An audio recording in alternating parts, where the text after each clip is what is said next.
Didn't love you enough. Chapter 26 to Chapter 56. Akihiro Zhaohong watched in disbelief as Emperor Qinori Zhaoshan, Crown Prince Xianyuan Hanqing, and Second Prince Xianyuan Hanqi approached with a large number of guards. Impossible, impossible. Princely looked at the Shuigui with eyes full of murderous intent. It's you, did you betray this prince? If looks could kill, the Shuigui would have already been turned into ashes. No. I didn't, Your Highness Princely. This subject clearly received this subject's son's signal. The Shuigui also didn't know why it was like this. You want to rebel based on these measures? You're simply overestimating yourself. Akinori Zhaoshan said without any trace of politeness. Princely, you'd better be captured. If you delay the auspicious time of the sacrifice, you'll be punished even more. Xianyuan Hanqing clapped his hands, and a group of archers appeared from the guards behind him. They pulled their bows and aimed at Princely. There are still 5,000 soldiers waiting for you outside. Uncle Princely, you can't escape. Xianyuan Hanqing looked at Princely and said. Ha ha ha ha, it's not that easy to take me down.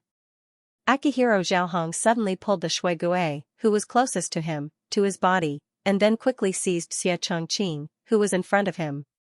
The moment Akihiro Zhaohong moved, the archers released their arrows. The Shuigui was blocked in front of Princely, and her body was already full of arrows. Ha ha ha, shoot again.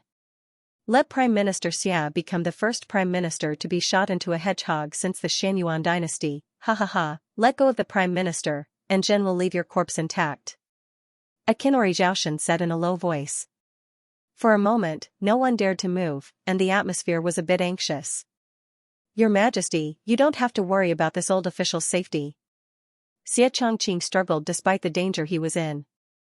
Get out of my way. If you don't want this old thing to die, then obediently get out of my way. Princely pressed the knife against Xie Chongqing's neck.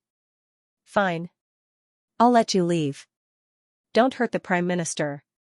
Akinori Zhaoshan said helplessly. Although he didn't want to let Princely go, he didn't want to. However, he could not disregard Xie Chongqing's life, nor could he disappoint his subjects. Akihiro Zhaohong's men gathered around him and surrounded Akihiro Zhaohong and Xie Chongqing. As they slowly walked out, Akihiro Zhaohong pulled Xie Chongqing onto his horse and arrogantly said, Akinori Zhaoshan, what can you do to me? Ha ha ha ha. Xianyuan Hanqing led the cavalry to chase after them and said to his Imperial Father, hurry up and offer sacrifices to the heavens. This son will chase after them. I'll also go. The second prince, Xianyuan Hanqi, also got on his horse and chased after Princely. After galloping for a long time, they finally saw Princely's shadow.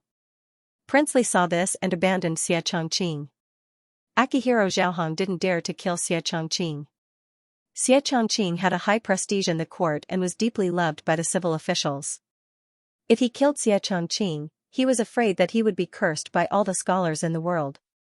Xianyuan Hanqing and the others had no choice but to slow down and rescue Prime Minister Xia.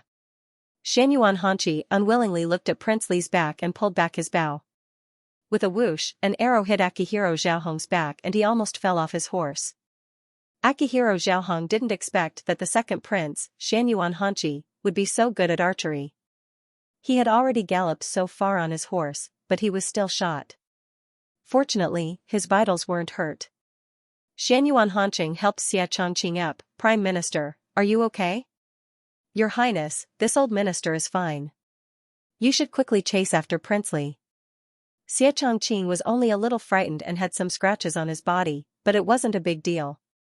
Xianyuan Hanqing ordered several imperial bodyguards to escort the Prime Minister back.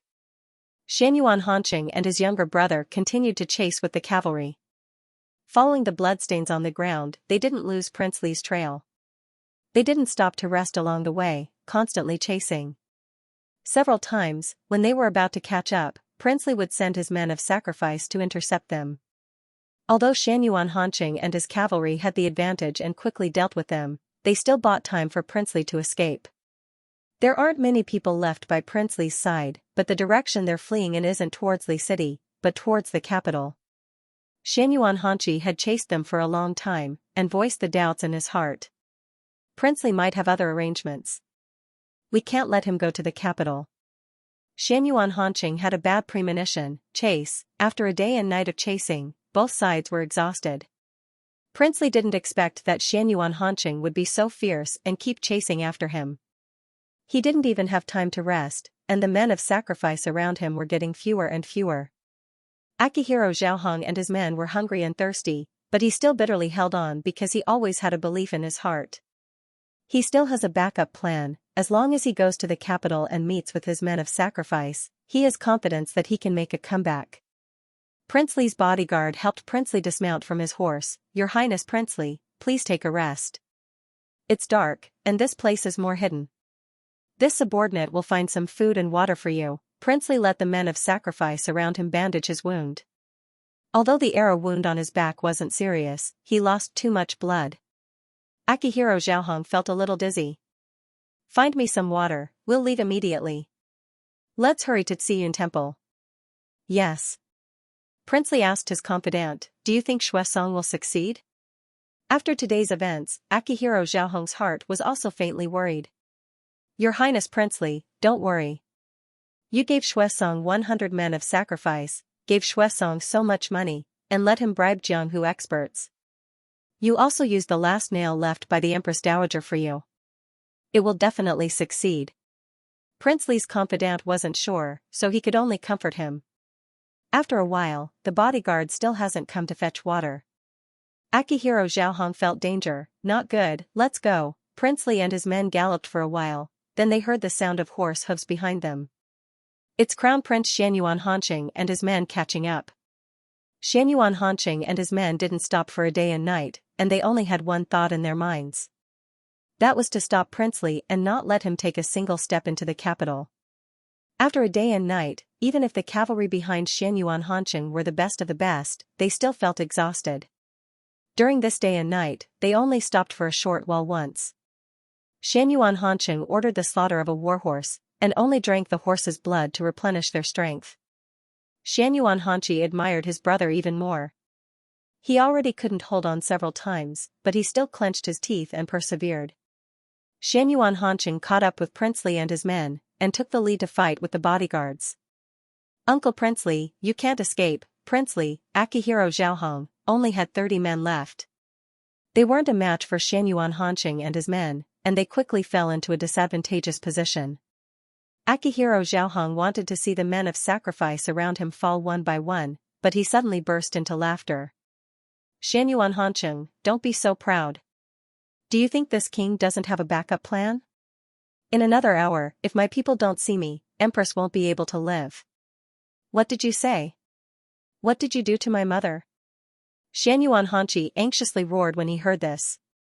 "Haha, yesterday morning, Xuesong should have brought the men of sacrifice to infiltrate the harem. Empress and your father's concubines, oh, hee hee. Maybe the crown prince's new favorite, they are all under my control. If I don't show up at the appointed place on time, in another hour, it will be their time of death," Akihiro Zhaohong proudly said. Akihiro Zhaohong had already prepared for both sides. If he failed, he had already thought of a way out. Before he acted, he specially met with Xuesong and told Xuesong the secret between him and the crown princess Xuexiu.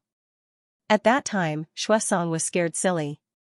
He didn't think that his eldest daughter would be so bold. At this point, he had no choice but to follow His Highness Princely. Akihiro Zhaohong promised him that if this matter was successful, after he ascended the throne, he would make Xuexiu's younger sister imperial concubine and give Xuesong a promotion. Xuesong listened to His Highness Princely's arrangement and planned to infiltrate the harem. His goal was to capture the princes, empress, and the concubines of the harem. He wanted to capture them and join Princely. This way, if Princely failed, he could safely return to Li City with them as hostages.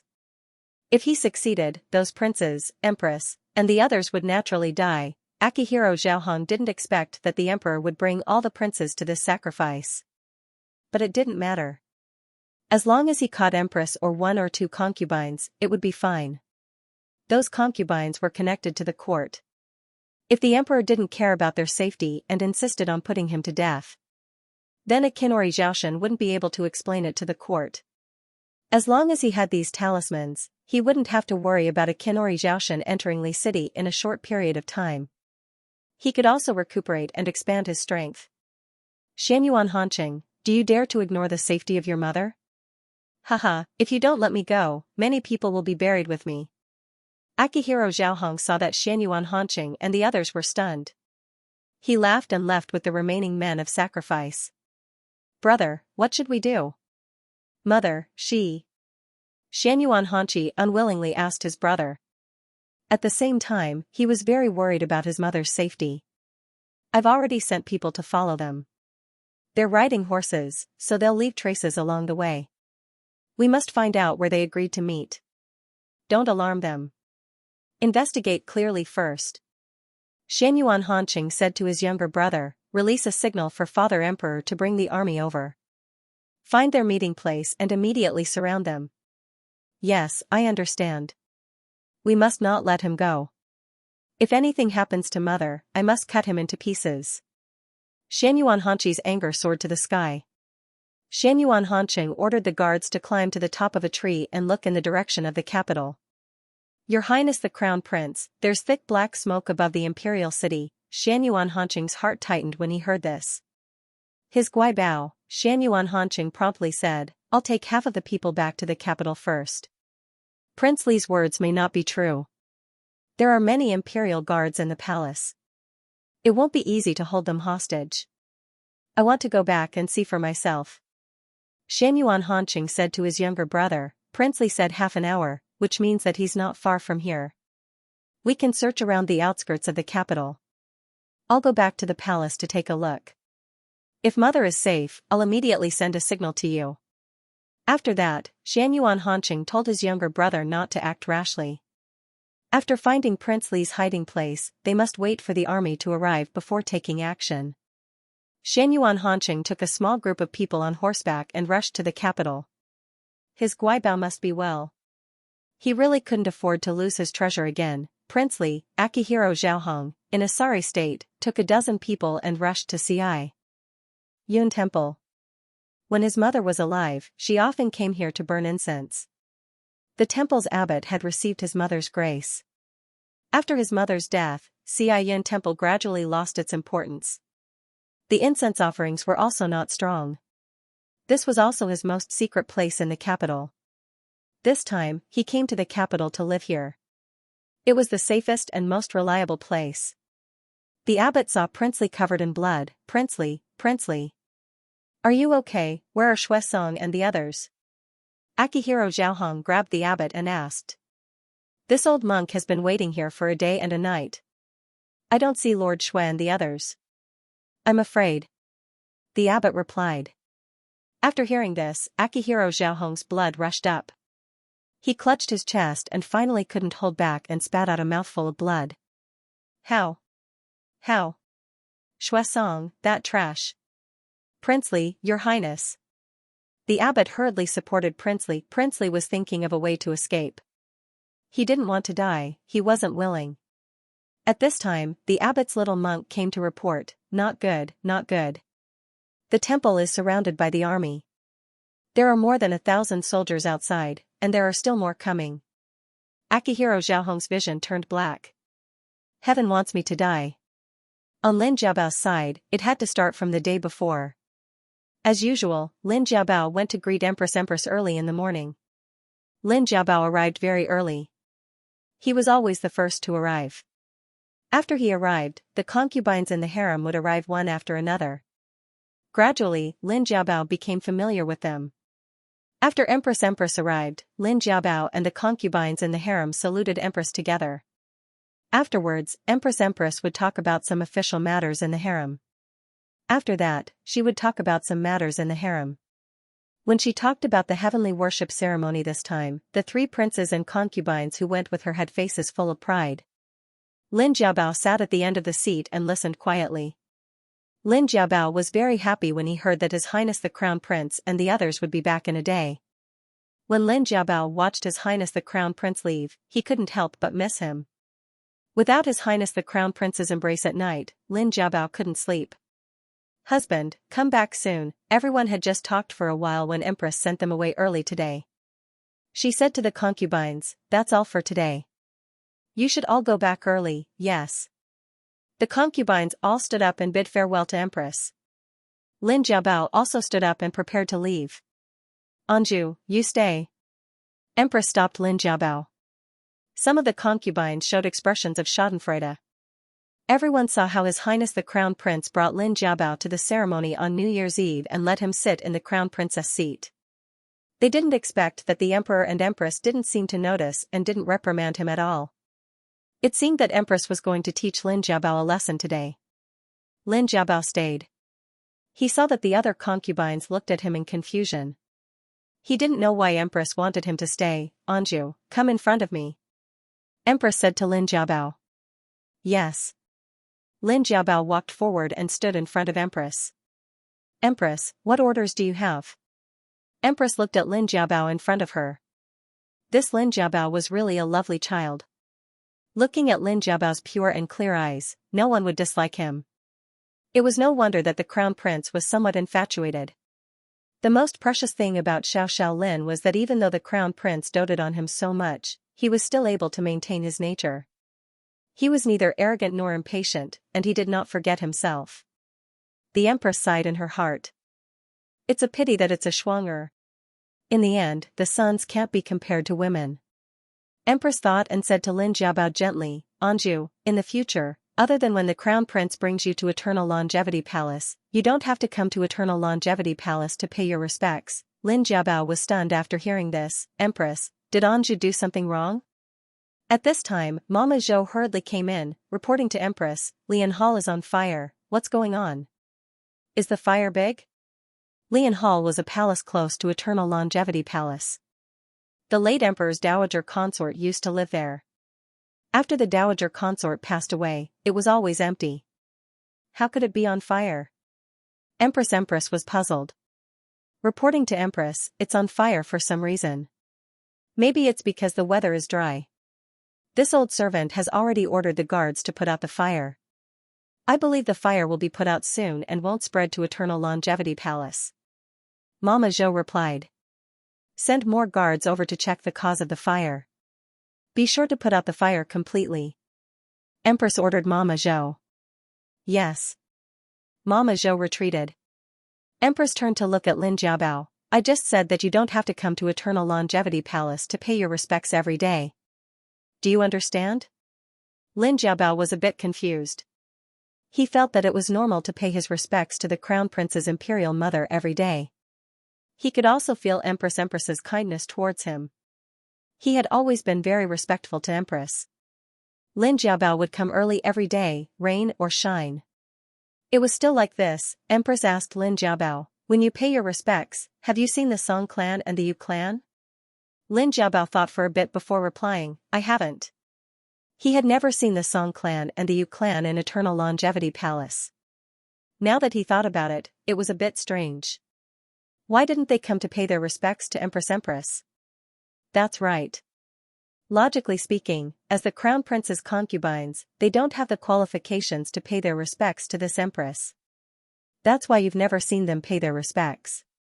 You see, there are only a dozen or so concubines who come to pay their respects to me every day, but the Emperor's harem doesn't only have these people.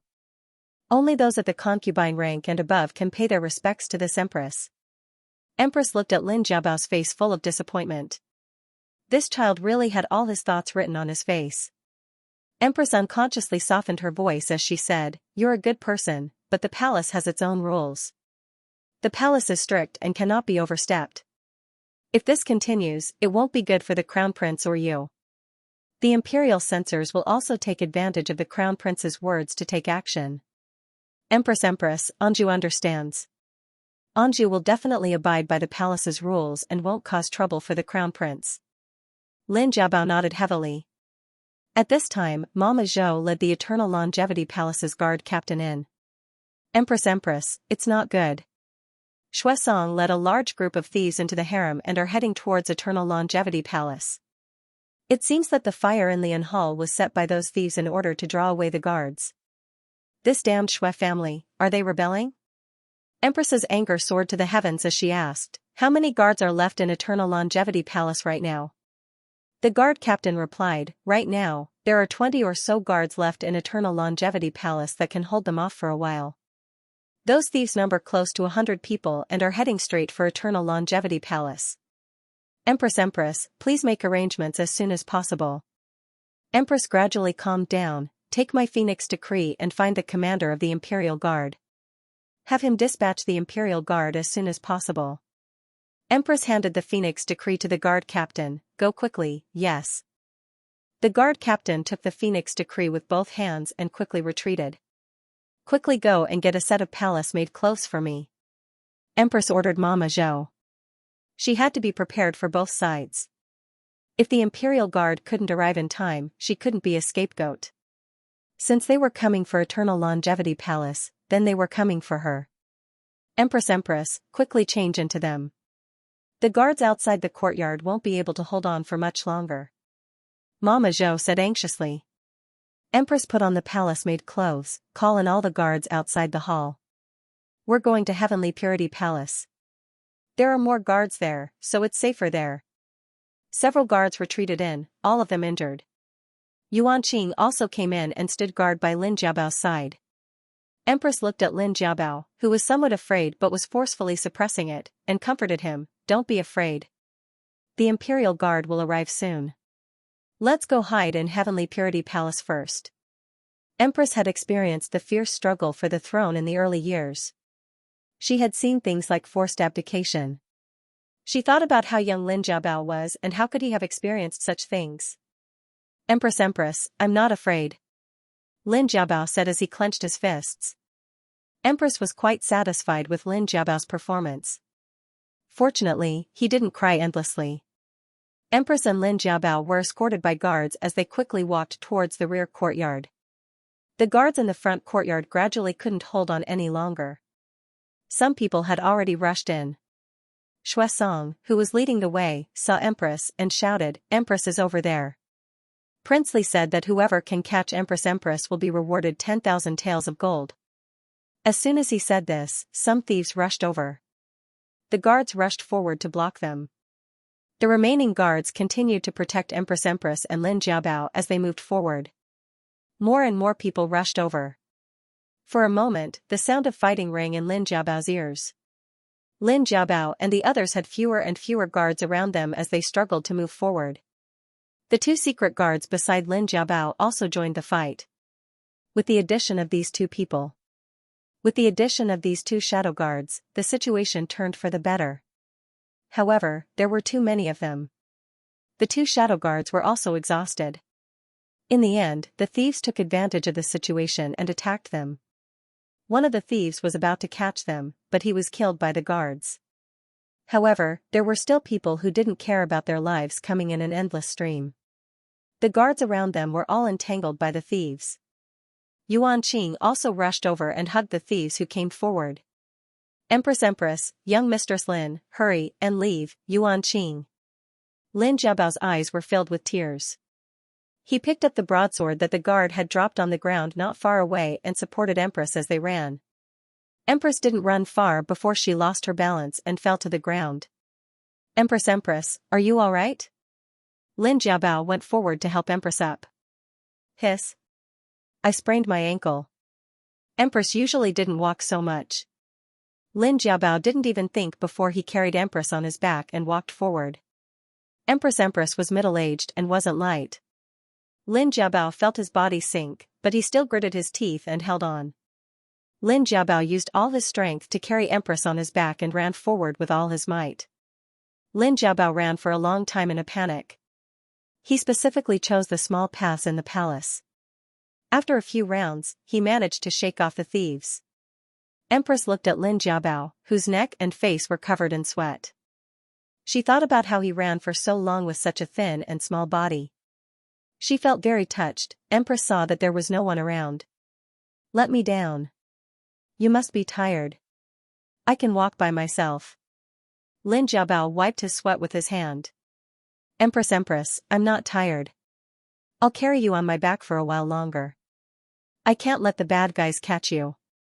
Fortunately, Lin Jiabao grew up in the village, so his legs were quite strong. Lin Jiabao endured and ran for a while longer. Empress, I didn't look where I was going when I was running. This doesn't seem to be the direction of the Palace of Heavenly Purity, It's okay. Let's find a place to hide first. There are many imperial guards in the palace, so it won't be a problem to deal with those 100 or so people. We just need to find a place to hide first and not let the thieves catch us. His Majesty and His Highness the Crown Prince will be back soon.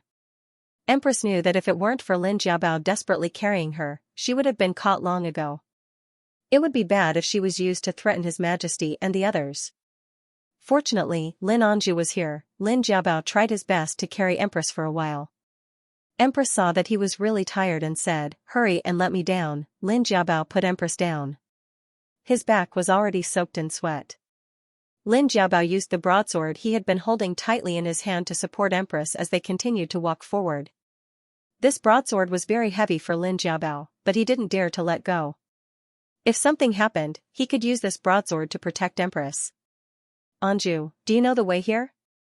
Empress asked Lin Jiabao. As Empress, she rarely traveled on foot. She usually traveled in a carriage. Empress looked at the remote palace path and thought that it should be safer here. Lin Jiabao looked around and replying to Empress, "When Anju entered the palace, Mama asked us to follow the palace path. Also, I've been here before. After that is Shili Palace. Anju spent the first month in the palace there." Lin Jiabao thought about it and said to Empress, "Empress, why don't we go to Shili Palace? Anju is more familiar with that place. Also, no one from the new palace has come in. That place is empty and there is no one there. It should be more hidden." Empress thought about it and agreed, saying, "Let's go to Shili Palace." After speaking, the two of them didn't delay and quickly walked to Shili Palace.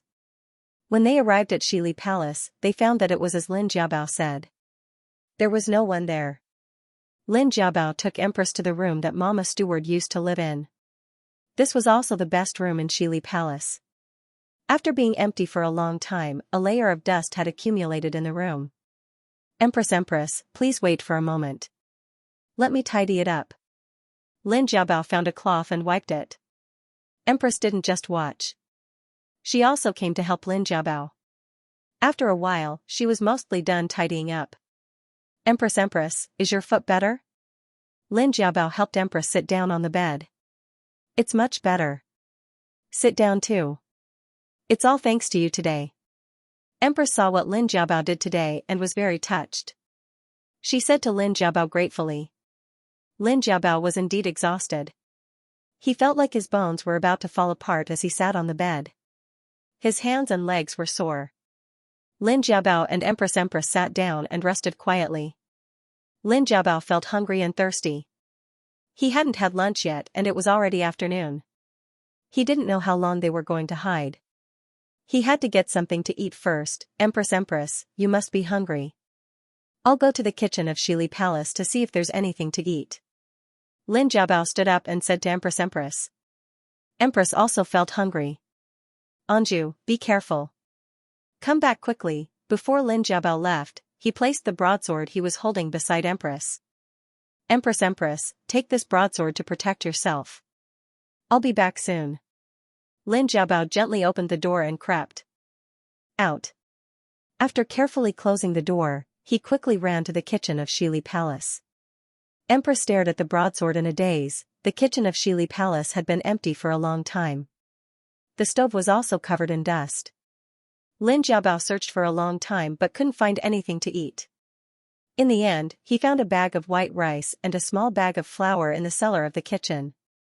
There was also some sugar, salt, and a small jar of vegetable oil. Lin Jiabao thought for a while and decided to use these to make 2 simple dishes. Lin Jiabao returned to the kitchen. He first tidied up a small stove, then washed the pot and chopsticks. Lin Jiabao was very careful when he did these things. He tried not to make any noise. When he started the fire, Lin Jiabao's heart was in his throat. He was afraid that the noise in the kitchen would attract thieves. Lin Jiabao felt his palms sweating. He quickly boiled the white rice into porridge and added some sugar. Then, he kneaded the flour with water and pressed it into a pancake. He fried it with vegetable oil and sprinkled salt on it. The kitchen was instantly filled with the fragrance of vegetable oil. Lin Jiabao's stomach growled. Lin Jiabao swallowed his saliva. He tasted a little and found a big food box to put it in. Lin Jiabao carried a big food box and a pot of sweet porridge. He returned to Empress's room as the sun set.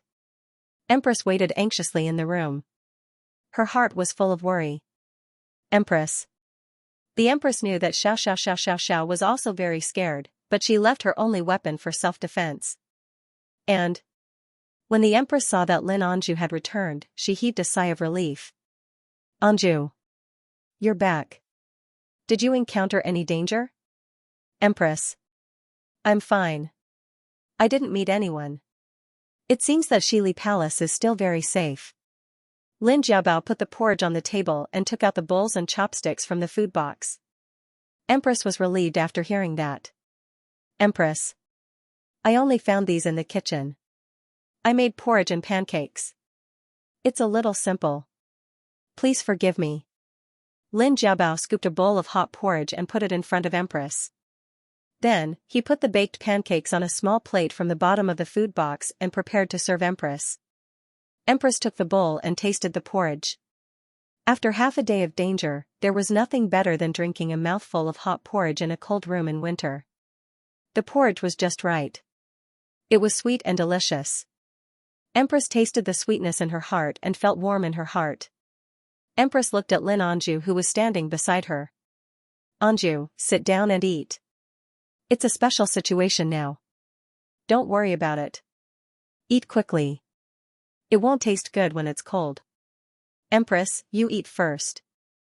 I'll eat after you finish. Lin Jiabao refused to sit down. Empress sat him down and handed him a pancake. Eat quickly. You've worked hard today. Lin Jiabao ate the pancake together under Empress' persuasion. He finished the pancake quickly. Anju, you made it very delicious. This is the best porridge I've ever had. Empress ate the pancake and drank the porridge. She thought that it was really hard for this child. Lin Jiabao was embarrassed by the praise. It's not as good as Empress says. After the meal, Lin Jiabao went to the kitchen to boil some hot water for Empress to wash her hands and face. After that, Lin Jiabao and Empress snuggled together on the bed. Lin Jiabao insisted on sleeping in the next room, but Empress didn't agree. Empress looked at Lin Jiabao and said, You silly child. Lie down with me today. We can take care of each other. Lin Jiabao obediently lay down on the bed. Empress touched Lin Jiabao's cold face. Why is your face so cold? There was no brazier in the room. The room was very cold. The quilt on the bed was very thin. Empress covered most of Lin Jiabao's body with the quilt. Lin Jiabao said, Empress, I'm not cold. Please cover me. Lin Jiabao had just carried Empress and sweated a lot. His back was soaked. When the cold wind blew, he felt very cold. Empress felt Lin Jiabao tremble. You're so cold. Empress hugged Lin Jiabao and wrapped the quilt tightly around them. Lin Jiabao felt Empress's warm embrace. It was as if he had returned to his mother's embrace when he was young. You must have been scared today. Empress asked Lin Jiabao softly. Empress thought that Lin Jiabao was only 14 years old. It was indeed extraordinary for him to have today's performance. He planned to properly reward Xiao Lin after this matter was settled. Yes. Lin Jiabao nodded honestly. This is the Imperial Palace. Fighting for the throne and bloodshed are unavoidable. Empress sighed.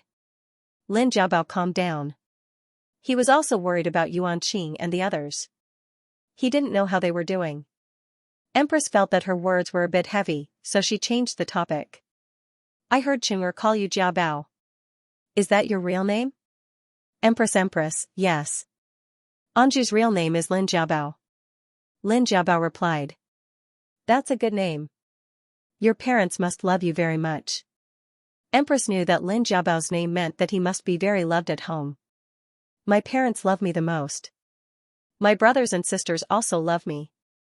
Lin Jiabao's face was full of happiness when he said that he was part of his family. Then I'll call you Jiabao from now on.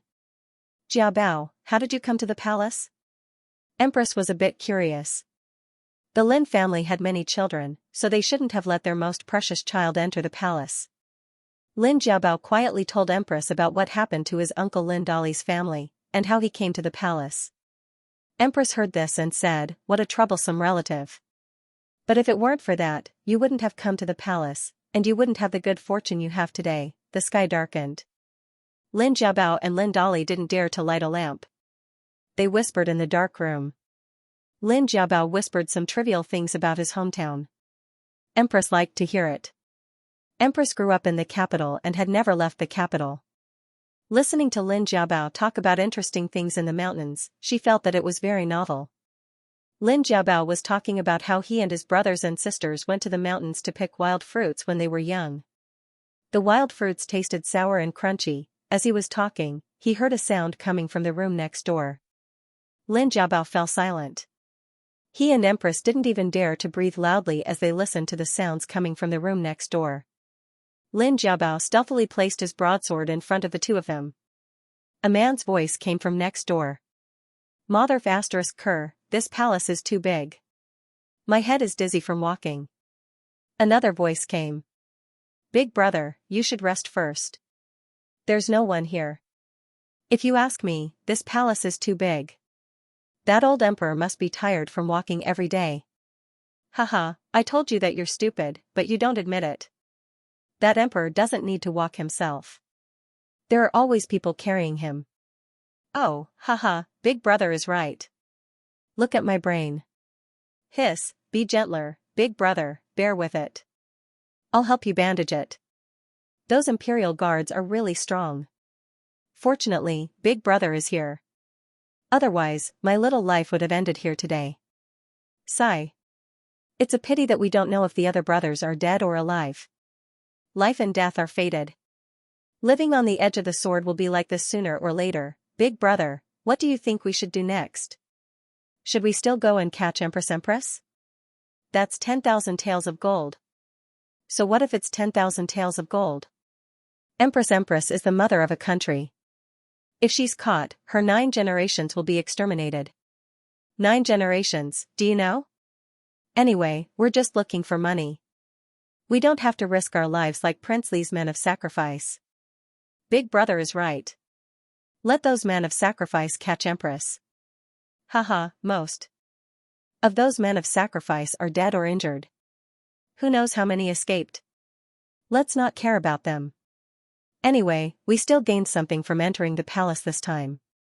Look. I took all of it while the palace was in chaos. It should be worth a lot of money. Hee hee, big brother, look, I've also become more obedient. You little brat, you're quite clever in this aspect. Haha, isn't it because big brother taught me well? Okay, let's rest for a while. When it's late at night, we'll think of a way to escape the palace. These are enough for us to live a carefree life outside for most of our lives." After waiting for about 2 hours, Lin Jiabao and the others finally heard the thieves next door leave.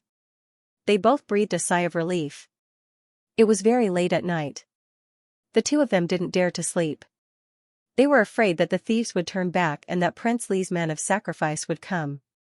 Empress couldn't hold on any longer and fell asleep after 4 o'clock. Lin Jiabao saw that Empress was asleep, but he didn't dare to sleep. He pinched himself hard and forced himself to stay awake. Xianxia hurried to the palace. The commander of the Imperial Guards, Ling Qingfeng, reported to him what happened in the palace yesterday. Ling Qingfeng said that he received the Phoenix Order from Empress yesterday and rushed to the Eternal Longevity Palace with the Imperial Guards. At that time, Empress was no longer there. They fought with the people brought by Xuesong. In the end, they killed and captured many thieves, but there were still some thieves who escaped.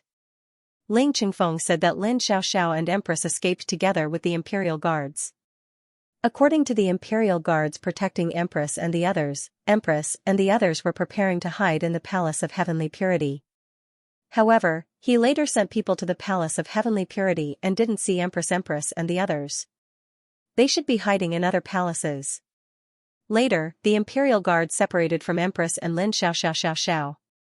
It was unknown where Empress and the others went. Lin Jiabao was really tired. Sitting by the bed, he felt that his bones were about to fall apart. His hands and legs were sore.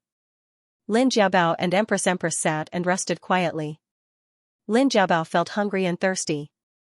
He hadn't eaten lunch today. It was already afternoon. He didn't know how long they were going to hide.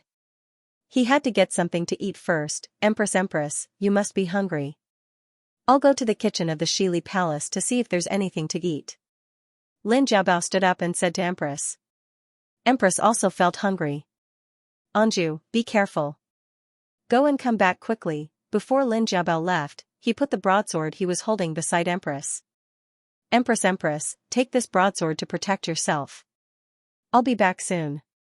Lin Jiabao gently opened the door and sneaked out. After carefully closing the door, he quickly ran to the kitchen of the Shili Palace. Empress looked at the broadsword in a daze. The kitchen of the Shili Palace had also been empty for a long time. The stove was also covered in dust. Lin Jiabao searched for a long time but couldn't find anything to eat. In the end, he found a bag of white rice and a small bag of flour in the cellar of the kitchen. There was also some sugar, salt, and a small jar of vegetable oil. Lin Jiabao thought for a while and decided to use these to make 2 simple dishes. Lin Jiabao returned to the kitchen. He first cleaned up a small stove, then washed the pot and chopsticks. Lin Jiabao was very careful when he did these things. He tried not to make any noise. When he started the fire, Lin Jiabao's heart was in his throat. He was afraid that the noise in the kitchen would attract thieves. Lin Jiabao felt his palms sweating. He quickly boiled the white rice into porridge and added some sugar. Then, he kneaded the flour with water and pressed it into a pancake. He fried it with vegetable oil and sprinkled salt on it. The kitchen was instantly filled with the fragrance of vegetable oil. Lin Jiabao's stomach growled. Lin Jiabao swallowed his saliva. He tasted it a little and found a big food box to put it in. Lin Jiabao carried a big food box and a pot of sweet porridge. When the sun was setting, he returned to the room where Empress stayed. Empress waited anxiously in the room. Her heart was full of worry. As time went by, Empress chanted Namo Amida Buddha in her heart. She prayed that Buddha would protect this kind child. Empress knew that Lin Jiabao was also very scared, but she left the only weapon to defend herself to her. Facing the dangers outside alone, if she happened to meet thieves. Empress didn't dare to not think about it. She was very worried. When the Empress saw that Lin Anju had returned, she heaved a sigh of relief. Anju, you're finally back. Did you encounter any danger? Empress, I'm fine. I didn't meet anyone. It seems that Shili Palace is still very safe. Lin Jiabao put the porridge on the table and took out the bowls and chopsticks from the food box. Hearing this, the Empress was relieved. Empress, I only found these in the kitchen. I made porridge and pancakes. It's a little simple. Please forgive me, Empress. Lin Jiabao scooped a bowl of hot porridge and put it in front of Empress. Then, he put the pancakes from the bottom of the food box on a small plate and prepared to serve Empress. Empress took the bowl and tasted the porridge. After half a day of danger, there was nothing better than drinking a mouthful of hot porridge in a cold room in winter. The porridge was cooked just right. It was sweet and delicious. Empress tasted the sweetness and warmth in her heart. Empress looked at Lin Anju who was standing beside her. Anju, sit down and eat. It's a special situation now. Don't worry about it. Eat quickly. It won't taste good when it's cold. Empress, you eat first. I'll eat after you finish. Lin Jiabao refused to sit down. Empress sat him down and handed him a pancake. Eat quickly. It's been hard on you today. Under the Empress' repeated persuasion, Lin Jiabao ate the pancake together and finished it in a few bites. Anju, you made it very delicious. This is the best porridge I've ever had. Empress ate the pancake and drank the porridge. She thought that it was really hard for this child. Lin Jiabao was embarrassed by the praise. It's not as good as Empress says it is. After the meal, Lin Jiabao went to the kitchen to boil some hot water for Empress to wash her hands and face. After that, Lin Jiabao and Empress snuggled together on the bed. Lin Jiabao insisted on sleeping in the next room, but Empress didn't agree. Empress looked at Lin Jiabao and said, "You silly child. Lie down with me today. We can take care of each other." Lin Jiabao obediently lay down on the bed. Empress touched Lin Jiabao's cold face. Why is your face so cold? There was no brazier in the room. The room was indeed very cold. The quilt on the bed was very thin. Empress covered most of Lin Jiabao's body with the quilt. Lin Jiabao said, "Empress, I'm not cold. Please cover me." Lin Jiabao had just carried Empress and sweated a lot. His back was soaked. When the cold wind blew, he felt very cold. Empress felt Lin Jiabao tremble. "You're so cold." Empress hugged Lin Jiabao and wrapped the quilt tightly around them. Lin Jiabao felt Empress's warm embrace. It was as if he had returned to his mother's embrace when he was young. "You must have been scared today?" Empress asked Lin Jiabao softly. Empress thought that Lin Jiabao was only 14 years old. It was indeed extraordinary for him to have such a performance today. He planned to properly reward Xiao Lin after this matter was settled. "Yes." Lin Jiabao nodded honestly. "This is the imperial palace. Fighting for the throne and bloodshed are unavoidable." Empress sighed. Lin Jiabao calmed down. He was also worried about Yuan Qing and the others. He didn't know how they were doing. Empress felt that her words were a bit heavy and changed the topic. "I heard Qing'er call you Jiabao. Is that your real name?" Empress, yes. Anju's real name is Lin Jiabao." Lin Jiabao replied. "That's a good name. Your parents must love you very much at home." Empress knew that Lin Jiabao's name meant that he must be very loved at home. "My parents love me the most. My brothers and sisters also love me very much." Lin Jiabao's face was full of happiness when he said that he was part of his family. "Then I'll call you Jiabao from now on." "Jiabao, how did you come to the palace?" Empress was a bit curious. The Lin family had many children, so they shouldn't have let their most precious child enter the palace. Lin Jiabao quietly told Empress about what happened to his uncle, Lin Dali, and how he came to the palace. Empress listened and said, "What a troublesome relative. But if it weren't for that, you wouldn't have come to the palace, and you wouldn't have had the good fortune you have today." The sky darkened. Lin Jiabao and Lin Dali didn't dare to light a lamp. They whispered in the dark room. Lin Jiabao whispered some trivial things about his hometown. Empress liked to hear it. Empress grew up in the capital and had never left the capital. Listening to Lin Jiabao talk about interesting things in the mountains, she felt that it was very novel. Lin Jiabao was talking about how he and his brothers and sisters went to the mountains to pick wild fruits when they were young. The wild fruits were sour and crunchy. As he was talking, he heard a sound coming from the room next door. Lin Jiabao fell silent. He and Empress didn't even dare to breathe loudly as they listened to the sounds coming from the room next door. Lin Jiabao stealthily placed his broadsword in front of the two of them. A man's voice came from next door. "Mother **Ker, this palace is too big. My head is dizzy from walking." Another voice came. "Big brother, you should rest first. There's no one here. If you ask me, this palace is too big. That old emperor must be tired from walking every day." "Haha, I told you that you're stupid, but you don't admit it. That emperor doesn't need to walk himself. There are always people carrying him." "Oh, haha, Big brother is right. Look at my brain." "Hiss, be gentle, Big brother, bear with it. I'll help you bandage it. Those imperial guards are really strong. Fortunately, Big brother is here. Otherwise, my little life would have ended here today." Sigh. It's a pity that we don't know if the other brothers are dead or alive. Life and death are fated. Living on the edge of the sword will be like this sooner or later. "Big brother, what do you think we should do next? Should we still go and catch Empress? That's 10,000 taels of gold." "So what if it's 10,000 taels of gold? Empress is the mother of a country. If she's caught, her 9 generations will be exterminated." 9 generations, do you know? Anyway, we're just looking for money. We don't have to risk our lives like Princely's men of sacrifice. Big brother is right. Let's let those men of sacrifice catch Empress. Haha, most of those men of sacrifice are dead or injured.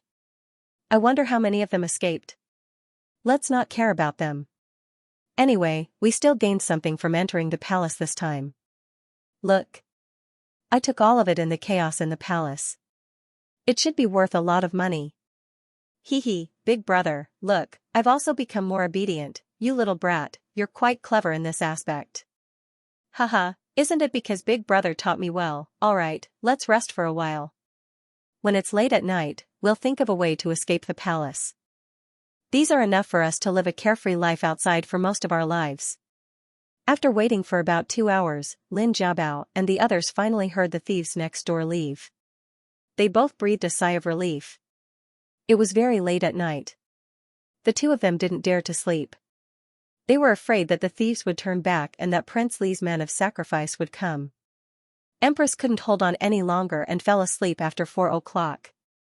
Lin Jiabao saw that Empress had fallen asleep, but he didn't dare to sleep. He fiercely pinched himself, forcing himself to stay awake.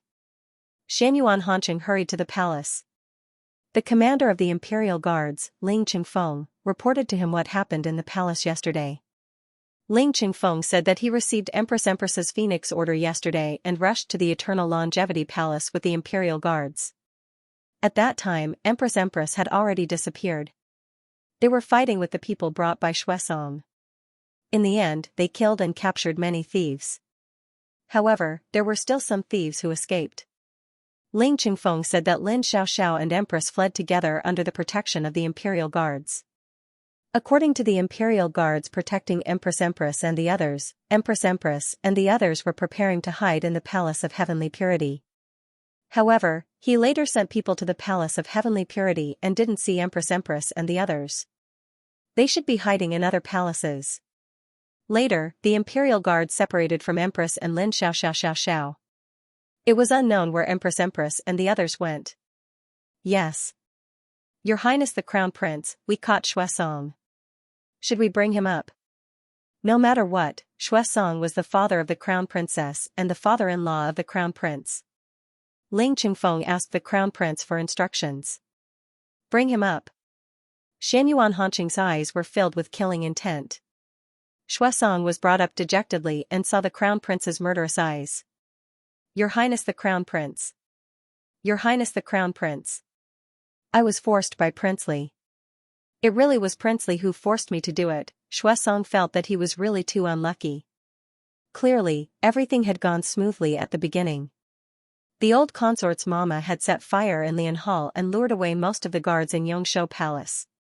He had calculated the time and knew that it was time for the concubines to pay their respects to the Empress in the morning. Xuesong thought that even if he couldn't catch the Empress, he could catch 1 or 2 concubines to use as blackmail. That way, he would have a way to escape. He didn't expect that when he rushed to Yongshou Palace, he didn't see a single concubine. And the Empress escaped. Afterwards, the Imperial Guards came so quickly that he was quickly captured. Xuesong didn't expect that the Empress had sent away the concubines early in order to talk to Lin Jiabao. Speak. How did you sneak into the palace? How many people did you bring in? Xianxia Hanqing pulled out the sword of the guard beside him and pointed at Xuesong. I'll speak. Your Highness the Crown Prince, it was the old consort's mama. She had a godson who was working at Shiji Gate. He drugged the guards and let us in. I brought a total of 200 people with me. 100 of them are Prince Li's men of sacrifice, and the other 100 are fugitives bribed in Jianghu. Xuesong knew that His Highness the Crown Prince was vicious and merciless, so he told him everything. You deserve to die. After Xuesong finished speaking, Xianxia Hanqing brandished his saber at Xuesong. When he thought about how there was no news of his Empress mother or Guaibao, he really wanted to kill this old thing. Xuesong was so scared that he shouted, No. Your Highness, please spare my life. Don't kill me, don't kill me. I'm your father-in-law, Accompanied by Xuesong's screams, Xianxia Hanqing cut off one of Xuesong's arms. How many bandits haven't been caught yet? Xianxia Hanqing asked Ling Qingfeng. Your Highness, more than 80 have been killed, and more than 100 have been caught. There are still more than 10 people fleeing in the palace. The Imperial Guards are stepping up their efforts to catch them, and all the palace gates have been sealed. They won't let any of the bandits out. Ling Qingfeng replied. Xianxia Hanqing returned to Pingle Park and looked at the map of the palace in the inner study room. He thought about where his Empress mother and Guaibao would be hiding. Guaibao had never seen such a thing before, so he must be scared to death. Xianyuan Hanqing didn't sleep for a day and a night, so his eyes were red and bloodshot. Xianyuan Hanqing picked up the ginseng tea that the palace servant brought and drank a mouthful, forcing himself to stay awake. He heard the palace servant outside say that the commander of the imperial guards was outside and wanted to see him. Let him in quickly. Ling Qingfeng came in and greeted the crown prince, then reported, "Your Highness, we have searched all the palaces near the Palace of Heavenly Purity, but we still haven't seen Her Majesty Empress and servant Lin. We have caught a few more bandits, but according to their confessions, they haven't seen Her Majesty Empress and the others." Xianyuan Hanqing frowned. Where would his Empress mother and Guibao be? A night had passed. Were they hungry or cold? Xianyuan Hanqing was full of worry. It was the first time he felt so powerless since his rebirth. There were still some bandits that hadn't been caught. He must find his Empress mother and Guibao as soon as possible. Xianyuan Hanqing looked at the topographic map of the harem again. When he saw the Shili Palace, an idea flashed through his mind, and he wanted to give it a try. Bring some people and me to the Shili Palace to search, yes. Empress woke up and found that it was already late. It was close to noon. She couldn't hold on and fell asleep after 4 o'clock yesterday. She looked at Lin Jiabao, who was leaning against the wall. "Jiabao, you haven't slept all this time?" Jiabao didn't dare to sleep. Jiabao was guarding Empress. Lin Jiabao stood up slowly, feeling dizzy. "Empress, please wait a moment. I'll make you some breakfast, don't do it, good boy." "I'm not hungry." "Lie down for a while." Empress looked at Lin Jiabao's sunken eyes and felt distressed. Empress's one regret was that she didn't have a daughter. Although she had 2 sons who were very filial to her, they weren't as obedient and considerate as a daughter. The more Empress looked at Lin Jiabao, the more she liked him. He was such a good child, although he was a twin. But he was more obedient than a daughter, and she loved him even more. Lin Jiabao wouldn't deliberately curry favor with her. What he did was from the bottom of his heart, and it was the truest expression of his feelings. After this day and night of sharing weal and woe, Empress's love for Lin Jiabao reached its peak. She secretly thought that if they escaped danger this time, she would definitely reward Jiabao. At this moment, footsteps came from outside the courtyard. Empress and Lin Jiabao both became alert. Lin Jiabao said, "I wonder if it's the thieves or someone who's looking for us." Lin Jiabao picked up the broadsword. "Empress, don't come out. I'll go take a look. If it's the thieves, I'll lead them somewhere else." As he spoke, he rushed out. "Jiabao, don't go." Empress couldn't stop him in time and could only watch as Jiabao ran out. Lin Jiabao took the broadsword and quietly ran to the front. He found a small corner and squatted down, wanting to see who it was. The noon sun was a bit dazzling, making him dizzy. It wasn't easy to see who it was. It was His Highness the Crown Prince. His Highness the Crown Prince. His Highness the Crown Prince. Lin Jiabao ran forward, threw away the broadsword in his hand, and threw himself into Xianyuan Hanqing's arms. As soon as Xianyuan Hanqing stepped into the courtyard of Shili Palace, he heard Guibao's voice. Then he saw his Guibao running towards him with a broadsword that didn't match his size. "Guibao. My Guibao, don't be afraid. It's okay, baby." Xianyuan Hanqing hugged the Jiabao tightly and kissed him. Lin Jiabao couldn't hold back his tears anymore and began to cry. "Okay, baby. Don't cry, your husband is back." Xianyuan Hanqing hugged the Jiabao and said softly in his ear. "Woo woo. His Highness the Crown Prince, Empress is still in the room." Lin Jiabao raised his head from Xianyuan Hanqing's arms and said. When Empress saw that the Crown Prince had come, her worried heart finally relaxed. "Cheng-er, you're finally here." Aken came late and frightened Imperial Mother. "It's all thanks to Jiabao this time." Empress looked at Lin Jiabao with eyes full of love. Lin Jiabao leaned on Xianyuan Hanqing's chest and felt very relieved. His whole body gradually relaxed. Xianyuan Hanqing felt that the person in his arms was acting strange. "Guibao, what's wrong with you?" Empress looked at the Jiabao and was also very worried. "Jiabao stayed with me all night and didn't sleep. I'm afraid he's very sleepy." "Sleepy?" Lin Jiabao felt that once he relaxed, he couldn't even open his eyes. When Xianyuan Hanqing saw this, he immediately carried Lin Jiabao horizontally so that his darling could sleep more comfortably. Xianyuan Hanqing carried Lin Jiabao back to Pingle Park and placed Lin Jiabao on the bed. He personally changed his clothes and covered him with a blanket. Then, he planted a kiss on Lin Jiabao's forehead. Xianyuan Hanqing then returned to the inner study and ordered the shadow guard to send a signal to his younger brother, Xianyuan Hanqi. He had already received news that his younger brother had already trapped Prince Li at Xiyun Temple and that his imperial father was also rushing there. After that, he confirmed with the Imperial Guard's commander, Ling Qingfeng, that the rest of the bandits had been captured. After dealing with the follow-up matters, Xianyuan Hanqing returned to his bedroom in Pingle Park. He quietly climbed into bed and hugged his darling to sleep. With his darling by his side, he could finally have a good night's sleep. When Xianyuan Hanqi received the signal from his older brother, he knew that his imperial mother was safe and sound. He immediately ordered a full-scale attack. Xianyuan Hanqi's troops were strong and powerful. They quickly broke into the temple. After entering the courtyard, they quickly dealt with the stubborn death guards in the courtyard. When Xianyuan Hanqi entered the temple, he saw a raging fire and thick black smoke in the abbot's meditation room. The entire meditation room had been engulfed by the fire. Quickly put out the fire, Xianyuan Hanqi heard the guard below report, "Your Highness, we searched the entire Xiyun temple but couldn't find Prince Li. He must have committed suicide in the abbot's meditation room." Xianyuan Hanqing had a long dream. When he woke up, he was full of energy. He tilted his head and saw that his darling was still sleeping. He thought that Guaibao must be exhausted from the shock and fear in the past 2 days. Xianyuan Hanqing gently brushed away the sweaty hair on Jiabao's forehead. Suddenly, he found that Jiabao's forehead was boiling hot. He was extremely flustered. "Quickly, call for Dr. Qian." Lin Jiabao was sick. His entire body was burning up. Xianyuan Hanqing was so anxious that his mouth was blistered. Xianyuan Hanqing stayed by the bedside. He looked at Guaibao, whose little face was burning red. His heart ached. Dr. Qian came to check Lin Jiabao's pulse and said to the crown prince, "Young Master Lin's cold is very aggressive. It's caused by the cold wind entering his body and the shock he received.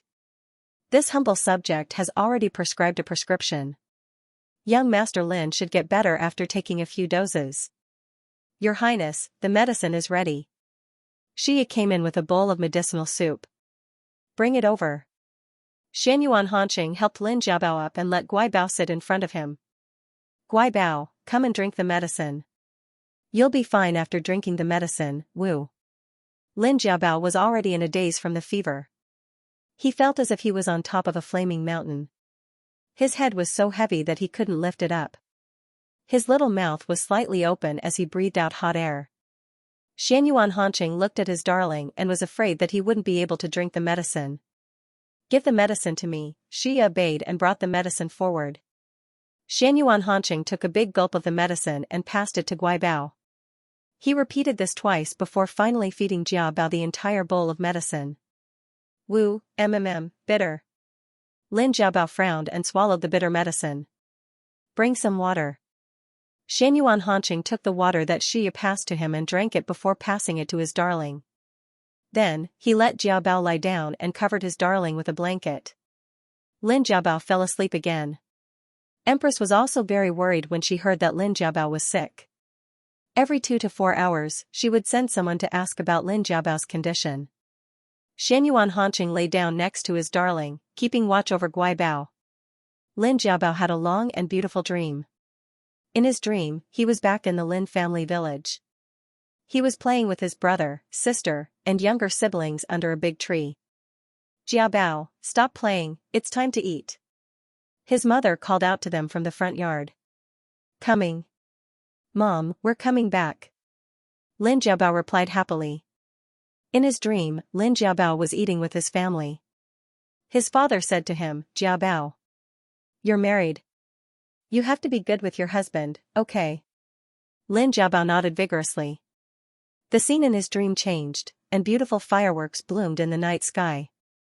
Guaibao, his husband, Xianyuan Hanqing, appeared in front of Lin Jiabao and gently called out to him. Lin Jiabao went forward and threw himself into his husband's arms. husband. Lin Jiabao and his husband hugged each other. His husband hugged him and spun him in the night sky under the illumination of the fireworks, spun, so dizzy. Lin Jiabao woke up from his beautiful dream and saw Xianyuan Hanqing lying beside him. Husband, Xianyuan Hanqing was very alert. When he heard Guibao's voice, he immediately woke up. Guibao. Are you feeling better? Faint. Lin Jiabao felt his body go soft, and he couldn't exert any strength. Xianyuan Hanqing reached out and touched his baby's forehead. That's great. Guibao, you don't have a fever anymore, husband, I just had a dream. In my dream, I was back in the Lin family village. I was playing with my brother, sister, and younger siblings. I also had dinner with my parents. I was so happy. Xianyuan Hanqing raised his eyebrows and asked, is that so? What else did you dream of? I also dreamed of you. Lin Jiabao lowered his eyes shyly. I dreamed that you and I were watching fireworks together. You hugged me and spun me in circles. I was dizzy. When Xianyuan Hanqing heard Jiabao say that he also dreamed of him, his expression became joyful. He was now as important as his family in his darling's heart, but he was far from satisfied. One day, he would occupy the most important position in his darling's heart. When the empress heard that Lin Jiabao had woken up and his fever had subsided, she sent people to deliver a lot of good tonics. The news that Lin Jiabao had gone on an adventure with Empress and saved Empress spread throughout the imperial harem. Many people in the imperial harem were jealous of this concubine's good luck. She was able to escape unscathed from so many assassins and even took the opportunity to save Empress. Now that she was indebted to Empress, she would probably have a great fortune in the future. After Lin Jiabao's fever subsided, Xianyuan Hanqing relaxed. He learned that his father and younger brother Xianyuan Hanqi had both returned. He went to the Palace of Heavenly Purity to discuss with his father and the others about how to deal with the Shui family and Prince Li's plan to infiltrate the palace. When Xianyuan Hanqing learned that Prince Li had died in the Sea of Fire, he said to Xianyuan Hanqing, brother, you did well this time. You made a great contribution. If brother Crown Prince hadn't rushed back to the palace as soon as possible to confirm that Empress Mother was safe, your younger brother would have less scruples and it would be easier for me to attack. Xianyuan Hanqi didn't rush to claim credit. Emperor Qinori Zhaoshan asked the second prince, did you investigate clearly? Prince Li is treacherous by nature. If he was lucky enough to escape, the consequences would be unimaginable. Father, please don't worry. This son has repeatedly confirmed that it was Prince Li himself. Although Prince Li's corpse was burned beyond recognition, it could still be vaguely identified from the remnants of his clothing and accessories. There was also an arrow wound left behind by me on the back of the corpse. Xianyuan Hanqi said confidently. Qinori Zhaoshan nodded after hearing this. In his mind, he was thinking about the possibility of Prince Li escaping. In short, we still need to be cautious. The capital has recently been under martial law. Arrange for a search in the suburbs. In addition, we need to speed up the punishment of the Shui family and Prince Li's family. Xianyuan Hanqing was also worried that if Prince Li was lucky enough to escape, he would definitely make a comeback. We still need to kill Prince Li to the last one to prevent future trouble. His children and family must be dealt with as soon as possible. If Prince Li is still alive, he will definitely make a move. Emperor Qinori Zhaoshan agreed with the Crown Prince's words. Just in case, this time, we need to send more people to hide in the surroundings. If Prince Li makes a move, we can catch him in one fell swoop. Qinori Zhaoshan looked at the Crown Prince with a questioning look in his eyes. Who should preside over the execution this time? Father, this son suggests that second imperial brother can preside over it. One matter shouldn't trouble two masters. Hanqi made a great contribution this time, so this matter can also be handed over to him. Moreover, Prince Li not being dead is only our guess. As long as we make the appropriate arrangements and add more people, there won't be any danger. Thinking about it, Hanqi has also grown up. It just so happens that he can go to Li City to gain experience. Xianyuan Hanqing suggested to his father. When the second imperial prince Xianyuan Hanqi heard Xianyuan Hanqing recommend him to his father, he straightened his back. Father, let this son go. This son promises to do a good job. The emperor thought about it and agreed. All right. When you go there, you must remember not to be reckless. Be careful of Prince Li's remnants. Yes. Father, please don't worry. This son will be careful. This son will definitely wipe out all of Prince Li's remnants and share father's worries. Xianxia Hanqi vowed that he would not disappoint the crown prince's recommendation and his father's expectations. He would complete this task well. Lu Ziki just happens to be in Luo City. This son will send a letter to have him cooperate with second imperial brother. Xianxia Hanqing also valued Lu Ziki. With him by second imperial brother's side, this task should go smoothly. Yes. I will definitely cooperate with Minister Liu. Father, this son will go back first to prepare for the trip to Li City. Xianxia Hanqi was already rubbing his hands together. Then you can withdraw first. Go back and prepare well. Akinori Zhaoshan said. Yes. This son will take his leave. Xianxia Hanqi walked out in high spirits. After Xianxia Hanqi left, Emperor Akinori Zhaoshan said to the crown prince, "Last night, I heard from your imperial mother that this time, it was all thanks to your pair of attendants." Xianxia Hanqing also heard from his imperial mother about her adventures with Jia Bao. He was very appreciative of Jia Bao's actions and also very distressed. Xianxia Hanqing smiled and replied to his imperial father, "This is what Jia Bao should do, he is a good child." Your imperial mother praised him again and again. When she heard that he was ill, she was very worried. How is his condition now? The emperor was also very grateful to Lin Jiabao for saving Empress. Jiabao is still young and has not experienced this. After being frightened, he caught a cold and had a fever all night. Now that the fever has finally subsided, he will need to rest for a while. When Xianxia Hanqing talked about Lin Jiabao's condition, he could not hide the tenderness in his eyes. The emperor saw this and remained silent. After all, the crown prince was still young. When he thought about it, he was also like this.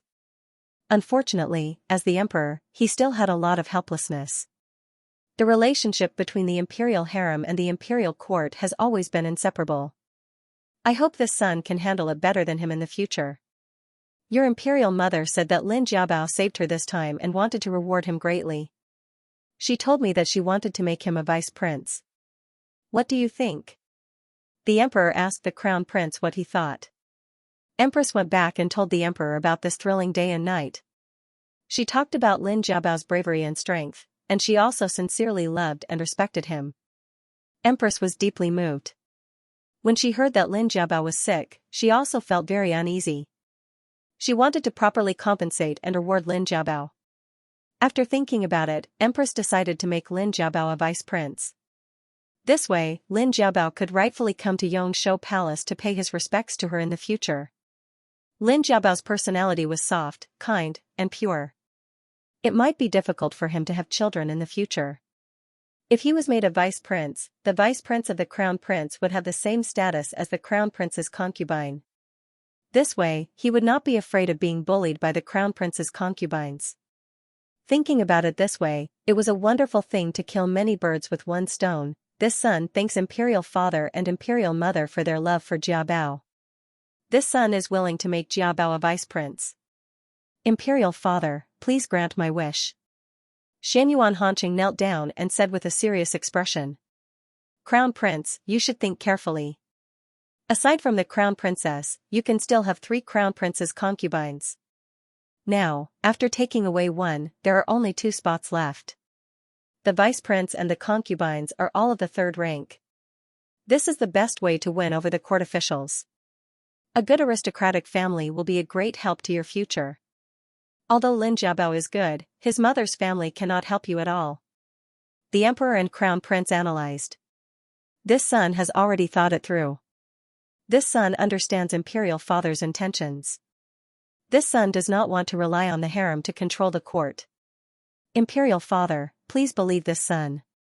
This son will not disappoint you. Xianxia Hanqing knelt on the ground and said to his imperial father. After experiencing all that in his previous life, he had already sworn that in this life, he would only have Lin Jiabao. In the future, he would not have any more concubines, nor would he take them as concubines for the sake of their mother's family. Good, we believe you. Akinori Xiaoshan looked at the crown prince, who was exuding determination, and felt very gratified.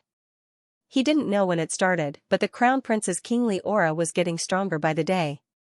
Perhaps his successor could do what he wanted but was unable to do. Then we will issue an imperial edict later. When Servant Lin's body recovers, we will choose a day to hold the conferring ceremony. Akinori Xiaoshan said. This son thanks imperial father. Xianyuan Hanqing respectfully bowed to his imperial father.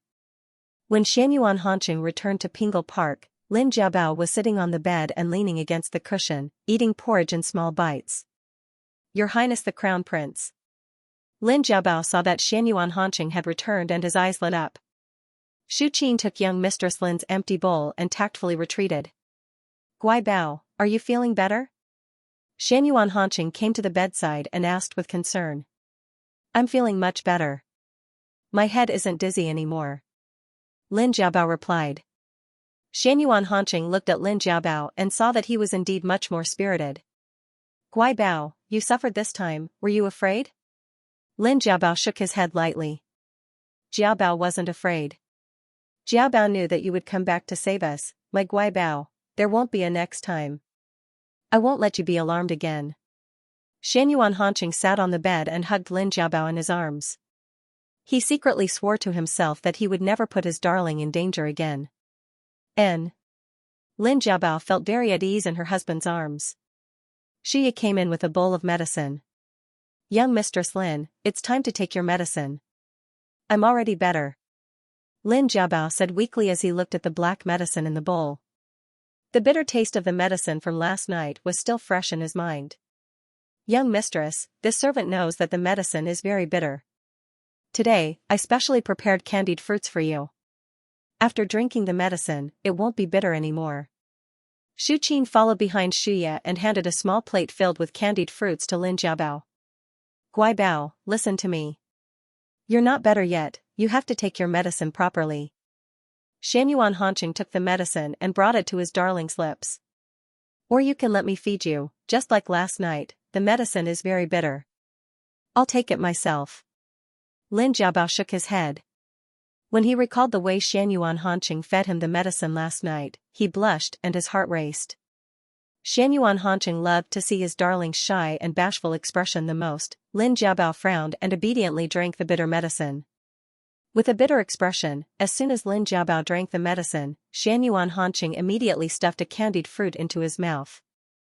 The sweet and sour taste of the candied fruit slowly dispelled the bitterness in his mouth. After Lin Jiabao finished the candied fruit, he ate 2 more candied fruits. Guai Bao. I have good news today. This time, you saved Imperial Mother. Imperial Father will decree that you be the Vice Prince. Before Lin Jiabao could react, Xuya and Shu Qin's faces lit up when they heard the news. They congratulated Lin Jiabao. Congratulations, young mistress. Congratulations, young mistress, this is great news. Then I can go to Yongshou Palace to pay my respects to Her Highness the Empress in the future. Lin Jiabao smiled happily. This way, he could pay his respects to Her Highness the Empress every day and wouldn't make things difficult for the Crown Prince. As the saying goes, sickness comes like a landslide and disappears like silk. Lin Jiabao's cold gradually recovered, and his whole body became thinner. Xianyuan Hanqing's heart ached when he saw that his darling's body had regained a bit of flesh after much difficulty a few days ago, and now, it had returned to its original state. Xianyuan Hanqing ordered Xuya to prepare medicinal cuisine for Jiabao every day.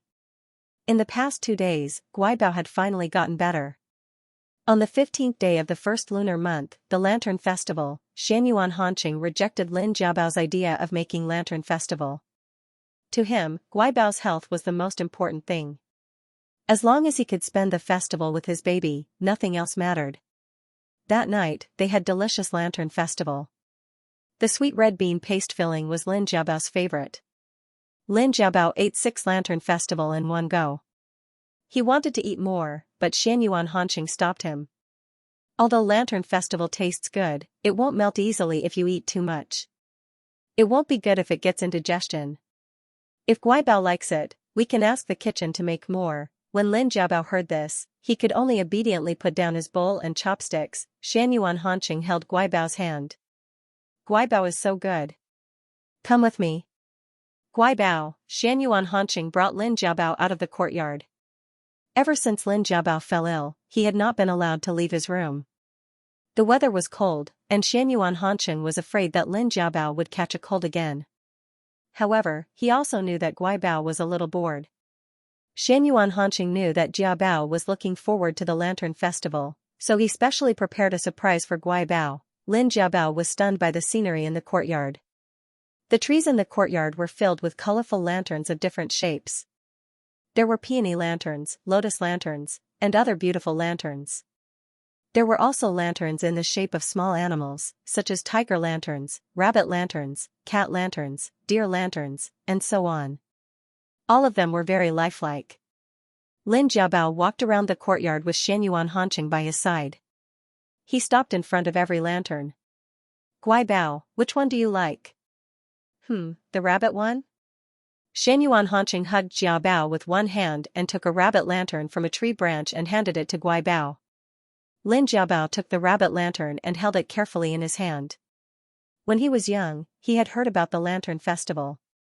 In operas, there were scholars and beautiful women who fell in love at first sight during the Lantern Festival. Lin Jiabao had never been to the Lantern Festival, but now he understood why the beautiful woman gave her heart to a lantern. Lin Jiabao looked at Xianyuan Hanqing with a smile. This was his crown prince, his husband, and the home of his heart. Xianyuan Hanqing looked greedily at his baby's smiling face. He stroked Guibao's small dimples. He bent down and lowered his head to plant a kiss on that small mouth, repeatedly kissing that soft lips of Bao Bao. Lin Jiabao closed his eyes and opened his small mouth slightly. Xianyuan Hanqing's tongue entered and intertwined with Jiabao's small tongue. Guibao, let's go back to the house. Xianyuan Hanqing said hoarsely. Jiabao had been sick for the past 2 days. He didn't even have the privilege of being intimate with Guibao. Lin Jiabao looked at the lanterns hanging on the tree. What should we do with these lanterns? Guibao, if you like them, then let them hang up. Xianyuan Hanqing said casually. It's a pity to hang up such beautiful lanterns. Let's distribute them to everyone. Kong and Lu will definitely like them too, Lin Jiabao said after thinking for a while. Xianyuan Hanqing called the Yuan Fu over. He pointed at the 2 peony and lotus lanterns and said, send these 2 lanterns over, yes. The Yuan Fu immediately ordered his subordinate eunuchs to send them over. Lin Jiabao continued, also, give some to Shuya, Shu Qing, and Yuan Fu. Oh right, and also to Yuan Qing. Is he feeling better now? This humble one thanks young Master Lin for your reward. I also thank you on behalf of Yuan Qing. I've been thinking about him. Yuan Qing is recovering well. He will be able to return to young Master Lin's side in a few days. Yuan Qing was really lucky. Although he was injured in such a dangerous situation, his vitals weren't injured. He would be able to jump around again after a few days of rest. Lin Jiabao was relieved when he heard that Yuan Qing was recovering well. When Madame Yu received the lantern from the young eunuch, she hurriedly gave him a reward. Thank you for your trouble. The Yu clan held up the lotus lantern and showed it to An look, your father still cares about you. The next time you see him, you must be smart and sweet, okay? Yes. An nodded obediently as she touched the exquisite lantern. The Song clan also received the lantern and handed it to Kong so that she could carry it. Look, this peony lantern is so pretty. Kong, be careful when you carry it. Don't light it up, the Song clan said as he gestured to Kong's wet nurse, keep an eye on it. Kong ran around the room with the beautiful peony lantern in her hand. She seemed to be very fond of it. Kong's wet nurse followed behind Kong and said nervously, young mistress, run slowly, be careful not to fall. Kong didn't listen to her wet nurse and continued to run around the room. She even giggled from time to time. Kong's wet nurse followed behind Kong and coaxed her, young mistress, look. This lantern is so pretty. It won't be pretty if you break it. Young mistress, stop running. Young mistress, stop and look at this lantern. It's so pretty. I'm guessing that this peony lantern must be the most beautiful one in Pingle Park. Pingle Park? A monster's courtyard. Conger stopped running. Suddenly, she threw the lantern on the ground in fear and anger. The candles in the lantern immediately lit up and burned. The wet nurse quickly went forward to extinguish the fire. The Song clan heard the commotion and immediately came over. What's going on? Why is it burning? Conger, didn't I tell you to be careful? This is a lantern sent by the Crown Prince. The Song clan was a little angry and said to the wet nurse, didn't I tell you to look after Conger? Master, this old servant has been following young mistress. I don't know why young mistress suddenly threw the lantern. The wet nurse said, feeling wronged. It's from a monster's courtyard. I don't want it. Conger said loudly. What monster? Conger, don't talk nonsense. The Song clan reprimanded Conger. Conger struggled. It's from a monster's courtyard. The monster pestered father and didn't come to see Conger.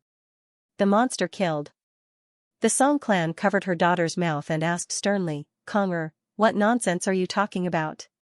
Conger, who told you these things? How do you usually follow Conger?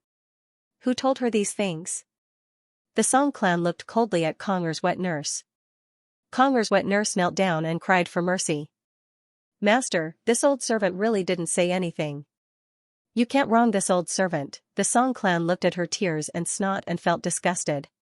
This wet nurse couldn't stay by Conger's side anymore. Conger didn't know where she heard this nonsense from. If this was heard by the Crown Prince or Xianxia Lin, it would be terrible. Although the Song clan looked honest and slow, she wasn't stupid. She knew how to keep a low profile. She knew how to protect herself. She was the Crown Prince's first woman and also the first to bear his child. Otherwise, how could she live peacefully in the Crown Prince's courtyard and never become a threat in the eyes of the Crown Prince's other women? Conger struggled again and ran into the inner room. The Song clan followed closely and said in Conger's ear, Conger, be good. In the future, you can't talk about monsters, okay? Especially in front of your father, the Crown Prince, you can't say these things, okay? Xianxia Lin was in the limelight now. Although she looked innocent, she hid her scheming. She was able to gain the Crown Prince's favor in such a short time. She got rid of Su Shuiying and now she had the Empress as her backer. She didn't dare to provoke her. The Song clan repeatedly emphasized in her daughter's ear. She only stopped nagging when Conger agreed. On the second day of the second month, an imperial edict shocked the entire Crown Prince's eastern palace. Everyone in Pingle Park knelt down to receive the edict. The imperial edict was read by Zhao Yong, who was by the emperor's side. By the will of the heavens, the emperor decrees, Xianxia Lin Anju, the Crown Prince's personal attendant, is virtuous and cautious, diligent and gentle in nature. Because of her meritorious service in saving the Empress, she is specially conferred the title of Crown Prince and Vice Prince. Lin Jiabao stepped forward to thank the emperor and received the imperial edict. All the palace servants in Pingle Park paid their respects to Xianxia Lin. Oh, no. Vice Prince Lin Xianyuan Hanqing also asked Mama Qiu to open the treasury and reward all the palace servants in Pingle Park. Pingle Park was lively and jubilant. Everyone felt extremely lucky and happy to be able to work in Pingle Park and have Vice Prince Lin as their master. When the Yu clan heard that Lin Jiabao was conferred the title of Vice Prince, she was so angry that she smashed her favorite peach blossom porcelain vase. Why is he so lucky? She was the woman who had given birth to a prince for the Crown Prince. That Shunner was young and didn't have any children. Why is he? The palace maids of the Yu clan didn't dare to say anything. They silently cleaned up the broken vase on the ground, thinking that it would be great if they could work in Pingle Park. When the Song clan heard the news, she wasn't as excited as the Yu clan. Instead, she used the excuse that the wet nurse by Conger's side wasn't feeling well and had Mama Qiu replace the wet nurse. She also became stricter on Conger's education. The next morning after receiving the imperial edict, Xianyuan Hanqing brought Jiabao to pay respects to Empress. Empress was very happy to see the Crown Prince bring Jiabao over. Jiabao, come over and let me take a look. Empress carefully looked at Jiabao's thin little face and said, You've lost so much weight? Your complexion looks good. Have you used all the tonics that I had Mama Qiu send over? Jiabao thanks Empress for the tonics. Jiabao uses them every day. Lin Jiabao had been coaxed by Xianyuan Hanqing to drink a lot of nourishing soups and water for the past few days. His complexion was much better now. Xianyuan Hanqing saw that Imperial Mother's attitude towards Lin Jiabao was amiable, and he was very happy in his heart. His obedient baby was really loved by everyone. In the future, there shouldn't be too much resistance from Imperial Mother's side. Jiabao, you're still young. You have to know that it's taboo to injure your foundation when you're young. You have to take care of your illness this time. Jiabao, if you take care of your foundation now, you'll be able to give birth to a child for the crown prince in the future. Empress said to Lin Jiabao. Although Lin Jiabao was a twin and had difficulties giving birth, Empress still hoped that Lin Jiabao could give birth to a child for the crown prince. Yes. Lin Jiabao replied somewhat shyly. After that, Empress invited the crown prince and Jiabao to eat lunch together. In the following days, Lin Jiabao went to pay respects to Empress every day as usual. The concubines in the imperial harem clearly felt that Empress's attitude towards Vice Prince Lin was very different. Everyone understood that this Vice Prince Lin was now a popular person in front of Empress, so they were even closer to Lin Jiabao to curry favor. The court also began to pay attention to Lin Jiabao as the crown prince and vice prince. This was the crown prince's first vice prince, and he was also indebted to Empress. It was a good thing that this vice prince's background wasn't enough, and he was also a shunner. Otherwise, his future would be limitless. In the 6th year and 2nd month of Yuntai, Emperor Qinori Zhaoshan sent out 2 imperial decrees. He condemned Prince Li and his Shui clan. The decrees followed the will of the heavens, and the emperor decreed, Prince Li has been executed for his rebellion, and Prince Li's entire family will be executed. The Shui clan has committed treason and assisted Prince Li in his attempt to usurp the throne. They will be punished by the heavens and earth, and their entire family will be executed. Imperial Decree. For a time, all the clans that were related to the Shui family came forward to beg for forgiveness, and cut off all ties with the Shui family. Everyone kicks a man who is down. Many clans that were close to the Shui family were punished. The Shui family's power was uprooted, and the once powerful Shui family was completely destroyed. Afterwards, the Crown Prince's Eastern Palace released news that the Crown Princess Shui had passed away due to illness. This news didn't cause too much of a stir. Xianyuan Hanqing requested that the Crown Princess Shui clan be the daughter of a guilty official, so she didn't have the right to be buried in the imperial mausoleum. He requested that she be buried elsewhere, and the emperor approved. All the officials understood that the crown prince didn't want the Shui clan to occupy the position of his first wife. Lin Jiabao was now the highest-ranking person in the crown prince's eastern palace. Xianyuan Hanqing handed over the management of the eastern palace to Lin Jiabao, and Mama Qiu assisted him from the side. Lin Jiabao was very serious about the tasks the crown prince gave him, and he worked hard to learn from Mama Qiu. Even though he was still a little immature, he slowly became more and more capable as time went by. In March, the second prince, Xianyuan Hanqi, returned to the capital and was in the limelight for a while. The second prince had made great contributions at such a young age. At the age of 15, he was already able to carry out his duties, and he did it so well. Some of the more active officials were secretly calculating. Right now, there were still vacancies for the crown princess and the 2 concubines of the crown prince. The second prince still didn't have a concubine or a concubine. The second prince officially entered the court and entered the sights of the officials. When the emperor saw that his second son was starting to be independent, he was very gratified. His 2 sons were the pride of his heart. It seemed that the prosperity of the Xianyuan Empire was not far away. Not long after, the prefect of Su province, Shi Qishan, learned that Lin Jiabao had been promoted to the vice prince of the crown prince. This Lin Jiabao is going to be an amazing person in the future. Shi Qishan thought to himself. When Shi Qishan returned to his residence and told his wife, Madame Shi was also very surprised when she heard the news. Lin Jiabao had been promoted to the position of vice prince in less than a year. It's a pity that the second daughter of the Lin family is already engaged. The remaining husband's daughter is too young to be engaged, Madame Shi said regretfully. Otherwise, if they could get married, it would be very helpful for her husband's future. Send someone to send a big gift over first. Shi Qishan said to his wife. In Pei County City, the county magistrate, Du Xianxia, also learned of this great news. He quickly said to his advisor, "Quickly prepare a sedan.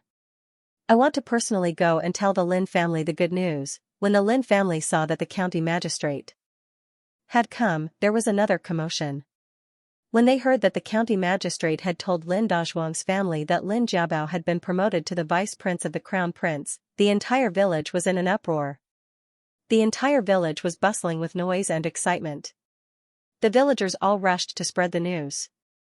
The Lin family village really had a noble person. Lin Dazhuang's family was also stunned by this good news. Lin Dazhuang asked in disbelief, "Jiabao is the vice prince of the crown prince? Is this true?" "Old Master Lin, it's all written in the court bulletin. It's absolutely true. I'm here to tell you the good news." "Thank you for coming here personally, county magistrate. Please come in and have some tea." Lin Jiawen invited county magistrate Du into the house. At this time, many villagers had gathered outside the Lin family's courtyard to watch the show. County Magistrate Du's advisor happened to run into Registrar Wang today and greeted him politely. "Registrar Wang, your family's in-laws are really amazing." He then told Registrar Wang about the news that Lin Jiabao had been promoted to Crown Prince and Vice Prince. After Registrar Wang returned home, he happily announced the good news. Lin Chun'er was both happy and jealous. Originally, she thought that Lin Jiabao being the Crown Prince's personal attendant only sounded nice, but in fact, in an ordinary family, he would be equivalent to a concubine. She didn't expect her younger cousin to be so capable. Fortunately, her family's relationship with her eldest uncle's family had been restored. Now, she could really straighten her back. Lin Chun'er was right. Since then, the Wang family's attitude towards her had changed greatly. Her mother-in-law even bought 2 new maidservants to serve her.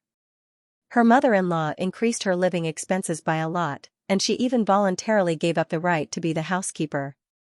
Even when Lin Chun'er sold her husband's 2 concubines, not only did her husband not blame her, he was even more gentle and considerate to her and spoke sweet words to her. Lin Chun'er was proud of this for a long time. Pei County and even Shuzhou's prestigious families all knew that Registrar Wang's daughter-in-law was Vice Prince Lin's cousin. Those noble women's families often invited her to participate in flower appreciation parties and poetry parties. Although she had always been by the side of Zhang Huanyang and Lin Jing'er, she still enjoyed it. Lin Chun'er and her younger sister Lin Xia'er didn't miss any opportunity to show their faces at Shuzhou's upper-class banquets. Lin Chun'er felt that this was the life she wanted to live as the wife of an official's family. Lin Xia'er saw the beautiful clothes and exquisite food, and swore that she would also live such a life in the future. The news that Lin Jiabao was promoted to Crown Prince and Vice Prince continued to spread throughout Shuzhou. Lin Dazhuang's family had become a hot steamed bun in the Lin family village. Nearby and far people came to curry favor with them. The Lin family was about to soar, and everyone in the village wanted to get in touch with them. Lin Dazhuang's family couldn't stand the harassment. Every day, they had to receive visits from many prestigious families in Shuzhou, and they also had to send away many matchmakers. Lin Jiaocai and Lin Xiao'er's marriage was already on the minds of many people in the village, and many people even asked matchmakers to send their daughters to the Lin family as concubines. Lin Jiawen was now the man that all the women in the village wanted to marry the most. Lin Jiawen was originally a burly man with a strong waist and a strong back. Although he was a scholar, he had many sisters and brothers in his family, and his family was not very well off. Therefore, the girls in the village didn't like him. However, not only did Lin Jiawen pass the county examination, but he was also exempted from land taxes, military service, and corvée labor. His family also had more land, and his younger brother became a noble in the palace. When the women mentioned Lin Jiawen, they all looked at him with admiration. A few days ago, Wu Qiaolan's mother was still praising the child's father, saying that he taught his students well, and that he chose a good son-in-law. Wu Qiaolan's mother was worried when she heard the news that Lin Jiawen was taking in concubines, so she hurried over. Lin Jiawen didn't know whether to laugh or cry when he heard his mother-in-law's worry. "Mother-in-law, please don't worry. I've never thought of taking in concubines." "Yes, mother-in-law, don't worry. The Lin family will never take in concubines." Lin Dazhuang also promised the Wu clan. These days, there were people who wanted to send 2 beautiful women to be his concubines. Zhang Huanyang was so angry that he didn't treat him well these days. Lin Dazhuang also felt wronged. He already had a grandson. Lin Dazhuang and his family once again closed their doors to visitors, but there were still some people who refused to give up. The Lin family had no choice but to secretly buy a small house with 3 entrances and 3 exits in town. They temporarily handed the land over to Zhou Hai and his family to look after, and the whole family moved to town. The Lin family only told a few close family members about their move. After that, they bought some servants and hired a concierge to look after the house. Every day, they got rid of unnecessary people and their days were much quieter. Lin Jiawen could finally calm down and study. At the Qin residence, Lin Jing'er just came back from the Lin family's new house. The Lin family's house wasn't far from the Qin residence, so it was convenient for him to walk around. Jing'er, you're back. How are things going with the in-laws? Is there anything else you need? Do you have enough servants? Mrs. Qin asked with concern when she saw her daughter-in-law come back. The Qin family had started to cooperate with the imperial family, and their business had more than doubled. They made a lot of money every month, and Qin Kaixing was full of energy every day. They wanted to expand the Qin family's business. Mrs. Qin believed that Lin Jing'er was the Qin family's lucky star, and she valued her daughter-in-law more and more. When she heard that the in-laws were coming to town to stay for a while, she was very happy. They're all settled. We don't need anything, Lin Jing'er replied. That's good. Then we'll wait for a few days until they're free. We'll pay them a formal visit. Mrs. Qin thought that if the 2 families lived close to each other, they would be able to visit each other more often. In the blink of an eye, it was October. Lin Jiawen went to Suzhou to take the provincial examination. After the results were released, Lin Jiawen's name was first on the list. Lin Jiawen took first place in the provincial examination and became the top scorer. The Lin family immediately set off firecrackers to celebrate, and then held a banquet in the best restaurant in town. They invited their teachers, relatives, and friends. The Suzhou prefectural magistrate, the Pei County magistrate, and other famous people in Suzhou either came in person or sent people to deliver congratulatory gifts. Lin Dazhuang drank until his face was red. In the past year, the Lin family had undergone earth-shaking changes. His sons had become so successful. It was great. In the following days, the Lin family had more social events. From then on, the Lin family became a rising family in Suzhou. Lin Jiawen didn't become complacent just because he became the top scorer. Lin Jiawen had already decided not to take the provincial examination next year. He planned to give himself 2 years to consolidate himself before taking the provincial examination.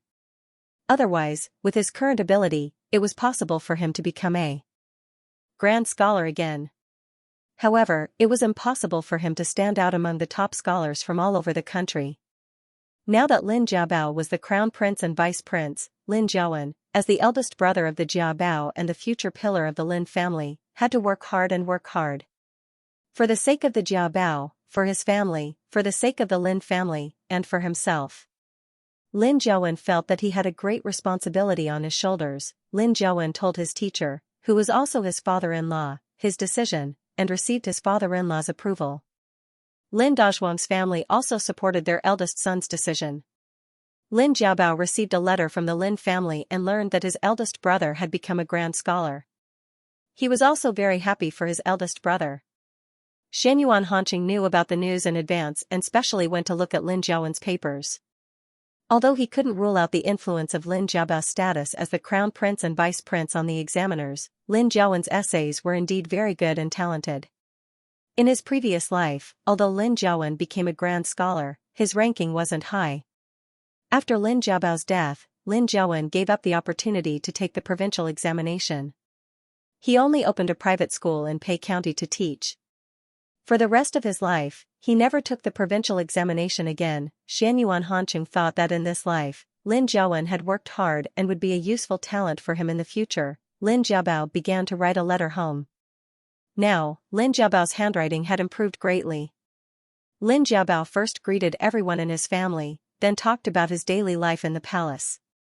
He said that the crown prince and empress were very good to him and that he was very happy in the palace. After Lin Jiabao finished writing his letter home, he would show it to Xianyuan Hanqing. Lin Jiabao felt that it was already a great blessing for him to be able to write letters to his family. It would be bad if he accidentally mentioned something that shouldn't be mentioned in the letter, so Lin Jiabao would show it to Xianyuan Hanqing after he finished writing. Xianyuan Hanqing smiled as he took Jiabao's letter home and read it. He didn't actually care if there were any taboos in the letter, but seeing how careful Guibao was, he was happy to cooperate. After quickly reading Guibao's letter home, Xianyuan Hanqing picked up his brush and corrected the wrong words for Jiabao. That's right, he corrected the wrong words. He didn't do it for nothing. One wrong word was equivalent to a kiss from Guibao, so when Lin Jiawen read Jiabao's letter home aloud, the corner of his mouth would always twitch unnaturally. Thanks to his younger brother, Jiabao, Lin Jiawen could often see the crown prince's calligraphy. Jiabao's letters often had wrong words. It was obvious that the handwriting wasn't written by Jiabao. Who was the person who wrote it? Looking at the sharp and flamboyant handwriting, it was easy to guess that it was written by the crown prince. Lin Jiawen was a little worried. His younger brother wrote letters under the crown prince's nose, so naturally, he said that he was doing well. Even if he was wronged, he definitely couldn't mention it. After correcting the wrong words, Lin Jiabao put the letter home into an envelope and sealed it. Xianyuan Hanqing carried Lin Jiabao onto the desk. How many kisses, Guibao? 3. Lin Jiabao answered honestly. Jiabao took the initiative to wrap his arms around Xianyuan Hanqing's neck and offer his lips. Correcting the wrong words and sending kisses was already their little hobby. Xianyuan Hanqing was intoxicated by his baby's initiative to kiss him, unable to extricate himself. It was too sweet. Xianyuan Hanqing gradually took the initiative and deepened the kiss. His hands also went up to Jiabao and stroked him. Guibao, my baby, I really want to eat you. Xianyuan Hanqing already had a reaction, sucking heavily on Jiabao's little earlobe. Jiabao is willing to give it to my husband. Lin Jiabao remembered that Empress wanted him to give birth to a child for the crown prince, so he mustered up his courage and said to Xianyuan Hanqing. Xianyuan Hanqing took a deep breath and said in Guibao's ear, no. Guibao, let's wait a little longer. Baby, take care of your body. When you turn 16 next year, I will definitely love you dearly. Xianyuan Hanqing made up his mind to wait until his baby turned 16 before touching him. In his previous life, he took Jiabao when he was 15 years old. Later, when Guibao was pregnant, that bitch Susher plotted against him and fell into an icy lake. She lost the child and injured her body so she couldn't get pregnant again. Although Susher was dead in this life, Xianyuan Hanqing was still afraid that history would repeat itself. He really didn't dare to take any risks with Jiabao in this life. Yes. The eunuch outside Yongshou Palace reported, the wife of the governor of Beiguang with her daughter, the wife of the assistant minister of the Ministry of Rights with her daughter, and the Countess Shijing with her daughter are asking for an audience. Let them in. The empress had been very comfortable during this period of time. Her 2 legitimate sons were so outstanding. At the beginning of the year, Prince Li and the Shui family were removed. Since then, she had no more worries. Next year, the crown prince's health would be almost recovered. Now, she could settle down and look for her 2 sons first. Although the consort selection would be held next year, many noble women of aristocratic families had already started to prepare. The 3 daughters who came this time were all Empress's favorite candidates. Empress wanted to let Jiabao meet them first and familiarize himself with their personalities. The wife of the governor of Beiguang, the wife of the assistant minister of the Ministry of Rights, and the Countess Shijing each brought their daughters to greet Empress. Greetings to Empress. Greetings to Empress. No need for formalities. Empress looked at the 3 beautiful girls in front of her. They are really at the tender age of flowers. Looking at the 3 of them, alas, I feel that I am old. Your Majesty, you are graceful and noble, and you are a national beauty. You are not old at all. Madame Count Shijing praised the Empress.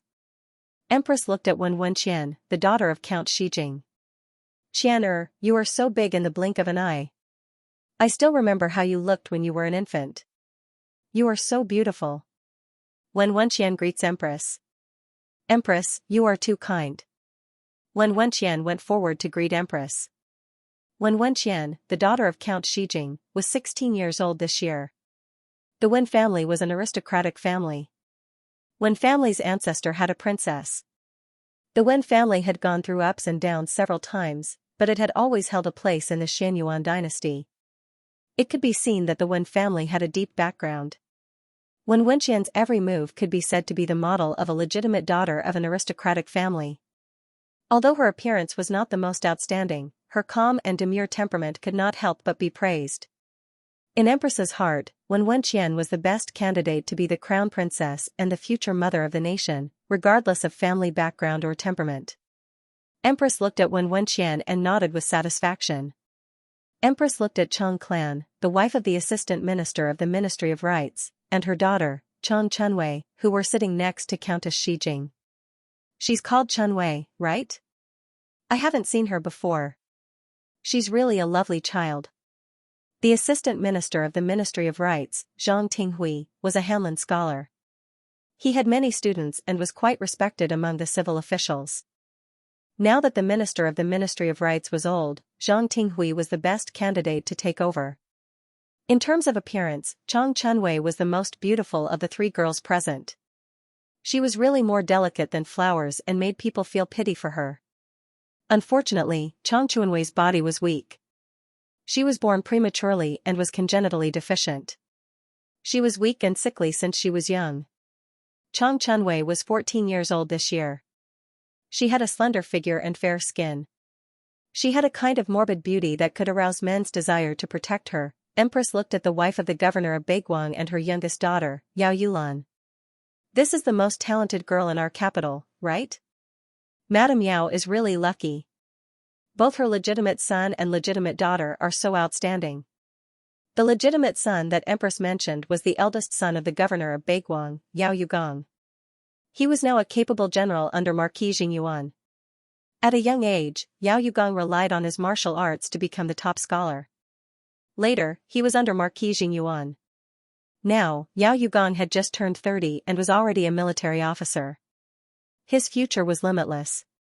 Marquis Jingyuan, Wang Zhen, was Empress's legitimate brother. Wang Zhen had been guarding the north for many years. He had spent half his life on the military and was now middle-aged.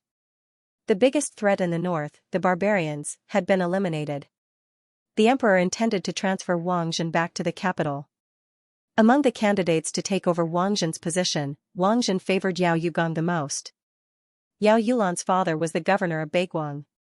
He was in charge of the Beiguang region and had a high position. With such a father and legitimate brother, Yao Yulan's identity as the crown prince's concubine was naturally not difficult.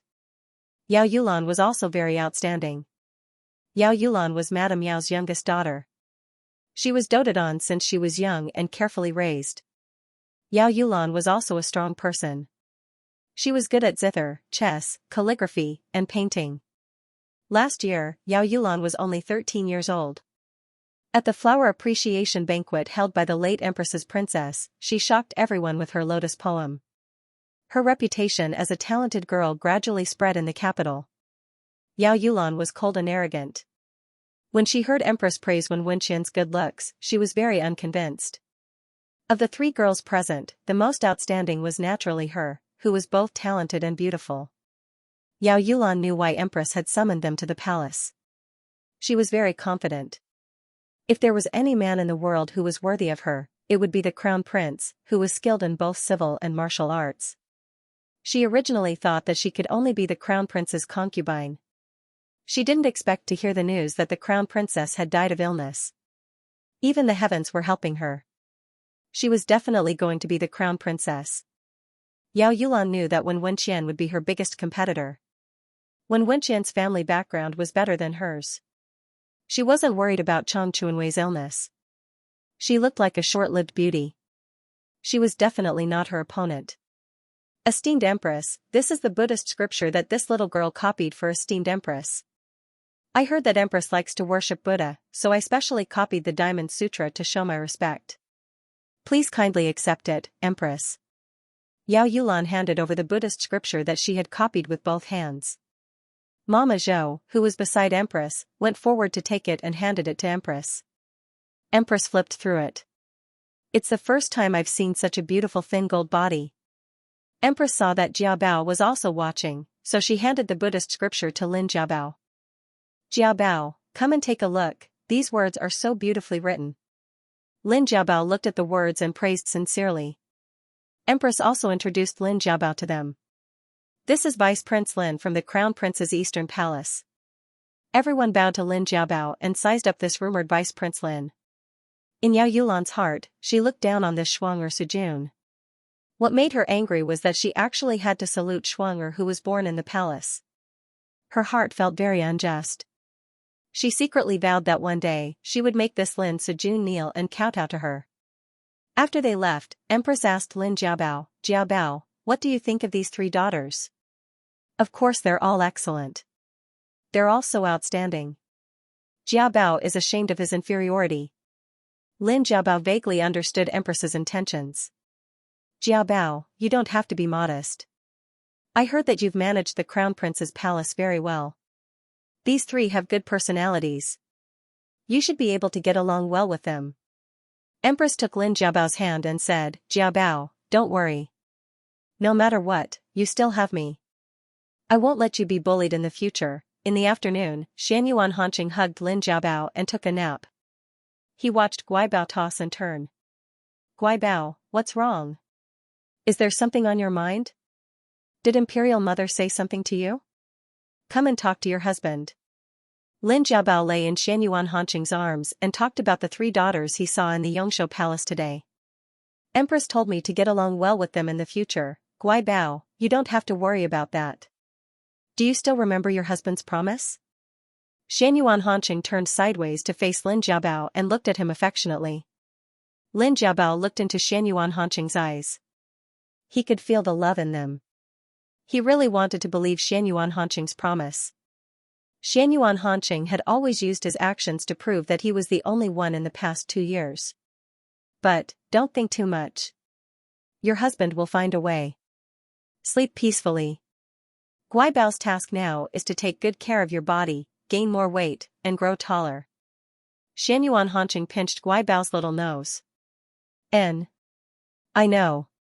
In order to have a baby in the future, I need to take care of my body. Lin Jiabao knew that if he could give birth to more children for the Crown Prince, Empress would be very happy and like him even more. Good boy. Guibao, in the future, you'll be like your mother. How about we have 6 children? Xianyuan Hanqing thought about it again and shook his head.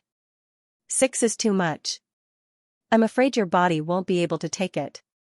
4 is enough. 3 is fine too, okay.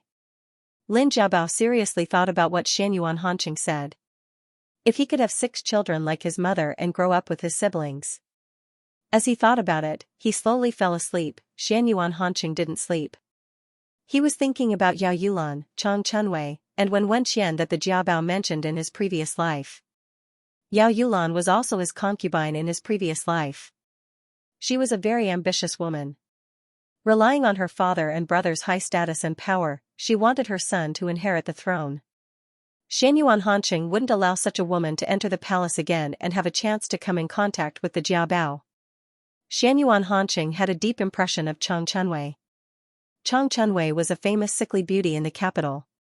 It wasn't easy for her to live from a young age until she reached marriageable age. Although she was very beautiful, beautiful women had short lives.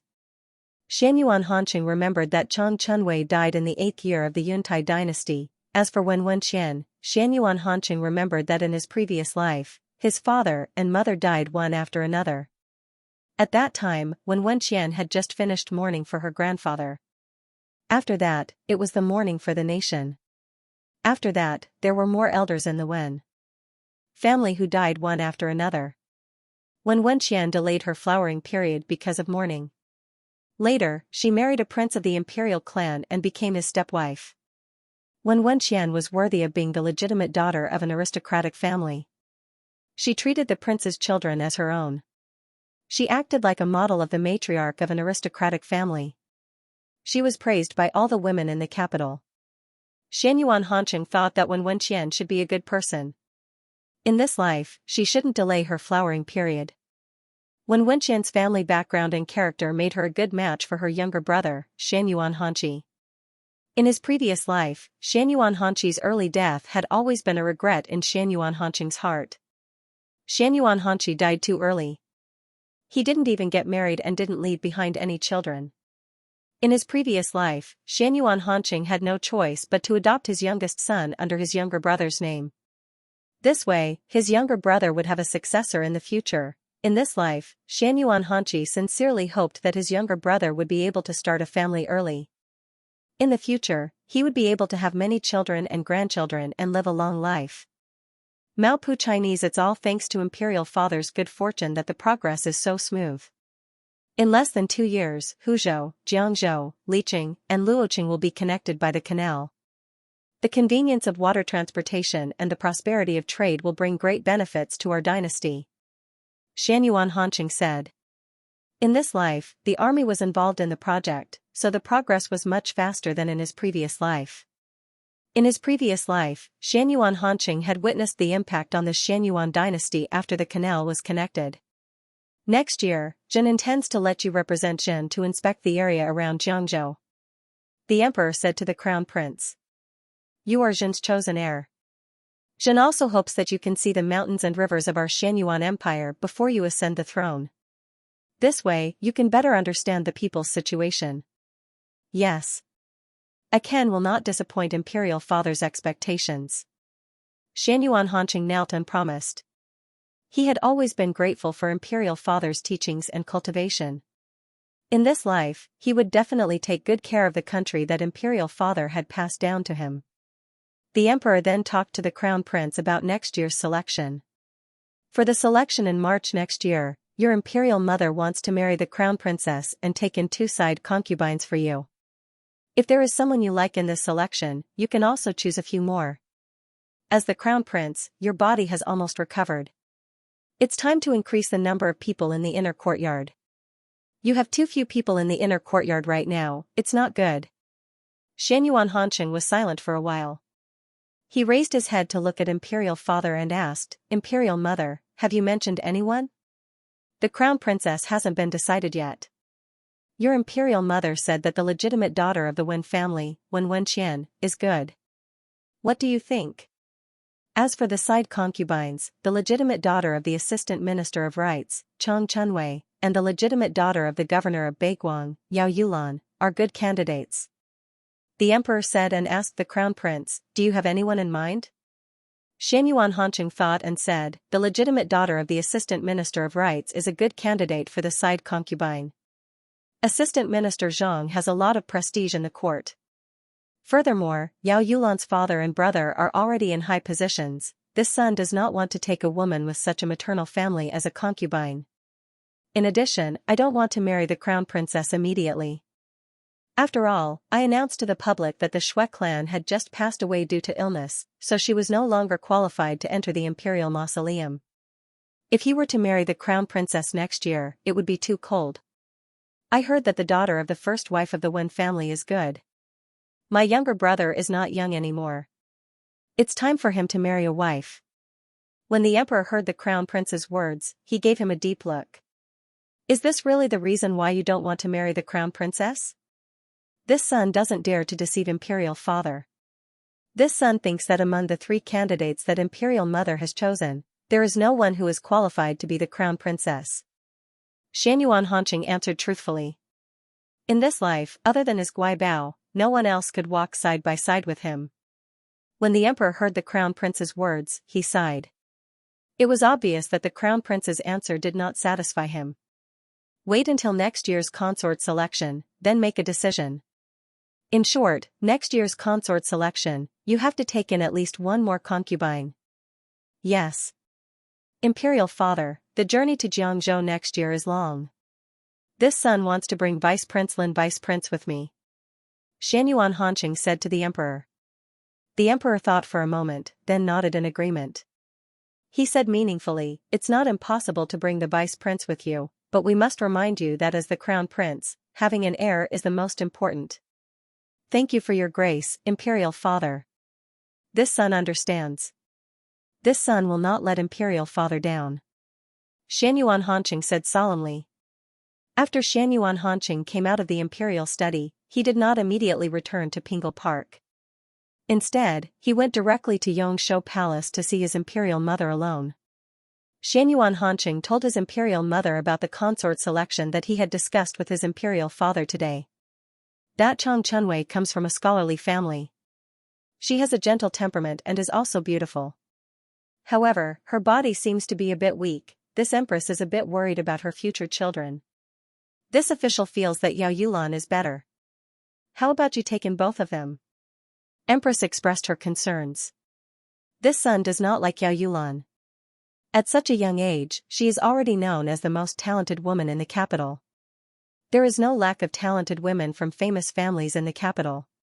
Which daughter from a large family isn't overflowing with talent?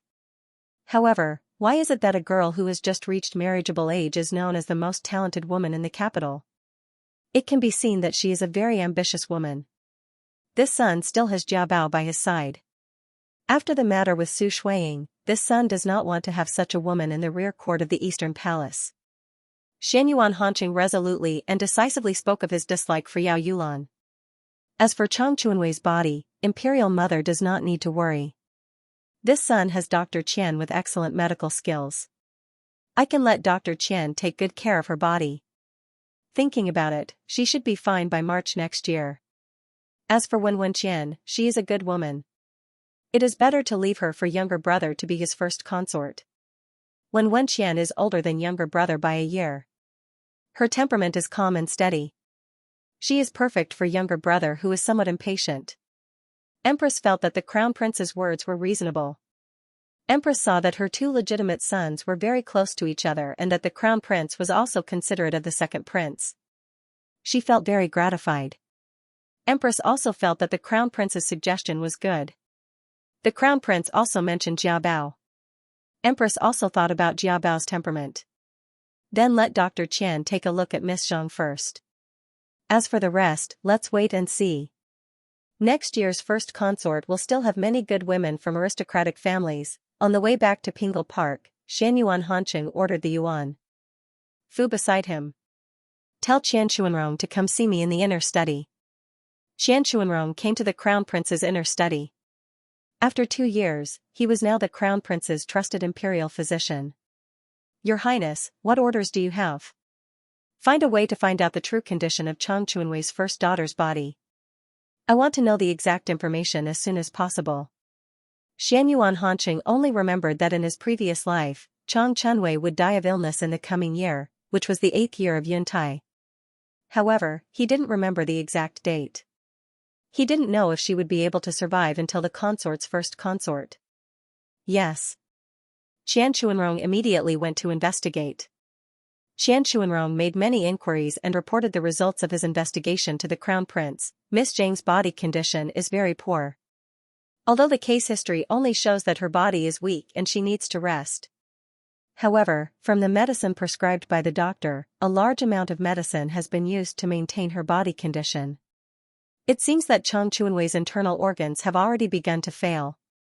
If you were to treat Chang Chunwei, would she still have any hope of recovery? If not, can you extend her life as much as possible so that she can last until the consort's first consort? Xianyuan Hanqing asked Qian Chuanrong. I can't guarantee anything. I need to go and take Miss Zhang's pulse before I know. However, I will definitely do my best to treat Miss Zhang. Qian Chuanrong said. Go to the Zhang family as soon as possible. Xianyuan Hanqing whispered a few more instructions into Qian Chuanrong's ear, then had him withdraw. The residence of the Assistant Minister of Rights, Zhang Tinghui, was brightly lit. Lady Zhang wiped her tears and anxiously looked at her unconscious daughter lying on the bed. Chang Chunwei had fallen ill ever since she came back from the palace. Zhang Tinghui angrily said to his wife, Who told you to take Chunwei into the palace on your own? Chunwei's body is already like this, yet you still want to take her out, and to the palace? Next year is the consort's first consort. If Chunwei catches the eye of the empress, what will you do? Have you thought about the consequences? Lady Zhang stammered, I thought it would be hard to refuse the empress summons. Chunwei's body has clearly gotten better these past few days, so I took her there. Who would have thought that things would turn out like this? What did Dr. Wang say? Zhang Tinghui asked his wife. Dr. Wang said that Chunwei probably won't be able to survive this winter, sob sob. Lady Zhang cried even harder. Lady Zhang gave birth to a total of 3 sons and 1 daughter. She especially doted on her only daughter. However, her daughter's body had been weak since she was young, and she constantly fell ill, causing her to be worried sick. Lady Zhang watched her daughter grow up day by day, and she was about to reach the age where she could get married. However, her daughter had frequently invited imperial physicians to treat her these past few years. Everyone in the capital knew that the daughter of the Zhang family was weak and sickly, so no one cared about Chang Chunwei's marriage. Lady Zhang and Assistant Minister Zhang came up with a solution. Starting last year, they stopped inviting imperial physicians to treat their daughter whenever she fell ill. The Zhang family announced to the public that Chang Chunwei's body was much better. When the people in the capital saw that the Zhang family had indeed stopped inviting imperial physicians, they all believed that Miss Zhang's body had improved. In reality, the Zhang family had secretly invited Dr. Wang, who was said to be a miraculous doctor, to treat their daughter. That Dr. Wang was quite capable. After taking the medicine prescribed by Dr. Wang, their daughter's condition did improve. Therefore, Lady Zhang began to anxiously arrange for their daughter's marriage. In Lady Zhang's mind, she wanted to find a family for her daughter to marry as soon as possible.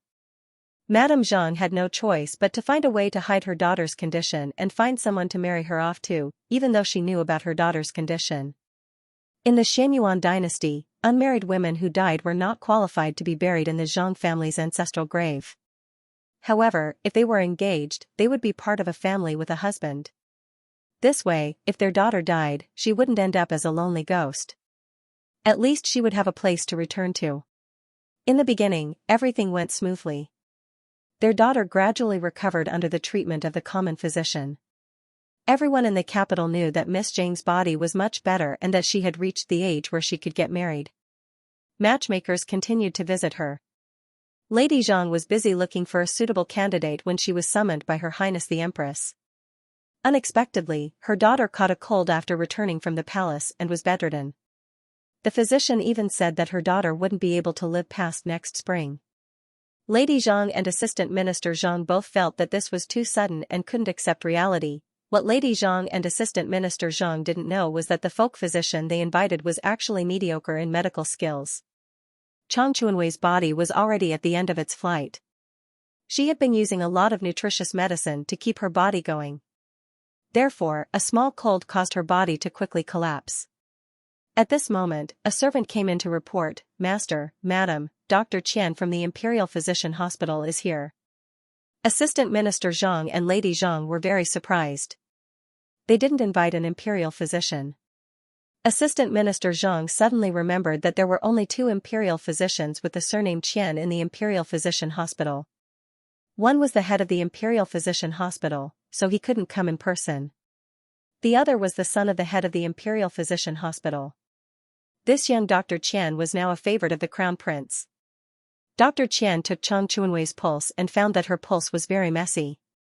After looking at the prescription she used before, he carefully considered and wrote a new prescription. Lady Zhang ordered the servant to immediately boil the medicine. After that, Qian Chuanrong and Assistant Minister Zhang and his wife had a long private discussion. Lady Zhang finally smiled. The matter that she had been worried about her daughter for a long time was finally resolved. No matter what the Crown Prince's motive was, the Zhang family was very grateful to him. In Pingle Park, Lin Jiabao carefully flipped through the accounts. It was close to the end of the year, so Mama Qiu handed over the accounts of Pingle Park for Vice Prince Lin to check and verify. Lin Jiabao looked very seriously. This year, he had learned a lot of useful skills from Mama Qiu, which benefited him a lot. Xianyuan Hanqing stayed by Lin Jiabao's side and didn't interfere. He watched as Guaibao and Mama Qiu talked about the palace affairs of Pingle Park. He saw that Guaibao explained everything clearly and handled everything appropriately. Xianyuan Hanqing knew that his darling had spent a lot of effort on the palace affairs. He was gratified by Guaibao's growth, but he also felt sorry for him. He saw all the effort that Lin Jiabao had put in for him. How could he not want to hold such a darling in the palm of his hand, At night, Xianyuan Hanqing and Lin Jiabao lay in bed. Xianyuan Hanqing told Lin Jiabao that he would take him with him to Jiang district next year. Really? Can I go with you? Lin Jiabao was very happy. He grew up in the Lin family village and was sent to the palace. He hadn't been anywhere else since then. He was full of expectations for this trip with the crown prince. Xianyuan Hanqing then talked about the consort selection in March next year. He didn't hesitate to tell Guai Bao about his plans for the consort selection. He said that Chang Chunwei didn't have long to live and that he would take her as his concubine. Lin Jiabao recalled that he had met Miss Zhang once again. He only remembered her slender figure and fairy-like face. Miss Zhang really can't be cured? She's so pitiful. She's so beautiful, like a fairy. I've already asked Dr. Qian to take a look at her. He'll do his best to treat her. Xianyuan Hanqing hugged Lin Jiabao. Guai Bao, don't be sad, that's why Guai Bao has to be healthy. Xianyuan Hanqing said, from tomorrow onwards, I'll teach you the 5 animal frolics. You have to learn it well. Practice it for a while every day. It's good for your body, yes. I'll definitely learn it well from you. Lin Jiabao took the initiative to wrap his arms around Xianyuan Hanqing's waist. You have to be well too. Don't work too hard. You have to always be with Guai Bao. When Xianyuan Hanqing heard Guai Bao's words, his heart burned with passion. He kissed Guai Bao's little mouth forcefully. It was time for the evening treat. In the blink of an eye, it was the spring festival of the 8th year of Yuntai. After Lin Jiabao was promoted to vice prince, Xianyuan Hanqing often brought him to the various banquets and celebrations held in the palace. Lin Jiabao would always obediently accompany the crown prince. His speech and behavior were very appropriate and made people feel very comfortable. Sometimes, when the empress summoned the womenfolk of the imperial court, she would also call the Jiabao to accompany her. Over time, the imperial concubines and womenfolk of the imperial court all knew this vice prince Lin Jiabao, who was doted on by the crown prince and the empress. In the 3rd month of the 8th year of Yuntai, officials of the 5th rank and above from all over the country sent their daughters to the capital. The selection that would last for the 8th year of Yuntai began. After being filtered through family background, appearance, and other layers of screening, only 30 or so women were left to live in Chuxiu Palace. They would live here for a period of time, learn the rules of the palace, display their talents, and be observed for their conduct. Only then would they be able to decide whether to stay or leave. When Wen Qian and Chang Chunwei both smoothly passed the selection. After several months of Dr. Qian's treatment, Chang Chunwei now looked no different from an ordinary person except for being thin and weak. Chang Chunwei vaguely felt that her time was running out. She also knew about the agreement between the crown prince and her parents. There was a belief supporting her. She knew that her parents were doing this for her sake. Chang Chunwei thought that she must fulfill her parents' wishes. Only then could she leave without regrets. Yao Yulan was not able to participate in the selection this time. Since Xianyuan Hanqing did not want her to enter the palace, he naturally would not give her any chance. A few days before the selection, Yao Yulan suddenly had a rash on her body. The rash on her face was densely packed and made people feel terrified. Yao Yulan was flustered and exasperated. She cursed that someone wanted to harm her, but Madame Yao could not find any clues after investigating for a long time. Even after inviting an imperial physician to treat her, her condition did not improve. The Yao family could only helplessly claim that their daughter was ill. The Yao family originally had high hopes for the consort selection, and Yao Yulan was very unwilling to give up on it. When Empress heard that Yao Yulan couldn't participate in the talent show, she sighed and said, "What a pity." In a corner of the imperial garden, the candidates were admiring the beautiful scenery in the imperial garden. Today, the Empress invited everyone to admire the imperial garden. All the beauties tried their best to show their best side in front of the Empress. Empress looked at the 30 candidates and found that the most outstanding ones were Wen Wenqian and Chang Chunwei. In addition, among these 30 people, there were 2 Shan-er. They must have heard that the crown prince liked to have 2 Shan-er, so they were sent to the palace. Empress saw that the 2 of them were born as sons of concubines and were not as cute as the Jiabao. She thought that they were destined to return empty-handed.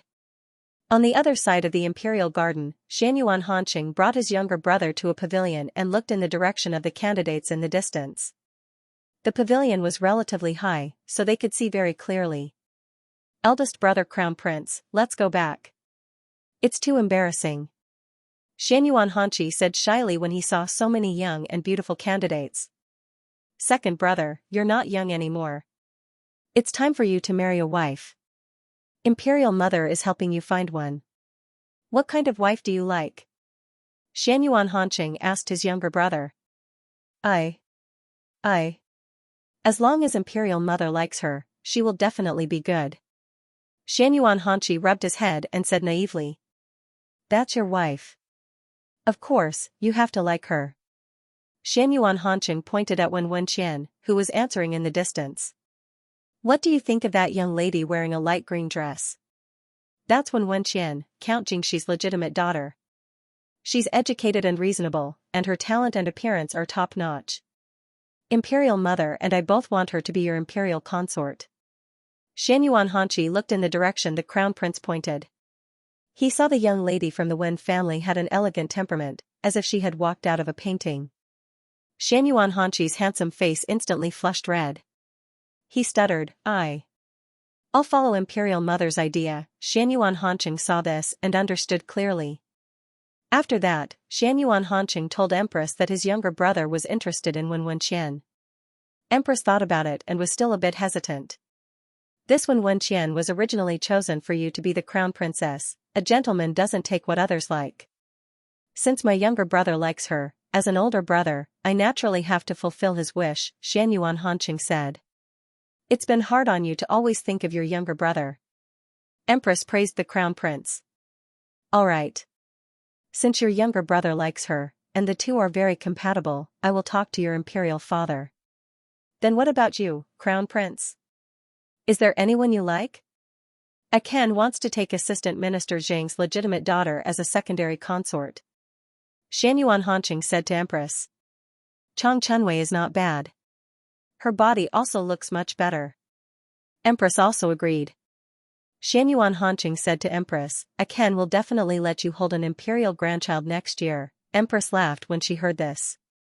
Then Imperial Mother will wait for the Crown Prince's good news. In the end, Chang Chunwei and Wen Wenqian were both left behind. After Wen Wenqian returned home, Countess Jingxi hurriedly asked, How are you in the palace? Does Empress often talk to you? Have you seen His Highness the Crown Prince? No. Empress always asks a few candidates to meet him together. However, the nannies and eunuchs in the palace take special care of me. Wen Wenqian replied. It's rumored that His Highness the Crown Prince will remarry the Crown Princess this time.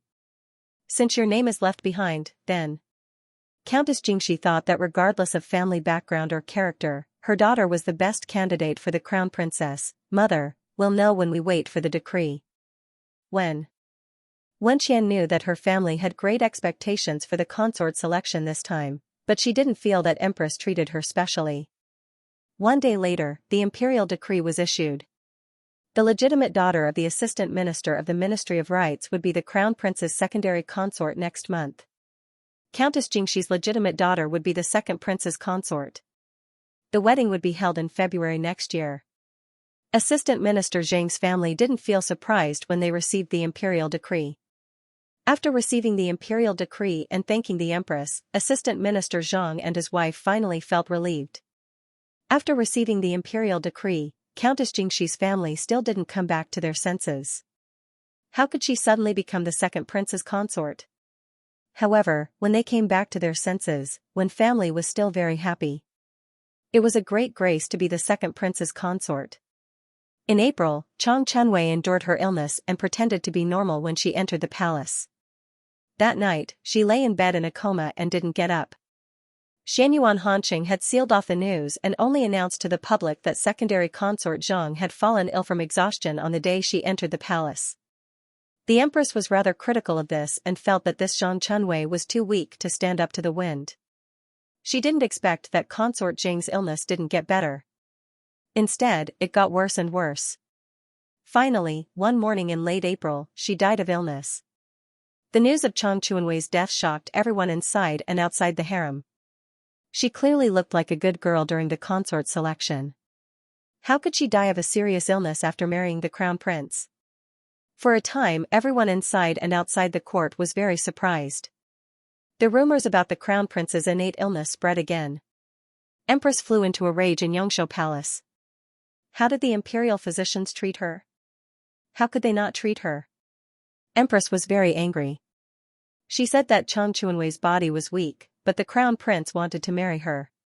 Alas, now the rumors about the crown prince's tough life were coming back. Imperial mother, please quell your anger. Perhaps it's because I killed too many people in the past that secondary consort Zhang was cursed by me. Xianyuan Hanqing comforted the empress as he spoke weakly. Empress heard the crown prince's downcast tone and immediately retorted, "Crown prince, don't listen to these rumors. It's Chang Chuanwei's bad luck. How could it be your fault? Look at Jiao Bao, isn't he fine? I saw that Jiao Bao grew a bit taller a few days ago. Jiao Bao has imperial mother's love and care. Naturally, he's blessed." Xianyuan Hanqing said to Empress. Empress's mood improved a bit after hearing this. She said to the crown prince, "You're going on an inspection tour next month. How are your preparations? Bao Bao will have to go as well. We need to bring more people to serve him. Thank you for your concern, Imperial Mother. Everything is ready." Xianyuan Hanqing thought that Jiao Bao's birthday was in June. He would prepare a surprise for him. Guibao's 16th birthday was finally here. He really couldn't wait to eat him. At the beginning of May, His Highness the Crown Prince took Lin Vice Prince to inspect Luoqing, Jiangzhou, and other places. Xianyuan Hanqing took Lin Jiabao, Yuan Fu, Yuan Qing, Shu Qin, and Shu Yu with him. General of Agile Cavalry Chao Yan led 2,000 soldiers to protect them. Xianyuan Hanqing's first destination was Luoqing. Then they took a boat from Luoqing to Jiangzhou via the Luo River. Lin Jiabao was very excited along the way. He leaned against the window and looked at the scenery along the way. His joy was overflowing with words. Xianyuan Hanqing looked at Guibao's happy appearance. He felt that if there was a chance in the future, he must take him out of the palace often. "When we reach Luoqing, your husband will take you around," Xianyuan Hanqing promised as he hugged Guibao. Luoqing was a very prosperous city. He believed that Guibao would have a lot of fun. Lin Jiabao nodded happily. He was suddenly filled with anticipation for Luoqing. After traveling for more than 10 days and passing by several cities, their group finally saw Luoqing city gate. The civil and military officials of Luoqing and the surrounding provinces were already waiting in front of Luoqing city gate. Xianyuan Hanqing got off the carriage. The assistant minister of the Ministry of War, Lu Ziki, led the officials to kneel and welcome him. "Welcome, Your Highness the Crown Prince. No need for formalities." Xianyuan Hanqing looked at the officials who came to welcome him and asked, "Is Dai Zhongheng not here?" Official Dai is still patrolling the riverbanks in Jiang province. "He can't come," Lu Ziki replied. Luoqing's prefect, Zhong Kejia, came forward and bowed to the crown prince. "Your Highness the Crown Prince must have had a hard journey. I have already prepared a welcome banquet for Your Highness. Please go to your residence and settle down." When Xianyuan Hanqing heard this, he thought that Guibao was also tired. He turned around and mounted his horse. The exquisite and luxurious carriage followed behind him. The officials had already heard that the Crown Prince was bringing along his most beloved Vice Prince Lin Jiabao on this tour. They thought that Vice Prince Lin Jiabao should be in this carriage. They wondered what kind of appearance the Crown Prince would have to dote on so much. Lu Ziki was also very curious. He stared at the carriage for a while. That night, the officials of Luoqing held a welcome banquet for the Crown Prince. The banquet was split into 2 sections. The officials in the front and the Crown Prince sat together. The prefectural magistrate's wife and a group of officials' wives accompanied Vice Prince Lin Jiabao at the back. The prefectural magistrate's wife saw that Vice Prince Lin Jiabao was only 14 or 15 years old. He had a kind and polite personality and didn't put on airs.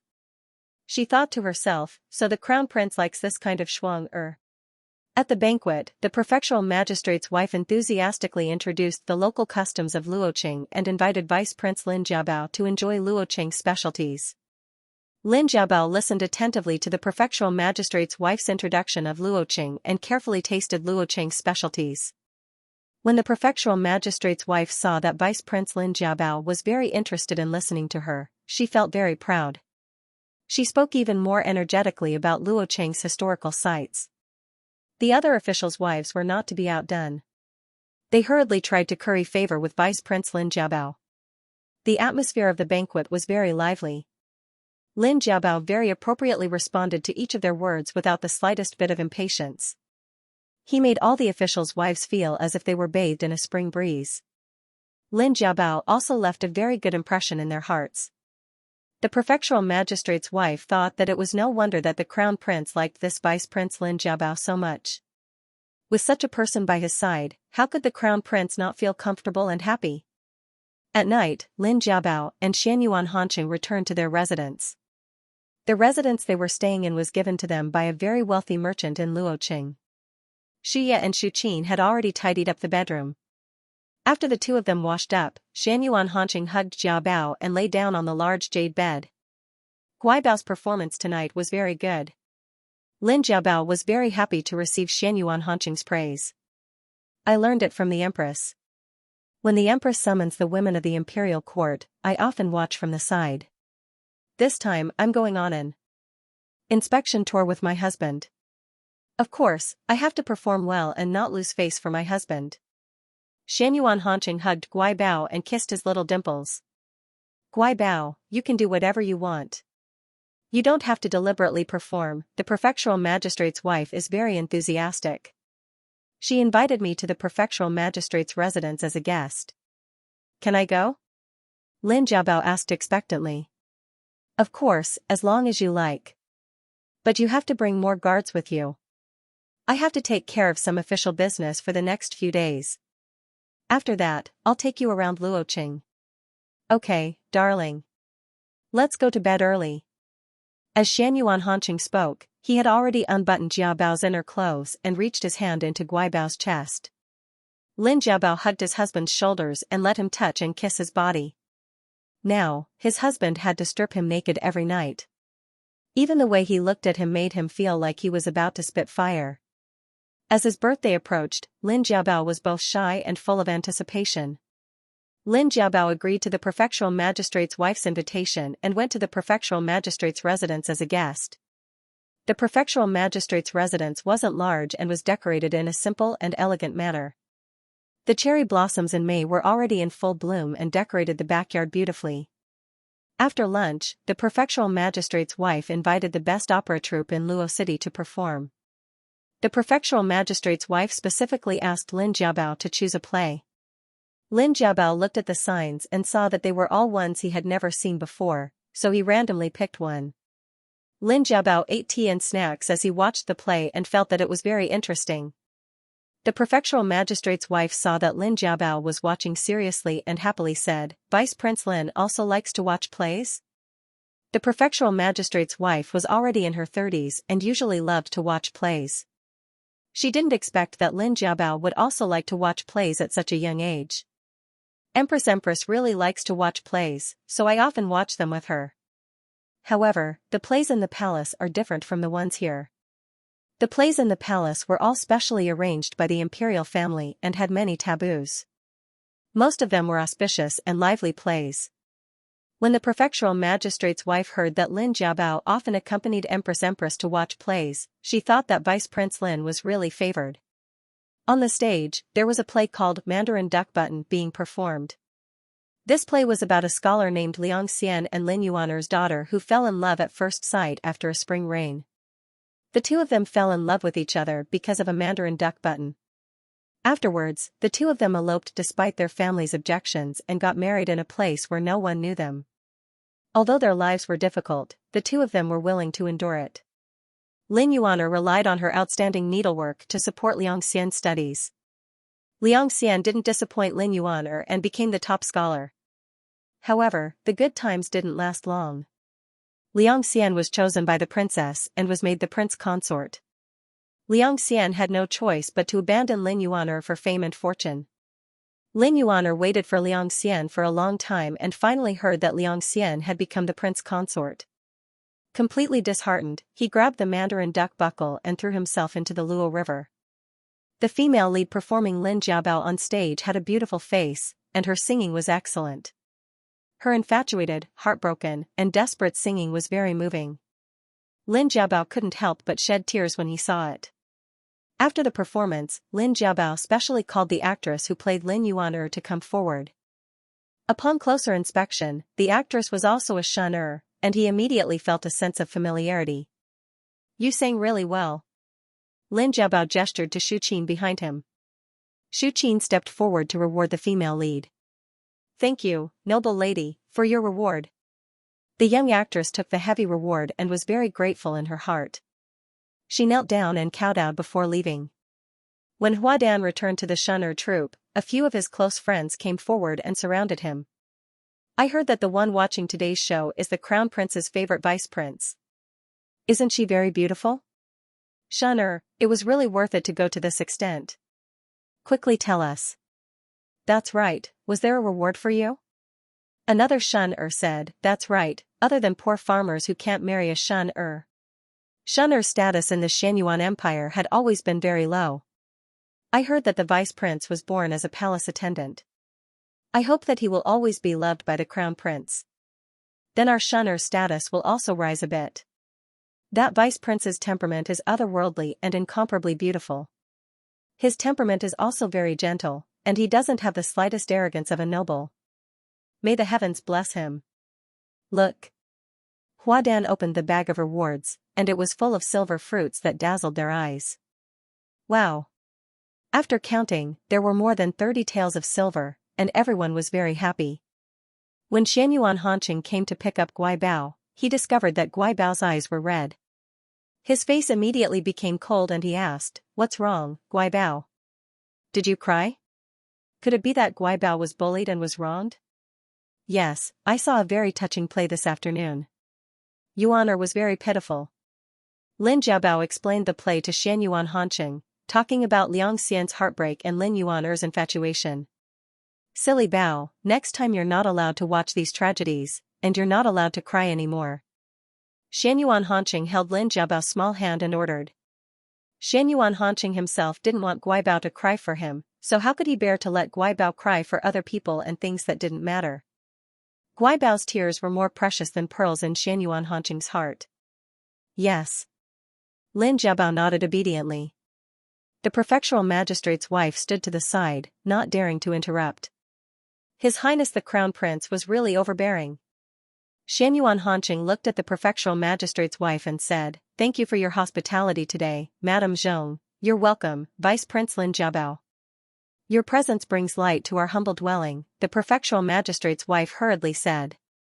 After leaving the prefectural magistrate's residence, Xianyuan Hanqing brought Lin Jiabao to the best restaurant in Luo City for a meal. There was already someone waiting in the private room of the restaurant. This person was Lu Ziki. "This is my former study partner, the current assistant minister of the Ministry of War, Lu Ziki." Xianyuan Hanqing introduced him to Lin Jiabao, then said to Lu Ziki, "This is your future master. From now on, you see him as if you see me." Lu Ziki heard the crown prince's words, straightened his clothes, and bowed with a solemn expression. "Greetings to Master Lin." Lin Jiabao also returned the bow and said, "Lord Lu, you may rise." Lu Ziki finally met the crown prince's most beloved person. Lin Jiabao was very different from what he had imagined, but he could not deny that he was much better than he had imagined. During the meal, Lu Ziki took advantage of the fact that he had been in Luo City for a long time, so he was very familiar with the city's scenery and delicacies. Lin Jiabao listened with great interest. Xianyuan Hanqing watched as Guai Bao and Lu Ziki chatted enthusiastically, and his face gradually darkened. "Guai Bao, hurry up and eat. I'll take you to the night market after you're done." Xianyuan Hanqing personally picked up food for Guai Bao. It's delicious." Lin Jiabao ate the delicious food, his large eyes narrowed, looking very cute. Xianyuan Hanqing gently wiped the sauce from Guai Bao's mouth. Lu Ziki saw a completely different crown prince today. For a moment, he wondered if the crown prince was someone else in disguise. When had the crown prince ever treated someone so gently and attentively? Lu Ziki's heart went numb as he looked at the crown prince's loving gaze.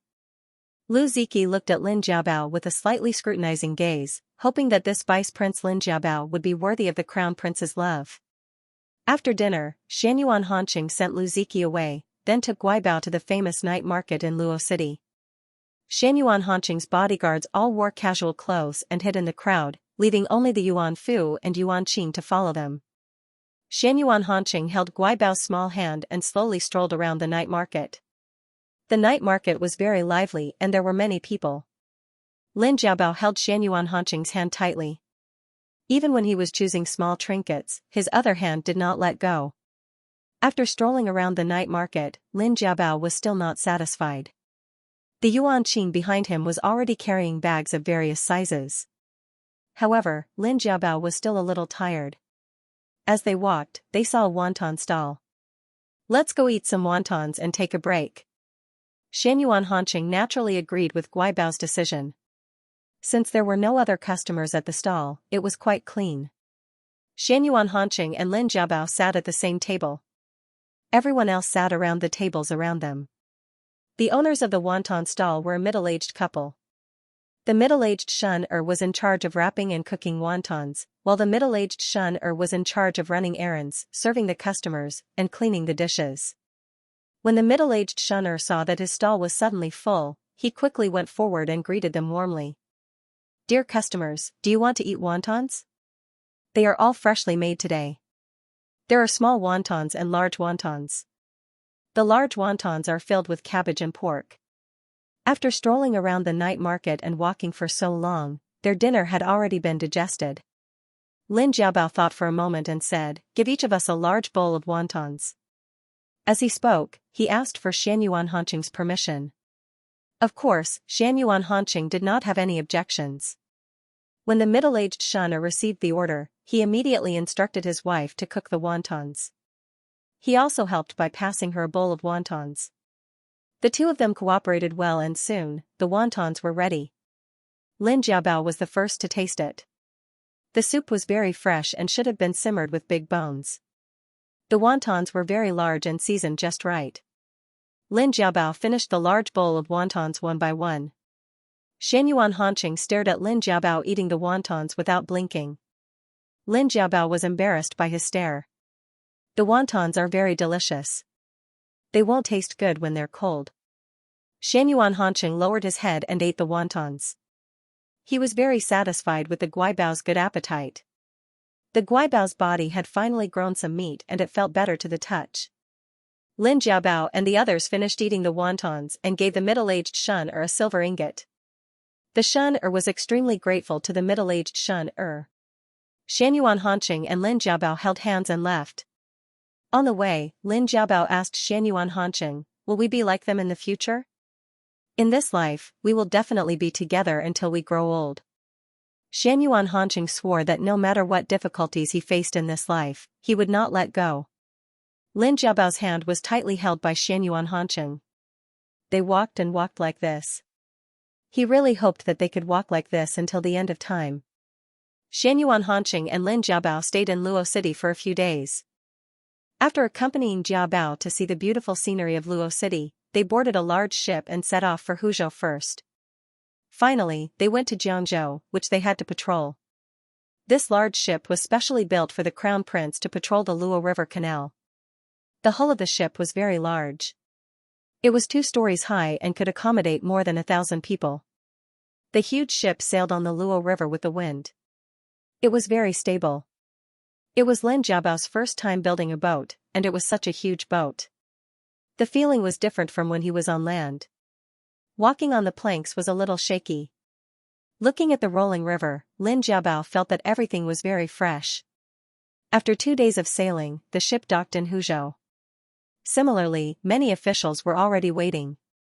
They stayed in Huzhou for 2 days. Xianyuan Hanqing inspected the unfinished river embankment in Huzhou, checked the speed of progress, and made some arrangements with the officials in Huzhou. Then, they boarded the ship and set off for Jiangzhou. After 3 days, they finally arrived in Jiangzhou. In Jiangzhou, they met the Assistant Minister of the Ministry of Works, Dai Zhongheng. Xianyuan Hanqing saw the completed river embankment in Jiangzhou and praised Dai Zhongheng greatly. With this river embankment, we don't have to fear the peach blossom flood in Luo River anymore. Dai Zhongheng was very excited to receive the Crown Prince's praise. Thank you, Your Highness, for your appreciation.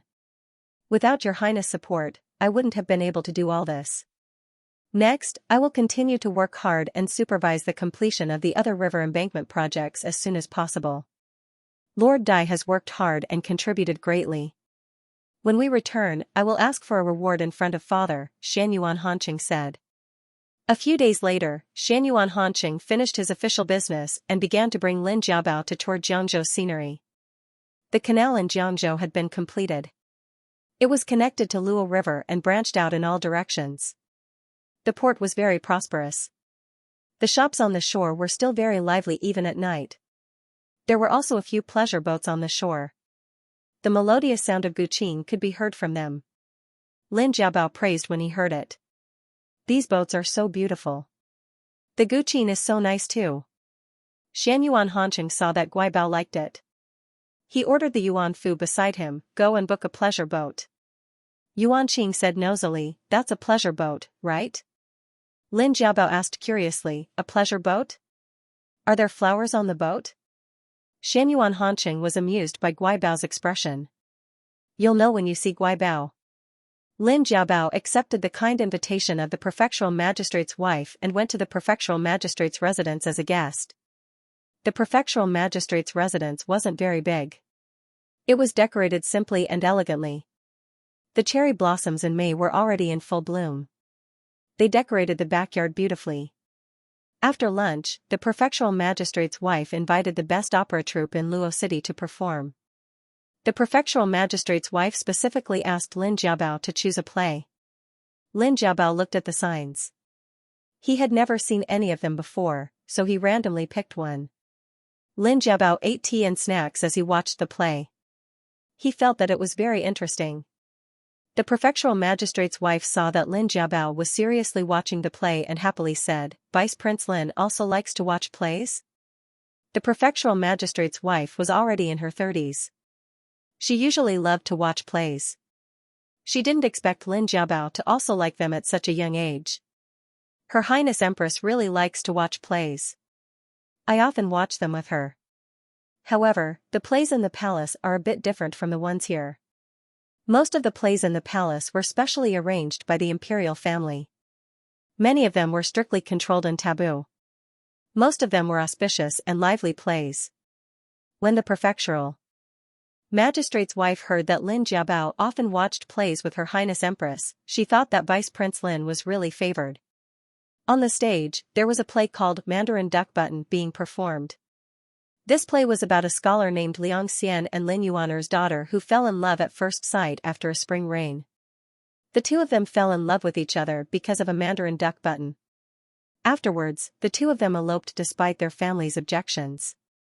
The two of them got married and lived in a place where no one knew them. Although their lives were difficult, the two of them were willing to endure it. Lin Yuaner relied on her outstanding needlework to support Liangxian's studies. Liangxian didn't disappoint Lin Yuaner and became the top scholar.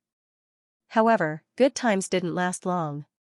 Liangxian was chosen by the princess and was made the prince consort.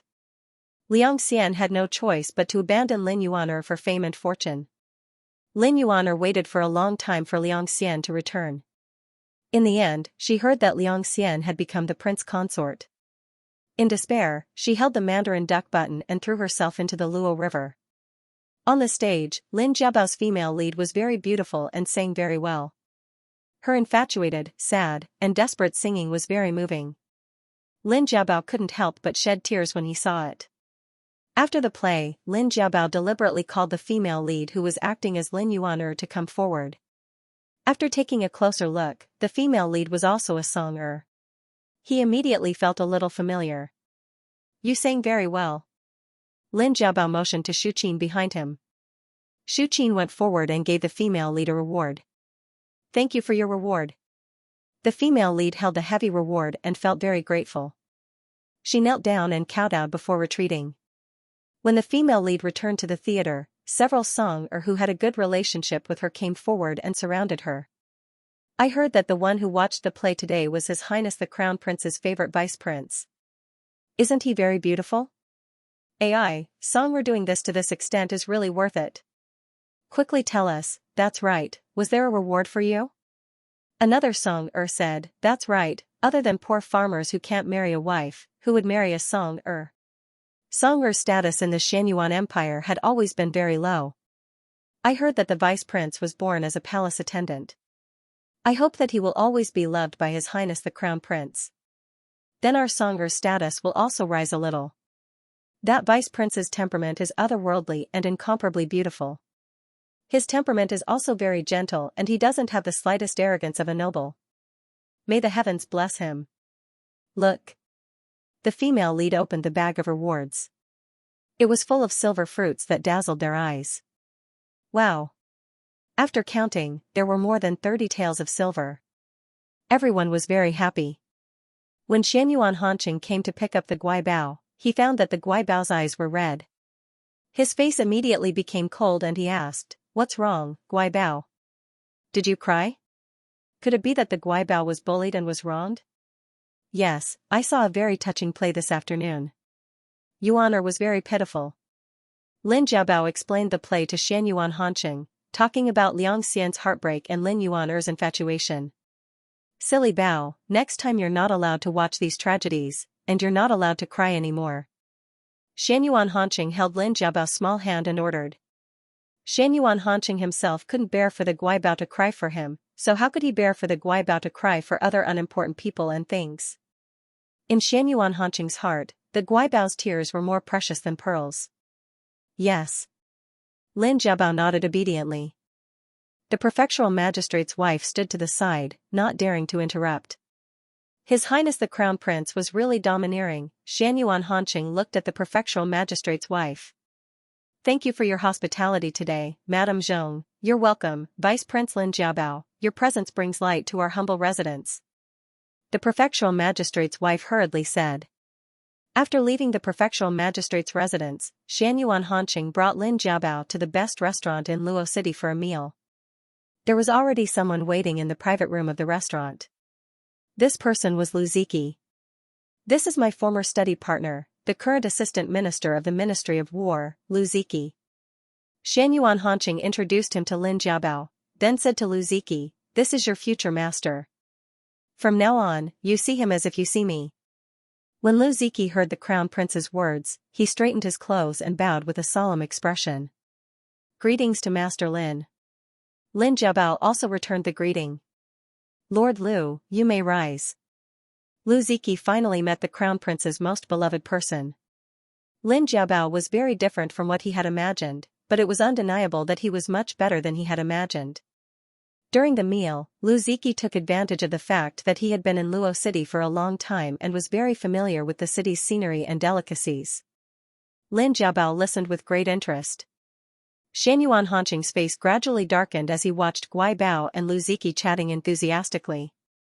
"Guaibao, hurry up and eat. After you're done, I'll take you to the night market."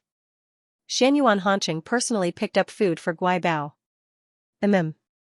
It's delicious." Lin Jiabao ate the delicacies with his large eyes squinted, looking very cute. Xianyuan Hanqing gently wiped the sauce from Guaibao's mouth. Today, Lu Ziki saw a completely different crown prince. For a moment, he even suspected that the crown prince was someone else in disguise. When had the crown prince ever treated someone so gently and attentively? That loving gaze made his heart go numb. Lu Ziki looked at Lin Jiabao with a slightly scrutinizing gaze, hoping that this Vice Prince Lin Jiabao would be worthy of the crown prince's love. After dinner, Xianyuan Hanqing sent Lu Ziki away and then took Guaibao to the famous night market in Luo City. The guards behind Xianyuan Hanqing all wore casual clothes and hid in the crowd, leaving only the Yuan Fu and Yuan Qing to follow them. Xianyuan Hanqing held Guaibao's small hand and slowly strolled around the night market. The night market was very lively and there were a lot of people. Lin Jiabao held Xianyuan Hanqing's hand tightly.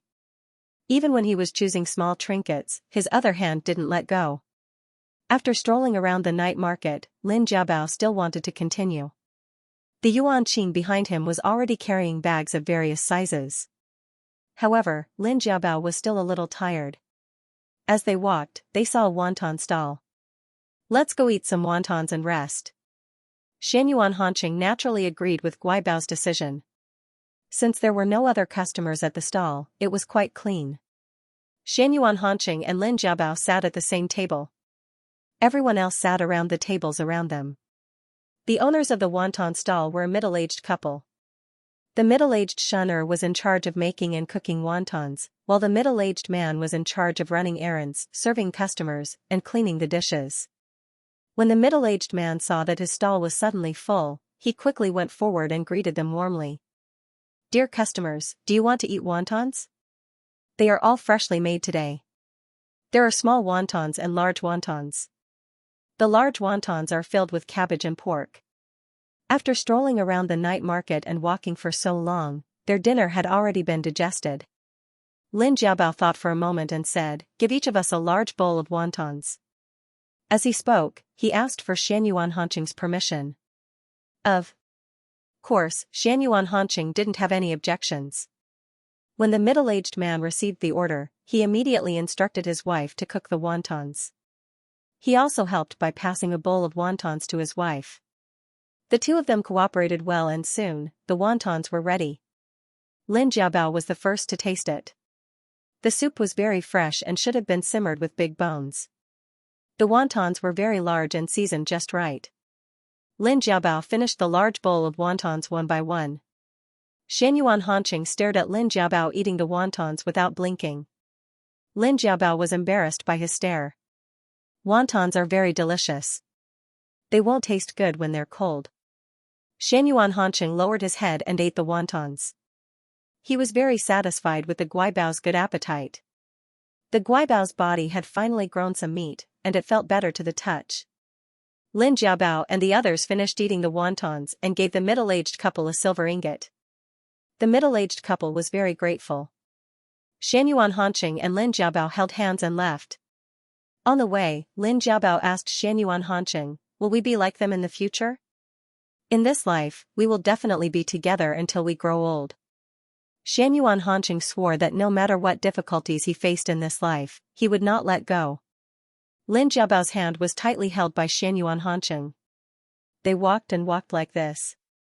He really hoped that they could walk like this until the end of time. Xianyuan Hanqing and Lin Jiabao stayed in Luo City for a few days.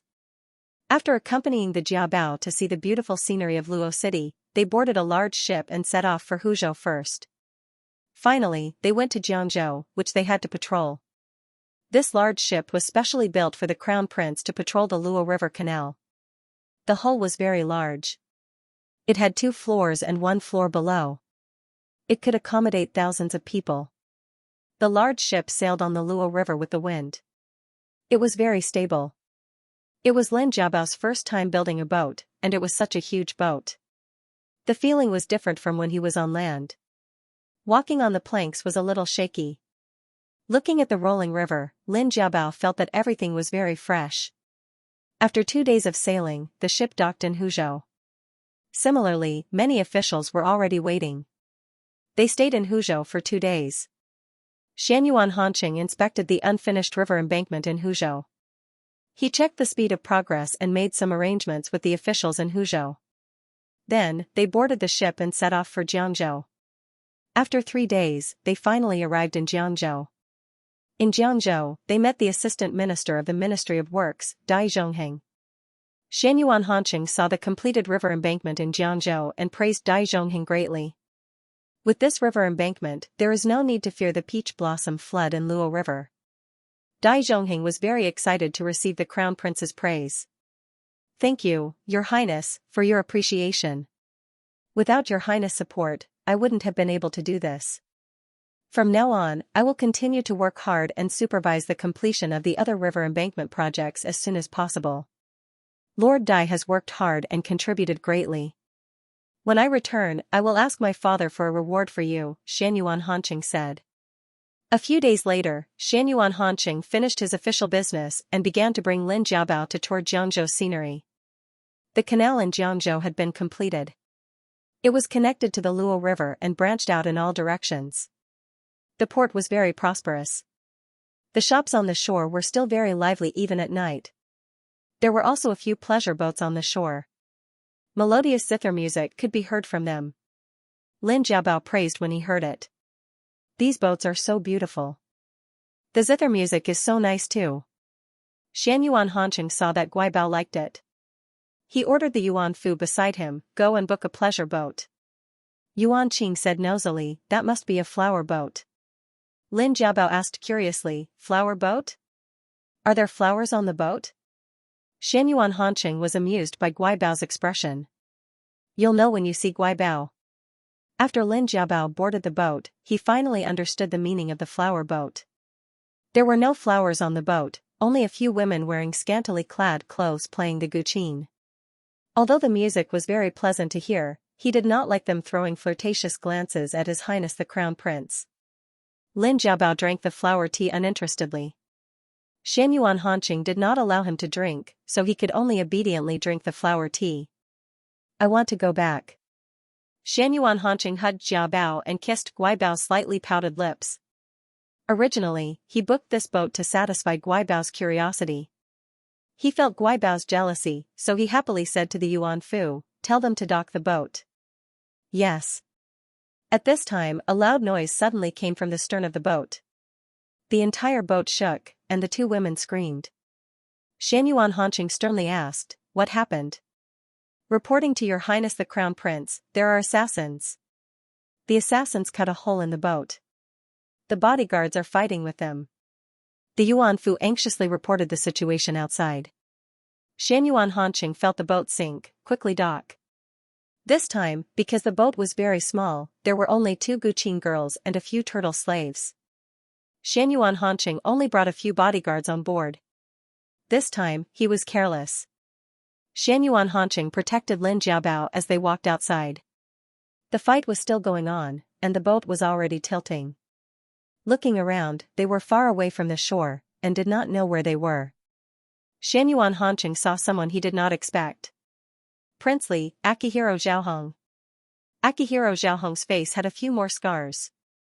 His face looked ferocious, and he looked a lot older. Xianyuan Hanqing, I have been waiting for you for a long time. Akihiro Zhaohong was besieged by the second prince in Xiyun Temple. He changed his clothes with his substitute and escaped through a secret passage in the temple. Akihiro Zhaohong was rushing to Li City with 2 of his most trusted men of sacrifice. Unexpectedly, they ran into robbers on the way. There were many bandits.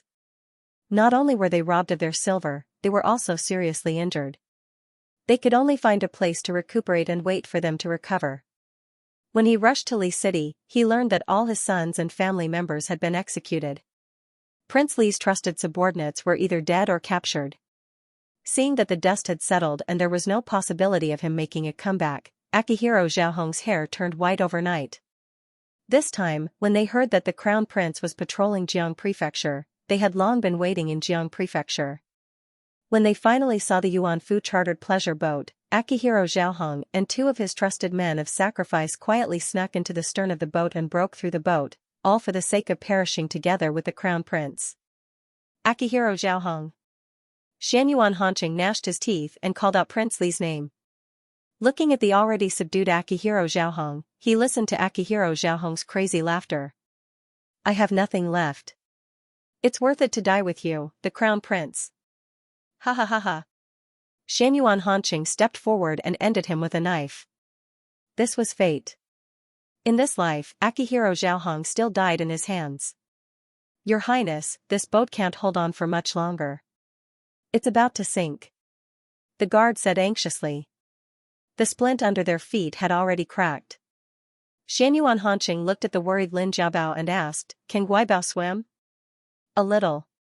Big brother taught me before. Lin Jiabao thought and said. Don't be afraid, Guibao. It'll be fine. Xianyuan Hanqing ordered the others quickly row to the shore. If you can't, then swim back. We shouldn't be far from the shore. Yes. Yuan Fu and Yuan Qing nodded seriously. Fortunately, everyone on the boat knew how to swim, so no one raised any objections. The guards all used their hands to paddle dolly. At this time, the 2 guqin girls on the ship started crying and making a fuss. Your servant doesn't know how to swim. My lord, please save me. A girl walked on the swaying deck and threw herself towards Xianyuan Hanqing.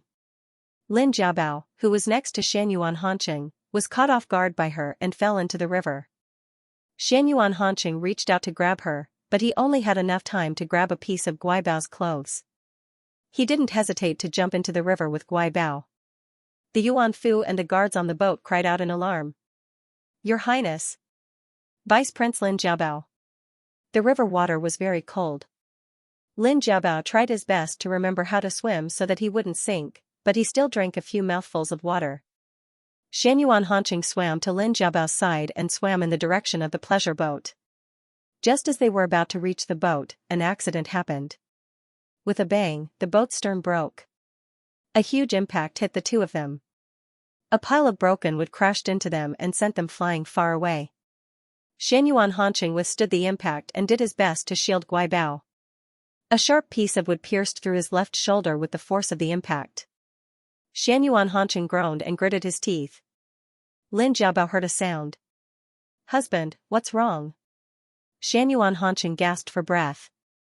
His chest was already blood red. "Husband is fine. Guibao, don't worry. We'll be fine once we reach the shore." Lin Jiabao swam with all his might. When he looked up, all he could see was the boundless river. There was no sign of the pleasure boat. Xianyuan Hanqing gradually felt that he couldn't lift his left hand. His vision was turning black, but he still used all his strength to kick his legs. As they swam, they saw a large piece of wood floating on the river. The two of them climbed onto it to save some energy. Lin Jiabao then realized that Xianyuan Hanqing was injured. "Husband, you're injured. You're bleeding, woo-woo, husband, it's fine, it's just a small injury." Xianyuan Hanqing comforted Guibao. Lin Jiabao swam aimlessly for a long time before they finally saw land. At this time, Xianyuan Hanqing was already dizzy. He had lost a lot of blood, but when he reached the shore, he couldn't move anymore. "Husband, wake up, we're at the shore. Husband, husband." Lin Jiabao anxiously called out to Xianyuan Hanqing. Xianyuan Hanqing heard Guibao's voice in his ear. He wanted to respond to Guibao, but he couldn't and fell into a coma. When Xianyuan Hanqing opened his eyes again, he found himself in a rundown thatched hut. His head was still a little dizzy. He looked around but didn't see Guibao. Xianyuan Hanqing was a little anxious. He only remembered that he swam to the shore with Guibao. After that, he lost consciousness. With a creak, the door opened. "Oh, you're finally awake." A fat auntie walked in. "You've made your husband very worried. You don't know how many tears he's shed these days." "Excuse me, auntie, where's my husband?" Xianyuan Hanqing interrupted the auntie's words and asked anxiously. "Young man, don't worry.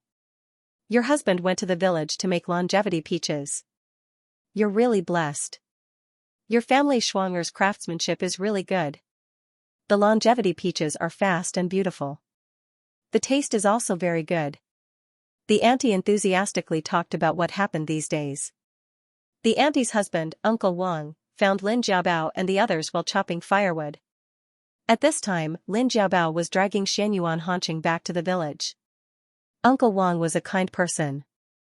He quickly came forward to help them back to their home. Uncle Wang and his wife were very enthusiastic. They quickly asked the village's barefoot doctor to treat them. At this time, Xianyuan Hanqing had a high fever. His wounds were also thickened because of the long time he soaked in the river. His situation was very critical. After the doctor treated Xianyuan Hanqing's wounds, his condition finally stabilized. Lin Jiabao himself fell ill. Fortunately, the village's doctor was very skilled. Lin Jiabao quickly recovered. After Lin Jiabao felt a little better, he discovered an important problem. He and Xianyuan Hanqing were penniless. Their money bags and accessories were all washed away by the river. The money for their medicine was paid by Uncle Wang's family. The doctor said that Xianyuan Hanqing's condition had improved and that he would wake up in 2 days. Lin Jiabao wanted to buy a few more chickens to make soup for her husband. Now, he still owed Uncle Wang's family money. Uncle Wang's family was not well off. They couldn't do without money. When Lin Jiabao felt better, he immediately went to the village to find work. There was a banquet in the village, so he went to help cook. After that, Aunt Wang introduced him to the village's rich family to make snacks. The rich family was celebrating their birthday, so Lin Jiabao volunteered to make longevity peaches. When the rich family saw that Lin Jiabao's snacks were very exquisite, they liked them very much. They paid Lin Jiabao to make 100 longevity peaches and all kinds of snacks. Lin Jiabao worked hard for 2 days and finally earned a few taels of silver. Lin Jiabao asked around and found out that the small mountain village they were staying in was in the east of Jiangzhou. It was more than half a day's drive away from Jiangzhou. He and Xianyuan Hanqing wanted to go back to Jiangzhou. First, he had to earn enough money for the journey. Lin Jiabao returned home tired from a day's work. He heard Aunt Wang say, "Lin Yuan, your husband is awake." When Lin Jiabao heard this, he immediately ran in. When he saw Xianyuan Hanqing sitting up in bed, he said, "Husband, you're awake. Are you feeling better?" "I'm much better." "Guai Bao, you've suffered these past 2 days." Xianyuan Hanqing said with heartache. "I didn't suffer. I'll earn enough money for the journey in these 2 days. When you're better, we'll hire a car to go back to Jiangzhou." Lin Jiabao had already planned everything out. Xianyuan Hanqing saw that his darling seemed to have matured and become strong overnight, and his heart throbbed with pain. He could imagine how panicked and worried his darling was during the days when he was unconscious. Lin Jiabao suddenly patted his own little head. "That's right, I made some chicken soup for you. I'll go get it." Lin Jiabao carefully brought in a large bowl of chicken soup and fed it to Xianyuan Hanqing. "Husband, drink a little more. You'll get better soon." Xianyuan Hanqing drank half of the soup and pushed it back to Guai Bao. "You drink some too. You've worked hard these past 2 days." "I've already drunk." "Husband, you drink." In the end, Lin Jiabao and Xianyuan Hanqing both took a sip and finished the large bowl of chicken soup. "That's right, did Aunt Wang just call you Lin Yuaner?" Xianyuan Hanqing suddenly asked. "Yes. I thought it would be better to use a pseudonym, so I said this name." Lin Jiabao said proudly. "Silly baby, then wouldn't I be a heartless man?" Xianyuan Hanqing pinched Guai Bao's little nose. "Haha, husband isn't." Lin Jiabao also laughed. For the next 2 days, Lin Jiabao continued to make desserts for the rich in the village and finally collected enough money to pay for the carriage. The wound on Xianyuan Hanqing's shoulder was almost healed. Lin Jiabao made an appointment with the village's driver to send them to Jiangzhou the next morning. The next morning, Lin Jiabao and Xianyuan Hanqing thanked the Wang couple and set off with the dry food prepared by Aunt Wang. Lin Jiabao looked at the small mountain village he had lived in for a few days and suddenly felt a little reluctant to leave. He could loudly call Xianyuan Hanqing husband. Xianyuan Hanqing saw that Guai Bao was in low spirits and hugged him with his uninjured hand. Xianyuan Hanqing whispered in Guai Bao's ear, "Guai Bao, don't be sad. When we go back, husband will send someone to thank them." "Oh, the 2 of you are so affectionate. You just got married, right?" The middle-aged man who was driving the carriage said, "Back then, my wife and I were like this. We were so affectionate every day. Ah, it's good to be young." The man driving the carriage was very talkative. "I heard that you are distant relatives of the Wang family. Are you going to Jiangzhou to visit your relatives?" "Yes," Lin Jiabao answered the driver. The man looked at Xianyuan Hanqing and asked, "I see that you have a dignified appearance, young man. What do you do for a living? What kind of work do you do?" Xianyuan Hanqing didn't answer. Lin Jiabao thought for a moment and said, "Husband doesn't make a living." "Yes, he doesn't work." When the man heard this, he began to talk again. He looked at Xianyuan Hanqing and said earnestly, "Young man, although you married a wife, you can't treat her badly. I heard that your family's wife is a skilled worker, but as a man, you can't not work. You have to rely on your family's wife to support you. You can't live off a woman." When Xianyuan Hanqing heard this, his face couldn't get any darker. Lin Jiabao didn't understand and said in confusion, "Husband's body hasn't recovered yet. He can't eat hard food. Otherwise, it won't be easy for him to digest." When Xianyuan Hanqing heard this, he didn't know whether to laugh or cry. The man driving the carriage continued to nag at Xianyuan Hanqing about the disadvantages of living off a woman. Finally, they arrived at Jiangzhou City. When Xianyuan Hanqing saw the leader of a small group of soldiers, he immediately shouted, "Chao Yan." The leader was the general of agile cavalry, Chao Yan. He had been tense for the past few days. His Highness the Crown Prince and Vice Prince Lin went missing in Jiangzhou's canal. This news made them and the officials of Jiangzhou very anxious. If something happened to His Highness the Crown Prince, they wouldn't be able to keep their lives. When Chao Yan received the news that the Yuan Fu had returned, he immediately sent people to search the various branches of Jiangzhou's canal. However, they didn't find anything in the past few days. Chao Yan thought in his heart. He had already sent the letter asking for forgiveness. He could already imagine the emperor's anger. When the emperor was angry, millions of corpses would fall. When Chao Yan heard His Highness the Crown Prince's shout, he immediately turned around.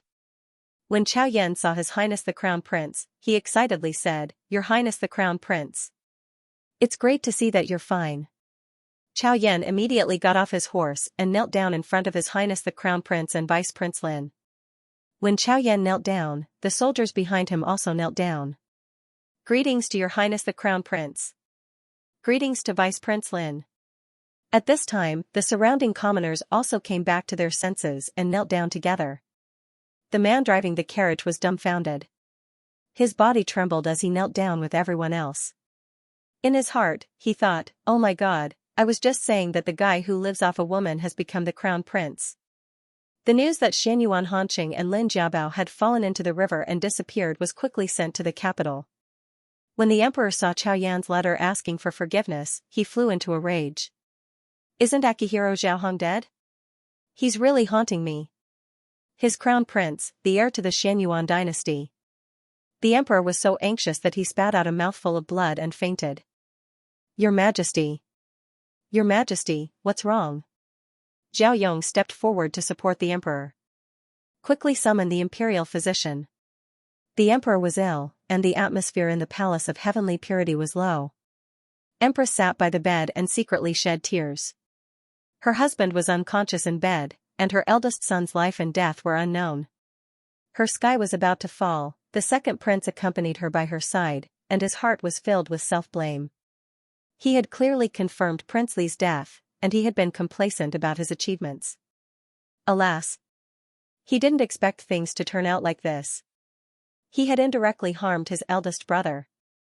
The emperor woke up from his coma and said to Empress in a weak voice, "Block the news of the crown prince's disappearance. Pass down my decree and let the governor of Liangjiang quietly search. You must find the crown prince." This news was too big a blow to the emperor, and it was too sudden. Xianyuan Hanqi's eyes were red as he knelt down.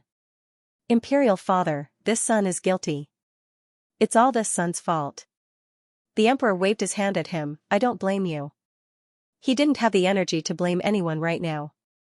He was thinking about what he should do if something really happened to the crown prince. For a moment, his thoughts were flying. Fortunately, after 2 days of anxious waiting, good news came from Jiangzhou that the crown prince had been found. They learned that the crown prince was only slightly injured, and that he and Vice Prince Lin Jiabao were both safe and sound. Only then did the emperor and the empress put down their worried hearts. It was really a false alarm. The emperor's body also recovered without any medicine. Xianyuan Hanqing learned that his imperial father had vomited blood and fainted because of the news of his disappearance. He blamed himself and was annoyed. This time, his carelessness not only caused him and Guai Bao to fall into danger, but also caused his imperial father to fall ill because of him. Fortunately, his imperial father was fine. Xianyuan Hanqing looked at his imperial father's instructions. Imperial father learned that he was injured, and was very concerned. He specially ordered him to go to the palace in Lizhou to recuperate before returning to the palace. Lizhou Palace was not far from Jiangzhou. It would only take 4 to 5 days by boat. The scenery of Lizhou Palace was pleasant, and the climate was very suitable for recuperation. To recuperating. While Guais too had to recuperate. Guaz had to recuperate. Guai had to work to recover. Bao's monies. Was a. That night, in the bedroom on the boat, Xianyuan Hanqing told Guai Bao that they would be staying at Lizhou Palace for a few days. Lizhou Palace is very beautiful. Guai Bao, you will definitely like it. There are also hot springs there. It's good for your body. Lin Jiabao was very happy to hear this. He hugged Xianyuan Hanqing and acted like a spoiled child. So good. So good. I'm so happy. Hot springs. I haven't seen one yet. Xianyuan Hanqing loved Guai Bao's cheerful and lively appearance. He lowered his head and kissed that petal-like sweet little mouth. Lin Jiabao naturally opened her small mouth to respond to him, showing an obedient look that allowed him to do as he pleased. Xianyuan Hanqing held Guai Bao's hand and stroked his back. He slowly moved down and kneaded Guai Bao's butt. He pressed him against himself and let Guai Bao feel his passion. Lin Jiabao felt that his husband was very different today. He wasn't as gentle as he usually was. Today's kiss was like a storm. He didn't even have time to breathe. Husband. Xianyuan Hanqing picked up Guai Bao horizontally and gently placed him on the bed. Looking at Guai Bao's trusting eyes, he said, Guai Bao. Let's not wait for my birthday, okay? After the hardships of the past few days, he really couldn't hold it in anymore. His body and soul were clamoring to completely possess Guai Bao. Only when Guai Bao truly became his would he be able to feel at ease. Lin Jiabao felt his husband's passion. He knew that his husband had been holding it in for him. Okay. As soon as he said that, Xianyuan Hanqing lowered his head and kissed Guai Bao hard. He used his nimble tongue to exchange breaths with Guai Bao. The sweet taste made him sink into it. Xianyuan Hanqing undid Guai Bao's inner clothes and left red marks on her delicate neck. Then he went to her collarbone and left some marks as well. Guai Bao's white and tender body was revealed in front of Xianyuan Hanqing. The 2 red beans on her chest were tender and beautiful. Xianyuan Hanqing kissed her all the way down. He gently bit one and licked it. His other hand stroked the other red bean. Lin Jiabao's body was sensitive. How could he withstand this? He was already moaning.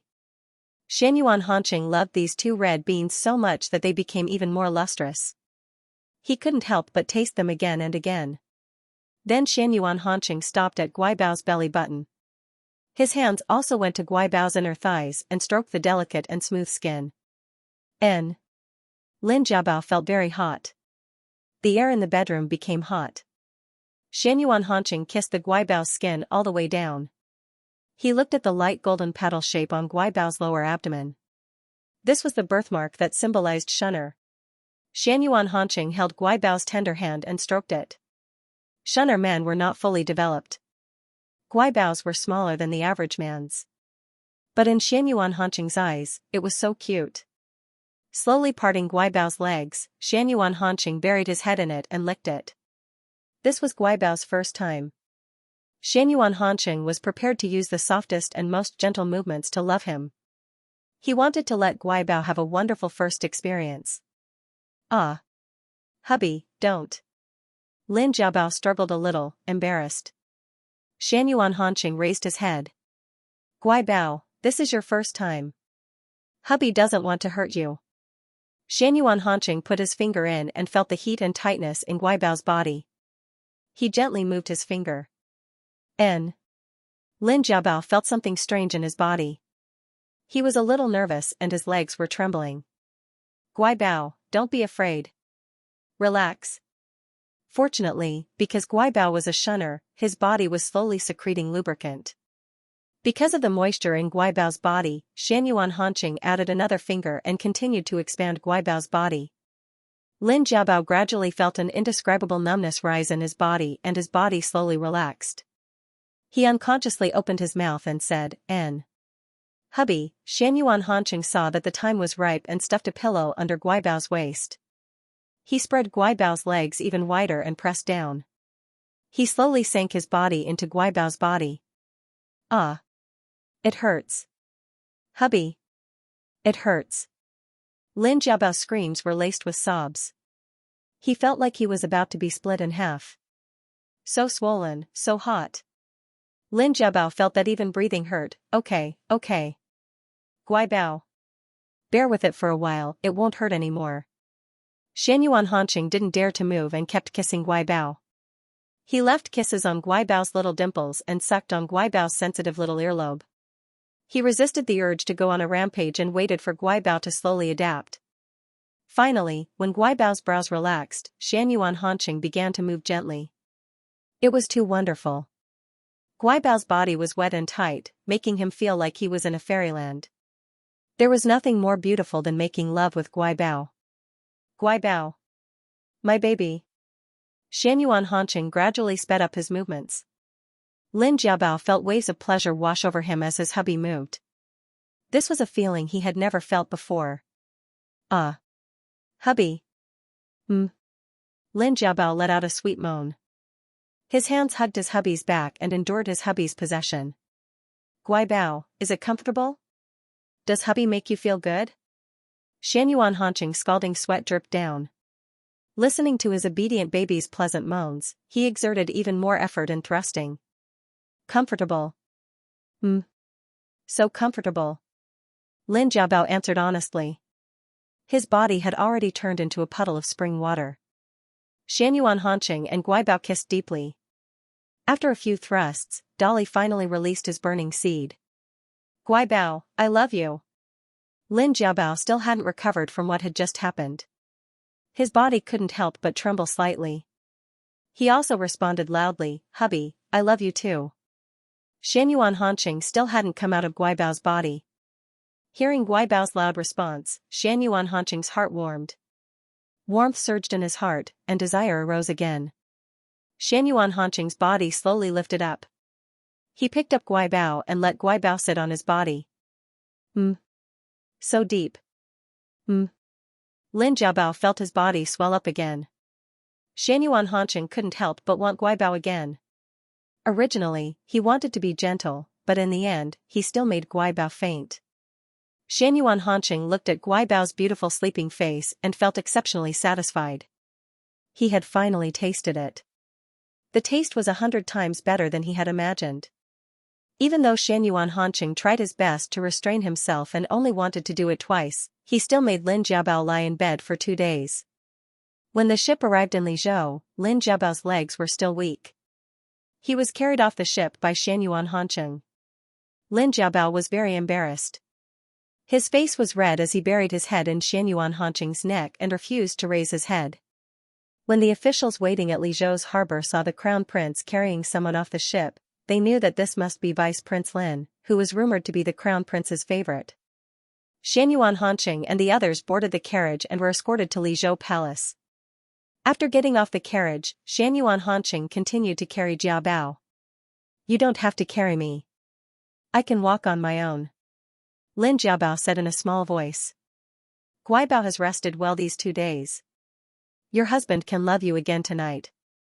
Xianyuan Hanqing still carried Guibao horizontally and whispered sweet nothings into his ear that made Jiabao blush and his heart beat faster. Lizhou Palace was located in the north of Lizhou. It was a palace with a strong Jiangnan style. It took the natural qualities of the mountains and rivers and the characteristics of Jiangnan's various gardens. There were countless beautiful pavilions and pagodas in the palace. There were also large and small lakes. The waterside pavilions were built between the lakes and crossed the water to form a bridge. There were several pavilions on top of the bridge. The pavilions were in the water and the space on both sides was vast. The blue waves rippled and formed a picturesque scene. There was a poetic feeling of flying corners high, empty eaves clear and bright, the sky above and below, shadows falling on the horizon. Xianyuan Hanqing carried the little darling and walked around the temporary imperial residence, appreciating the main scenery inside the temporary imperial residence. We're going to stay in this palace for a while. Guibao can take a good look around in the future. When the servants in the palace saw this, they were all very surprised. It wasn't the crown prince's first time in the palace, but he always had a cold and expressionless appearance.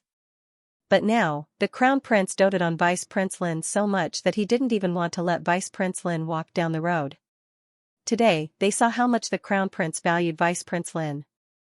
They all secretly decided to properly serve this Vice Prince Lin and didn't dare to slight him in the slightest. In Pei County City, Magistrate Du came to visit the Lin residence. The Lin Dazhuang couple and Lin Jiawen were in the main hall to receive. Magistrate Du Zhang Huanyang personally served Magistrate Du tea. Magistrate, please have some tea. Magistrate Du took the tea and said with a smile, I just received good news.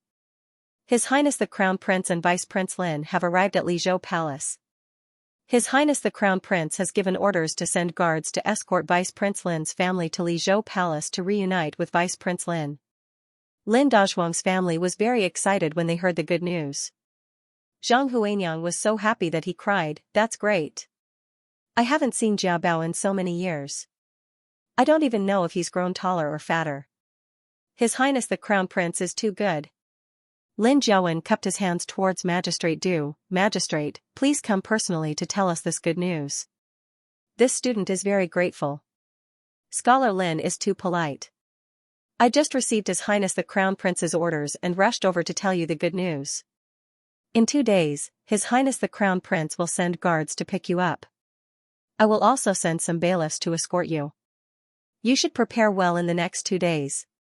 That's right, His Highness the Crown Prince's orders also said that he would take the Qin family to the palace for a reunion. I also sent someone to inform them. They must have heard the good news by now. Then I'll take my leave first. Magistrate Du explained everything and left first. He left behind the Lin family, who were still very happy. The 2 little ones of the Lin family jumped with joy when they heard that they were going to see their second brother. Wu Chaolan hugged her son and was also very excited. She said to her chubby son, Boger, we're going to see your uncle Jia Bao. Let's go to the palace. That's where the emperor lives. Lin Jiawen's son, Lin Guangbua, was already 2 years old. When he heard his mother's words, he couldn't speak clearly, Baoshu. Baoshu. His cute appearance made the Lin family laugh loudly. When the Qin family received the news sent by the county magistrate, the whole family was extremely excited. Old Master Qin was grinning from ear to ear. Being able to go to the temporary imperial residence this time is really a great honor. Mrs. Qin said, I said that our Jiner is blessed. Our Qin family is going to the palace. Let's prepare well these 2 days. We can't be impolite. 2 days later, Lin Dazhuang's family and Qin Kaixing's family each took 2 large carriages and left Pei County under the escort of a large number of guards. They hadn't walked far on the official road when they were blocked by a carriage. Who is it? The guard leader shouted. A few guards went forward to check. At this moment, a few people came down from the carriage. It turned out to be Lin Dali's family. Lin Dali and Kamali brought along their second daughter, Lin Xiaer, and their son, Lin Jiachai. There was also Lin Chun'er and her husband, Wan Shuebua. Lin Dali was a little nervous as he shouted to the guards, We are the Lin family, we are the Lin family. The guard leader asked Lin Dazhuang and the others for instructions. Lin Dazhuang, Lin Jiawen, and Qin Kaixing got off the carriage. Lin Dazhuang saw Lin Dali and the others and asked, Dali, why are you here? Eldest brother, we heard that you were going to the temporary imperial residence to see the Jia Bao. We haven't seen the Jia Bao for a long time and missed him. We came here and waited for you for a long time. As Lin Dali spoke, he looked at Qin Kaixing and said, Eldest brother, you are too biased. You even called the Qin family. How could you forget your younger brother? No matter what, I am the Jia Bao's second uncle. Now that my nephew is successful, why don't you let us go to the temporary imperial residence to see him? It turned out that Registrar Wang heard that the Crown Prince had sent people to pick up Lin Dazhuang and his family to the temporary imperial residence in Lizhou. After returning home, the family began to plan. In the end, Lin Chun'er went back to her parents' home and told Lin Dali and the others. Everyone didn't want to miss this opportunity to go to the temporary imperial residence. If they missed this opportunity, they might not have such a good opportunity again in their lives. Registrar Wang said to Lin Chun'er, Daughter-in-law, your father-in-law has been the registrar for so many years. You think of a way to mention it to Vice Prince Lin. Lin Chun'er nodded to show that she understood. Even if it was for her own sake, she would mention it. If this matter was successful, then in the future, she would be able to keep her word in the Wang family. Lin Dazhuang was a little hesitant. They and the Qin family were invited by the Crown Prince to pick them up. However, Lin Dali's family was not mentioned. This After all, we are going to the temporary imperial residence. I can't make the decision on my own. Uncle, we really miss little brother Bao Bao too. Please let us go together. It's rare that brother Jia Bao can be reunited with his family. It'll be more lively if we see him together as relatives. Lin Chun'er continued to persuade Lin Dazhuang. For a moment, Lin Dazhuang and the others were a little embarrassed. There are rules in the palace. If we go to the temporary imperial residence rashly, I'm afraid it's not appropriate. Lin Jiawen said. He didn't want Lin Dali's family to go. He always felt that their family was too snobbish. In the past, they sent their daughter to the Chuxing bad luck ceremony for money, which caused the Jia Bao to enter the palace. Now that the Jia Bao was the vice prince, another family was clinging on to him. When the guard leader saw this, he kindly said to them, "Since you are all relatives of Vice Prince Lin, why don't you follow behind the convoy? It shouldn't be a problem. Let's not delay the time." He had seen how the crown prince treasured Vice Prince Lin Dali. It was just a matter of meeting more relatives. He thought that the crown prince wouldn't blame him for such a small matter. However, the crown prince had ordered them to safely escort Vice Prince Lin Dali's family to their destination before his birthday on June 6. He didn't dare to delay. Hearing this, Lin Dali and the rest happily followed behind him. Kameli hugged her son, Lin Jiachai, and said happily, "Ha ha ha," to the temporary imperial residence. "When I come back, I can have a good talk with those rich madams." Lin Jiachai rolled his eyes. When he came back, he could also show off to the academy. Lin Li'er sat in the carriage. When he heard that Lin Dali's family and Lin Chun'er were also going to the temporary imperial residence, he said unhappily, "Why do they have to go together? The crown prince didn't invite them." Lin Li'er didn't like Lin Dali's family.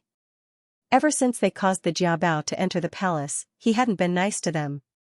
He didn't like Lin Chun'er acting like an official's wife. First, she liked to show off and felt that she was better than others. Later, the Jia Bao became the vice prince and deliberately tried to curry favor with their family. Lin Xia'er was also very annoying.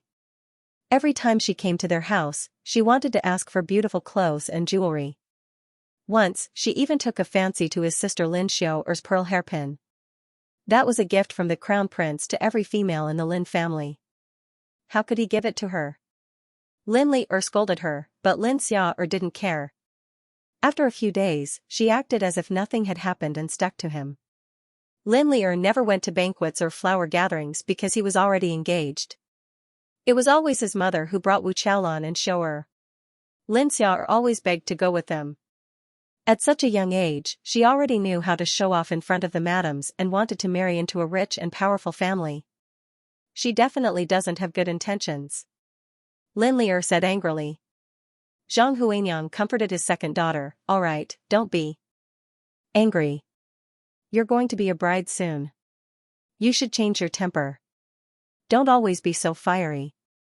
When we get to the temporary imperial residence, we'll keep an eye on Dali's family. There shouldn't be any problems." On the 5th day of the 6th month, Lin Dazhuang and the others finally arrived at Li Zhou's temporary imperial residence. Lin Jiabao spent the past few days very comfortably. The temporary imperial residence was picturesque, with birds singing and flowers blooming everywhere. With her husband by her side, she really lived like a celestial being.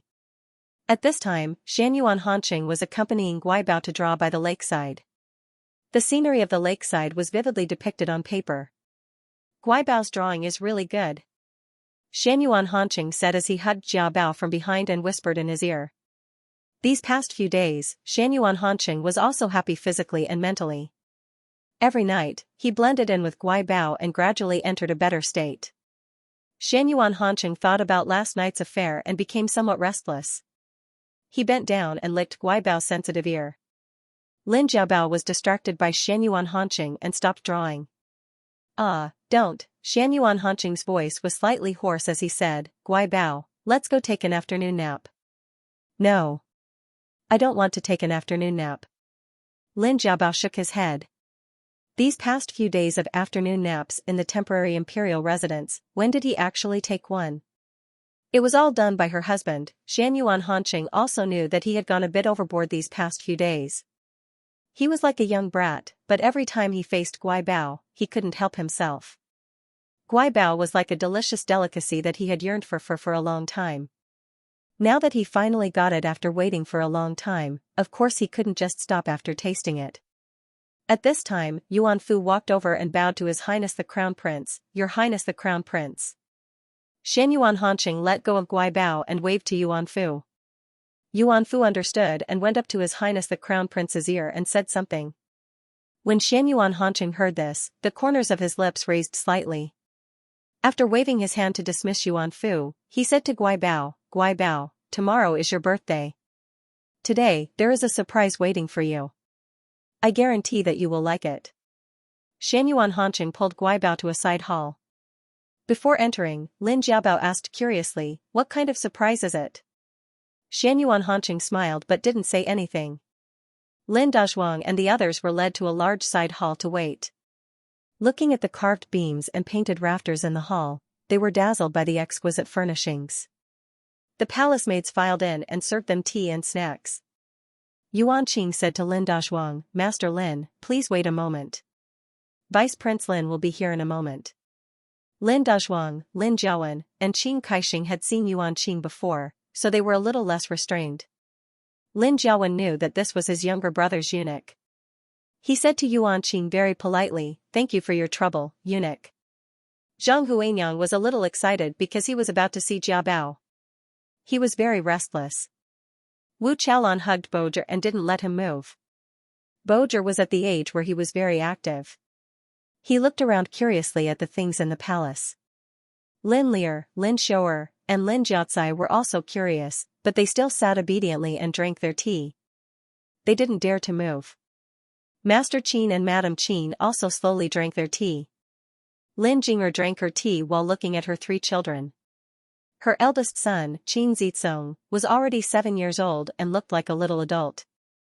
Seeing that his younger brother and sister were already acting like big brothers, Qin Zizong said to his 3-year-old brother and sister, "Don't run around." Qin Ziming and Qin Ziyue were very obedient and didn't dare to run around. They obediently ate their snacks. So delicious. Lin Dali's family was also full of excitement as they walked around the palace. Lin Jiachai looked at the exquisite decorations in the palace and calculated their value in his heart.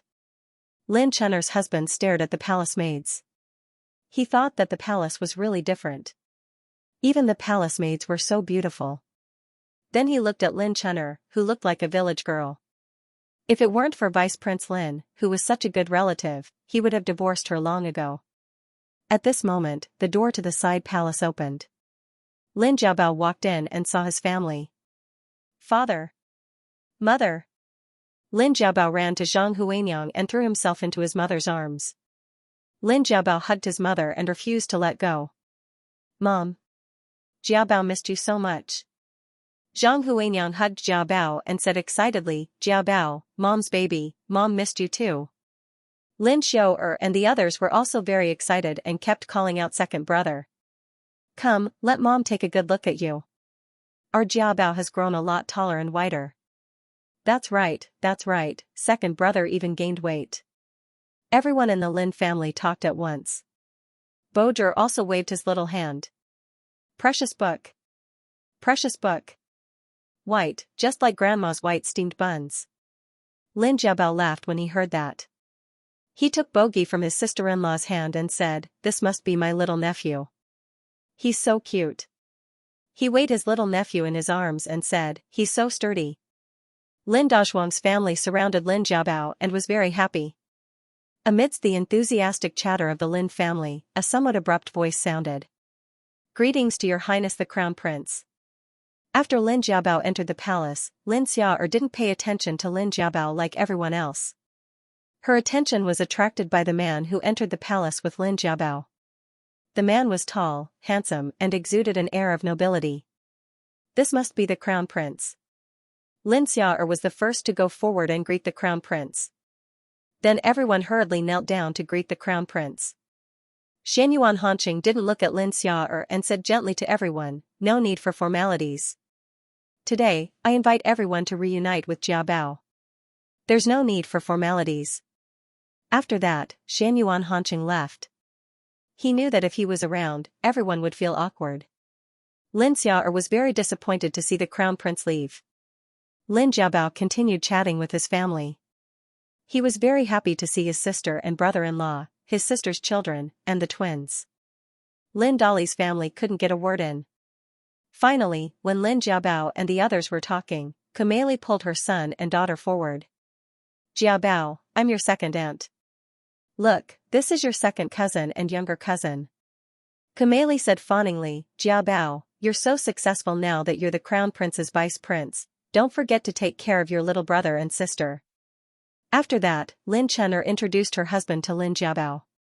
After he greeted them one to them, he didn't have anything to say to them. After all, he didn't have much contact with them in the past, so he couldn't warm up to them. Lin Jiabao wanted to talk to his parents, but Lin Dali and the others came up to him and said some fawning words. Lin Jiabao couldn't just ignore them. Yuan Qing saw the situation and said to everyone, Vice Prince Lin's family members must have had a hard journey. We've already prepared a courtyard for you. Please go and rest first. We'll hold a welcome banquet for you in the evening. Yuan Qing sent a few eunuchs to lead everyone to the courtyard that had been prepared for them. Lin Jiabao accompanied Lin Dazhuang's family to the courtyard that had been prepared for them. The Yuan Fu had already arranged for Lin Dazhuang's family to stay in a large courtyard with beautiful scenery. The Qing family was arranged to stay in the courtyard next door. It was also very elegant. Many eunuchs and palace maids were arranged to serve each courtyard. It was very thoughtful. Lin Dali's family didn't make any arrangements beforehand, so they could only stay in a smaller courtyard. Kameli was still nagging, why don't we stay with Big Brother and the others? However, the palace maids didn't respond. The eunuch leading them said, I'm afraid that courtyard won't be able to accommodate all of you. Please come this way. As he spoke, he led them to the other side. Lin Xiao'er entered the room. Her eyes simply couldn't take in all the sights. The exquisite rosewood dressing table was so beautiful. The toiletries on it were all exquisite. Walking into the bedroom, she saw the large carved bed. It was what she dreamed of. Lin Xiao'er pictured His Highness the Crown Prince's handsome face in her mind. Her small face blushed. If only she could become His Highness the Crown Prince's woman. Then she could enjoy these things every day. After Lin Dazhuang's family had settled down, Wu Qiaolan and Lim Jing'er took the children to rest. At this time, it was time for them to take an afternoon nap. The three little ones were already dozing off. Lin Jiabao spoke to his parents in their room. Father, Mother, have you been well all these years? Your father and we are all in good health. Jiabao, how about you? How have you been in the palace all these years? His Highness the Crown Prince, has he been good to you? Zhang Huanyang looked at Jiabao. He saw that Jiabao's complexion was quite good. His Highness the Crown Prince has been very good to me. I've also been very good in the palace. Lin Jiabao's face was full of smiles when he spoke of Xianyuan Hanqing. Zhang Huanyang and Lin Dazhuang looked at each other helplessly. After all these years, Jiabao was still so naive. They really didn't know how he had been in the palace all these years. But now it seemed that His Highness the Crown Prince was really good to Jiabao. Otherwise, he wouldn't have specially sent people to pick them up and let them reunite as a family. In the evening, at the welcoming banquet, everyone enjoyed the exquisite dishes in the palace together. Everyone was full of praises. Lin Jiabao very naturally ordered Yuan Qing, who was beside him. Today's dishes are very delicious. In a while, go reward the cooks tonight. Yes. Yuan Qing replied after hearing. Jiabao Gij, why don't I see His Highness the Crown Prince? Lin Xiao'er saw how respectful the palace servants were towards Lin Jiabao. She also noticed that Lin Jiabao had changed into an even more exquisite set of clothes that night. She was very envious and jealous. His Highness the Crown Prince is busy with government affairs. Moreover, with him around, everyone is restrained, so he won't be eating with us. Lin Jiabao replied. I see. Lin Xiao'er was a little disappointed that she had missed the opportunity to see His Highness the Crown Prince again. Lin Jiabao didn't think much of it and continued to tell his brothers and sisters about the interesting things that had happened in the palace. After the banquet, Lin Jiabao continued to talk with his family. It was as if he had endless things to talk about. Some of these things were actually mentioned in their daily letters home. But Lin Jiabao still listened to them with great interest. The sky slowly darkened. Xianyuan Hanqing's expression became more and more gloomy in his sleeping quarters. Yuan Fu saw this and said to His Highness the Crown Prince, "It's getting late. This servant will go and invite Vice Prince Lin Jiabao back." Xianyuan Hanqing thought about it and waved his hand. Guibao had missed his family for a long time. Today was their first day meeting, so he probably had endless things to talk about.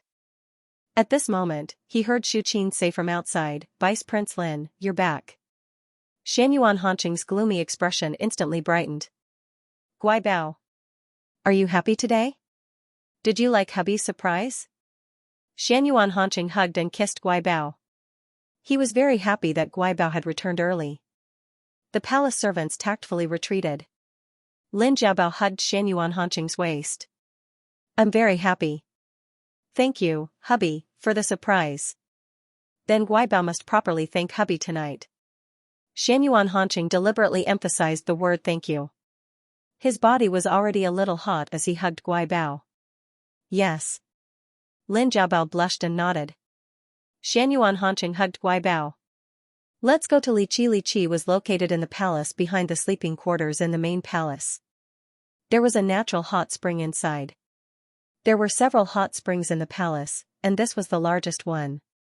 When the palace was being built, the craftsmen specially built a palace above the hot spring. This allowed the hot spring to be connected to the sleeping quarters in the main palace. Xianyuan Hanqing had already brought Guibao to soak in the hot spring several times. The temperature of the hot spring was just right. After soaking in it, one would feel very relaxed and comfortable. Guibao also liked it very much. The only fly in the ointment was that he had yet to properly love Guibao in the hot spring. Tonight, he should be able to get what he wanted. The hot spring was made of white jade. Xianyuan Hanqing and Lin Jiabao both took off their clothes and walked down the white jade stairs into the hot spring. The warm spring water made Lin Jiabao sigh comfortably. Every time he soaked in this hot spring, he felt very comfortable. After soaking in the hot spring, his skin was also very smooth. Xianyuan Hanqing looked at Guibao's current appearance. His hands roamed over Guibao's body. One of his hands kneaded the small red bean on Guibao's chest, while the other hand moved down, rubbing the soft pink bottom. "Ah. Hubby, don't." Lin Jiabao dodged. Don't do it in the hot spring." Didn't Guibao promise to properly thank hubby? Xianyuan Hanqing wasn't willing to let him go. He had already inserted a finger into Lin Jiabao's body. Go back to thank hubby on the bed, Lin Jiabao felt another irritating finger in his body. The two fingers were moving in and out of his body, either deep or shallow. Following the movements of the fingers, hot spring water flowed in. "But hubby can't wait anymore," Xianyuan Hanqing said as he pressed the pink Guibao against the side of the hot spring. He separated Guibao's legs and, with the help of the hot spring water, fiercely entered. Lin Jiabao lay on the side of the hot spring, receiving Xianyuan Hanqing's love. Hubby, slow down a bit, hubby." Xianyuan Hanqing rhythmically moved while leaving little red plum blossoms on Guibao's smooth back. He hugged Guibao with one hand and gently patted and kneaded Lin Jiabao's buttocks with the other. Lin Jiabao's sensitive body also slightly contracted. Xianyuan Hanqing wantonly thrust in the intense pleasure. After a long time, Xianyuan Hanqing flipped Guibao over. Lin Jiabao's body was still connected to hubby's, so when he was turned over, he felt his body go soft. He could only hug hubby's neck. Hubby, enough, don't." Xianyuan Hanqing placed Guibao's legs on his shoulders and moved quickly. "Guibao, hubby's Guibao. Will you still take afternoon naps with hubby in the future?" Xianyuan Hanqing asked as he forcefully pushed against Lin Jiabao.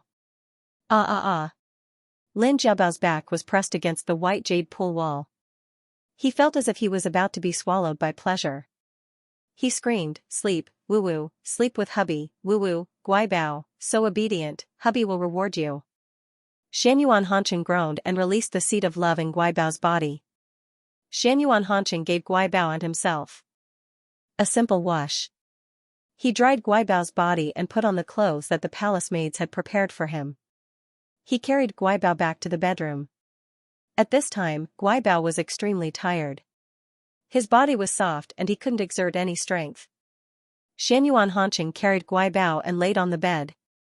Seeing Guibao's tired appearance, he dismissed the idea of doing it again and kissed Guibao's cheek. "Sleep, my Guibao." Xianyuan Hanqing held Guibao in his arms and the two quickly fell into a sweet dream. The next day, the entire temporary imperial residence was decorated with lanterns and colored banners. It was very lively. Xianxia watched as the palace servants bustled about. She curiously asked one of the palace maids serving her, "What day is it today? Why are the palace servants so busy? Why is the temporary imperial residence so festive?" Replying to Miss Lin, "Today is Vice Prince Lin's birthday. His Highness the Crown Prince ordered early on that the temporary imperial residence has been preparing for today for a long time. There will be a grand birthday banquet in the evening. I heard that all the officials in Lizhou will come to celebrate." Xianxia thought to herself, "Isn't it just a birthday celebration? Why are they making it so grand? Why is Lin Jiabao so lucky?" Lin Jiabao pouted early in the morning. He was woken up by Xianyuan Hanqing. He looked at the deep purple mark on his neck in the bronze mirror. Even his collar couldn't hide it. He hoped that when he saw his parents later, they wouldn't notice it. Otherwise, it would be so embarrassing. Lin Jiabao still felt a bit embarrassed when he thought about it. It was all his husband's fault. Xianyuan Hanqing looked at Guibao's angry expression and kissed his dimples. "All right, today is your birthday. Don't pout." Xianyuan Hanqing hadn't enjoyed himself to the fullest last night. When he woke up in the morning, he saw his darling's innocent and flawless sleeping face. It was truly too alluring, so of course he couldn't resist waking his darling up. Zhang Huanyang was experienced. When he saw Jiabao today, he noticed something strange about him.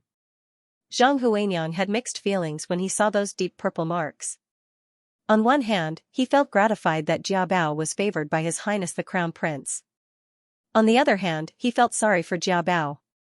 It must be hard for Jiabao to serve His Highness the Crown Prince at such a young age. It was a pity that Jiabao was only His Highness the Crown Prince's vice prince. He couldn't be considered her daughter-in-law.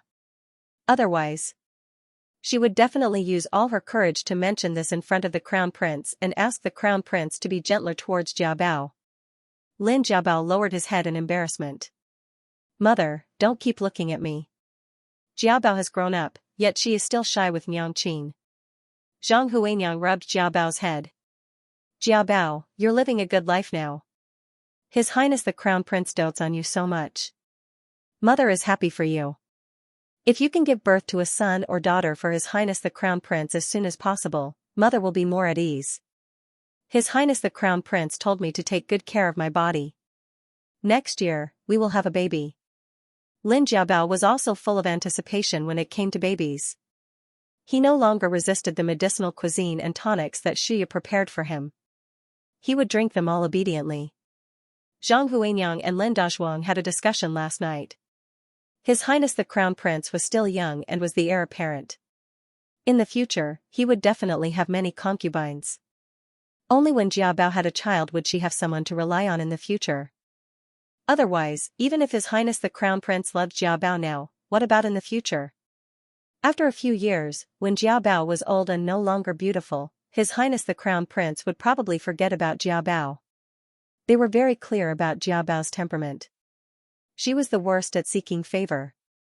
Then, Jiabao's future days would be very difficult. May the heavens bless their Jiabao to be able to smoothly give birth to a child and live happily forever. This was the common wish of Lin Dazhuang and his wife. They didn't ask for Jiabao to have any status or riches. Now that Jiabao had brought good things to their family, Lin Dazhuang and his wife were already very satisfied. Their children and grandchildren would have their own blessings. They never asked for things like one person attaining the Tao and all their chickens and dogs rising to the heavens. Vice Prince Lin's birthday banquet was held at the temporary imperial residence's Feihua Palace Hall. When the officials in Lizhou received the news, they knew that His Highness the Crown Prince was celebrating the birthday of his incomparably beloved Vice Prince Lin. They all came to congratulate him.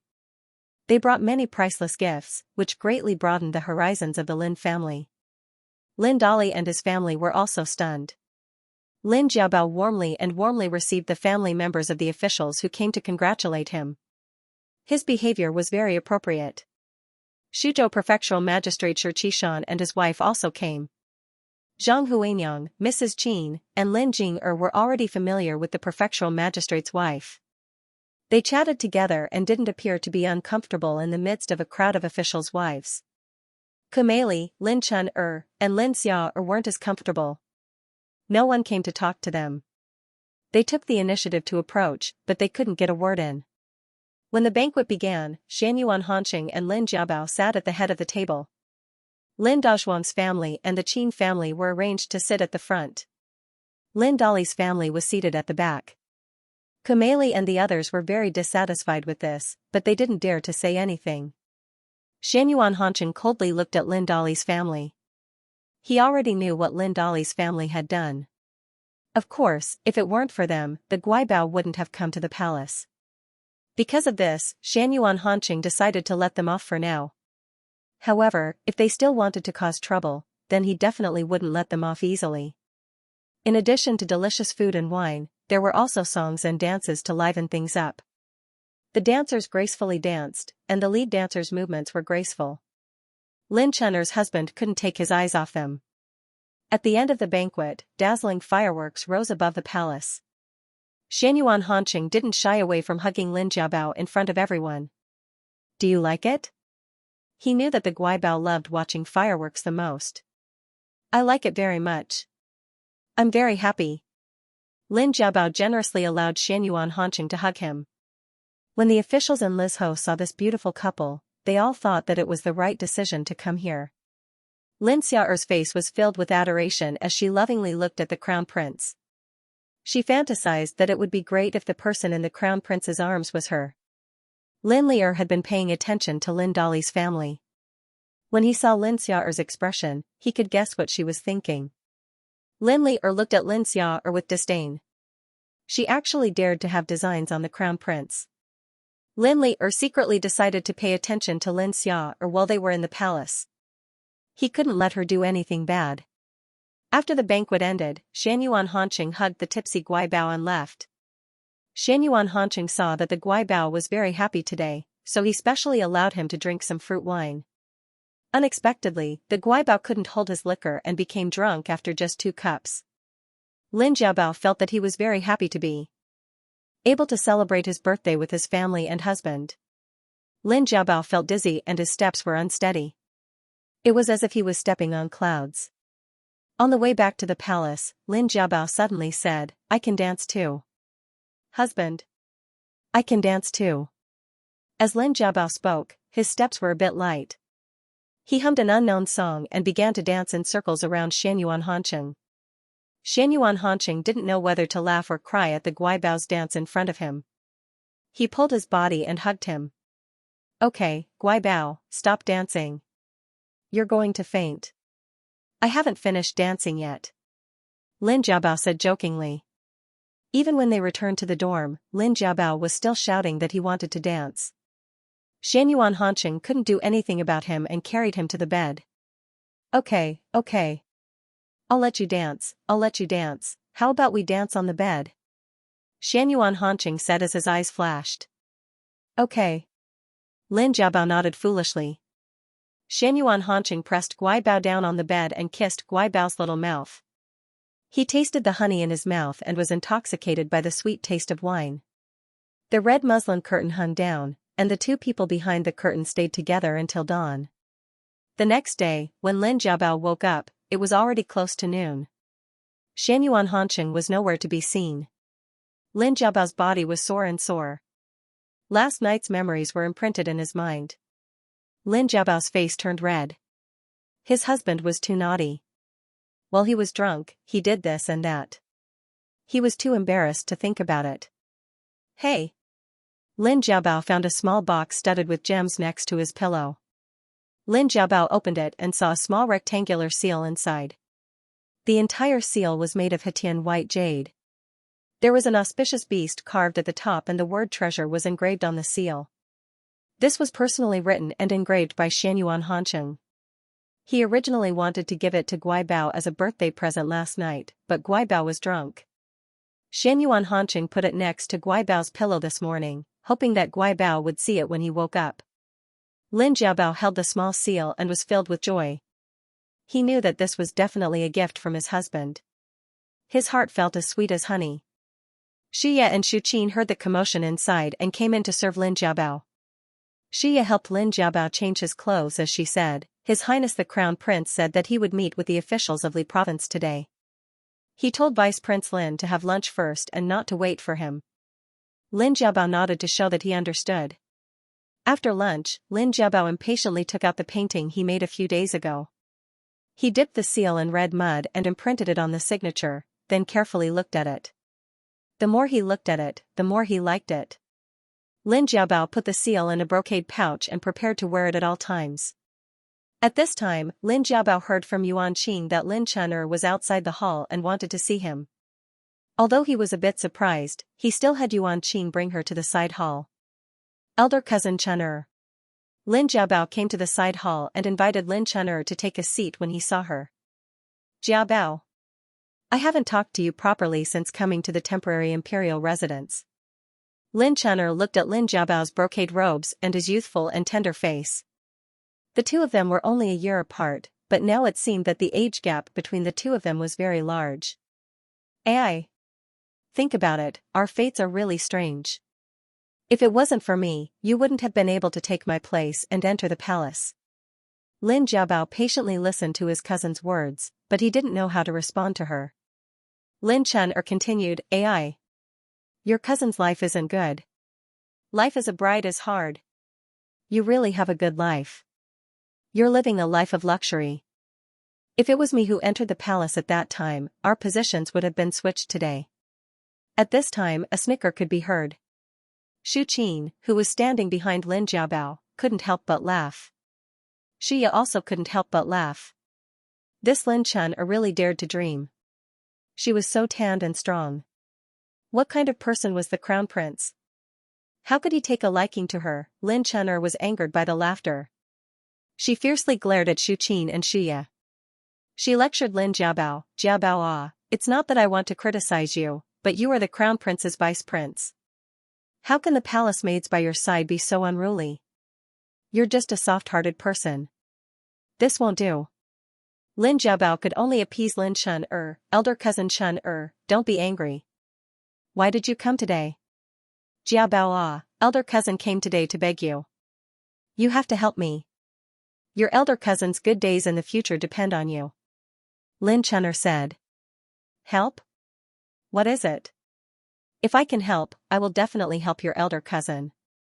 Lin Jiabao looked at elder cousin Chun'er like this and asked her. Lin Chun'er spoke of her request, "You can definitely help. It's not that difficult for you. Jiabao ah, your elder cousin's father-in-law has been in the position of Pei County's registrar for many years. Even if he didn't make any contributions, he still worked hard. It's time for him to be promoted.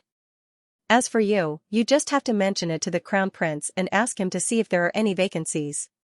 You just have to promote my father-in-law to the position of county magistrate." "County magistrate?" Lin Jiabao froze when he heard this, then immediately shook his head. "No, I can't help you with this, elder cousin."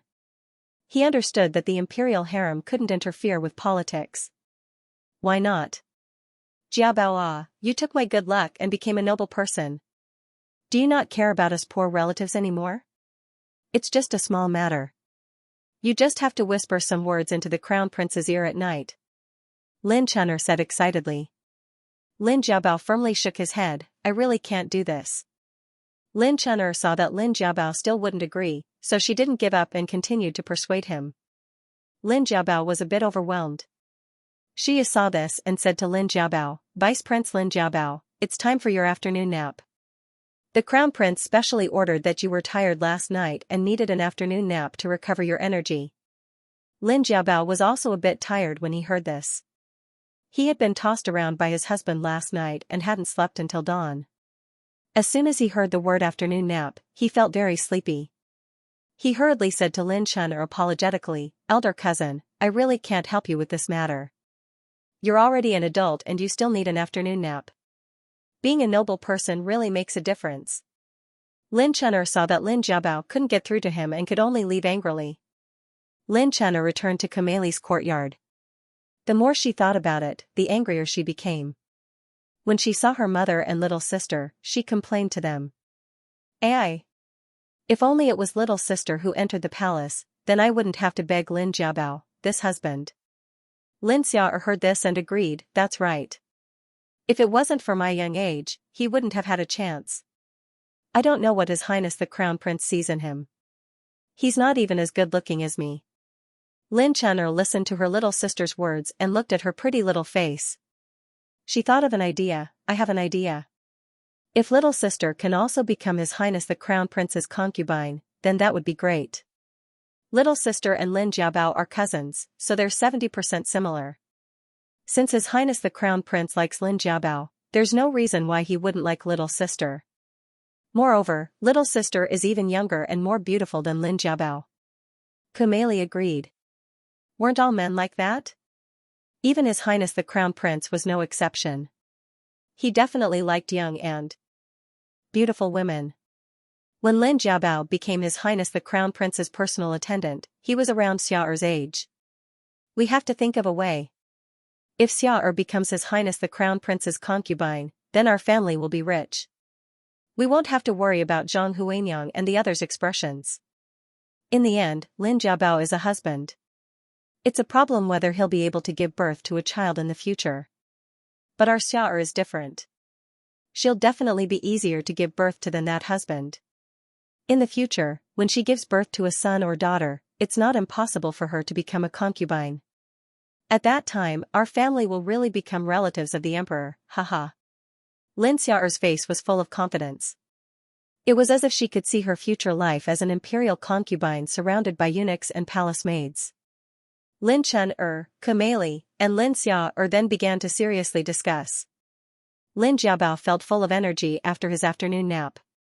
He went to the courtyard where his parents lived and saw his mother, eldest sister, second sister, and youngest sister. He heard from his mother that his father and eldest brother had been called by the crown prince to introduce them to some officials. The 4 children chased and played in the courtyard. The 2 older children, Lin Jiaocai and Lin Xiao'er, also joined in. Their laughter filled the courtyard. Lim Jing'er, Lin Li'er, and Wu Qiaolan watched from the side. Lin Jiabao was also affected by their good mood. He laughed and acted coquettishly towards his mother. Unfortunately, not long after, this warm and happy scene was destroyed by 3 uninvited guests. Lin Li'er looked at Kameli and her daughters and frowned. She thought that they were up to no good. She ran up to them and asked, "What are you doing here?" "Li'er, you little girl, how can you be so rude? How can your husband's family tolerate you with such a temper?" Zhang Huanyang pushed Lin Li'er to the side and let her and Wu Qiaolan look after the children together. "Forget it. She's your aunt after all. You should change your temper." Zhang Huanyang saw that the mother and daughters had something to say, so he led them to a nearby pavilion to sit down. Lim Jing'er saw this and came in as well. Kameli saw that their courtyard had an exquisite and beautiful pavilion and was very envious. She thought that if she could persuade Jiabao later, then they would be treated the same as Zhang Huanyang in the future. She then said to Lin Jiabao in a fawning manner, "Jiabao, your Chun'er older sister told me. I'm sorry to have caused you trouble. I've already told her off.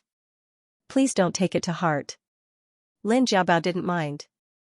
"It's okay." Zhang Huanyang and Lim Jing'er were also very angry when they heard that Lin Chun'er had begged their younger brother to get an official position from the crown prince. Wasn't this making things difficult for his younger brother? Seeing that they were angry, Kameli wiped away her tears. Sigh. Our Chun'er's life is really bitter. Even now, there's still no news from her stomach. Our days in the Wang family are really pitiful. He could only follow his parents-in-law's instructions. He still didn't know how to report back. Don't blame us, Chun'er. Seeing this, Zhang Huanyang and the others couldn't say anything more. Kameli continued when she saw that their attitude had improved. Speaking of children, I'm also worried about your Jiabao. She's a Jiabao with twins. It's inevitable that it'll be difficult for her to have children. When Zhang Huanyang and the others heard this, they immediately rebuked angrily, Kameli, what nonsense are you spouting? Sister-in-law, don't be angry. I'm just telling the truth. I came up with an idea to tell you all this, Kameli continued, ignoring Zhang Huanyang and the others' anger. What idea do you have? Lim Jing'er said disdainfully. Kameli pulled Lin Xiao'er in front of her. Look, our Xiao'er is about to become of marriageable age. If she becomes the crown prince's concubine, wouldn't it be great? In the future, when Xiao'er gives birth, the Jiabao and Lin Xiao'er will be cousins. They can take care of each other. Dream on. Lim Jing'er didn't believe Kameli's words. If they really had their way, why would they take care of her younger brother? It would be good enough if they didn't play any tricks on the Jiabao. Get lost. Get lost. How could Zhang Huanyang not understand what they were trying to do? Lin Li-er, who had been eavesdropping, jumped out and scolded Lin Xiao'er. Lin Xiao'er, how dare you covet the crown prince? Look at yourself. You're not even fit to be our Jiabao's palace maid. Dream on. How am I not fit? It's up to the crown prince to decide whether I'm fit or not. Lin Xiao'er said to Lin Jiabao, elder brother Jiabao, please introduce me to the crown prince. The crown prince will definitely have many women in the future. I'm your cousin, so I'll always be on your side. Elder brother Jiabao, don't worry. No. Lin Jiabao didn't even think about it and answered resolutely. Kameli and the others didn't expect Lin Jiabao to refuse so firmly. Lin Chen'er said to Lin Jiabao, Jiabao, we're doing this for your sake. Is it for the Jiabao's sake, or is it for your own sake? You know it clearly in your hearts. Lim Jing'er said from the side. Don't say any more. I won't introduce you to the crown prince. You can leave. I don't want to see you. Lin Jiabao said resolutely, leaving no room for negotiation. Lin Jiabao held the small pouch that he always carried with him and felt the outline of the small seal. He decided in his heart that no matter how difficult it was, he would never share the crown prince with anyone. Kameli and the others saw Lin Jiabao's calm and resolute aura and suddenly felt a bit timid. Lin Xiao'er pulled her mother and sister away. She didn't believe that without Lin Jiabao, she would have no other way. Humph. Wait until she obtained the crown prince's favor, then she would teach him a lesson. After Lin Xiao'er returned, she gave money to the eunuch in charge of the courtyard where they lived and asked him to find out the whereabouts of the crown prince. Lin Xiao'er imagined that she would meet the crown prince by chance and then think of a way to make the crown prince fall in love with her. Xianyuan Hanqing received the news from the shadow guard and coldly snorted. Uninvited and overconfident rats. They actually dared to make the Guaibao unhappy. They were simply seeking death. Since the Guaibao said that he didn't want to see them, then he would do as he was told. Lin Jiabao was sitting in a daze, playing with a small seal in his hand. When he saw Xianyuan Hanqing return, he immediately stood up. Guaibao, do you like this seal? Xianyuan Hanqing asked. This was his first time engraving. He had already ruined many pieces of jade, so he was quite satisfied. I like it very much. I also want to engrave one for my husband, but my handwriting isn't good. Xianyuan Hanqing picked up Guibao's small hand and kissed it. Guaibao, it's good that you like it. You're not allowed to engrave it. You'll hurt your hand and my husband will be heartbroken. Under Xianyuan Hanqing's gentle gaze, Lin Jiabao suddenly felt very worried. After hearing Kameli's words in the afternoon, he felt very sad. His husband was so good to him. If he couldn't bear his husband's child in the future. Then, Xianyuan Hanqing stroked Guibao's slightly furrowed brows. Guaibao, don't frown. If there's anything you're unhappy about, tell your husband. Lin Jiabao told Xianyuan Hanqing what Kameli and the others had said. He never hid anything from his husband. Child. I'm afraid, silly Bao, don't think too much. Leave the matter of children to fate. Don't worry. In his previous life, the Jiabao had a child. In this life, he had taken good care of Guibao's body. They were young, so he wasn't worried at all. After being reborn, Xianyuan Hanqing didn't place as much importance on having children as he did in his previous life. He wouldn't force it. He was already very grateful to the heavens for being able to spend the rest of his life with Guaibao. As for having children, it was up to fate. Even if the Jiabao didn't have children in this life, he still had a younger brother. In the future, he could adopt his younger brother's son. After hearing his husband's words, Lin Jiabao felt a lot more at ease. When Xianyuan Hanqing saw that Guaibao's brows were no longer furrowed, he pulled him into his arms and kissed him on the ear. Your husband will love you a lot in the future. Let's work hard tonight. When Lin Jiabao heard Xianyuan Hanqing's words, he felt a little embarrassed and softly acknowledged. Xianyuan Hanqing continued, Today, I've already talked to your older brother. Next year, he'll come to the capital to take the Imperial College's examination. If nothing unexpected happens, he'll be studying at the Imperial College in the capital. He'll take the Imperial exam a year later. That's great. Big brother has loved studying since he was young. It's great that he can come to the capital to study. Lin Jiabao was also very happy for his older brother. I've also told your father that I hope they can come to the capital to live next year. This way, it'll be easier for Guaibao to see his family in the future. Xianyuan Hanqing said another thing that made Guaibao happy. Really? Really?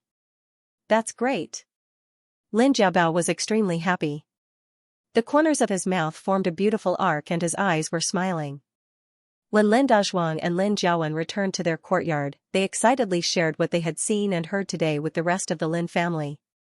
Today, His Highness the Crown Prince introduced us to an official from Lizhou. It's really a great honor. Lin Dazhuang said with a face full of smiles. His Highness the Crown Prince said that he wants our Jiawen to study in the capital. He also wants to introduce a great scholar as a teacher. When Zhang Huanyang heard this, he was also very excited. Jiawen, is this true? That's really great. Wu Chaolan hugged Bogi and was also very happy when she heard this. Lin Jiawen was also very excited. The Imperial College was a place that all students yearned to study. We have to pass the Imperial College's examination first. That's right. Jiawen, you have to do well this time. Don't disappoint His Highness the Crown Prince's good intentions. Lin Dazhuang reminded Lin Jiawen. Yes. Your son will definitely study hard. Lin Jiawen remembered what His Highness the Crown Prince said. The Lin family would definitely enter the Imperial Court in the future. Entering the Imperial College was only the first step. Lin Jiawen had made up his mind. Not only would he enter the Imperial College, he would also enter with outstanding results. For the sake of his family, and for the sake of his future, he really had to give it his all. His Highness the Crown Prince also said that he wants us to live in the capital. That way, we'll have a chance to see Jiabao in the future. I think that if we live there for a long time, we farmers won't be used to living there. We can live there for a period of time every year. It's better to let Jiawen and his wife live in the capital. Lin Dazhuang explained his plans. It seems that His Highness the Crown Prince has made a lot of plans for Jiabao. Zhang Huanyang sighed.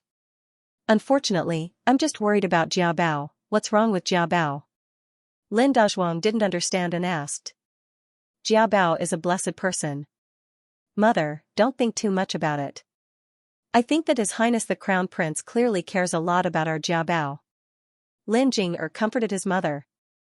Then she told her father and Jiawen about what happened this afternoon. She also told them about her worries. I'm afraid that Lin Xiao'er won't give up. I'm a little worried that they'll do something. When Lin Dazhuang heard about this, he was very angry. He wanted to find Lin Dali's family. However, he was stopped by Jiawen and the others. Father, don't be impulsive. After all, this is the temporary imperial residence. I don't think it'll be easy for them to get close to His Highness the Crown Prince. While Lin Dazhuang and the others were worried, Lin Dali's family and Lin Chun'er and her husband were brought to a dark room by the imperial bodyguards. Everyone was in a panic. Lin Xiao'er was still waiting to inquire about His Highness the Crown Prince's whereabouts. Now, she was in front of His Highness the Crown Prince. His Highness the Crown Prince. When everyone saw His Highness the Crown Prince sitting high up, they hurriedly knelt down and saluted him. Xianyuan Hanqing didn't tell them to get up. He let them kneel and looked at them with a very cold gaze. His Highness the Crown Prince. Why did you let the imperial bodyguards bring us here? Lin Xiao'er boldly asked His Highness the Crown Prince. Why? Xianyuan Hanqing sneered. He looked at Lin Xiao'er as if he was looking at a dead person. Yuan Fu brought a eunuch over. That eunuch was the one that Lin Xiao'er had bribed to ask about His Highness the Crown Prince's whereabouts. That eunuch calmly confessed that Lin Xiao'er had bribed him and asked him to inquire about His Highness the Crown Prince's whereabouts. How should I deal with spying on the Crown Prince's whereabouts? Xianyuan Hanqing asked in a very casual tone. However, Lin Dali's family was already drenched in cold sweat. Yuan Fu replied with a slightly sharp voice, replying to His Highness the Crown Prince, it's a capital offense. No. Hearing that it was a capital offense, Kameli was so scared that she started crying. His Highness the Crown Prince, my daughter is young and doesn't know any better. His Highness the Crown Prince, please forgive her this time for the sake of Vice Prince Lin. Lin Dali hurriedly begged the Crown Prince for mercy. His Highness the Crown Prince, this little girl didn't ask about your whereabouts with malice. I only admire your Highness the Crown Prince. Lin Xiao'er was already sobbing like a pear blossom in the rain. Her tearful appearance made one feel pity for her. Impudent. Yuan Fu berated. Is His Highness the Crown Prince someone that commoners like you can covet? His Highness the Crown Prince, please take pity on me. This little girl is more beautiful than Lin Jiabao. I'm also a girl, Anne. Before Lin Xiao'er could finish speaking, the Crown Prince interrupted her. Shameless thing. Who allowed you to call Vice Prince Lin by his name? Xianyuan Hanqing heard Lin Xiao'er compare herself to Guaibao. Yuan Fu, slap her mouth. Yuan Fu instructed 2 guards to go forward and grab Lin Xiao'er, and then he instructed a burly guard to slap her on the face. Woo-woo. Lin Xiao'er's pretty face instantly turned red from the slap. His Highness the Crown Prince, please forgive our Xiao'er. Don't hit her. Kameli cried and begged for mercy when she saw her daughter being slapped. Xianyuan Hanqing expressionlessly watched as Lin Xiao'er's little face was slapped until it was bleeding. Woo-woo.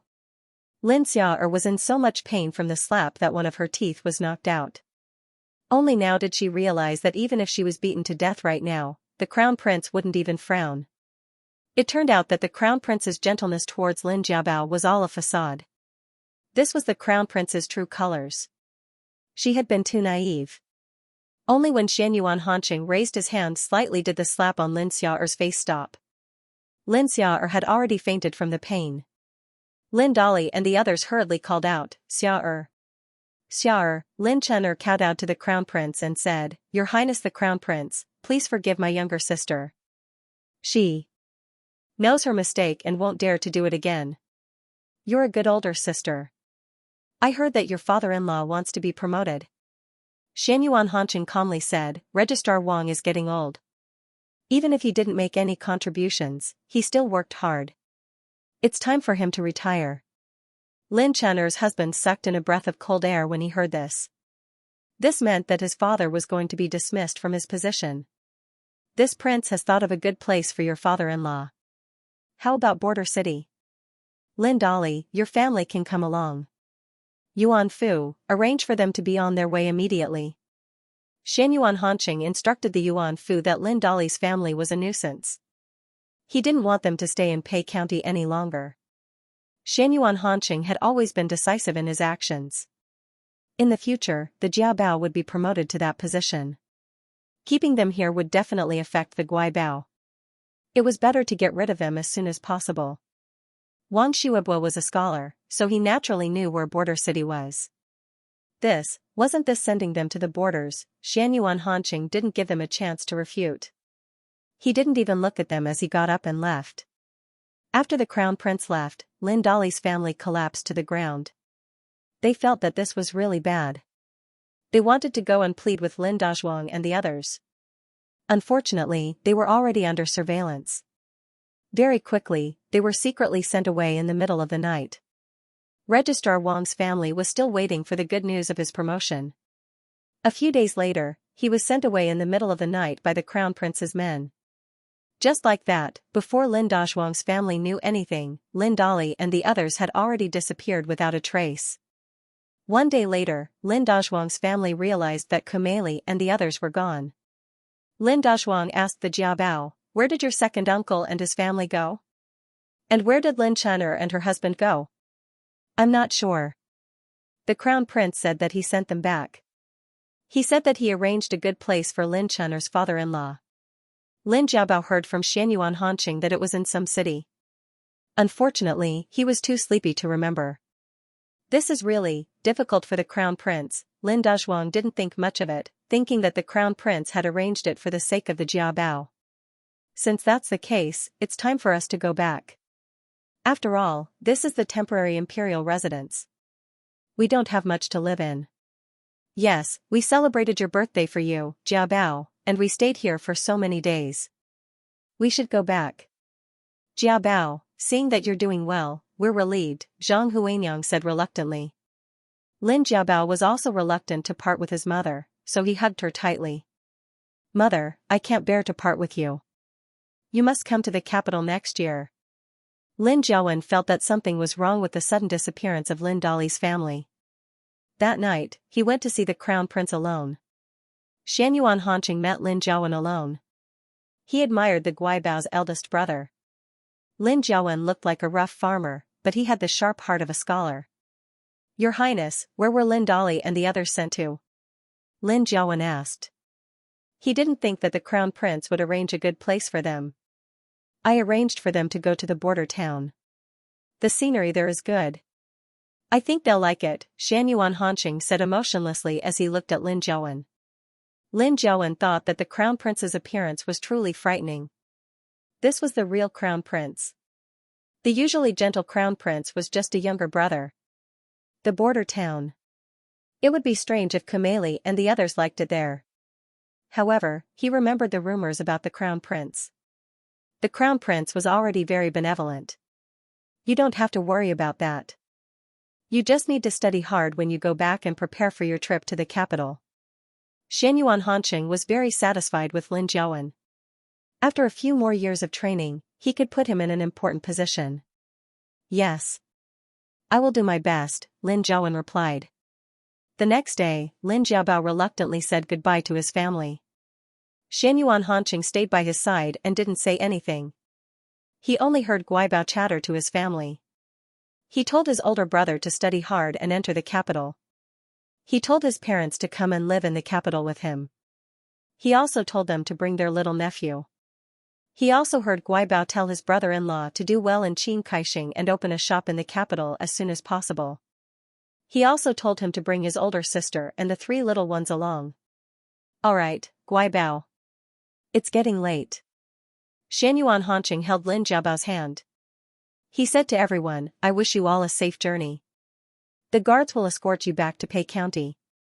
The Lin and Qin families also bowed and said goodbye to the crown prince. Lin Jiabao watched their carriages leave. He only looked back when they were out of sight. All right, Guibao. It'll be next year soon. You'll have a chance to see each other again. Xianyuan Hanqing comforted Guibao. He hugged him and turned to leave. Let's go to the hot springs. After a few more days of rest, we'll have to prepare to return to the palace. When Lin Jiabao heard that they were going to the hot springs, he blushed and his heart raced. Although it was very comfortable to soak in the hot springs every time, he was always exhausted.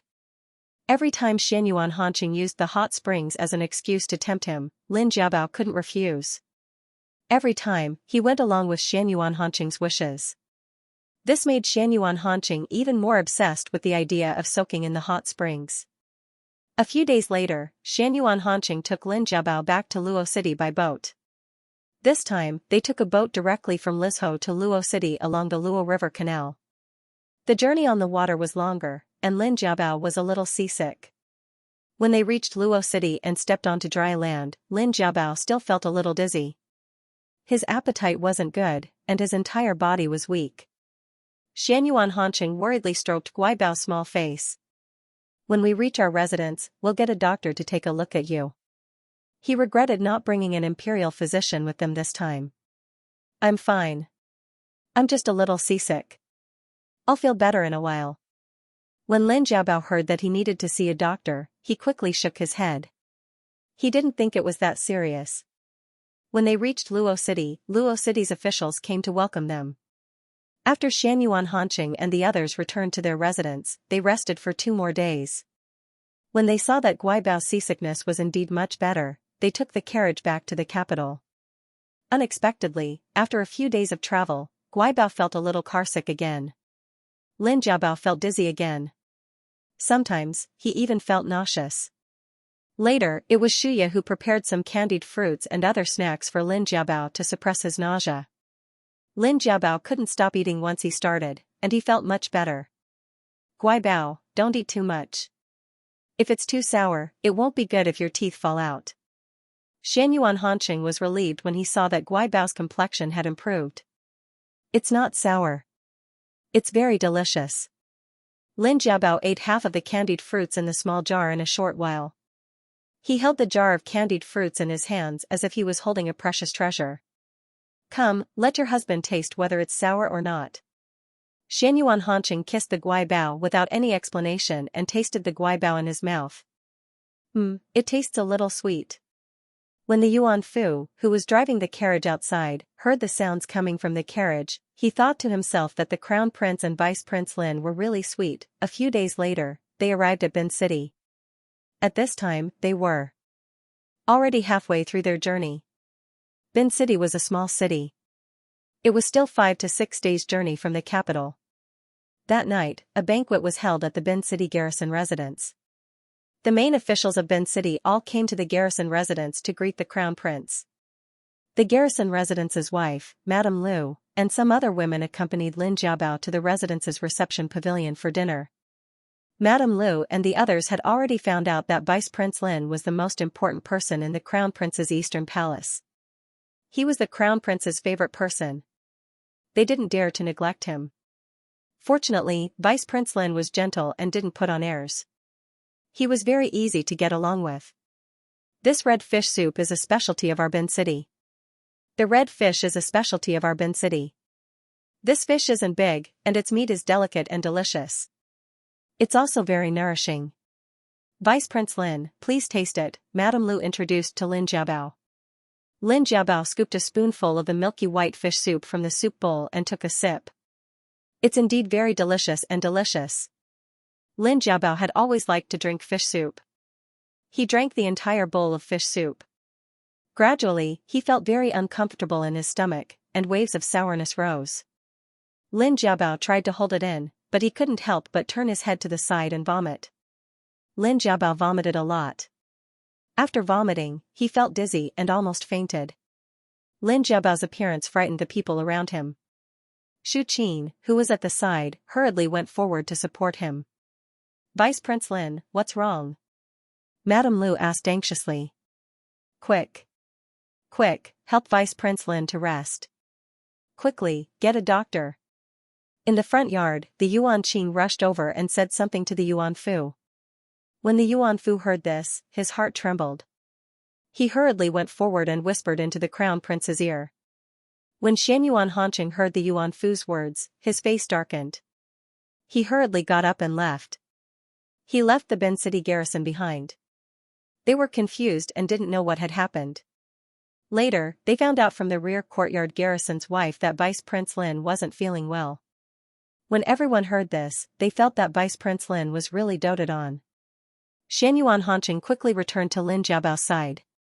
He saw Guibao lying on the bed with a pale face. What happened?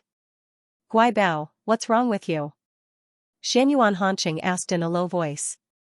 I'm fine. I just vomited all the fish soup. What a pity. Lin Jiabao said weakly. Shuya, who was accompanying him, bowed and greeted the Crown Prince. Greetings to your highness.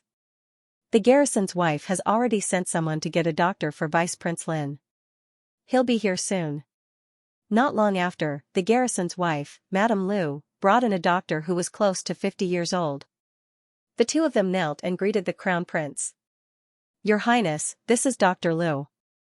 He's the best doctor in our city.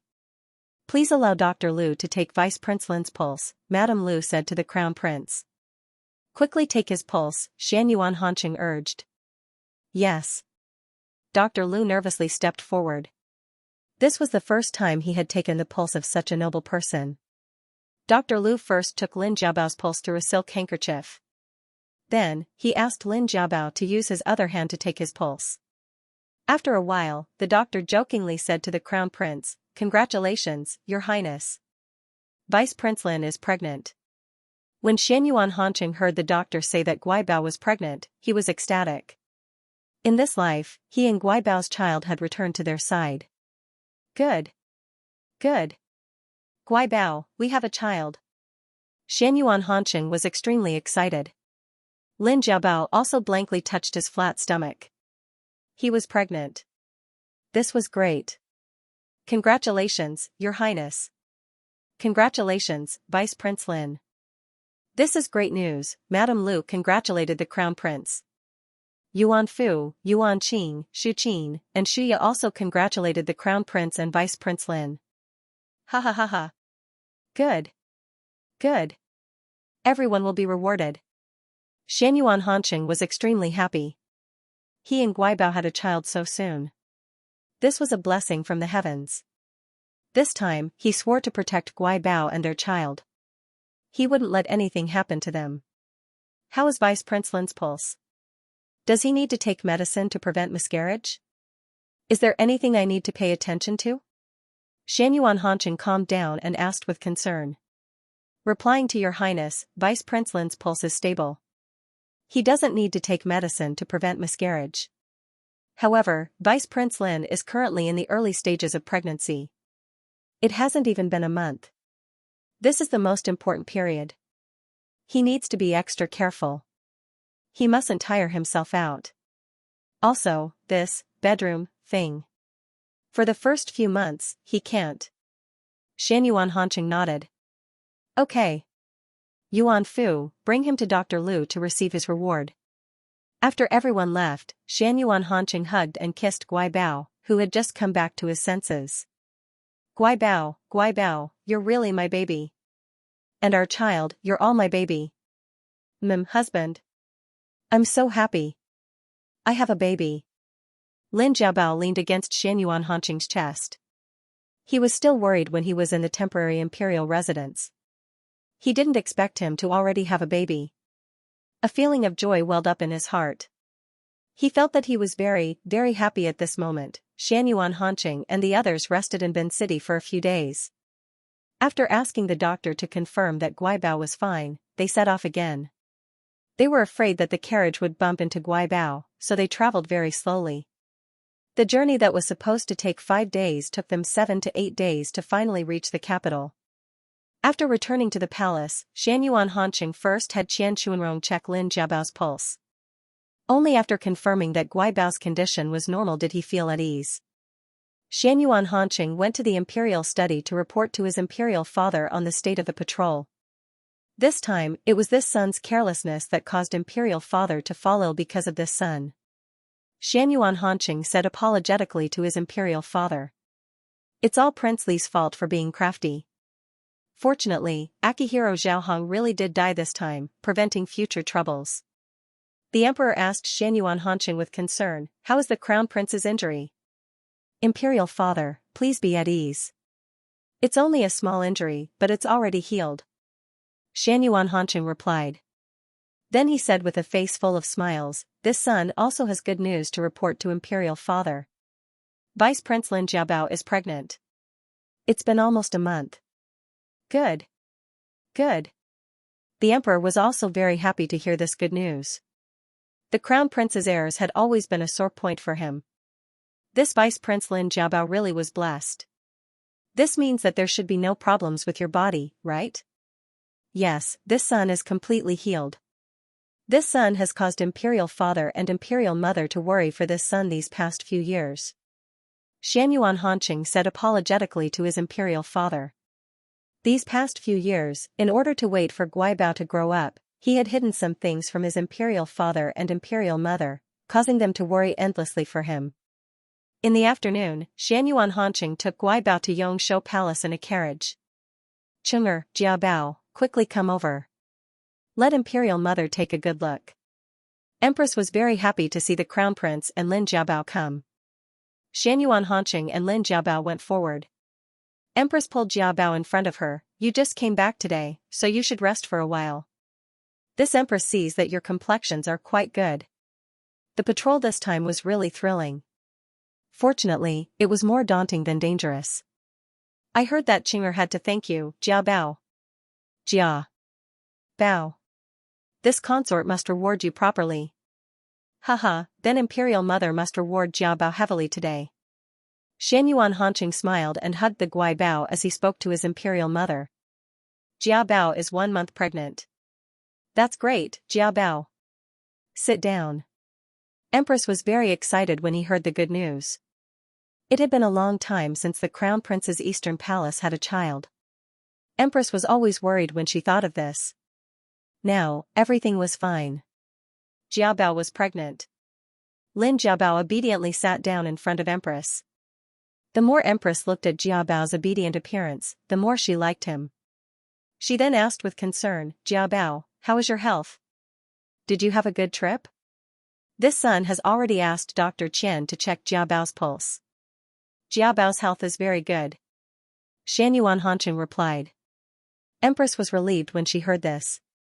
She then said to Lin Jiabao, Jiabao, you're not normal now. You must be extra careful, especially in the first few months. Oh right, your palace maids don't have experience in this area. This won't do. This consort will send a mama to take care of you later. Thank you, Empress.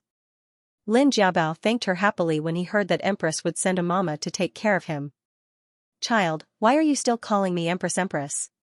Call me Imperial Mother. Empress smiled and said to Jiabao. This? Lin Jiabao looked at Xianyuan Hanqing. Hurry up and call me that. Imperial Mother is waiting. Xianyuan Hanqing smiled and encouraged him. Imperial Mother. Lin Jiabao obediently changed the way he addressed her. His soft voice entered Empress's heart. Ah, good child. Empress patted Lin Jiabao's head. Empress then said to Xianyuan Hanqing, Cheng'er, you should also be careful. Don't make any mistakes this time. Yes. This son will be careful. Xianyuan Hanqing thought of the child he was not fated to have in his previous life. He secretly swore to himself that he would not repeat the same mistake in this life. Your father fainted last time and injured his vitality. Recently, he has been feeling tired. He drank a lot of the imperial physician's decoctions, but he still doesn't seem to be getting better. Cheng'er, it's good that you're back. You can share some of the burden with your father. Empress told Xianyuan Hanqing about the emperor's physical condition. She was a bit worried. This son will definitely share some of father's burden. Xianyuan Hanqing was also a bit worried when he heard this. Also, your younger brother is not easy to worry about. He spends all his time in the northern barracks and doesn't go back to the palace. He feels very guilty about Prince Li's surprise attack this time. He's madly practicing martial arts as if he's possessed. You should go and persuade him. He's about to get married. Empress then talked about the second Prince Xianyuan Hanqi's recent situation. This matter can't be blamed on him. This son will go and persuade him.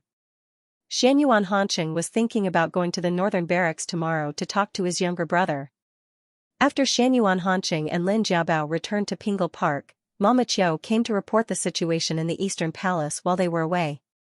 Then, Mama Qiu told Lin Jiabao about some of the Eastern Palace's matters. Mama Qiu, Vice Prince Lin is currently pregnant. In the future, you can take care of ordinary matters on your own. Don't let him worry about it. Xianyuan Hanqing thought for a bit and said, don't leak this news out for now. Also, in the future, the food that Vice Prince Lin eats will be prepared by the people in Pingle Park's small kitchen. Congratulations, Your Highness the Crown Prince. Congratulations, Vice Prince Lin. Mama Qiu congratulated the Crown Prince and Vice Prince Lin. This old servant will definitely make the appropriate arrangements. The next day, Mama Gui sent by Her Highness the Empress arrived. Mama Gui was around 40 years old. She was slightly plump and was also an old nanny in the palace. She was proficient in medical knowledge and was very skilled in taking care of pregnant women. Greetings to Vice Prince Lin. Mama Gui greeted Lin Jiabao. Mama Gui, please rise. Lin Jiabao had always been very respectful towards the older nannies. On the first day that Mama Gui came to Pingle Park, she brought Shu Qin, Xianxia, and the others to clean up Pingle Park. She changed a lot of things that she thought were dangerous or taboo. She removed all the incense in Pingle Park and even checked Lin Jiabao's clothes. She was very careful and meticulous. Then, she formulated a recipe for Vice Prince Lin with Xianxia. Every day, she checked the ingredients required. She was very attentive. Xianyuan Hanqing was also very satisfied with Mama Gui sent by his imperial mother. The only thing he was dissatisfied with was that Mama Gui actually wanted him to sleep in separate rooms from Guibao. He didn't care about this point. He also understood Mama Gui's meaning, but he couldn't do it if she wanted him to sleep in separate rooms from Guibao. He already couldn't get used to the days without Guibao in his arms. Mama Gui saw that the crown prince was so determined and couldn't do anything about it. She could only remind the crown prince from time to time to restrain himself. On this day, Xianyuan Hanqing went to the northern military barracks and saw Xianyuan Hanqi, who was training with the soldiers. Seeing that his younger brother had become more tanned and stronger, he smiled and said, "Second younger brother has become much stronger. You're almost taller than imperial brother." Xianyuan Hanqi saw that the crown prince had arrived and walked to the side with him. "Imperial brother, I'm sorry. Because of my carelessness, imperial brother was put in danger during this tour." Xianyuan Hanqing looked at his younger brother's guilty expression and comforted him, "It's okay. Imperial brother is fine. You're still young, so it's inevitable that you don't handle things well. Go back to the palace. Imperial father's health hasn't been good recently. Imperial mother is also very worried about you. When you go back, come with me to court and help imperial father. Also, it's almost time for you to get married. Go back to the palace and prepare well." "Ai. Imperial brother, you know that I hate these things the most." When Xianyuan Hanqi heard that his imperial brother wanted to go to court and help imperial father handle some government affairs, he felt a headache. He would rather stay in the northern barracks. After Xianyuan Hanqing returned, he quickly returned to court. He wrote a report about the peach blossom flood project in the Luo River. He brought up some problems in the construction of the canal. Based on his previous life's experience, Xianyuan Hanqing quickly came up with a solution. After the ministers heard this, they were full of praise for the crown prince's wisdom. They were deeply convinced. With the crown prince's help, the emperor felt a lot more relaxed. His health also improved. Under Mama Gui's meticulous care, Lin Jiabao smoothly passed the first few months. His whole body became rounder and his complexion was very good. His rosy face looked even more lovable. Xianyuan Hanqing liked him very much. When he came back from court in the morning, he would always kiss him on the cheek. The empress would often reward Lin Jiabao. Top-quality tonics and bird's nest would be sent to Pingle Park like water. Xianyuan Hanqing would also accompany Guibao to the Yongshou Palace to sit for a while. During the Mid-Autumn Festival banquet, Xianyuan Hanqing helped Guibao attend. When everyone saw the Crown Prince and Vice Prince Lin wearing the same style of purple robes, they praised in their hearts. They really were a dazzling couple. Vice Prince Lin's robes were slightly loose at the waist. When they looked at his slightly protruding belly, how could they not understand? Everyone came forward to congratulate the emperor, the empress, and the crown prince. For a moment, everyone's eyes gathered on Lin Jiabao. This Vice Prince Lin was really a powerful person. In the past few years, not only did he have the crown prince's special favor, even the empress cared for him a lot. Now, Vice Prince Lin was pregnant. It should be known that the crown prince didn't have a legitimate son or a concubine-born son. If Vice Prince Lin could have a son in one go, then he would be the emperor's eldest grandson. The Yu clan and the Song clan watched the crown prince and Vice Prince Lin being affectionate. The Song clan didn't have any special reaction, but the Yu clan seemed to be gnashing their teeth. What eldest grandson, if only her son was still alive? The Yu clan bitterly thought. When Lin Jiabao was 5 months pregnant, his belly was already a bit obvious. Dr. Qian took Lin Jiabao's pulse every day. Lin Jiabao's condition was very good, and his reactions weren't big. Lin Jiabao's appetite was also very good. Everything he ate tasted good. Xianyuan Hanqing was happy to see Guibao suffer less. He often told Guibao's belly that he was a good child and that he would properly reward him when he came out. At the end of November, the emperor suddenly fainted during a court meeting, causing a huge uproar in the court. This time, the emperor's illness was very aggressive, and he remained unconscious. Xianyuan Hanqing flew into a rage at the imperial physicians. How do you normally take imperial father's pulse? Now you're saying that you can't do anything, what's the use of having you? Looking at the unconscious imperial father, Xianyuan Hanqing had a bad premonition. He originally thought that in this life, imperial father would be able to live forever. Empress, all the princes, and concubines were extremely anxious. They all hoped that the emperor would wake up soon. After the emperor woke up 2 days later, he only summoned the crown prince, empress, and the second prince. Imperial father. You're finally awake. Xianyuan Hanqing softly called out to his imperial father. Imperial father. Empress choked out as she called out to the emperor. I'm just a bit tired, Zitong. I must have scared you. Akinori Zhaoshan comforted Empress. The emperor looked at the crown prince and asked, in the past few days, the court, everything in the court is fine, imperial father, please rest assured. Xianyuan Hanqing replied. Very good, I'm relieved to hand over the Xianyuan Empire to you. You'll do better than me. The emperor looked deeply at the crown prince. Imperial father, don't say that. I still have a lot of shortcomings. Imperial father, you can rest assured and recover soon. I know my own body. I'm tired and want to have a good rest. I believe that you won't let me down. After working hard on the throne for half of his life, Akinori Zhaoshan felt tired. He thought about the fight for the throne in his early years. After becoming the emperor, he was busy dealing with the Shui family and princely. After so many years, he was tired of the throne. Fortunately, he already had an excellent heir. The emperor held Empress's hand and said weakly, Don't cry, Zitong. Let's arrange Qiyer's marriage earlier. Imperial father. The second prince Xianyuan Hanqi's eyes turned red. His imperial father was sick, yet he was still thinking about his marriage.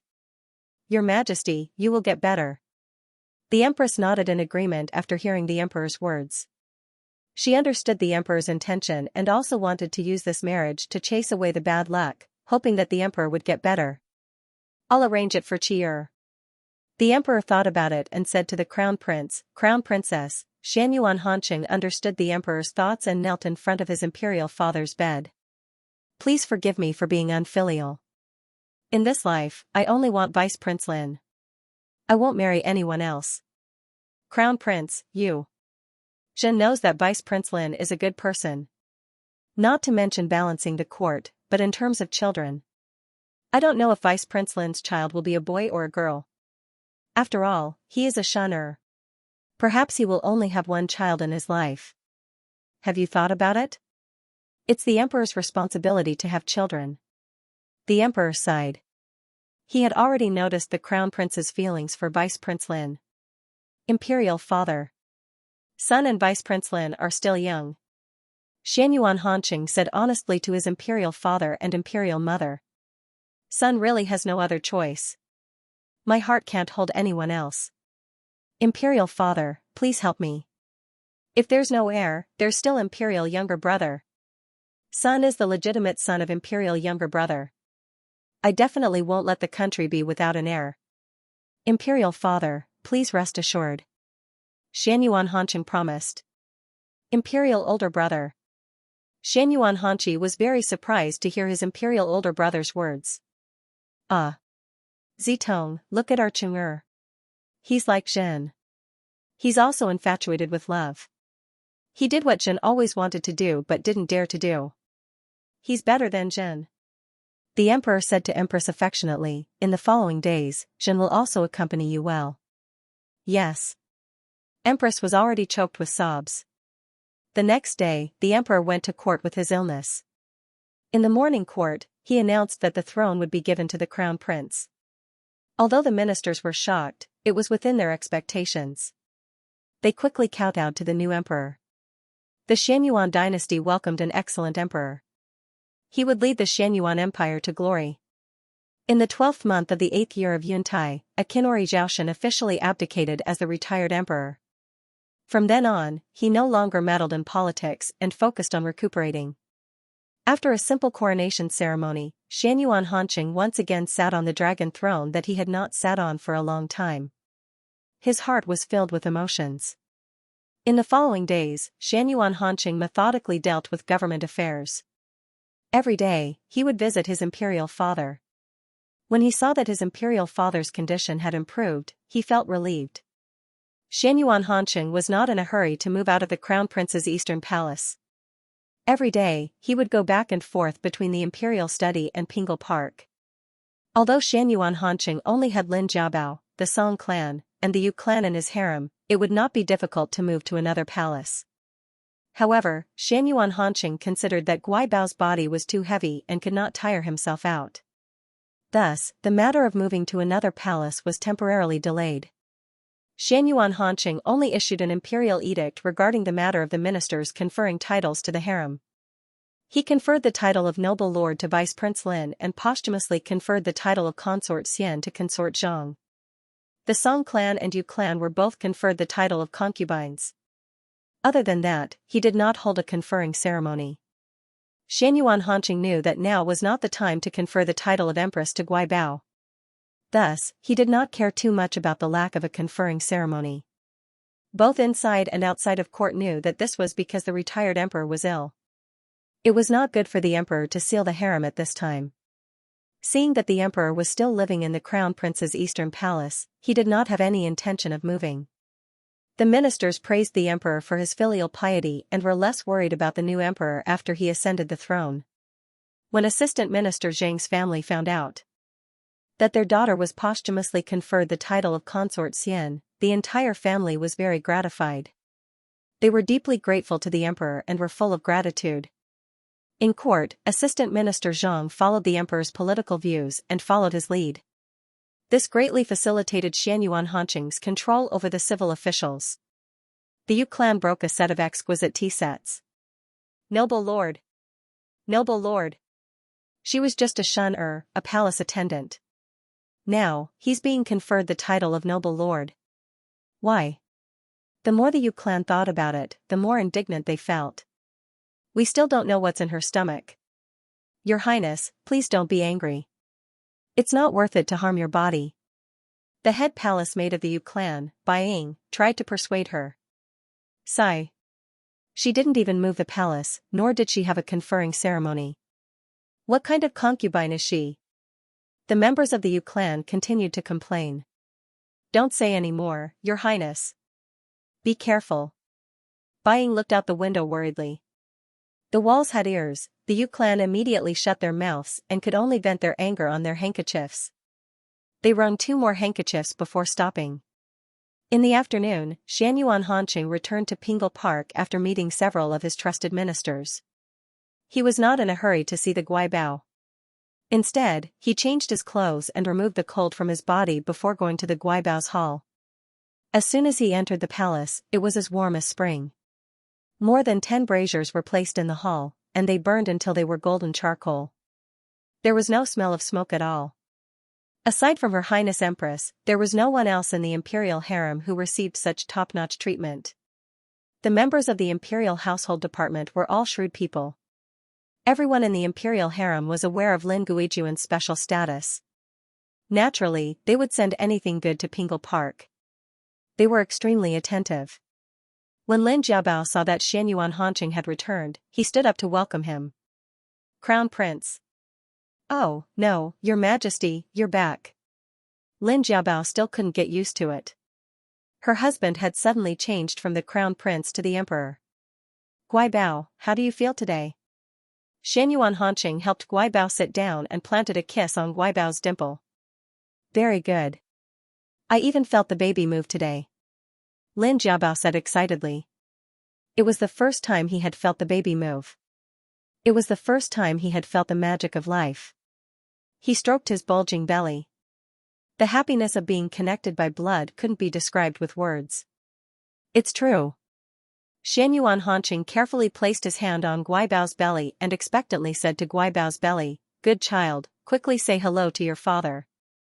After waiting for a long time without any movement, Lin Jiabao giggled. "The baby is probably asleep."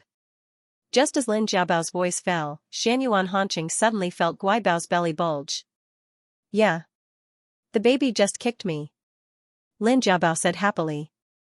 "Good child, don't kick your father until it hurts." Xianyuan Hanqing also felt it and smiled as he spoke to Guibao's belly. "It doesn't hurt," Lin Jiabao said as he snuggled up to Xianyuan Hanqing. He really liked how worried his husband was about him.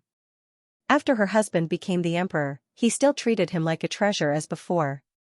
Xianyuan Hanqing saw a few books on the table. These are for the second prince's wedding. Imperial mother has to take care of the retired emperor every day and is also busy with the second prince's wedding. She is very busy. There are only 10 days left until the wedding. Imperial mother asked me to help check, Lin Jiabao said as he handed the books to Xianyuan Hanqing. The second prince's wedding was brought forward, and the second prince's residence was still unfinished. Empress decided to have them get married in the palace now and redecorate Jinyang Palace where the second prince currently lived. It would be used as a temporary residence after the wedding. Xianyuan Hanqing flipped through it. "Guibao, don't tire yourself out. Ask Mama Qiu to help you." "I'm not tired. I see that you and Imperial Mother are both so busy, so I also want to make some snacks," Lin Jiabao said somewhat shyly. Guibao is so obedient. "You've already done very well. As long as you and the baby are well, this is more important than anything else," Xianyuan Hanqing said softly to Guibao. 10 days later, the second prince's wedding was held in Jinyang Palace as scheduled. Xianyuan Hanqing was very gratified to see that his younger brother was able to start a family in this life. Lin Jiabao accompanied him to watch the ceremony. He was a bit envious when he saw the grand occasion. However, Lin Jiabao also felt very satisfied when he thought of the night of the red candles and the auspicious dragon and phoenix veil that he had treasured to this day. Xianyuan Hanqing noticed the expression in Guibao's eyes and whispered into Guibao's ear, "Guibao, your husband owes you a grand ceremony. He will definitely make it up to you in the future." He secretly swore in his heart that he would definitely give Guibao a grand coronation ceremony in the future. When Lin Jiabao heard Xianyuan Hanqing's words, he only lightly shook his head and revealed a brilliant smile. The current situation was very good. He was very satisfied and wasn't greedy. Xianyuan Hanqing was dazzled by Guibao's smile. He interlocked his fingers with Guibao's and instantly felt the warmth in his heart overflow. The second morning, the second prince brought the second prince's wife to Eternal Life Palace to pay a visit. The Emperor Emeritus was still unwell and did not attend. When Wen Qian and Xianyuan Hanqi first went forward to offer tea to the Empress Dowager. The Empress Dowager took a sip of the tea and said a few words of encouragement. Then she had Mama Zhou give a red envelope as a reward. Afterwards, when Wen Qian and the others knelt in front of the emperor to offer tea, Xianyuan Hanqing took a sip of the tea and said to his younger brother, "Now that you're married, you're an adult. Imperial brother can't be willful in the future." He also had the Yuan Fu bestow a reward. In the end, Xianyuan Hanqing said to Wen Wenqian, "Give Lin Guijun a cup of tea as well." Wen Wenqian had been looking down the entire time. Only now did he notice that Lin Guijun was sitting next to the emperor. Seeing the Empress Dowager's face full of smiles, he didn't say anything. When Wenqian steadied his mind and knelt in front of Lin Jiabao to offer tea. "Lin Guijun, please have some tea." Lin Jiabao took a sip of the tea and had Yuan Qing hand over a pouch. He personally handed it to Wen Wenqian. "Second imperial concubine, please rise." Afterwards, when Wen Qian and the others went to greet the elders of the imperial family. After half a day, the two of them were a bit tired. After returning to Jinyang Palace, Xianyuan Hanqi felt a bit sorry for his imperial concubine. He pointed at her imperial concubine court dress and said, "Qian, you must be tired. Quickly change out of this burden." When Wenqian heard the second imperial concubine's words and felt a bit of sweetness in her heart, she faintly smiled. This court dress was really heavy. After half a day, it almost crushed her. Yes. This concubine will take her leave first. Quickly go. Xianyuan Hanqi also prepared to change his clothes. Wearing this imperial court dress was too tiring. In the bedchamber, when Wenqian's dowry maidservant, Qi was helping her change her clothes.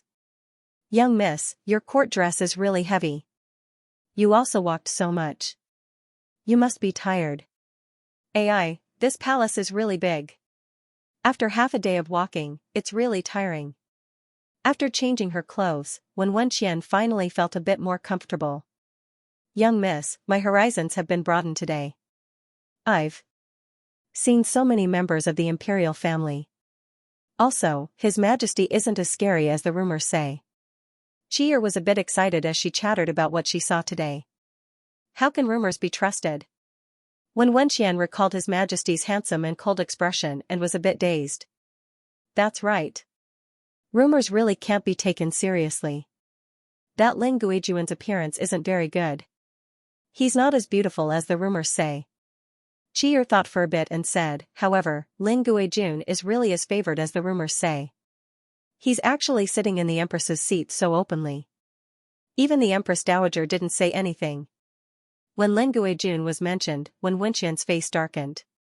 She had seen him when she and her mother entered the palace. At that time, she only felt that this Xian'er had an innocent and cute appearance, but there wasn't anything special about him. She didn't expect that Lin Guijun was actually so favored. Qi felt a bit indignant for her mistress. Today, His Majesty actually wanted young miss to offer Lin Guijun tea. This is too. Young miss is Count Jingxi's legitimate daughter. I heard that Lin Guijun was only a palace attendant. Qi shut up. This is the palace. Don't talk nonsense. You should know that trouble comes from the mouth. Also, don't call me young miss anymore. When Wenqian interrupted Qi. Although Qi was right, she still felt a bit uncomfortable about today's matter. However, this was the palace after all, so it was better to be cautious. Yes. Imperial concubine is right. Qi won't say anything. Qi also knew that they were no longer in the same residence. After New Year's Eve, the Emperor Emeritus's health improved slightly. However, the Empress Dowager, who had been taking care of the Emperor Emeritus, fell ill. Fortunately, the imperial physicians treated the Emperor Emeritus. He was just a bit tired and didn't have any serious problems. Xianyuan Hanqing heard the imperial physician's words and sighed in relief. As the Emperor Emeritus's daughter-in-law, when Wenqian naturally had to go and wait for the Emperor Emeritus. When Wenqian was just finishing serving the Empress Dowager's medicine. At this time, she heard an announcement outside the hall, Lin Guijun has arrived. Lin Jiabao's figure entered everyone's sight. At this time, he was already more than 7 months pregnant. Lin Jiabao walked very slowly and was supported by Mama Gui as he slowly walked over. When the Empress Dowager saw that the Jiabao had arrived, she said nervously, Aya. Jiabao, why did you come? Slow down a bit. Imperial Mother, I heard that you were sick and was very worried about you. Are you feeling better? Lin Jiabao walked in front of the Empress Dowager and asked with concern. Imperial Mother is fine. Jiabao, your body has become heavier. You have to be careful. Mama Zhou, quickly give the Jiabao a seat. The Empress Dowager ordered Mama Zhou. Mama Zhou didn't need the Empress Dowager's order to have the palace servants move a chair behind Lin Jiabao. Lin Jiabao sat down and said to the Empress Dowager, Imperial Mother, please don't worry. Mama Gui has prepared very comfortable shoes for me. I can walk very steadily in them. The Empress Dowager was very satisfied when she heard this and said to Mama Gui, you did well. As long as you serve Lin Guijun well, I will reward you greatly. Yes. This old servant will do everything I can. Mama Gui quickly responded. Then Lin Jiabao talked about some interesting things that had happened to him recently. Something about the baby turning around in his stomach and practicing martial arts.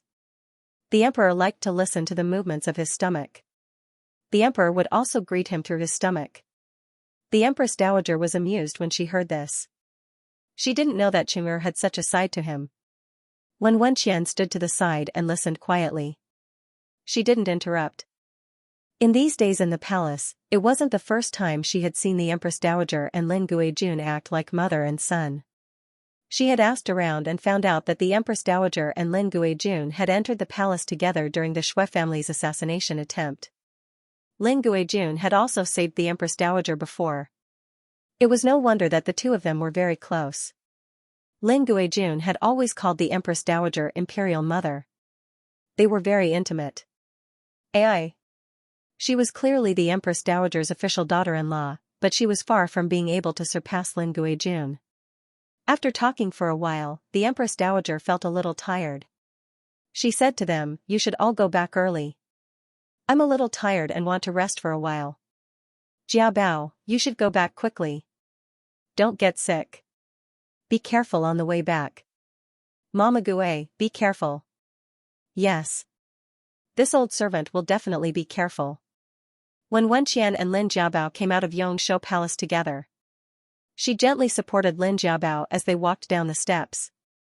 "Lin Guijun, be careful of these steps." "Thank you." Lin Jiabao was also very careful as he walked down the steps step by step. "I haven't visited Lin Guijun in these days in the palace. I've been impolite." When Wenqian's voice was like the sound of flowing water. Her voice was very gentle and pleasant to listen to. "Second Imperial Consort is too polite." "Welcome to Pingle Park," Lin Jiabao happily replied. "Very few people came to Pingle Park." "Then I'll definitely come visit when I have time," Wen Wenqian said with a light smile. At this time, Yuan Qing ran over. "Lin Guijun, the carriage is ready." "Then, Second Imperial Consort, I'll go back first." Lin Jiabao was helped into the carriage by Mama Gue. He waved goodbye to Wen Wenqian. "Lin Guijun, be careful on your way back." Wen Wenqian watched as the carriage that Lin Guijun sat in was carried away by 4 sturdy bodyguards. Her eyes were tightly fixed on the luxurious and exquisite carriage. She didn't come back to her senses for a long time. The Emperor Emeritus was still ill, so Xianyuan Hanqing didn't hold a celebration on the first New Year's Eve after he ascended the throne. Instead, he held a royal family banquet. Because Guibao was already 8 months old, Xianyuan Hanqing didn't let him attend. As the second prince's consort, Wen Wenqian naturally attended the banquet in splendid attire. Because of her proper behavior and noble status, she was praised and revered by the women of the imperial family. Wen Wenqian enjoyed the feeling of being flattered by everyone. Wen Wenqian also saw the emperor's other 2 concubines, Concubine Song and Concubine Yu. Concubine Song was several years older than her. She had an ordinary appearance and wasn't good with words. Concubine Yu was 2 years older than her. She had a pretty face and a petite figure. She was also very eloquent. In Wen Wenqian's opinion, Concubine Yu was more pleasant than Lin Guijun. She didn't know why the emperor only favored Lin Guijun. Now that Lin Guijun was pregnant, the harem was still in name only. She couldn't help but feel that although Lin Guijun didn't show it on his face, he was actually a tyrannical and jealous person. Under Concubine Yu's intentional flattery, the two of them became familiar with each other. One day, Xianyuan Hanqing accompanied his imperial mother for a stroll in the imperial garden. "These plum blossoms are blooming quite well. Later, I'll pick a few and give them to Jia Bao. He'll definitely like them." The Empress Dowager looked at the blooming red plum blossoms and instructed Mama Zhou. Yes. Mama Zhou led a few palace servants to the garden to pick the plum blossoms. "These past few days, seeing that your imperial father is slowly getting better, this empress's heart is also relieved. Now, this empress is hoping that Jia Bao can give birth to a prince so that your imperial father can be at ease." "Imperial mother, didn't we already agree on this? Zhen and Jia Bao are still young. Even if we don't have one this time, we will have one in the future.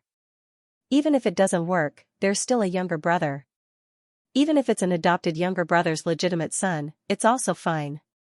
Xianyuan Hanqing advised the Empress Dowager. "Ai, this empress also knows." The Empress Dowager knew that it was useless to be anxious. She ran like a gust of wind. Koni's voice sounded. And Koni. One heard Qi's voice. It turned out that Qi was collecting the dew from the plum blossoms in the imperial garden to make tea for Wen Wenqian. At that time, she was bending down to sort out the dew she had collected. She didn't want the emperor and the empress dowager to pass by. They were separated by the flowers and didn't notice her. And concubine Huaz's heard. Qi repeated everything she heard to Wen Wenqian in a soft voice. Is. If that Lin Guijun can't give birth to a prince, then your future little master will have a chance to ascend the throne. You should know that it's difficult for Shunner to have children, and it's very likely that she'll give birth to a Shunner. Wen Wenqian was also shocked when he heard the news. He did not expect the emperor to be so infatuated with Lin Guijun. He actually only wanted Lin Guijun, and was even willing to adopt his younger brother's son to inherit this country. Wen Wenqian had mixed feelings. He was a little jealous, but also a little excited. You're not allowed to mention this to anyone else, or else. Wen Wenqian looked at her trusted aide, Qi and said sternly. Yes. Qi understands. Qi was a child of the Wen family. She had served the young miss since she was a child, and was very loyal. She knew the pros and cons of this. After the new year, Lin Dazhuang and Zhang Huanyang brought their youngest son, Lin Jiaocai, and their youngest daughter, Lin Xiao as well as Lin Jiawen, his wife, and their son, Boj to the capital. Lin Lier and his son-in-law, Zhou Hai, were in charge of the family's residence and land. The day of Lin Lier and Zhou Hai's wedding was very lively. Many influential people in Pei County, and even in Shuzhou, sent people to congratulate them and sent many gifts. Lin Jiabao even specially sent people to send a set of head ornaments inlaid with rubies to add to second sister's dowry. Everyone in the Lin family was amazed when they saw such luxurious and exquisite jewelry. Lin Jiabao mentioned the good news of her pregnancy in the letter he sent home. After listening to Lin Jiawen read Jiabao's letter, Zhang Huanyang clasped his hands together and said, "It's really a blessing from the heavens. Jiabao has a child. I hope Jiabao can successfully give birth to a big fat boy." Everyone in the Lin family also silently prayed for the heavens to bless Jiabao. After hearing this good news, everyone's faces were filled with joy. When the crown prince ascended the throne and Lin Jiabao was conferred the title of noble lord, the entire Shuzhou was in an uproar. They didn't expect that the small Lin family village would produce a noble lord. The Shuzhou prefectural magistrate personally went to the Lin family to congratulate them. After that, there was an endless stream of people who came to visit the Lin family. Some people began to have ideas about the marriage of the two young Lin family members. The Lin family couldn't resist and hurriedly came to the capital together. As soon as Lin Dazhuang and the others entered the capital, they saw Zhu Jingxian waiting for them. "Master Lin, I haven't seen you in a long time. When the emperor heard that you were coming to the capital, he sent me here to wait for you. A residence has already been prepared in the imperial city. Please follow me." Lin Dazhuang's carriage followed Zhu Jingxian's and entered the imperial city. The residence was located in a relatively good location in the imperial city. It was a large residence with 5 entrances and 5 exits. The interior of the residence was exquisitely decorated. The pavilions and buildings were all exquisite. Zhu Jingxian gave the deed to the residence and the death contracts of all the servants in the residence to Lin Dazhuang. These servants were carefully selected and trained. They are all loyal. This. Lin Dazhuang took the documents and felt that they weighed 1,000 caddies. Lin Jiawen stepped forward and cupped his hands in front of Zhu Jingxian. "You are too considerate. Thank you so much, official Zhu. You are too courteous." The emperor attached great importance to Lin Guijuan's family coming to the capital. "I didn't dare to neglect it. Of course, I would take care of everything." Zhu Jingxian didn't dare to neglect the task that the emperor had given him. As Zhu Jingxian spoke, he called over a middle-aged man. "This is the residence's housekeeper, Yan Tong. He usually takes care of the residence's internal and external affairs. If you need anything, you can ask him to do it." Yan Tong pays his respects to the masters. Yan Tong bowed to the Lin family. In this way, Lin Dazhuang's family settled down in the capital. Because Jiabao's health was too heavy, it was inconvenient for him to leave the palace to meet them. In the following days, Lin Jiawen concentrated on studying and preparing for the Imperial College entrance exam in February. In February, Lin Jiawen smoothly entered the Imperial College with excellent results. At the Imperial College, he saw Qian Qingkuan, who he had met the last time he came to the capital. "Hey! Brother Lin, I didn't expect to see you again. This time, we're really classmates," Qian Qingkuan said happily. "Yes, Brother Qian, we can discuss essays together again." Lin Jiawen felt that it was fate to meet someone he knew at the Imperial College. Qian Qingkuan had a straightforward personality. He quickly introduced the scholars in the capital to Lin Jiawen. "This is the Brother Lin I mentioned before. Don't be fooled by his appearance." Haha. The others were also curious about Lin Jiawen. They saw that his rough and strong appearance was very different from the average scholar. Qian Qingkuan and the others were all from poor families. They quickly accepted this farmer from Shuzhou. Lin Jiawen also quickly became familiar with them. They discussed essays and poems together and went to the bookstore to borrow books together. Everyone saw that Lin Jiawen's literary talent was indeed extraordinary. They also admired him. The teachers in the Imperial College were very knowledgeable. Lin Jiawen learned a lot from them. The teachers also had a good impression of this diligent student. They often gave him special advice. Lin Jiawen also humbly listened to the teachers' opinions. He improved very quickly. As time passed, some people became dissatisfied. Li Juanhao was one of them. Li Juanhao's father was the Minister of Rights. His sister was a concubine of the Emperor Emeritus. He boasted that he was a talented scholar in the capital. He couldn't stand Lin Jiawen, who looked like a farmer. "He's just a country boy. What's so great about him?" Li Juanhao couldn't stand the teacher's respect for Lin Jiawen. Lin Jiawen had always kept a low profile in the Imperial College. Other than the chancellor and a few well-informed people, no one else knew about his relationship with Lin Guijun. He had never thought of using his brother's name to do anything. He didn't care about Li Juanhao's mockery. Li Juanhao's every provocation was like hitting a ball of cotton. It made the people behind Li Juanhao lose interest. One day, after school, Li Juanhao shouted, "Today, I'm treating you to Drunken Flower House. Everyone who listens gets a share." Wow, young Master Li is so forthright. We're all benefiting from this. One of Li Juanhao's followers jeered. Li Juanhao walked in front of Lin Jiawen and Qian Qingkuan and boasted, "Let's go together. It's my treat. We appreciate young Master Li's kindness. We all have scholarly achievements. It's better not to go to that kind of brothel." Lin Jiawen and the others refused to go. Li Juanhao said with disappointment, "Ignorant country bumpkins. I'm treating you to broaden your horizons." Lin Jiawen and the others ignored Li Juanhao and turned to leave. They really don't know what's good for them. Drunken Flower House isn't a place ordinary people can enter. I heard that the courtesan of Drunken Flower House, Xianxia, is incomparably beautiful. I wonder if I can see her today. Another follower of Li Juanhao said loudly. "What's so difficult about that? It's just Xianxia."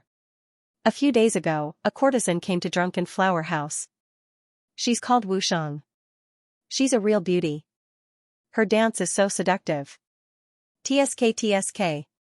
If you ask me, even the nobles in the palace can't compare to her.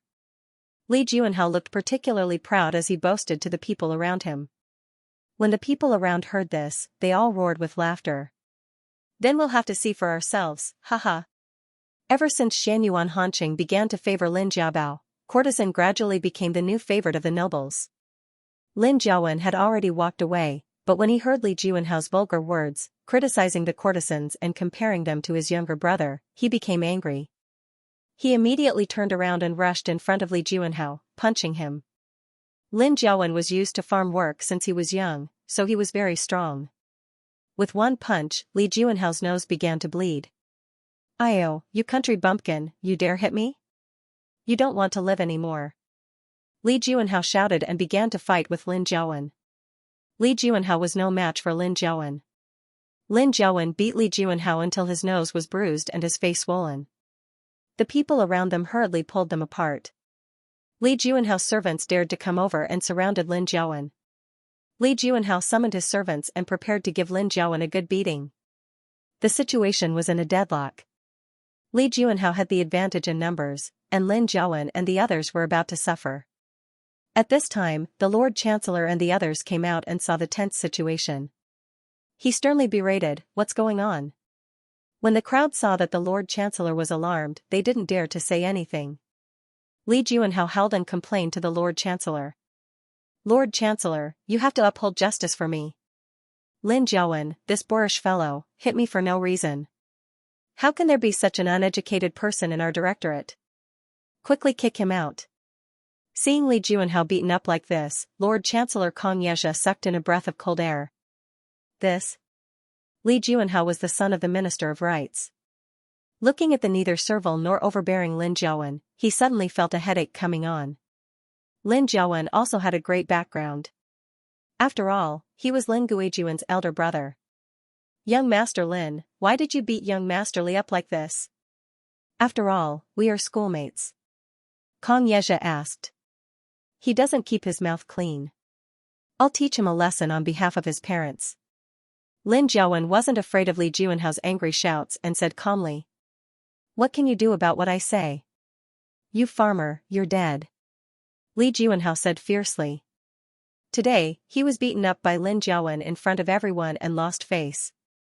He swore that he would teach this Lin Jiawen a lesson. "Humph," Xianxia pointed at Xianxia and asked, "What exactly happened? You tell me." Xianxia was called by Lord Chancellor and told the whole story to Lord Chancellor. He didn't take sides and just repeated Li Juanhao's original words. Hearing this, Lord Chancellor immediately understood the crux of the matter. This Li Juanhao was too bold. He was afraid that he would be in big trouble. He said sternly to Li Juanhao, "You can't talk about the nobles in the palace. Look at your words and actions. You don't look like a scholar at all. From now on, go back to your residence and reflect on your mistakes behind closed doors." Li Juanhao was stunned by Lord Chancellor's words. He was the one who was beaten, but he was told to reflect on his mistakes behind closed doors. Minister Zhang's family's upbringing is just so. Lin Jiawen saw that Lord Chancellor punished Li Juanhao and he also beat up Li Juanhao to vent his anger. His mood improved a lot. Because Lord Chancellor was here, Li Juanhao could only glare at him. All right, you can all disperse," Xianxia said to the people around him. Lin Jiawen excused himself from Lord Chancellor and left with Xianxia and the others. Li Juanhao still didn't give up and said to Xianxia, "Who is this Lin Jiawen?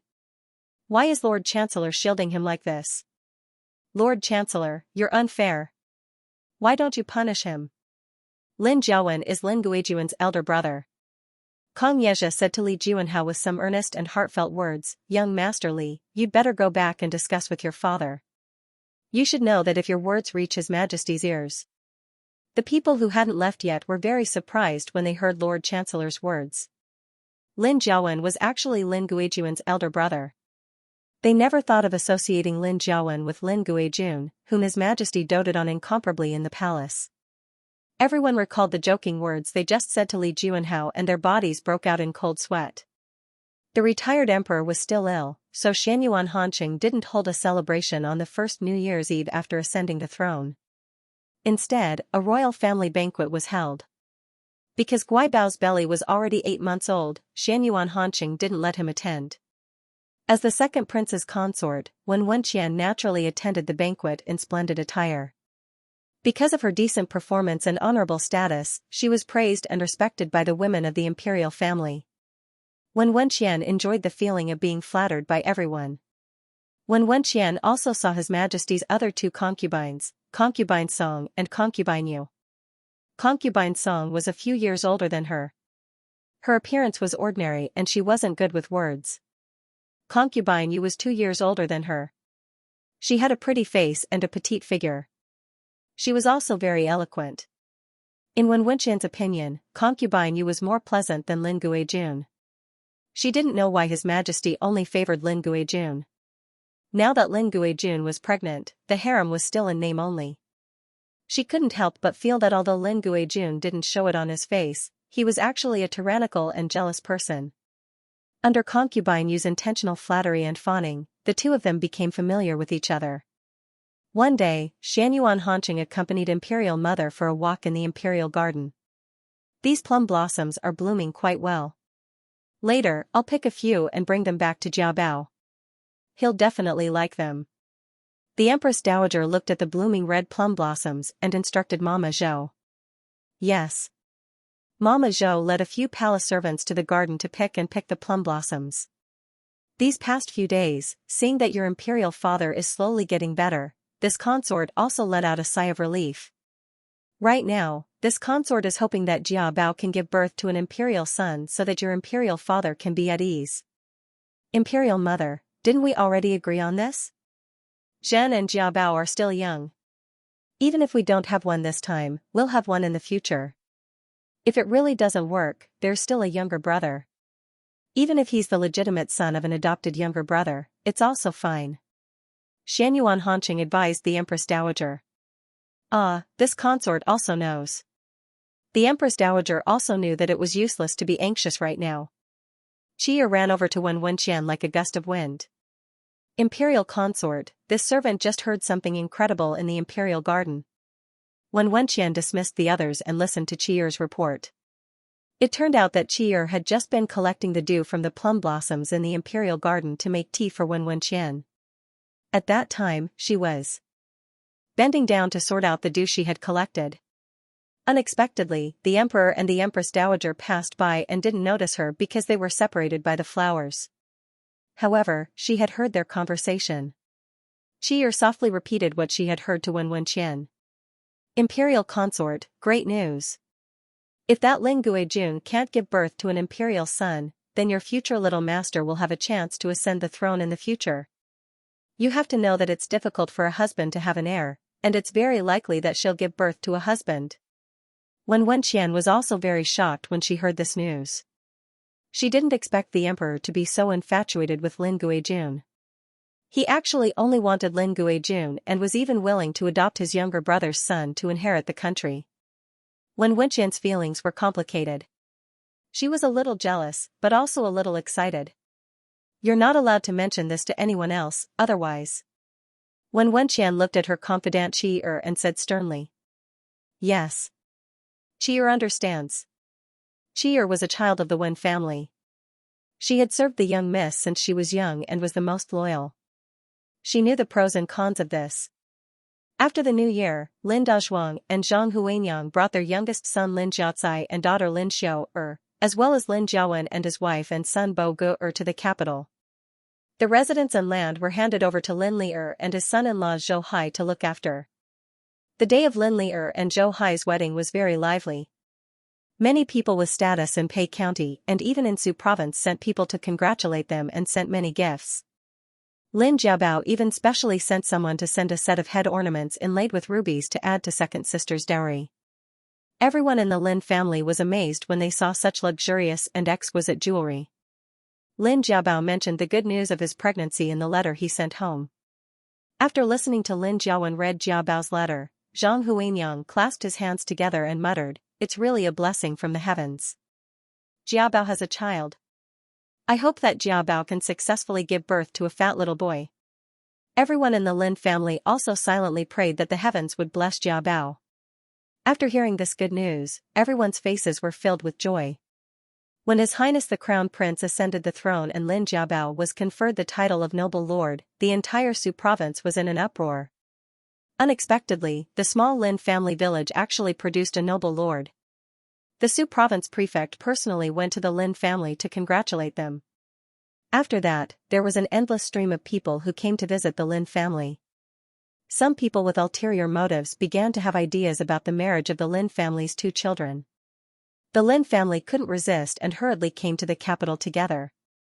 As soon as Lin Dazhuang and the others entered the capital, they saw Zhu Jingxian waiting for them. "Master Lin, long time no see. When the emperor found out that you were coming to the capital, he sent me here to wait for you. A residence has already been prepared in the imperial city.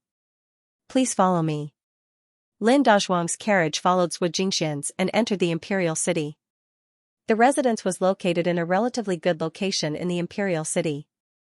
It was a large residence with 5 entrances and 5 exits.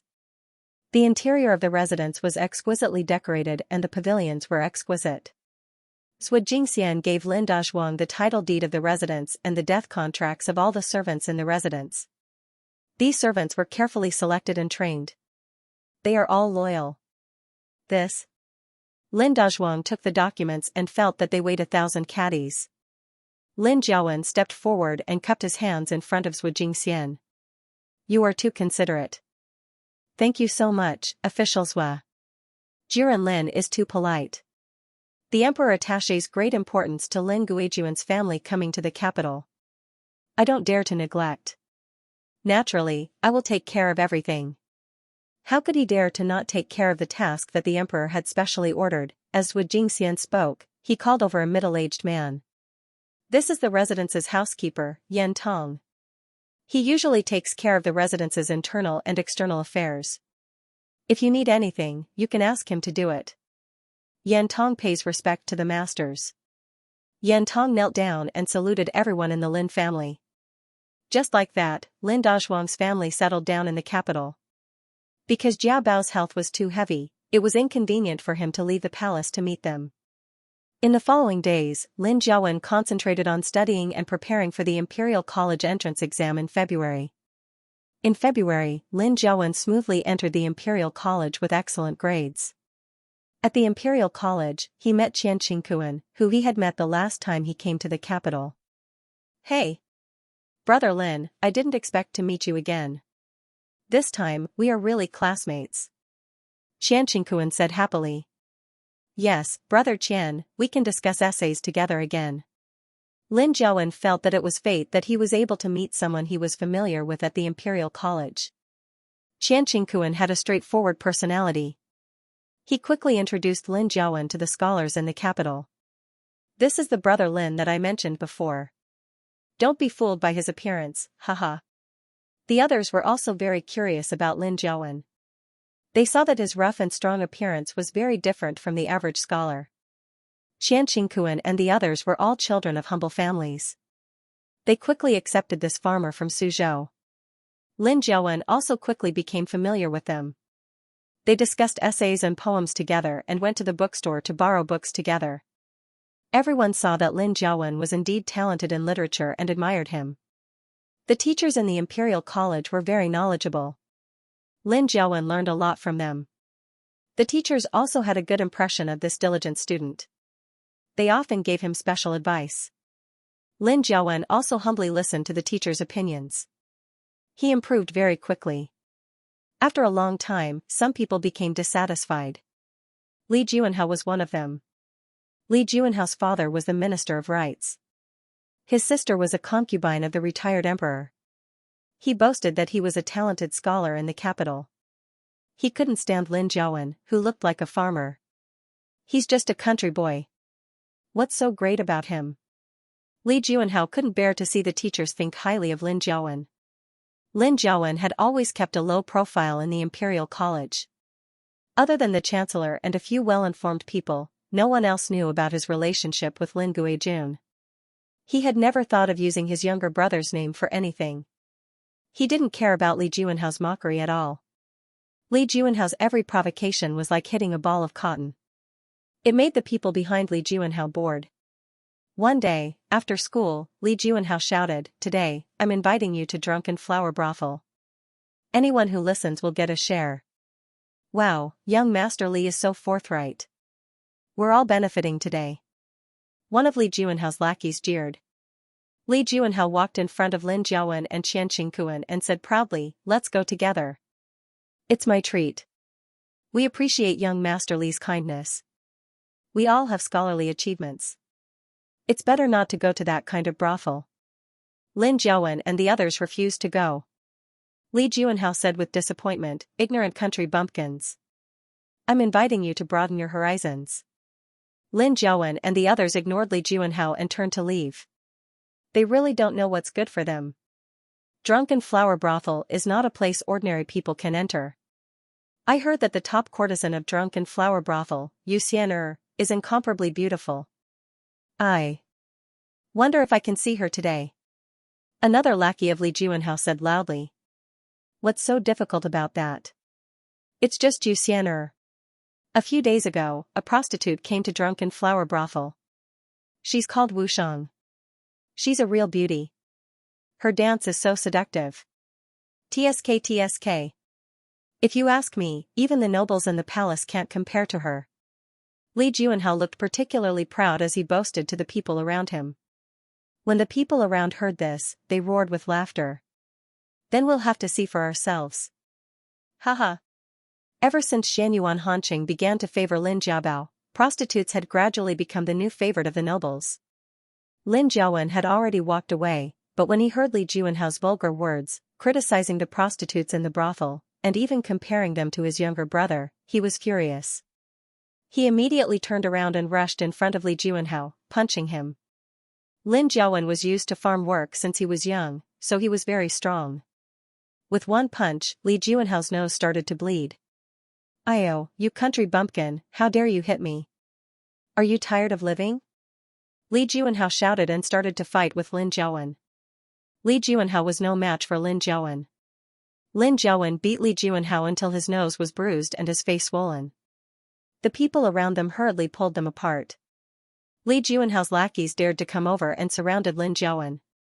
Li Juanhao summoned his servants and prepared to give Lin Jiaowen a good beating. The situation was in a deadlock. Li Juanhao had the advantage in numbers.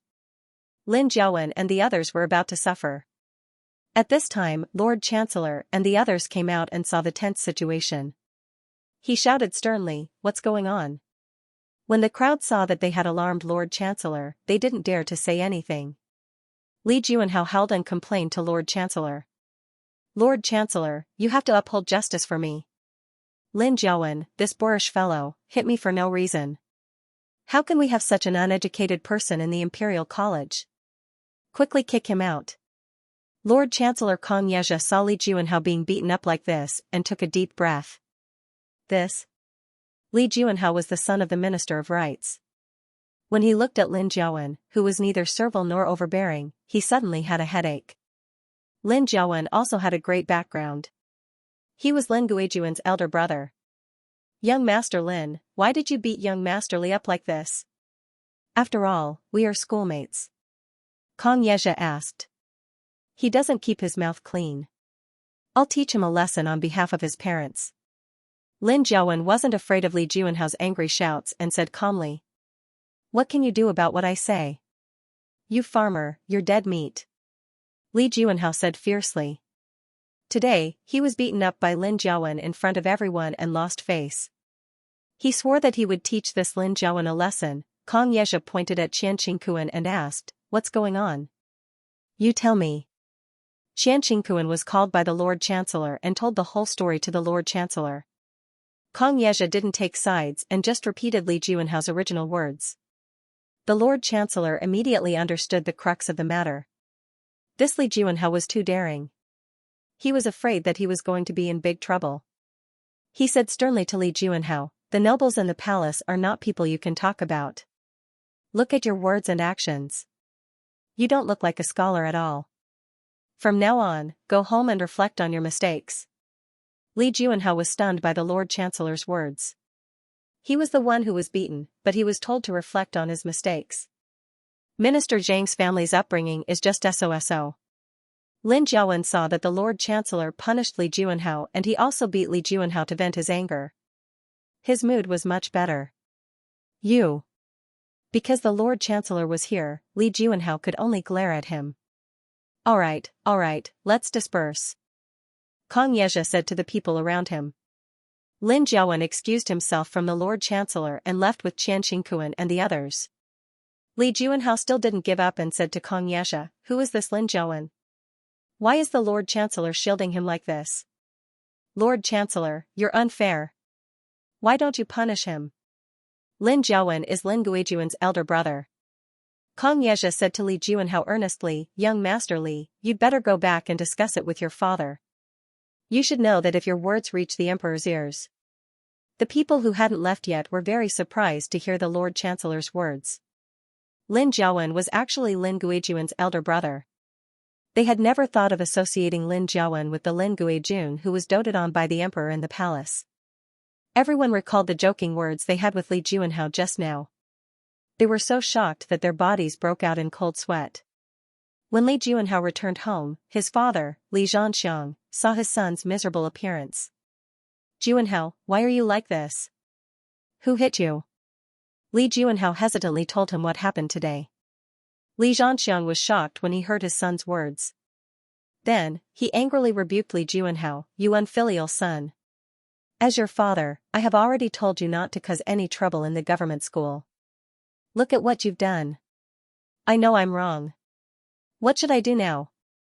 Li Juanhao asked worriedly. "Sigh. Think of a way to send a message to your sister." Li Zhanxiang sighed. The next morning, the imperial censor impeached Li Zhanxiang, the Minister of Rights, for failing to educate his son properly. Xianyuan Hanqing looked at Li Zhanxiang with cold eyes. When Xianyuan Hanqing heard the shadow guard talk about the conflict between Lin Jiawen and Li Juanhao, he had the impulse to send the shadow guard to kill Li Juanhao. His guibao was not a topic for others to talk about, and he would not allow anyone to blaspheme it. Fortunately, Xianyuan Hanqing calmed down. Now that the guibao was pregnant, it was not appropriate to see blood. Li Zhanxiang is removed from his position as minister. He can't even educate his son properly. He doesn't know etiquette and seniority. How can he manage the Ministry of Rights? Xianyuan Hanqing said coldly. The position of Minister of Rights will be taken over by the Minister of Rights, Zhang Tinghui. Li Zhanxiang's face was ashen. His career was ruined because of his youngest son's words. Disaster really came from the mouth. Old concubine Li Juanru, visited Jinyang Palace. Wen Wenqian greeted her for a while. The Li family and the Wen family were related by marriage. Although they were cousins, Wen Wenqian still had to call Princess Li cousin. "Second princess consort, I'm sorry to take the liberty to come here. I have something to ask of you." Li Juanru was only in her 30s. She was not favored in the palace and had no children. The retired emperor had abdicated the throne and was seriously ill. She had also become the imperial concubine dowager. In the future, she was destined to spend the rest of her life alone in the palace. Li Juanru was already worried about his future. He didn't expect his younger brother to cause such a big trouble and even caused his father to lose his position as minister. "Princess Li is too polite. What's the matter? If I can help, I will," Wen Wenqian said politely. She had already guessed the purpose of old concubine Li's visit. He began to ponder, "I won't hide it from second princess consort. I think second princess consort has also heard about our Li family's matter. I was thinking that second princess consort is more familiar with Lin Guijun. Can you help me mediate?" Princess Li's face was full of worry. If she didn't obtain Lin Guijun's forgiveness, her days in the palace would not be good. "This?" Wen Wenqian frowned and looked troubled. "Second princess consort, since both of our families are relatives, I beg you. Only you can help me in this palace." Old concubine Li pleaded anxiously. "Alright, I'll go see Lin Guijun with Princess Li. I'll help mediate." Wen Wenqian thought for a moment and replied. Princess Li felt relieved after hearing Wen Wenqian's words. She was full of gratitude and said to Wen Wenqian, "Thank you so much, second princess consort." Wen Wenqian looked at Princess Li's grateful expression and smiled. That day, Lin Jiabao took a walk in Pingle Park after lunch. Mama Gui and Shuya supported him. Shu Qin and Yuan Qing followed behind him, along with many palace maids. Lin Jiabao's belly was already 9 months old and would give birth in a month. Xianyuan Hanqing was very nervous and sent more people to Pingle Park. Second princess consort and Princess Li have come to visit Lin Guijun. A eunuch came to report. "Let them in." Lin Jiabao had heard Wen Wenqian mention before that she wanted to visit him, so he didn't think much of it. Mama Gui frowned slightly when she heard that the second princess consort and Princess Li had come together. Princess Li's father, Li Xianxia, had just been dismissed. It was said that his son had offended Lin Guijun verbally and even had a conflict with Lin Guijun's elder brother. They must have come today because of this matter. Xianyuan Hanqing didn't mention this matter to Lin Jiabao. Guibao was about to give birth, so he didn't want to disturb Guibao with such trivial matters. After when Wenqian entered Pingle Park, she saw Lin Jiabao surrounded by people. Lin Guijun, I haven't seen you in a while. How have you been? When Wenqian looked at Lin Jiabao's belly with a smile and gently reminded him. Lin Guijun's body is precious. You must be extra careful when you walk. I will be careful.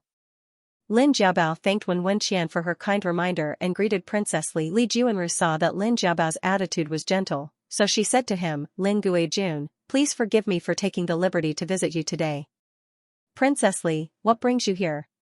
Lin Jiabao was a bit confused about Princess Li's visit. He had only seen Princess Li when he paid respects to Empress. They had never interacted before. I came today to apologize to Lin Guijun. My younger brother and your older brother had some misunderstandings in school and offended you verbally. As his older sister, I came to apologize to Lin Guijun. My younger brother has been spoiled by his parents at home and has now shut himself in to reflect on his mistakes. The day he returns to school is still far away and I'm afraid that his future is hopeless. Now, he has even implicated my father and caused him to be removed from his position as the Minister of Rights. My father has always been cautious and conscientious in the Ministry of Rights. Li Juanru's posture was very humble and her face was full of bitterness. Lin Guijun, I beg you, can you talk to the emperor? I'm not very clear about the matter between my older brother and your younger brother, but my older brother has a very straightforward personality. He has never been too calculative. As for the matters of the previous dynasty, it's not my place to ask. Lin Jiabao knew his older brother's personality. He wouldn't take the initiative to start a conflict with others. The emperor must have his own considerations. He probably wouldn't remove Princess Li's father from his position as minister just because of his older brother's conflict with the Li family's young master. Of course, Lin Jiabao didn't know that because of Li Juanhao's words, Xianyuan Hanqing had the intention to kill him.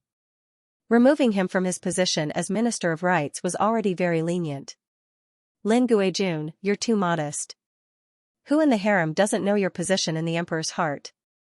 In the future, after you give birth to a little prince, you'll be even more respected. The emperor will definitely consider your words. Princess Li saw that Lin Guijun was unmoved and looked towards Wen Wenqian with pleading eyes. When Wenqian heard Princess Li say that Lin Jiabao would give birth to a little prince and felt displeased. However, on the surface, he still agreed with Princess Li's words. That's right. Lin Guijun, don't belittle yourself. I'm very sorry. I can't help Princess Li's father. Lin Jiabao said apologetically. Lin Guijun, it's time for your afternoon nap. Mama Gui saw that Lin Jiabao was in a difficult position and hurriedly helped her master out. Princess Li, second princess consort, I won't invite you into the room today. I'm also a bit tired and want to go back for my afternoon nap. After walking for a while, Lin Jiabao also felt a bit tired. Right now, his legs were a bit swollen, but Dr. Qian told him to walk for a while every day. It would help with childbirth in the future, so Lin Jiabao gritted his teeth and persevered. Then we won't disturb Lin Guijun. When Wenqian saw this and also prepared to go back.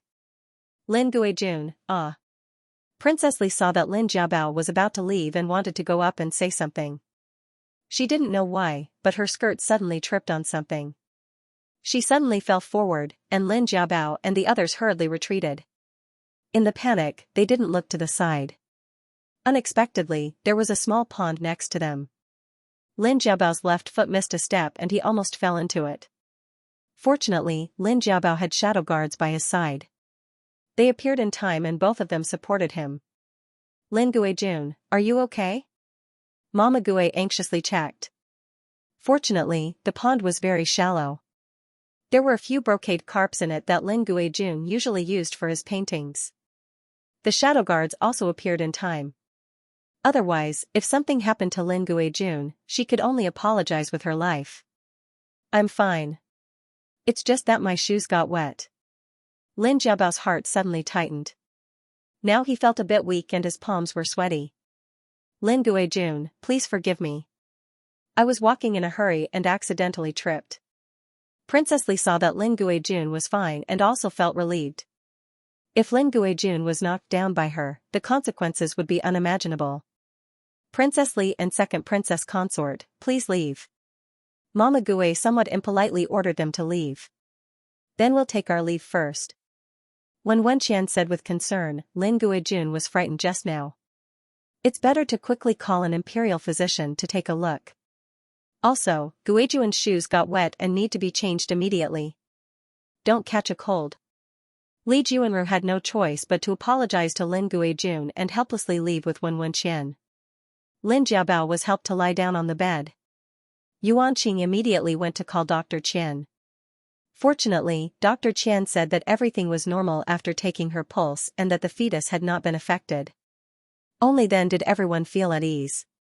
When Xianyuan Hanqing returned, Lin Jiabao was already taking an afternoon nap. He stroked Guibao's soft hair and kissed his cheek. He had already heard the news from the shadow guard. Fortunately, Guibao was fine this time. Otherwise, he really didn't know what he would do. After the incident, Xianyuan Hanqing asked the shadow guard in detail about the situation. At that time, Princess Li did seem like it was an accident. She didn't have the guts to harm Guibao, but Xianyuan Hanqing felt that something was wrong. At the same time, he also didn't have a good impression of Wen Wenqian who brought Princess Li here. Lin Jiabao woke up from his sleep and opened his sleepy eyes. What entered his eyes was Xianyuan Hanqing's affectionate gaze. Hubby. Guibao, hubby's darling. Xianyuan Hanqing lowered his head and kissed him. You were frightened today. Guibao, don't see these unimportant people in the future. Yes. I'll listen to hubby. Lin Jiabao felt that his hubby's kiss made him feel at ease. Today, Princess Li said. Older brother, it's nothing. Guibao, you don't have to worry. Xianyuan Hanqing simply explained what had happened. Of course, he also left out a part of the story. That young Master Li is really not a good person. He actually wanted to take older brother to that kind of place. He deserves to be beaten. Lin Jiabao hated these brothels ever since the incident on the flower boat.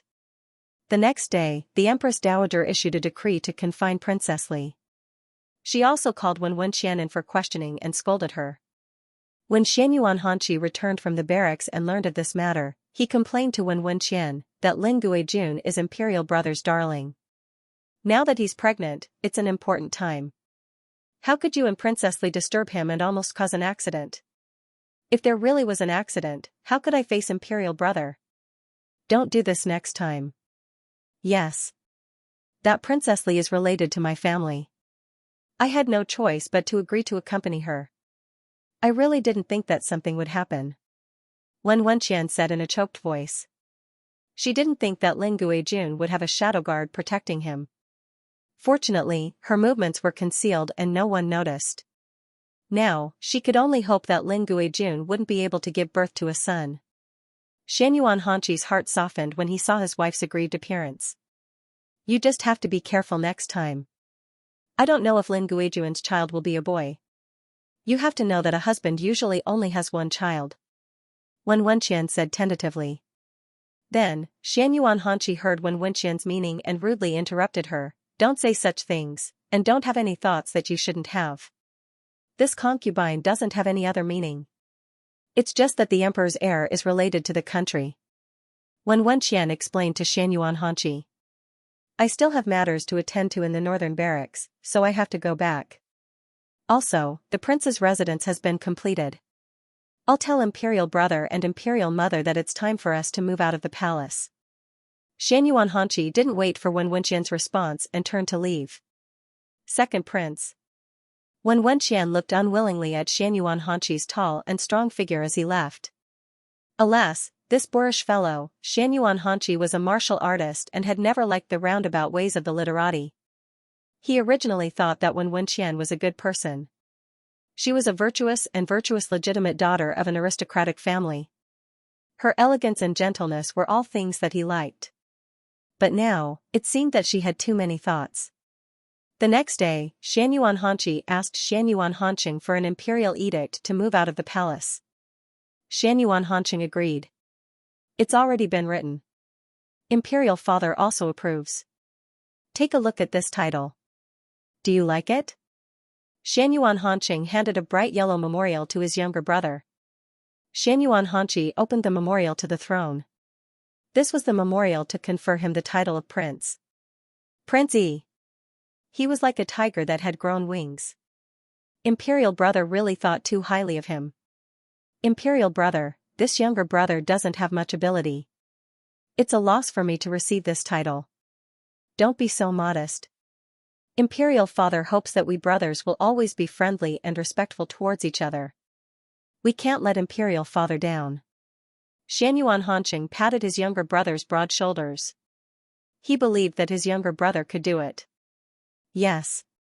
I definitely won't disappoint Imperial father and Imperial brother's hopes. Xianyuan Hanqi swore.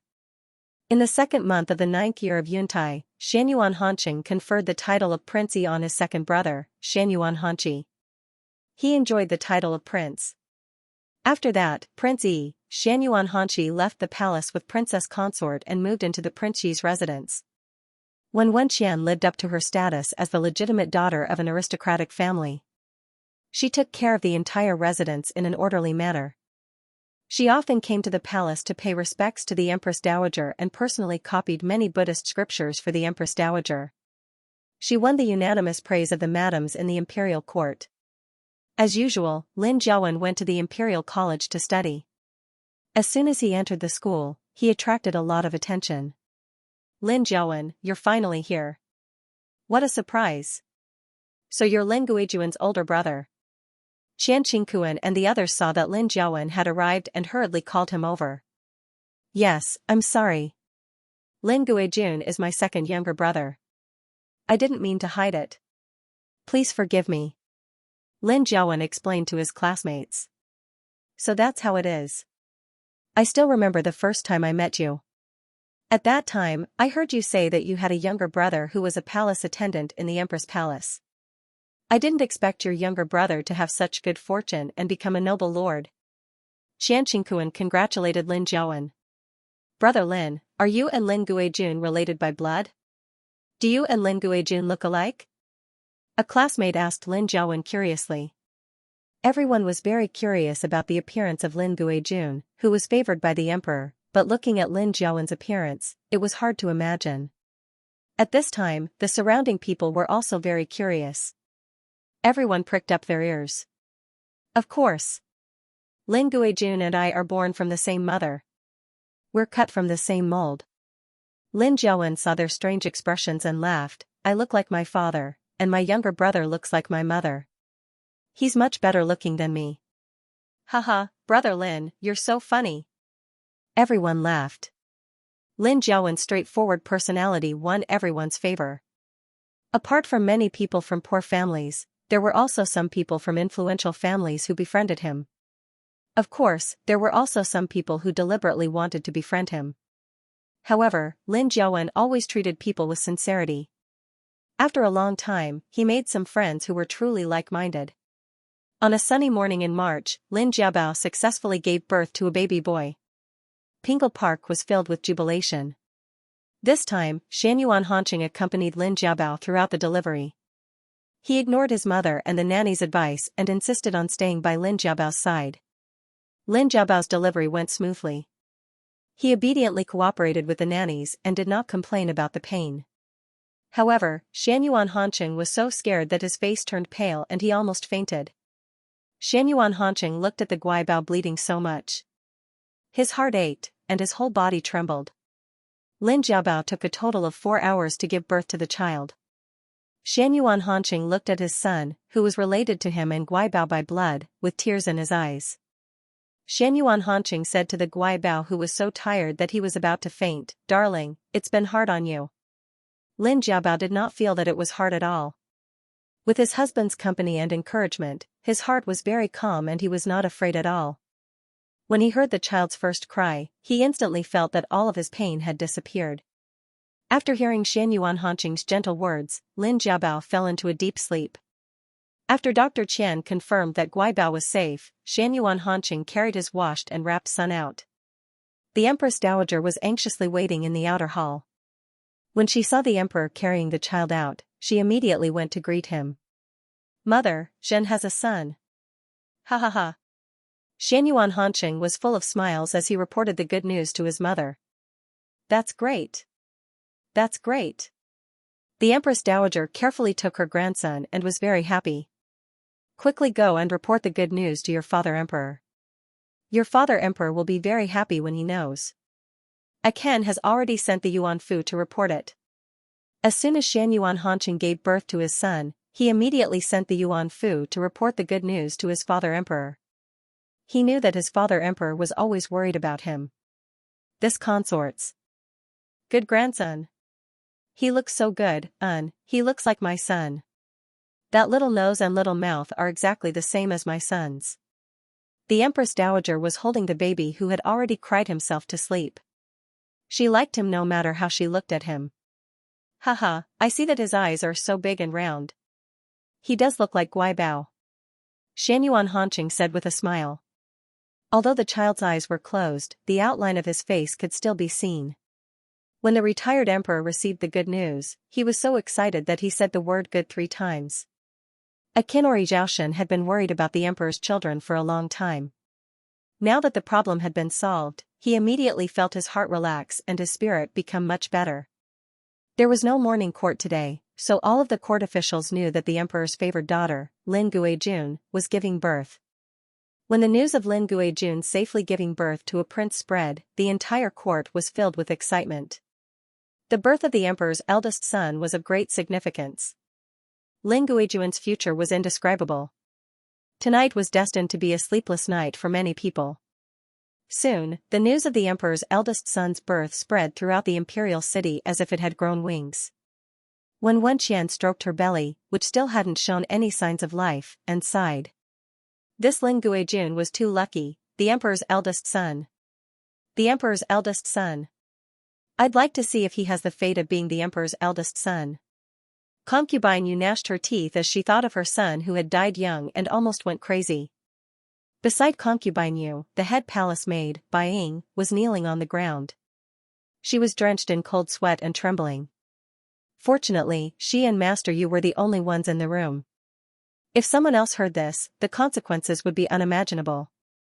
Lin Jiabao was extremely tired.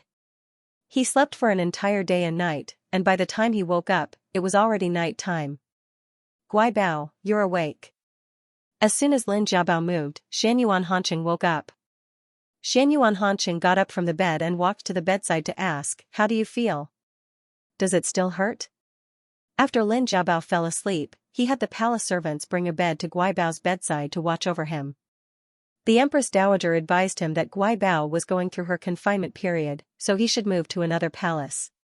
How could Xianyuan Hanqing be willing? He continued to do as he pleased. Mama Gue and the others couldn't do anything about the emperor. It doesn't hurt anymore.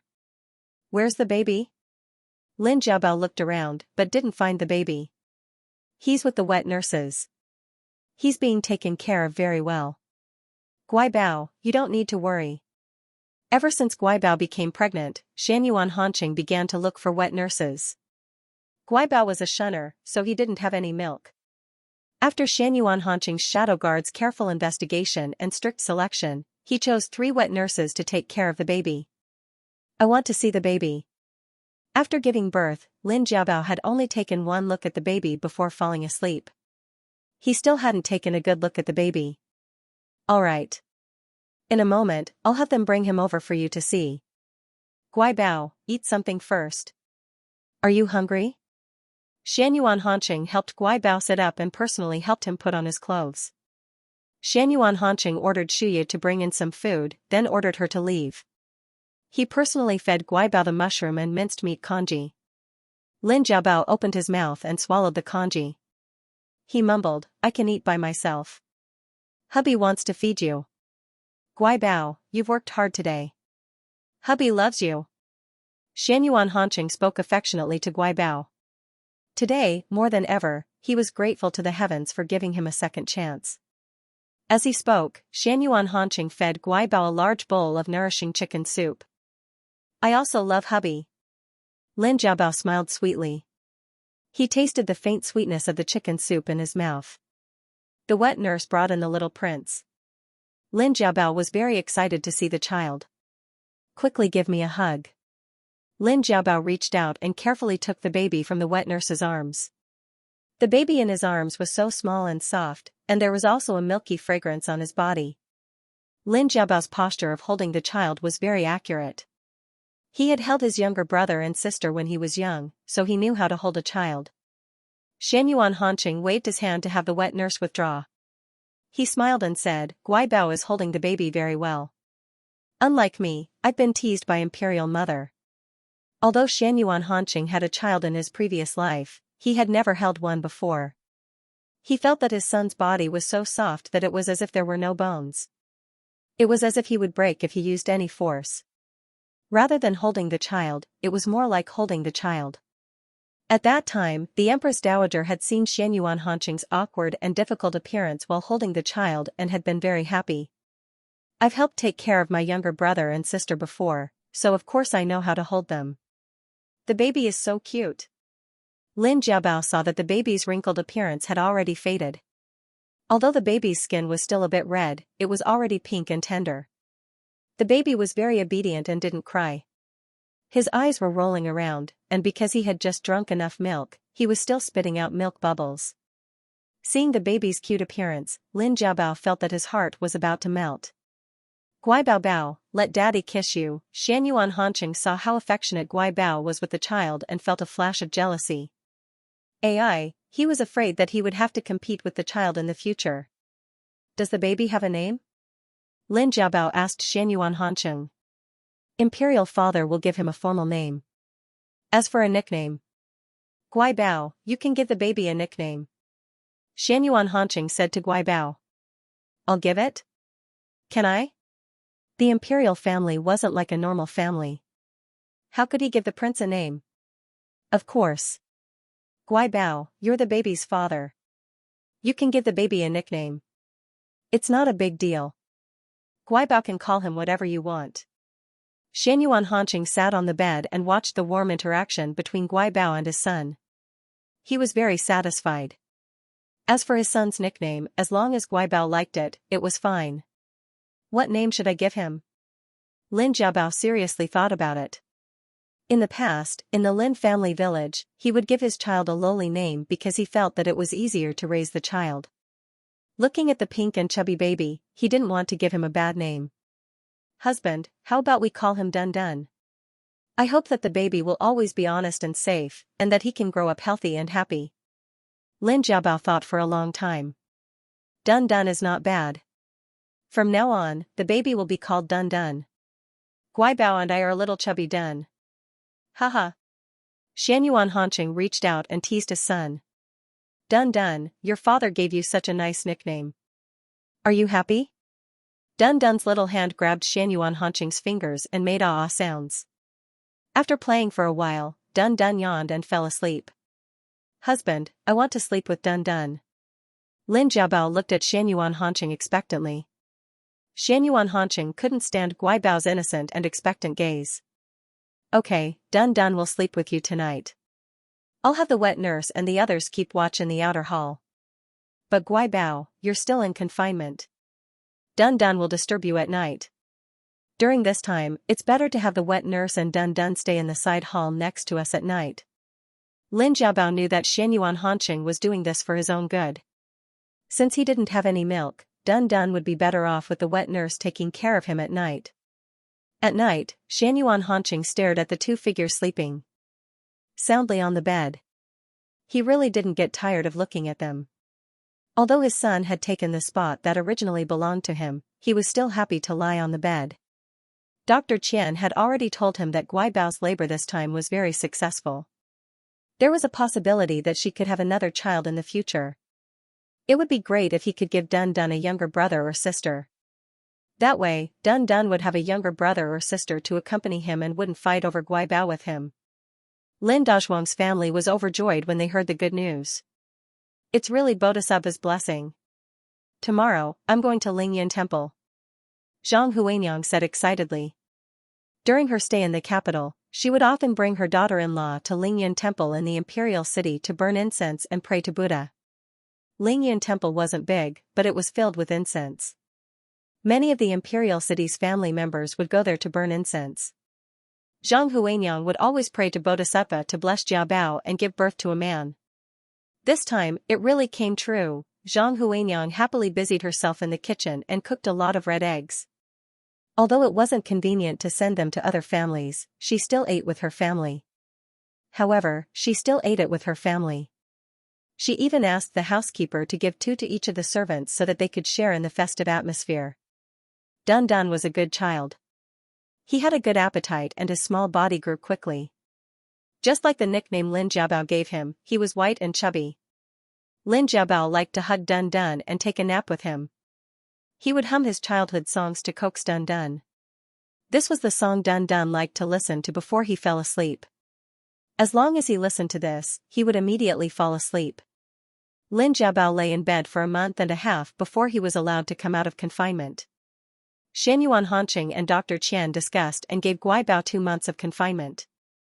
Guibao's body was very well adjusted. His complexion was rosy and his skin was crystal clear. Xianxia Hanqing's heart itched when he saw this. When Xianxia Hanqing saw that Guibao's body was recovering well, he was completely relieved.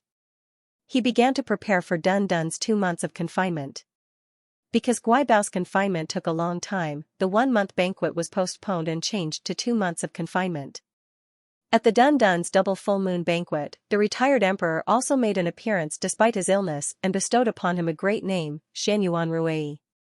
Just as the grand concubines, and court officials attending the double full moon banquet were praising the good name that the retired emperor had given his eldest grandson, an imperial edict was announced that shocked them even more. It could be said that Akinori Zhaoshan used his power for the last time to issue this imperial edict. Lin Guijun has done a meritorious deed by giving birth to a prince. She is gentle, graceful and elegant, respectful and prudent, intelligent, straightforward and courteous. He was immediately conferred the title of Imperial Noble Lord. Lin Jiabao didn't know about this beforehand, so he couldn't react in time. The Empress Dowager looked at him with a smile. "You silly child, why aren't you thanking your father?" Lin Jiabao was overwhelmed by the favor and knelt down to thank the retired emperor for his kindness. Xianyuan Hanqing was also very moved. This imperial edict was something that his imperial father had discussed with him. His father was really considerate of him. When he ascended the throne, he had just conferred the title of Imperial Noble Lord on Guibao, so he couldn't immediately confer another title on Guibao. However, his father was different. The imperial edict conferring the title of Lin Jiabao was even more convincing to the court officials. After Lin Jiabao received the imperial edict, the grand concubines and madams all congratulated him. The title of Imperial Noble Lord was the same as that of Vice Empress. It was incomparably honorable. This lofty status made them endlessly envious. Concubine Yu also looked at Lin Jiabao with eyes full of jealousy. Imperial Noble Lord. This was a position that she would never be able to achieve in her lifetime. This concubine had actually achieved it in just 2 short years. When Wen Qian looked at Lin Jiabao, who was receiving compliments and flattery from everyone, with mixed feelings in his heart. During the banquet, the Empress Dowager hugged the Dun Dun and refused to let go. This consort's good grandchild. The Empress Dowager looked at the white and chubby Dun Dun and had the sudden urge to bring the Dun Dun back to the palace and raise it. However, after thinking about it, she decided against it. She still needed to take care of the retired emperor, and the Jiabao definitely wouldn't be willing to part with the Dun Dun. Xianyuan Hanqing seemed to have seen through his mother's thoughts. He didn't mind letting his mother raise the Dun Dun. In recent days, this brat had spent too much time with the Guibao. He was about to be ranked second. However, the Guibao would definitely be sad. He thought about it and decided against it. The Dun Dun was still giggling without a care in the world. It didn't know that its father's thoughts had already turned around. The Dun Dun wasn't afraid of strangers. He laughed whenever he saw people and won the favor of a group of womenfolk in the imperial harem. Everyone praised him again and again. They all said that the child was handsome and his eyes were big and bright. He also had a likable personality and didn't like to cry. He was just like the emperor. Lin Jiabao was also very happy when he heard everyone say that the Dun Dun resembled him. His smile was very bright. Everyone's praise for the Dun made him even happier than when they praised him. Xianyuan Hanqing loved to see the Guibao's smiling face the most. He would never get tired of seeing that happy expression. After the banquet, the Guibao carried the child and Xianyuan Hanqing back to Pingle Park. Guibao, let the wet nurse take care of the Dun. You've been carrying him for the whole day. Your arms must be tired. Xianyuan Hanqing saw that the Guibao was still carrying the Dun when he returned. He took his son from the Guibao's arms. It's okay. I didn't feel heavy when I carried him. After he let go of the Dun, he felt that his arms were a little sore. He unconsciously rubbed his arms. Xianyuan Hanqing carried his chubby son and looked at the meat on his small arms. They were like lotus roots. Xianyuan Hanqing gently pinched him and then weighed him up a bit. The Dun has gained weight recently. The Dun moved from his father's warm and fragrant embrace to his father's sturdy chest. At first, he struggled a little. However, when Xianyuan Hanqing used his hands to shake him, he stopped. He chuckled excitedly, thinking that his father was playing with him. After a while, the Dun saw that Xianyuan Hanqing was no longer moving. He began to cry out nonstop. His small body began to jump up and down in Xianyuan Hanqing's arms. Haha, you little boy. Xianyuan Hanqing helplessly shook him up and down again, making the Dun chuckle. The Dun likes it when you're like this. Guibao said with a smile as he watched the interaction between Xianyuan Hanqing and his son. Xianyuan Hanqing played with his son for a while. When the Dun was tired and fell asleep, Xianyuan Hanqing handed him over to Xianxia and asked her to hand him over to the wet nurses to take good care of him. Ever since Lin Jiabao was conferred the title of Imperial Noble Lord, in addition to Xianxia and Xu Qin, he added Xu Qi and Xu Hua to his senior palace maids. He also added 4 more second-class palace maids. Xianxia had a steady and attentive personality, so Lin Jiabao let Xianxia, wet nurse Chen, who was specially sent by the Empress Dowager to take care of the little prince, and the 3 wet nurses to take care of Dun. After Xianxia carried the Dun away, Xianyuan Hanqing finally had a chance to get close to the Guibao. Finally, the Guibao was out of confinement. Xianyuan Hanqing couldn't wait to be intimate with the Guibao. Ever since the Guibao had the Dun, hubby was ranked last. Xianyuan Hanqing pulled the Guibao to the bedside. The Dun is still young. Hubby, don't be jealous of the Dun. Lin Jiabao said softly.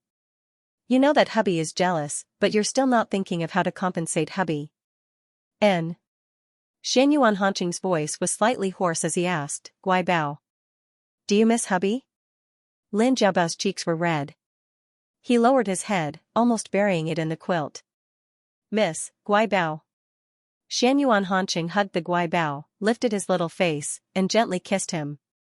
Lin Jiabao cooperated and wrapped his arms around Xianyuan Hanqing's neck, also responding to him. After a long time, Xianyuan Hanqing finally left the Guibao's slightly swollen lips. Looking at the Guibao's infatuated eyes, Xianyuan Hanqing couldn't help but deeply kiss him. After the news of Lin Jiabao being conferred the title of Imperial Noble Prince was announced, the Lin residents in the imperial city received many visits and congratulations. Lin Jiawen was in the Imperial College, and there were also people who took the initiative to come forward and congratulate him. Lin Jiawen was still with Qian Qingkuan and the others. He didn't feel superior just because he had an Imperial Noble Prince younger brother. He also didn't become complacent because he could flatter and curry favor with some people. He also became more diligent in his studies. He wanted to win first place in the imperial examinations next year so that Jiao Bao would have an older brother to rely on. On this day, the Lin residents welcomed a eunuch from the imperial palace. The Yuan Qing was ordered to bring the Lin family's women into the imperial palace. Zhang Huanyang and the others were very excited and somewhat nervous. After everyone discussed, Zhang Huanyang brought his daughter-in-law, Wu Qiaolan, into the imperial palace. Although his youngest daughter, Xiu'er, was still young and hadn't reached marriageable age, they didn't bring her along because they were going to the imperial palace anyway. The imperial palace couldn't be compared to the temporary imperial residence in Lizhou. The tall walls and majestic palaces all made people feel solemn and respectful. Zhang Huanyang and his daughter-in-law, Wu Qiaolan, walked on the spacious palace road, their expressions somewhat nervous. The Yuan Qing led them to the imperial garden. Seeing that they were very nervous, she smiled and introduced them to the imperial garden. Madam Lin, look, this is the imperial garden in the imperial palace. Right now, it's the season of flowers. The imperial noble lady loves the scenery here the most. His Majesty often accompanies the imperial noble lady to walk in the imperial garden. Zhang Huanyang and Wu Qiaolon looked at the many kinds of beautiful flowers and praised the beautiful scenery of the imperial garden. However, they were in the imperial palace after all, so they didn't dare to stay in the imperial garden for too long. After looking around for a while, they left. When Wenqian and concubine Yu were talking in the imperial garden. Today, after when Wenqian went to pay respects to the Empress Dowager, she accidentally met concubine Yu in the imperial garden and the two of them chatted very happily. They saw the backs of Zhang Huanyang and the others as they left. They saw that the two of them were led by the Yuan Qing and that they weren't dressed like the wives of officials. Generally, the wives of officials would wear court robes. Isn't that the Yuan Qing? Who are these two people? Have you seen Princessy before? Concubine Yu was somewhat curious. I haven't seen these two people before. When Wenqian thought about the women in court she had seen before. She really hadn't seen them before. Go and ask around. When Wenqian ordered Qi who was beside her. Yes. After about half an incense stick's worth of time, Qi trotted back. Reporting to the princess consort and concubine Yu, the two of them were led into Pingle Park by the Yuan Qing. Later, I found a servant in the outer courtyard of Pingle Park and secretly asked around. I only know that the two of them seem to be the imperial noble lady's family. They are probably his mother and sister, but I can't find out the specifics. Family. Concubine Yu remembered that she hadn't seen her family members since she entered the imperial palace. Being the imperial noble lady is indeed different. Her family members can enter the imperial palace and can walk around the imperial garden openly. The imperial noble lady's status is equivalent to that of the vice-empress. It's naturally a small matter for the Xian family members to enter the imperial palace. When Wenqian spoke slowly. She had a premonition that the emperor's delay in appointing the empress definitely had something to do with this imperial noble lady. So what if he's the vice-empress? He's a shunner. Does he want to be the empress? Concubine Yu felt indignant. She didn't lose to him in terms of appearance or family background. Since the founding of the Xianyuan dynasty, there hasn't been a shunner who became the empress. However, it's hard to say in the future. When Wenqian instigated without batting an eyelid. The Empress Dowager likes the imperial noble lady so much. Now that she has the eldest prince as her precious grandson, then in the future. Isn't it just a son? I don't even know if he'll grow up. Concubine Yu had just blurted out when she realized that her words were wrong. Princessy. Concubine Yu, you have to be careful with your words. I know that you didn't mean what you said, but if someone else heard it, I'm afraid. When Wenqian's tone was still as gentle as ever. Princessy, you know me. I really was just saying it. I didn't mean it. Concubine Yu nervously begged Wenqian for forgiveness. Concubine Yu, don't worry. I know what kind of person you are. When Wenqian comforted Concubine Yu. Concubine Yu felt relieved after hearing her words. Seeing that it was almost noon, she bid farewell to Princessy and left. In Pingle Park, Zhang Huanyang and Wu Qiaolon were chatting with Lin Jiabao about their daily lives. Mother, Jiabao really missed you. When you came to the capital this time, I was pregnant with my Dun, so it wasn't convenient for me to leave the palace to see you. Now that I'm done with my confinement, when my Dun is a little bigger, I'll beg the emperor to take me out of the palace to see you. How are you doing in the capital? Are you used to living here? Is everything going well at home? Lin Jiabao couldn't help but ask his mother and sister-in-law repeatedly when he saw them. Jiabao, how can you leave the palace as you please? Don't make things difficult for the emperor.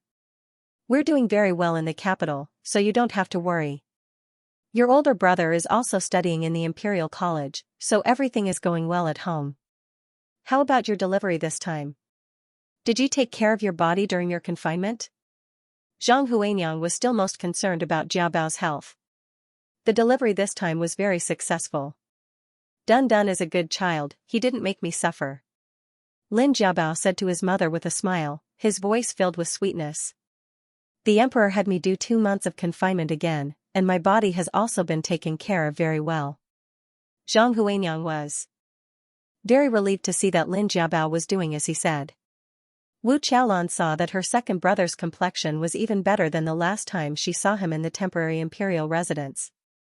She saw that Jiabao's skin was white with a tinge of red, and his body was slightly rounder.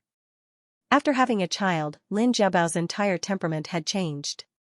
Looking at the current Jiabao, Wu Qiaolan could only think of 4 words, gentle as jade. Lin Jiabao said to Shu Qin, who was standing beside him, go see if Dun Dun is awake.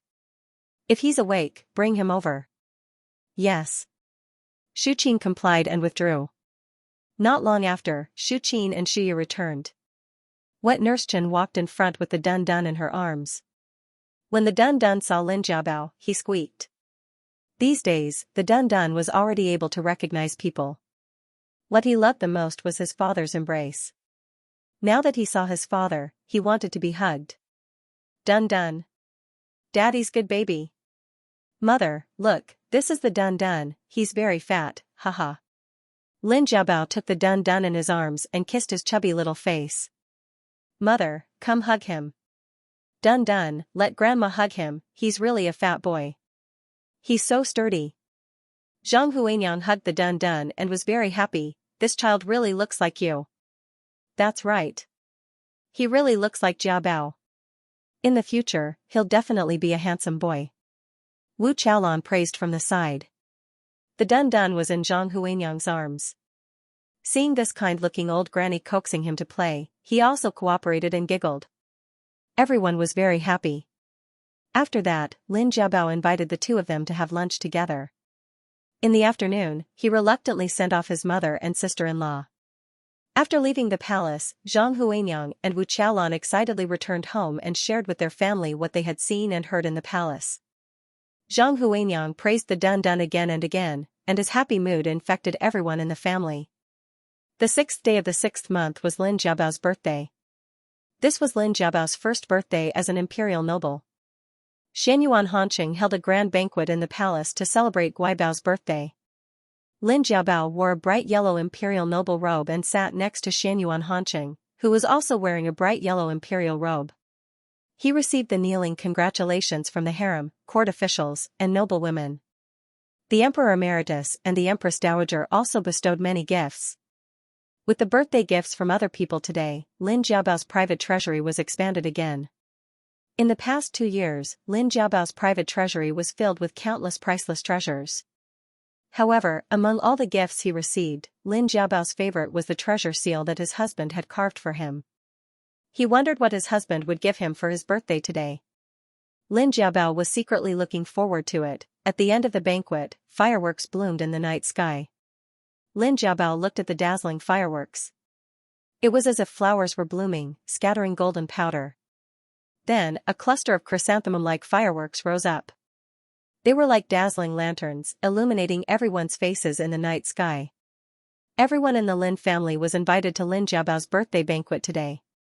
Lin Jiabao looked at the smiling faces of his family members, then turned to look at Xianyuan Hanqing next to him and the Dun Dun in the Empress Dowager's arms. At this moment, he felt that he was very happy. Not only did he have a family that loved him dearly, but he also had a loving husband and son. Everything was too perfect. Xianyuan Hanqing and Guibao's fingers were interlocked. He knew that Guibao loved watching fireworks the most. The fireworks were colorful, but they disappeared in the blink of an eye. They were like a flash in the pan, instantly turning into eternity. Xianyuan Hanqing felt that he had something better than eternity, and that was the present.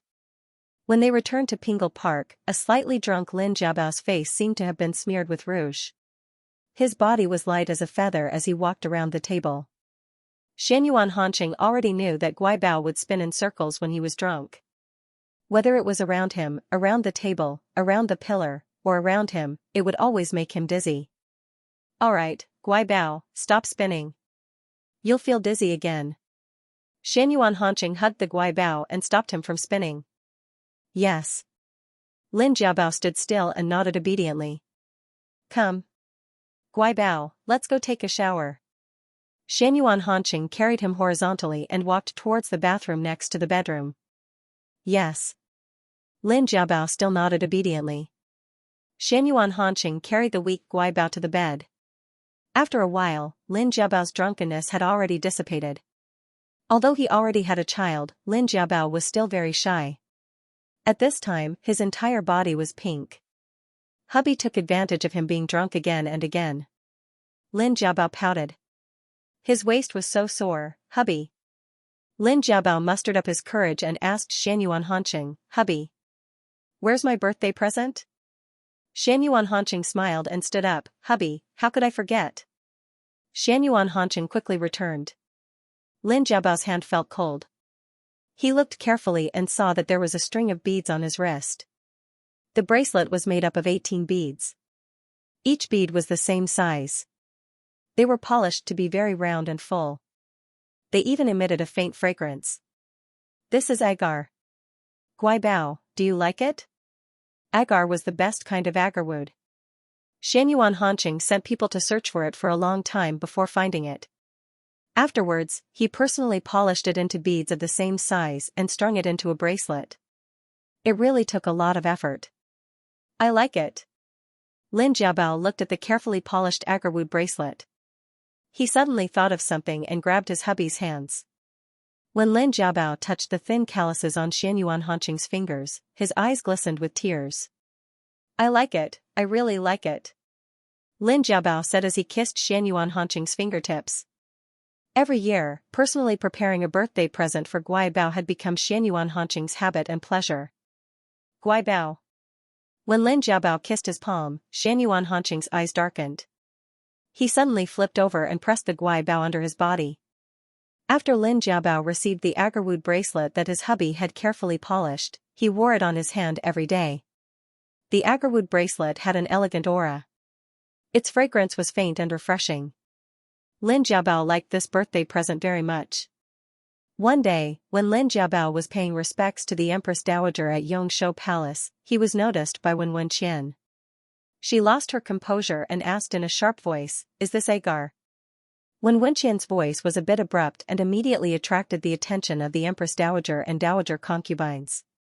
This was a gift from the emperor. He said it was agar. Lin Jiabao replied. When Wenqian saw that everyone was looking at her and felt that she had lost her composure, she could only explain, just now, I saw that the agarwood bracelet on Imperial Guijuan's hand was very beautiful, so I took a closer look and found that it was agar. Agarwood was not uncommon for people of their families, but agar was incomparably precious and hard to come by. When Wenqian continued to show off her knowledge and said naturally, agar is a type of agarwood. It is the best of the best agarwood. It is softer than agarwood. Usually, in a large piece of the best agarwood material, only a very small part can be regarded as agar, which is extremely precious. When Wenqian saw the dowager concubine's yearning expressions and said with a bit of jealousy, there is an old saying that says that one needs to accumulate 3 lifetimes worth of good karma to be able to smell the fragrance of agar. One needs to accumulate 8 lifetimes worth of good karma to be able to obtain agar. Imperial Guijun is truly loved by the emperor. When everyone heard Princess Yi's words, they all stared enviously at the agarwood bracelet on Lin Jiabao's wrist and clicked their tongues in wonder. Princess Yi is too kind. You know a lot. I didn't know this before. Lin Jiabao only knew that the agarwood bracelet was definitely very precious, but he didn't expect it to be this precious. In addition, Xianyuan Hanqing had personally polished it for him. It could really be said that it was a priceless treasure. I'd just like to read some books. Agar contains thousands of years' worth of spiritual energy. Often smelling this agarwood is not only good for one's health, but it can also prolong one's life. This daughter-in-law also wants to find it and present it to the Empress Dowager. However, this kind of high-quality agarwood is worth 10,000 gold and can only be found by chance. When Wenqian changed her mind and said to the Empress Dowager, none of the people present were fools. These dowager concubines were able to climb to their current positions because they naturally understood Princess Yi's meaning. This agarwood was so precious, but after the emperor found it, he didn't present it to the Empress Dowager. Instead, he gave it to the imperial noble lord. Wasn't this saying that the emperor was unfilial and the imperial noble lord had no respect for the empress dowager? She was indeed the legitimate daughter of an aristocratic family. She was really good at using eye powder. How could the empress dowager not understand her intention to sow discord? She didn't expect Wen Wenqian to be so careless. She immediately stopped smiling. Isn't the Wen family a century-old aristocratic family? Is there anything that you can't find? Wen Wenqian didn't expect the empress dowager to say this. Her pretty face flushed red. Imperial mother. Lin Jiabao wanted to say something but stopped. Of course, he also understood Princess Xi's meaning. Jiabao, what do you want to say? The empress dowager looked at Lin Jiabao and wanted to say something, so she asked him gently. Imperial mother, His Majesty also prepared something for Imperial mother. This time, he found agar to make this bracelet. He also specially prepared a string of Buddhist prayer beads for Imperial mother. It's made of 108 agarwood beads. His Majesty wants to wait for Imperial mother's birthday to give her a surprise. Lin Jiabao said slowly. He couldn't let people think that Xianxia Hanqing was unfilial, so he could only say what his husband had told him. His Majesty is really filial. The dowager imperial concubines praised after hearing the imperial noble lord's words. The empress dowager was naturally very happy to hear this. She had been the head of the palace for so many years and had owned so many good things. In fact, she didn't care about these things anymore. But when she heard that her eldest son had been thinking about her like this, she immediately felt gratified. Imperial mother, just pretend that you don't know, okay? His Majesty wants to give you a surprise. Lin Jiabao said to the empress dowager in a spoiled manner. Okay. Imperial mother, I'll pretend that I don't know. The empress dowager laughed heartily and ordered the dowager imperial concubines. You're not allowed to spread rumors. Yes. The dowager imperial concubines responded in unison. At this time, when Wenqian lowered her head and wished that there was a hole in the ground to hide in. She had underestimated Lin Jiabao's position in the empress dowager's heart. Today, she was a bit too hasty. After leaving Yongshou Palace, when Wenqian quickly caught up with Lin Jiabao's carriage. Imperial noble lord, I didn't mean what I said today. I just thought that the agarwood would be good for the empress dowager's health. I didn't mean anything else. Imperial noble lord, please don't take it to heart. If this matter makes you unhappy, then it's my fault. Please don't take it to heart. Lin Jiabao said faintly, I'm not angry. Princess Yi is worrying too much. It's getting late. I'll return to Pingle Park first. He didn't know if Princess Yi did it on purpose or not, but if it damaged her husband's reputation, then he wouldn't let it go. When Wenqian could only watch as Lin Jiabao's carriage carried him away. As the imperial noble lord, Lin Jiabao's extravagance was even greater than before. The number of palace maids and eunuchs following him also increased. Whether it was his high status, the emperor's favor, or the empress dowager's favoritism, everything about Lin Jiabao made her jealous. One late night in June, the Yuan Fu's anxious voice sounded outside the bedchamber. Your Majesty! Your Majesty! Come in. Xianxia Hanqing woke up with a start. What's the matter? Your Majesty, retired emperor is about to die. The empress dowager sent someone over to ask you to hurry over. The Yuan Fu reported. When Xianxia Hanqing heard this, he immediately got up and changed his clothes. He said to Lin Jiabao, who had also woken up, I'll go over first. You bring the dun over later. Be careful on the way. Then he gave a few instructions to the Yuan Fu. By the time Lin Jiabao arrived, most of the people had already arrived. In addition to the princes and princesses, there were also dowager concubines and imperial concubines. Some of the important officials of the imperial court had also arrived. Lin Jiabao carried the dun to retired emperor's bedside. At this time, Akinori Zhaoshan was already on his deathbed. Prince Yi and Princess Yi also rushed over from outside the palace. Imperial father! Imperial father! Xianxia Hanqing loudly called out to his imperial father. Akinori Zhaoshan slowly woke up. His eyes slowly moved. He looked at his empress, then looked at his children. Then he looked at the dun in Lin Jiabao's hands. His slightly trembling finger pointed in the direction of the Dun-Dun, as if he wanted to say something. Xianyuan Hanqing understood his imperial father's meaning. He quickly said in a low voice, "Imperial father, don't worry. This son will definitely pass down the legacy of the Xianyuan dynasty." Good. Akinori Zhaoshan struggled to spit out the word good. He revealed a gratified smile and then left. The funeral bell sounded. The death of the retired emperor caused the entire Xianyuan dynasty to fall into grief. The entire capital was covered in white mourning. Xianyuan Empire strictly forbade marriage, singing, and dancing for a year.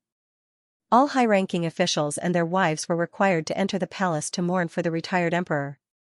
Akinori Zhaoshan had not been on the throne for long, but during his reign, the crown prince had gone to war with the barbarian tribe many times. Although the crown prince had destroyed the barbarian tribe in the end, it could not have been done without Akinori Zhaoshan's support. In addition, he had also eliminated the Shui family, which was a distant relative, and dealt with the corrupt officials. He had also restored order to the court. He had also adopted the crown prince's suggestion.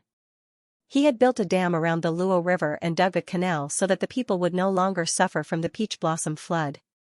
In short, under his rule, the people of the Xianyuan Empire were able to live and work in peace. He was also deeply loved by the people. Xianyuan Hanqing had been keeping vigil at the Xian Palace for the past 3 days. His expression was somewhat haggard. Since his rebirth, he had once again experienced his father's death. Although he had tried his best to avoid it in this life, there were many things that he could not reverse. Xianyuan Hanqing was somewhat depressed. Lin Jiabao came in with ginseng tea and knelt by his side. His husband had not eaten much these past few days. He was very worried about his husband's health. "Husband, drink some ginseng tea." Xianyuan Hanqing looked at Guibao's worried expression. He picked up the ginseng tea and took a sip. He asked, "How is Imperial Mother?" "The Imperial physician has just taken her pulse. Imperial Mother is already much better. Imperial Mother and I are also very worried about you," Lin Jiabao replied.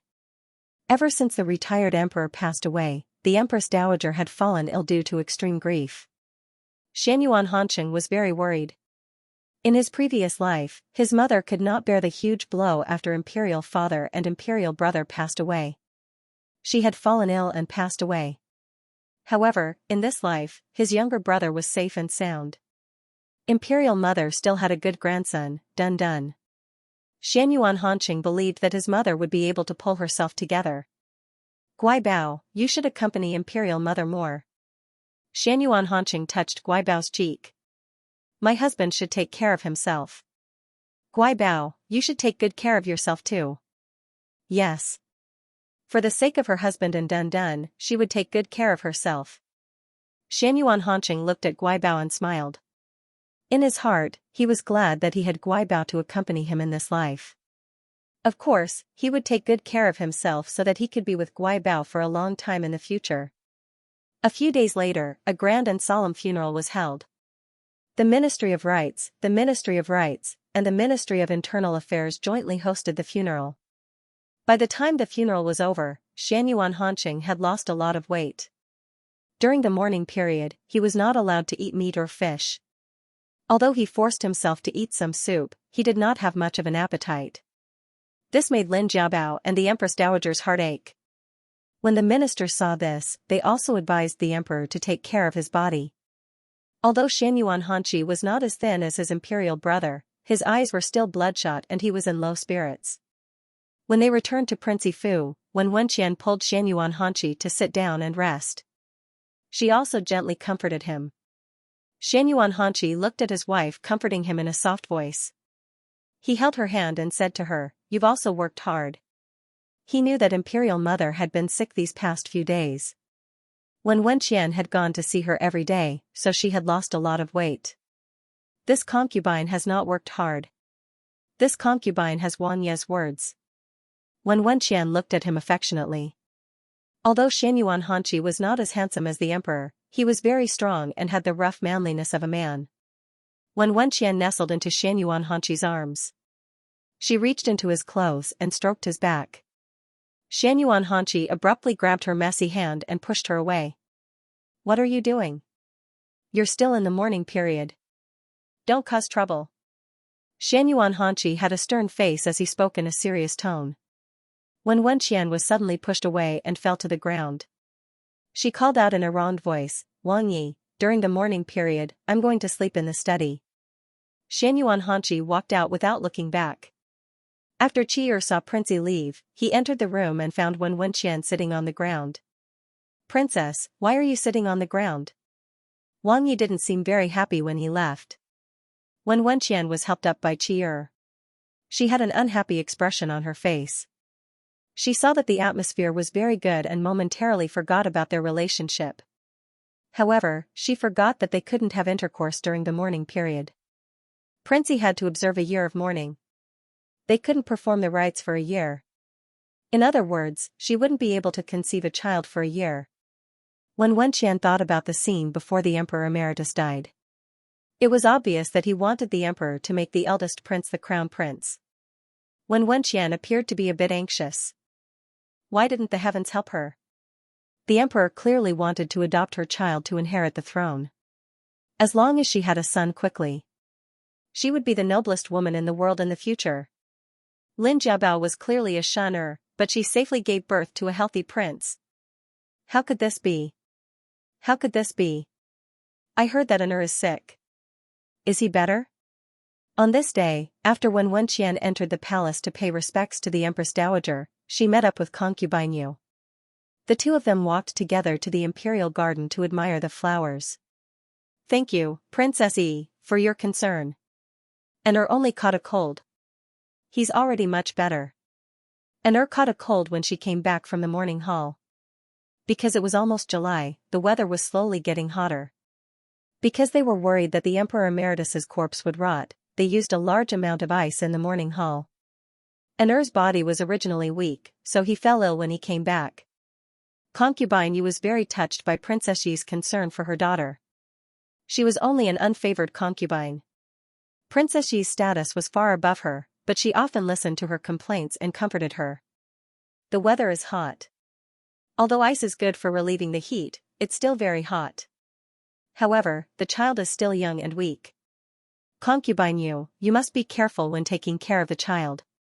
You must remember not to be greedy. Otherwise, when the child suffers, you will also be on tenterhooks. You will also incur the Emperor's wrath. When Wenqian said earnestly to concubine Yu. Yes. Princess Yi, you're really meticulous. Thank you, Princess Yi, for your reminder. However, I'm only an insignificant concubine. The amount of ice I have is limited. Even if I want to use more, I don't have it. As she spoke, concubine Yu spoke sourly again. Speaking of which, the Imperial Noble Lord definitely doesn't lack ice. Now that the Imperial Household Affairs Department has something good, they're all rushing to send it to Pingle Park. Oh. Then I'll go and mention it to the Imperial Noble Lord tomorrow. The little prince is only 2 months old. He hasn't even reached 100 days old. He can't catch a cold. When Wenqian chuckled. Princess Yi, you're so kind. There are so many people taking care of the little prince. You don't need to worry, concubine Yu said jealously. Speaking of ice, I'm reminded of an old rumor I've heard from an aristocratic family. When Wenqian pretended to have inadvertently thought of something. When she saw concubine Yu's curious expression, she lowered her voice and continued, I've heard that if you secretly put ice flakes into the baby's swaddling clothes or the baby's undergarment, there's no way the baby will be able to withstand it. He'll definitely catch a cold and have diarrhea. If his body is weak, he might even die prematurely. Furthermore, after the ice flakes have melted into water, nobody will know. Even if they do discover it, they'll think it's just sweat. When Wenqian looked at concubine Yu's thoughtful expression and added, I also thought of this. That's why I reminded you about the use of ice. Princess Yi is right. Concubine Yu still hadn't recovered from the secret rumor Princess Yi had told her. After that, when Wenqian exchanged a few words with concubine Yu before leaving the palace and returning to her residence. After concubine Yu returned, the secret rumor Princess Yi had told her kept echoing in her mind. If the Imperial Noble Lord lost his child, would he fall to the bottom of the valley? Would the emperor be disappointed in him and abandon him? Would the emperor favor the imperial harem again? When that happened, would she have a chance to regain the emperor's favor? Once the evil thoughts germinated, they would be out of control. The 100th day of the 7th month Dun Dun's banquet wasn't held on a grand scale. It was just a simple family banquet. Today's family banquet only had the Empress Dowager, Xianyuan Hanqing, Lin Jiabao, Prince Yi, and his wife, Xianyuan Hanqing's 3 stepbrothers, 2 members of the Song clan and the Yu clan, and several high-ranking imperial concubines. There was no singing or dancing at the banquet. The dishes were also simple and exquisite. Lin Jiabao originally thought that the Dun Dun's 100th day banquet wouldn't be held, but Xianyuan Hanqing thought that his imperial mother's mood had always been low, so it was better to let his imperial mother divert her attention. During the banquet, all the womenfolk surrounded the Dun Dun and played with him. The sound of the Dun Dun's laughter could be heard, dispersing the gloominess of the past few days. Halfway through the banquet, the Dun Dun was also tired from playing and was sleeping soundly in his little bed. Concubine, you seem to especially like the Dun Dun today. She pulled Concubine Song and the others to the Dun Dun's little bed and kept praising the Dun Dun. When the banquet ended, all the imperial concubines bid farewell and left. Concubine Song also prepared to leave. She felt that the Yu clan was a little strange today. Although she pretended to be very normal and others might not be able to tell, she had lived in the same courtyard as Yu Qin for so many years. Today, the excessive words and actions of the Yu clan showed that she was nervous. Concubine Song had a bad premonition. It was better for her to stay away from her and go back as soon as possible. When Concubine Yu saw that the Song clan had left, she could only reluctantly leave the little prince's little bed and prepare to bid farewell to the Empress Dowager and His Majesty. Today, for some reason, Lin Jiabao was constantly being pulled by Wen Wenqian to talk to him. Today, Wen Wenqian's attitude was very warm and cordial. She even gave him a personally embroidered piece as a congratulatory gift. One doesn't hit a smiling person, so Lin Jiabao couldn't refuse. Last time, the Empress Dowager was displeased when Princess Yi mentioned the matter of the agar in front of her. After that, the Empress Dowager was lukewarm towards Princess Yi. Lin Jiabao thought that Princess Yi wanted to curry favor with him so that he could put in a good word for her in front of the Empress Dowager. Later on, Lin Jiabao told Xianyuan Hanqing about that matter. He never hid anything from his husband. After Xianyuan Hanqing heard this, he didn't say anything. However, he already knew what was going on. He also learned from the shadow guard that Wen Wenqian and the Yu clan often interacted with each other. After all, the Guibao was a shunner. It wasn't a big deal that Wen Wenqian liked to interact with the Yu clan, who were both women. At present, it was indeed normal. In any case, the Guibao and the Dun Dun were by his side. With many layers of protection, Xianyuan Hanqing was confident that his Guibao and his son wouldn't be harmed. However, if Wen Wenqian or the Yu clan tried to cause trouble, they would be digging their own graves.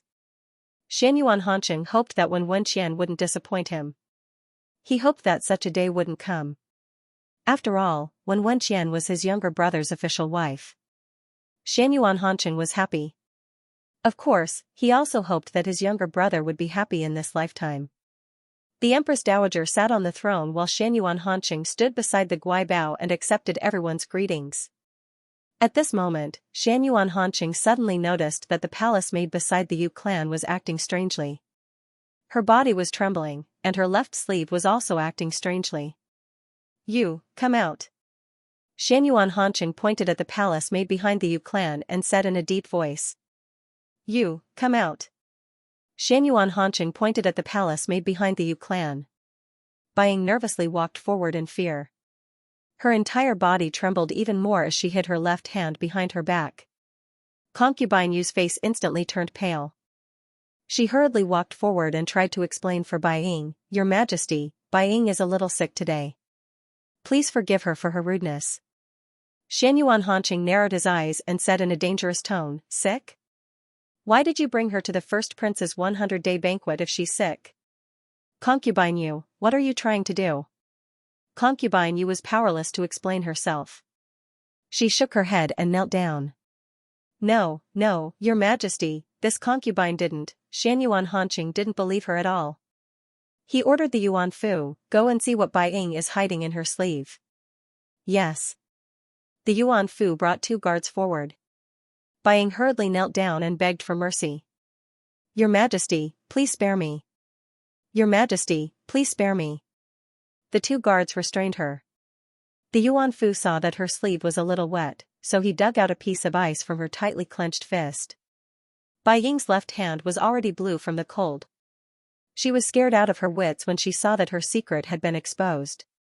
She cried and begged, Your Majesty, please spare me. Concubine, concubine, you forced me to do this. Your Majesty, please spare me. Your Majesty, don't listen to Bai Ying's nonsense. Someone must have ordered Bai Ying to frame this concubine. This concubine has been wronged. Concubine, you also knelt down to plead for her innocence.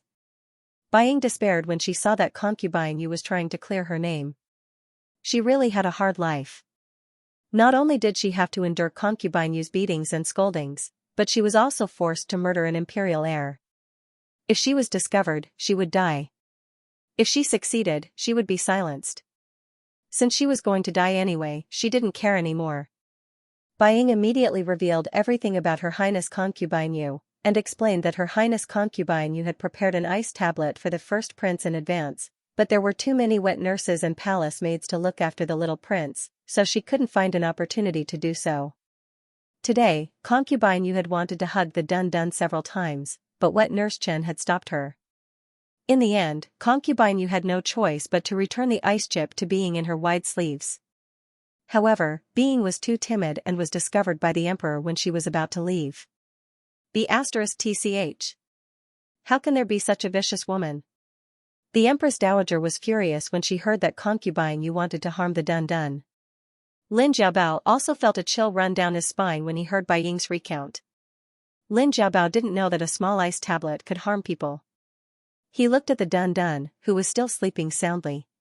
If Concubine Yu really had her way, then the Dun, Lin Jiabao couldn't help but shiver. Xianyuan Hanqing held Guibao's hand when he saw this. He knew that Guibao was frightened. Don't be afraid. Xianyuan Hanqing looked at the ice tablet that Yuan Fu presented. It was rectangular in shape, and from its thickness, it was obvious that it had been prepared in advance. Xianyuan Hanqing couldn't hold back his anger. He felt a little guilty towards the Shu clan because her child had been killed by Su Shuiying. Because he had been reborn too late, he hadn't been able to avoid it. However, he hadn't expected that this Yu Qin was just like Su Shuiying. They were both vicious women. Today, she actually dared to try to harm his child right under his nose. Yu clan, what else do you have to say? Xianyuan Hanqing picked up the ice tablet and threw it at Concubine Yu's face. Ah! Your Majesty, Bai Ying is slandering me. This concubine didn't do anything. This concubine is innocent. Concubine Yu covered her face and stubbornly refused to admit it. She cried and quibbled. The Dun was woken up by Concubine Yu's cries and started sobbing. When the Empress Dowager saw this, she hurriedly ordered wet nurse Chen to carry the Dun to her. Dun, this concubine's good grandson, don't cry, don't cry. The Dun was very easy to coax. As soon as he was in the Empress Dowager's arms and comforted by his kind grandmother, he immediately stopped crying. Your Majesty, please handle this properly. This concubine will take the Dun back to Yongshou Palace first. Our Dun can't see these filthy things. Tonight, he will sleep with grandmother. After saying this, the Empress Dowager left with the Dun. When Xianyuan Hanqing saw the Empress Dowager leave with the Dun, he turned his head to look at Concubine Yu, who was kneeling on the ground. He coldly said, Yuan Fu, go take a look at Concubine Yu's hand. At this time, Concubine Yu began to struggle violently. Yuan Fu had the imperial bodyguard step forward and hold her down. He grabbed both of her hands and saw that her left hand was also cold and blue. There were even traces of ice on her palm. Your Majesty. Concubine Yu's face immediately turned ashen. She understood that the situation was hopeless. Who gave you the courage? Do you know what kind of crime it is to murder an imperial heir? Xianyuan Hanqing said. His voice wasn't loud, but it gave people a feeling that a storm was coming. Everyone on the side could feel the emperor's anger. The imperial noble lord and the eldest prince were the emperor's reverse scales. Concubine Yu was doomed this time. Concubine Yu saw the emperor's murderous gaze and her heart turned cold. She knew that she couldn't escape this time. She noticed the imperial noble lord's disgusted gaze and the other people's disdain. She even saw the empress dowager's gloating expression. Concubine Yu's heart was filled with regret. How could she act like she was possessed? Concubine Yu slowly looked around. When she saw Princess Yi looking at her with an expressionless face, she suddenly understood something. She had been too stupid. She had become the knife that Princess Yi used to kill people. Concubine Yu thought unwillingly.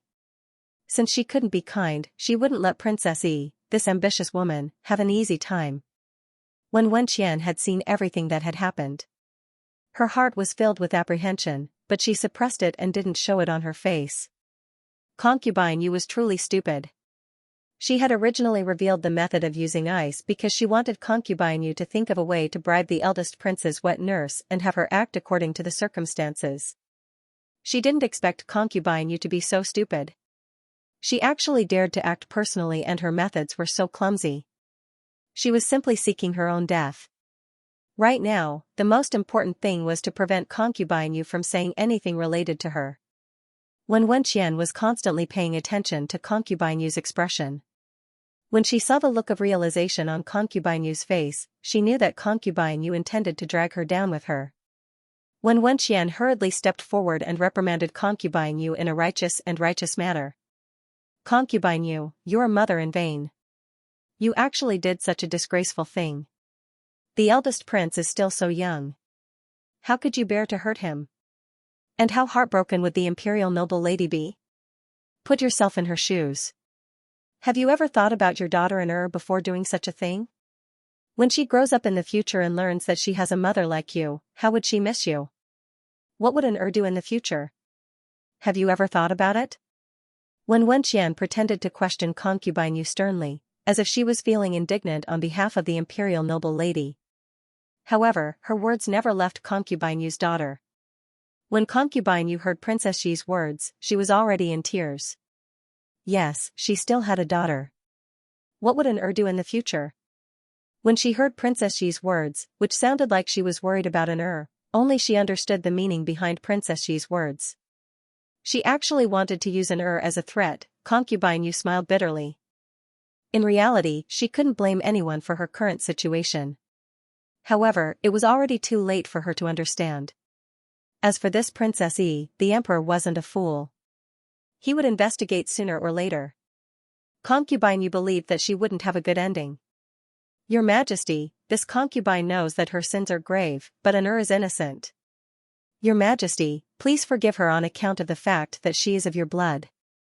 After saying this, Concubine Yu didn't wait for Xianxia Hanqing to reply before she forcefully slammed her head against a carved marble pillar. Today, the eldest prince's 100-day banquet was being held in the Hall of Declaring Peace. The pillars in the hall were all made of marble and were extremely sturdy. Concubine Yu used a lot of force when she slammed her head against the pillar. A large hole appeared in her forehead, causing blood to flow out. She immediately stopped breathing. As soon as Concubine Yu made her move, Xianxia Hanqing immediately pulled Guibao into his arms to prevent him from seeing this bloody scene. When Wen Qian saw this, he inwardly let out a sigh of relief. For something like this to happen at the Dun Dun's 100-day banquet today, it was really too unlucky. Xianxia Hanqing brought Guibao back to the palace. Xianxia Hanqing and Lin Jiabao returned to Pingle Park. Lin Jiabao was depressed the entire way. Guibao, don't be afraid. Xianxia Hanqing also knew that today's events had upset Guibao. Lin Jiabao snuggled up against Xianxia Hanqing's chest. Although Concubine Yu deserved it, this was the first time someone had died in front of him. He still felt very uncomfortable. Once again, he witnessed the cruelty of the imperial palace. He never had the intention to harm anyone, but others. I stole hubby's favor, but why did she want to harm the Dun Dun? The Dun Dun is still so young. Lin Jiabao's words carried a sobbing tone. He also knew that he had monopolized hubby's favor, but the Dun Dun was innocent. Guibao, don't cry. Don't let your imagination run wild. It has nothing to do with you, Guibao. She was jealous and greedy. Xianyuan Hanqing gently wiped away the tears on Guibao's face. He just felt helpless that he hadn't been reborn a few years earlier. Hubby won't let anything happen to you and the dun-dun. You have to believe in hubby. Xianyuan Hanqing gently patted Lin Jiabao's back and gently comforted him. At night, Xianyuan Hanqing accompanied Guibao to sleep, but he didn't sleep himself. After a while, he saw that Guibao was sound asleep, so he quietly got up. After Xianyuan Hanqing went to the inner study, he ordered the Yuan Fu to summon Jingrong to see him. Xianyuan Hanqing had already ordered Jingrong to investigate concubine Yu's matter. Jingrong then took away all the servants who served in concubine Yu's courtyard. After Being was taken away, Jingrong gave him a lot of instructions. After Jingrong arrived, he presented the information he found to Xianyuan Hanqing. Being's confession was included in the information Jingrong presented. It turned out that Princess Yi was behind this matter. Xianyuan Hanqing frowned. The thing he didn't want to happen still happened. Xianyuan Hanqing knew that his younger brother definitely didn't know about this matter. He also sank into deep self-reproach. After being reborn, he was still careless and didn't choose a good princess consort for his younger brother. Just as Xianyuan Hanqing was thinking about how to deal with Wen Wenqian and how to explain it to his younger brother, at this moment, Qi who had followed Prince Yi and Princess Yi back to Prince Yi's residence, was completely awake. She was terrified by what she saw at the eldest prince's 100th day banquet today. Concubine Yu had passed away just like that, and because Princess Yi and Concubine Yu were close friends, the two of them were naturally close as well. This time, Being was most likely going to be in trouble. They really had a hard life as servants. When their master made a mistake, they had to suffer as well. Especially when they came back at night, Princess Yi looked at her with such cold eyes. Qi was terrified and didn't know what to do. Qi was sold to the Marquis of Jingxi's residence when she was very young. She had served Princess Yi since she was young, so she naturally knew Wen Wenqian's temper. She really regretted telling Princess Yi about the conversation between the Emperor and the Empress Dowager. Now that she knew too much, Princess Yi would get rid of her sooner or later. Qi squatted alone in the small garden of Prince Yi's residence and cried softly. She felt helpless and hesitant. She didn't know when she would lose her life in the future. After what happened tonight, Xianyuan Hanqing was also quite annoyed. Being born in the imperial family was like this. There were always such terrible things happening. Xianyuan Hanqing was no longer sleepy and was about to go to the practice room to practice martial arts. When he passed by the small garden, he heard crying. Who is it? Qi stopped crying and followed the sound. Qi?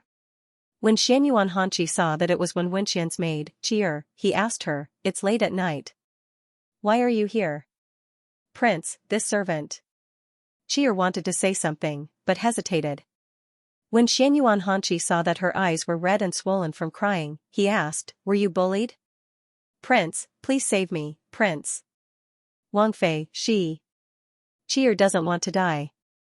Please save me, Prince." Qi made up her mind and knelt at Xianyuan Hanqing's feet as she begged. "Save her? What did you say? What happened to Wang Fei?" Xianyuan Hanqing was puzzled when he saw that Qi's words were vague. "Come with this prince." Xianyuan Hanqing brought Qi to the training room. The training room was very large, and there wasn't a single person inside. "You can speak now." Qi had already calmed down. She knew that only by telling Prince Yi everything she knew, she might have a chance to live. Qi slowly told him about the conversation she overheard between the Emperor and the Empress Dowager. Early the next morning, Xianyuan Hanqing went to Yongshou Palace with a painful heart. When he saw his imperial mother, he dismissed the palace maids and eunuchs. Xianyuan Hanqing knelt in front of his imperial mother and told her that he found out that Wen Wenqian was involved in the assassination of the eldest prince. This son never knew that Wang Fei was this kind of person. She used to be this son's pillow. This son is sorry, imperial brother. I really don't know how to face imperial brother.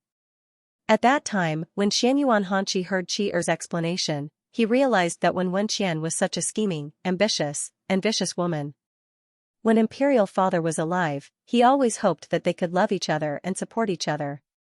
However, before Fu Wang's body was cold, his Wang Fei was scheming to harm his imperial brother's children. How could he have the face to face his imperial brother? When the Empress Dowager heard Prince Yi's words, she was also very shocked. She didn't expect that her conversation with the emperor at that time would be overheard. As a result, when Wenqian had evil thoughts and lured concubine Yu to harm the Dun. It's still early. It's not time for the court assembly yet. Mama Zhou, send someone to invite His Majesty over. The Empress Dowager felt that this matter had to be brought up to His Majesty. She had always seen how the emperor treated his younger brother. She thought that the emperor wouldn't be dissatisfied with Prince Yi because of this matter. After all, Prince Yi didn't know anything. The emperor must be investigating this matter as well. If he kept it a secret, it wouldn't be good. Instead, it would easily cause a rift between the two brothers. When Xianyuan Hanqing arrived at Yongshou Palace, he first paid his respects to Imperial Mother. Then he asked, Imperial Mother summoned Ken so early. Is there an important matter? Imperial Son, I asked you to come today to talk to you about Princess Xi's matter. Ai. Imperial Son, don't blame your younger brother. He also didn't know anything. The Empress Dowager told Xianyuan Hanqing everything Xianyuan Hanqi said today and the confession she obtained from Qi. After the Empress Dowager finished speaking, she looked at Xianyuan Hanqing. She didn't want this woman to cause a rift between the two brothers. When Xianyuan Hanqing saw his younger brother's guilty and dejected expression, he sighed in his heart. Last night, we also received the news from the Shadow Guard. We were just thinking about how to tell Imperial Brother, said Xianyuan Hanqing. Imperial Brother, Chindi is guilty. Chindi was negligent and didn't discover Wenqian earlier. Chindi is at Imperial Brother's disposal. Xianyuan Hanqi knelt down and said. Xianyuan Hanqing stepped forward and helped his younger brother up. You don't need to blame yourself. We don't blame you. Imperial Brother is also at fault. If I didn't choose her for you, today's matter wouldn't have happened. This Wenqian is the legitimate daughter of the Marquis of Jingxi. Imperial Son, how do you plan to deal with her? Seeing that the two brothers were harmonious, the Empress Dowager felt relieved and continued to ask Xianyuan Hanqing. We have already found out that this matter has nothing to do with the Marquis of Jingxi's estate. It was only caused by Wenqian's greed. We feel that this matter shouldn't be made public. Otherwise, Imperial Brother's reputation will be damaged in the future. Xianyuan Hanqing also thought about it in his heart. Imperial Brother is so considerate of Chindi. Chindi is ashamed. Xianyuan Hanqi was very moved when he heard this. Imperial Son, your Imperial Brother is right. Then let's quietly deal with Wenqian. The Empress Dowager thought for a while and said in agreement. Chindi wants to take Wang Fei to the Imperial Mausoleum to guard Imperial Father's tomb. After the 1 year of filial piety has passed, we can announce to the public that the princess consort has contracted an urgent illness and passed away. Xianyuan Hanqi thought about it and decided that he should be the one to deal with Wenqian. This could also be considered an explanation to his Imperial Brother. Guard the Imperial Mausoleum? Imperial Brother, you didn't do anything wrong. There's no need to do this. Xianyuan Hanqing said. Imperial Brother, please help us. Xianyuan Hanqi said with a firm expression. Under Xianyuan Hanqing's repeated persuasion, Xianyuan Hanqi was still very insistent. Xianyuan Hanqing had no choice but to agree. Today, Prince Yi had submitted a memorial to the Imperial Mausoleum to guard the tomb for the retired emperor during the mourning period. The emperor had agreed. For a moment, the ministers were all confused. They didn't understand why this had suddenly happened. There was a lot of discussion below. Some praised Prince Yi's filial piety, while some sensitive people sensed that something was amiss. The well-informed ministers all knew that something had happened at the eldest prince's 100-day banquet yesterday, but they didn't know what the connection was. At this time, in Prince Yi's residence, when Wenqian was dressing up. SSS. Qi what's wrong with you today? You're so restless. When Wenqian touched her hair, which was hurting from being pulled, and gently hinted to Qi. Qi, you were frightened last night. You don't need to worry or be afraid. You've been with me since you were young. I also like you the most. I can't leave you. You also know that I'm the most sentimental person. After last night, Chi'er probably couldn't stay, when Wenqian thought to herself. However, Chi'er had always been by her side. If she suddenly died, it would definitely attract attention. At that time, if something happened, the gains wouldn't make up for the losses. In any case, Chi'er had always been by her side. She guessed that she wouldn't dare to betray her. Yes, I understand. When Chi'er heard Princess Xi's words, her heart turned cold. At this time, she was incomparably glad that she had told Prince Yi everything last night. If other maidservants heard Princess Xi's words, they would definitely be relieved. But she wasn't. Chi'er had served the princess consort since she was young, so she knew her habits very well. Whenever the princess consort lied, her voice would be exceptionally gentle, and she would unconsciously touch her thumb and pinky. When Chi'er saw Princess Xi's unconscious movements and gentle words of comfort, she knew that Princess Yi didn't mean what she said. Prince Yi entered the palace before dawn today. Who knew what would be waiting for Princess Yi when he returned to the Fu? When Xianyuan Hanqi returned to Prince Yi's Fu, he immediately summoned the steward and had him prepare for the trip to the imperial mausoleum. Then he whispered a few words into the steward's ear. The steward had a shocked expression, but then he hid it and nodded solemnly. When Wenqian heard the commotion and came out of the room, she asked at the door, "Prince, what happened? Where are you going?" Xianyuan Hanqi said lightly, "I'm going to the imperial mausoleum to observe filial piety for Fu Huang." When Wenqian covered her mouth in shock. Why? Why do we suddenly have to go guard the imperial mausoleum? Is it the emperor's decree? When Wenqian pulled Xianyuan Hanqi into the room. In front of Xianyuan Hanqi, she asked anxiously, "How can it be like this? Prince, you are the emperor's younger brother. Why does the emperor want you to guard the imperial mausoleum? The emperor emeritus has just passed away. How can the emperor be so cruel?" Xianyuan Hanqi saw that when Wenqian was trying to sow discord between him and his imperial brother, he was angry. He really didn't understand what this woman was thinking. "You don't have to worry. You don't have to go. The imperial mausoleum is not where you belong," Xianyuan Hanqi said coldly. What does Wang Ye mean by this? When Wenqian saw Xianyuan Hanqi's ice-cold eyes, and an ominous premonition arose in her heart. Xianyuan Hanqi pulled Wenqian out. He used a lot of strength and Wenqian could not break free. "Prince, you're hurting me. Where are you taking me?" Wenqian was pulled for a long time. The more she walked, the more shocked she became. They were already in the manor cellar and it was cold. Xianyuan Hanqi threw Wenqian into an ice cellar. As soon as she entered, she felt a bone-piercing cold. "Prince." Wenqian fell to the cold ground and screamed. "Is it cold? This is where you belong." Xianyuan Hanqi said, "Do you understand now? You're a smart person." "No. Prince, this concubine does not know. It's so cold here. Why did you bring this concubine here?" When Wenqian already guessed that she had been exposed, but she still shook her head in denial. "You're about to die, but you still don't know how to repent," Xianyuan Hanqi said. "Chi'er already told me that Imperial Brother's shadow guard also has evidence. You still want to deny it? Chi'er? Ha ha ha." When Wenqian did not expect that Chi'er, that B*tch, would actually betray her. "Why? Is being the princess consort really not enough to satisfy you? Why did you plot against Imperial Brother's son?" Xianyuan Hanqi was very disappointed when he saw Wenqian's crazy expression. "Why? Why didn't I do it for you, Prince? If the eldest prince dies, our child will be able to inherit the throne in the future. Prince, why don't you understand my painstaking efforts?" Wenqian argued. "Rather than doing it for me, you might as well say it's for yourself. In the end, you're just doing it for your own selfish desires. The child is so innocent. You're really hopeless." Xianyuan Hanqi lowered his eyes and did not look at her.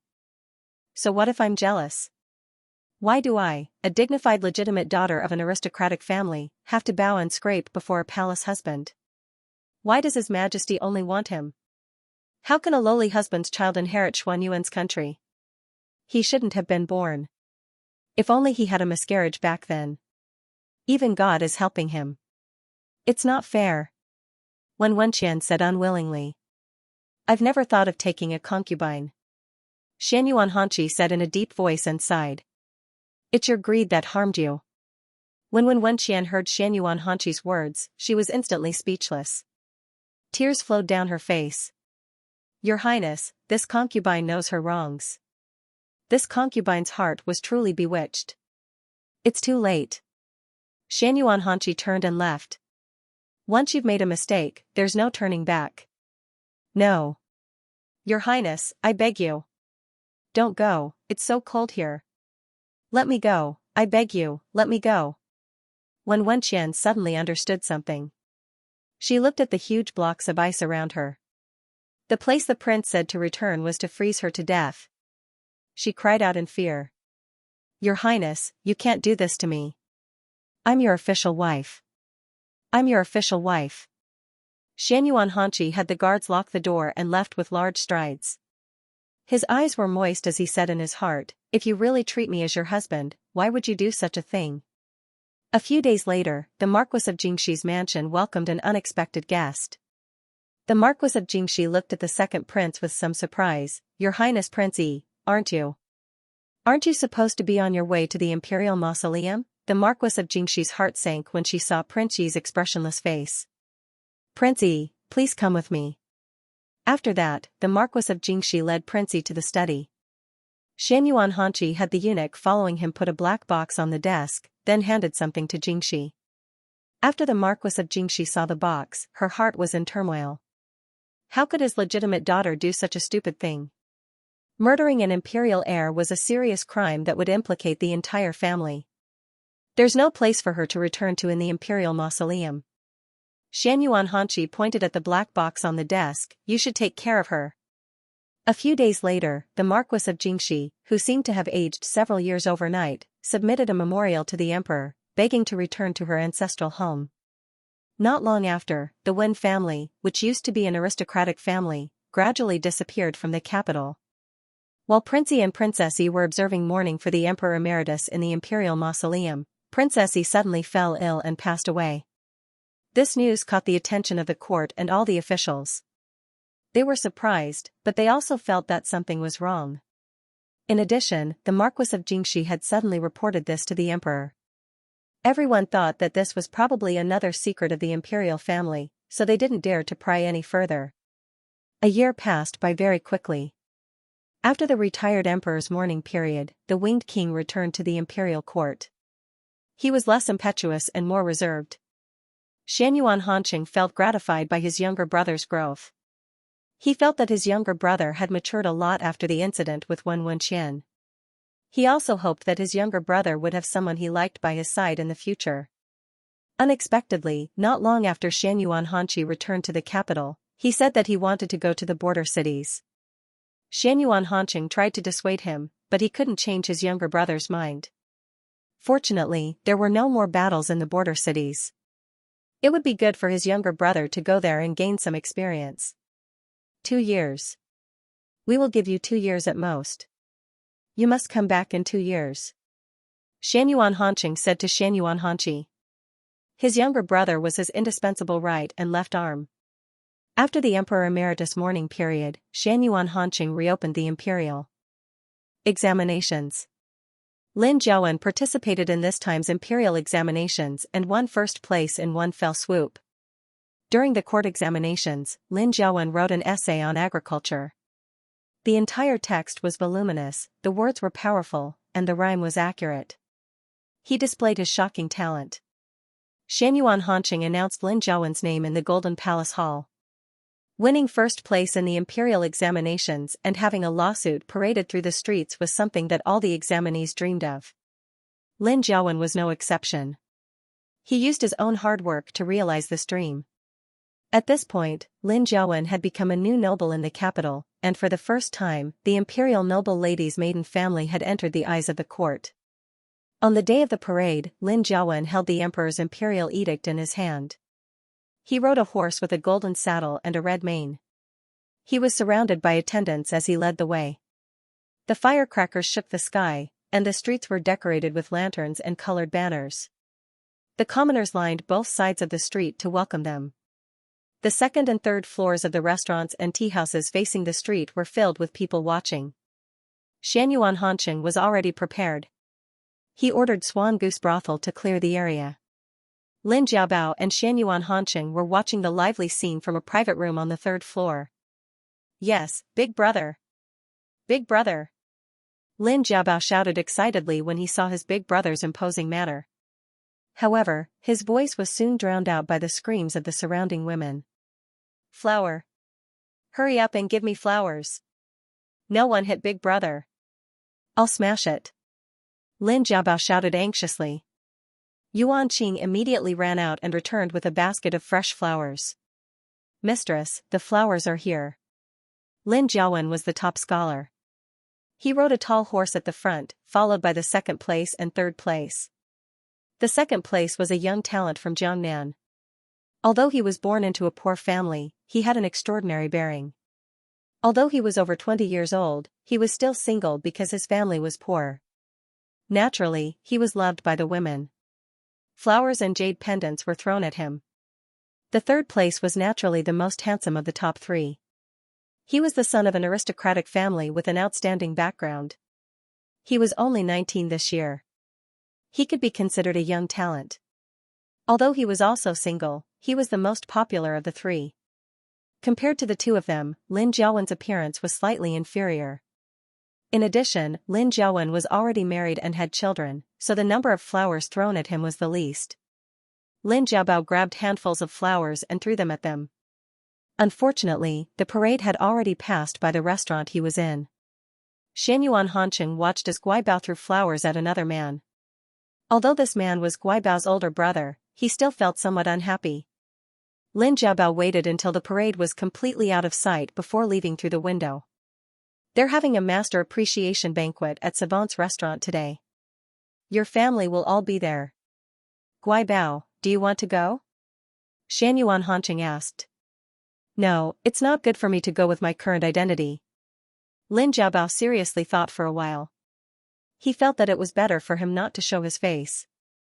Right now, Big Brother's family was living in the capital. Little Brother was studying in the capital's academy. Although his parents weren't used to living in the capital, they would still live in the capital for a few months every year. His older sister and brothers-in-law would also accompany his parents to the capital, so it would be more convenient for him to see his family. Xianxia Hanqing looked at Guibao's current appearance and was inwardly amused. He saw that Guibao was carrying a basket with some flowers in it. He wanted to tease him, so he flirtatiously lifted Guibao's chin.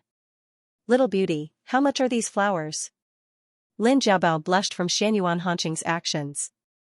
He knew that his husband was playing with him, so he wanted to play along. His little face was red, and after a while, he spat out, this servant sells my body, not my skills. After he finished speaking, Lin Jiabao realized that he had said the opposite. He suddenly wanted to dig a hole and hide in it. Xianxia Hanqing's hearty laughter echoed in the private room. Guibao. Xianxia Hanqing pulled him into his embrace and fiercely kissed him. On the side, Yuan Fu and Yuan Qing watched the emperor and the imperial noble lord's warm and amusing scene and couldn't help but laugh. The emperor would only reveal a completely different side of himself when he was with the imperial noble lord. After eating lunch at Swan Goose House, Xianxia Hanqing and Lin Jiabao sat in a carriage and returned to the imperial palace. Inside the carriage, Lin Jiabao lifted a corner of the curtain and looked at the scenery with great interest. Lin Jiabao was looking at the scenery outside the carriage window, and Xianxia Hanqing was also looking at the beautiful scenery in his eyes. Thinking about what Guibao had just said about selling his body, not his skills, he was a bit restless. After Xianxia Hanqing finished mourning, he really doted on Guibao. After abstaining for a long time, he couldn't help but lose control. Afterwards, Guibao couldn't get out of bed for 2 days. Xianxia Hanqing also felt a bit distressed. Although he still doted on Guibao every night, he was more restrained. Xianxia Hanqing picked up Guibao and placed him on his lap. He pinched Guibao's chest through his clothes. Ah! Husband, don't. Lin Jiabao struggled a bit. They were still in the carriage. Beauty, you haven't sold your body yet, this prince can't wait. Xianyuan Hanqing chuckled and sucked on Guibao's sensitive earlobe. Husband, don't. Lin Jiabao's sensitive area was being sucked by her husband, so she couldn't resist at all. The carriage didn't stop until it entered the palace gates. The Yuan Fu and Yuan Qing were all people with good eyesight. When they heard the movement in the carriage, they slowly drove the carriage on the palace road. It took twice as long as usual to finally stop in front of the Eternal Treasure Palace. The Eternal Treasure Palace was a new palace built on the foundation of the original Yikuan Palace. Xianyuan Hanqing personally wrote the words Eternal Treasure Palace. After the retired emperor's mourning period, Xianyuan Hanqing moved in with Guibao and made the Eternal Treasure Palace. The two of them lived in together. The Empress Dowager didn't raise any objections to this. Xianyuan Hanqing's harem existed on the surface, but in reality, it was gone. Xianyuan Hanqing ordered her to move into the Eternal Peace Palace, which was slightly further away. Kong'er and An'er were already 7 or 8 years old, so they were allowed to move into the Shixi residence and be taken care of by the nannies. As for the retired emperor's original concubines, there weren't many of them. Xianyuan Hanqing let them live in their original palaces and didn't order them to move out.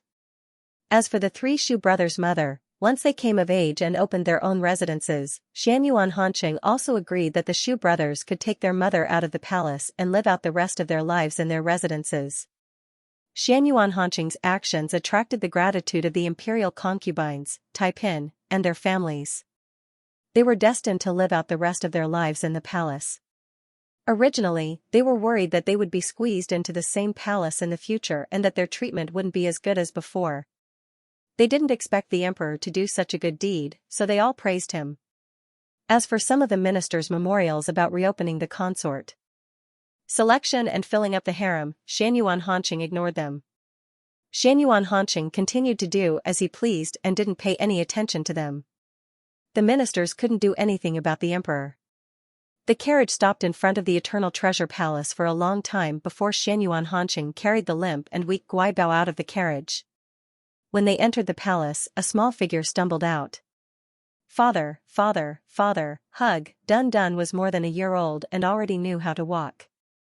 However, he still couldn't speak fluently and only knew simple words. The word father was a bit difficult to pronounce. He only knew how to say father, but he could already say the word father very smoothly. Dun Dun was the closest to Lin Jiabao and always liked to hug him. Dun Dun. When Lin Jiabao saw his son, he struggled to get down. Xianyuan Hanqing had no choice but to put Guibao on a chair and let him sit. Sigh. Really, the son had forgotten the husband. Xianyuan Hanqing wondered if he should find a teacher to enlighten his chubby son. This way, Dun Dun wouldn't be able to pester Guibao all day long. Dun Dun, have you been good in the Imperial Nursery Palace today? Lin Jiabao struggled to pick up the child.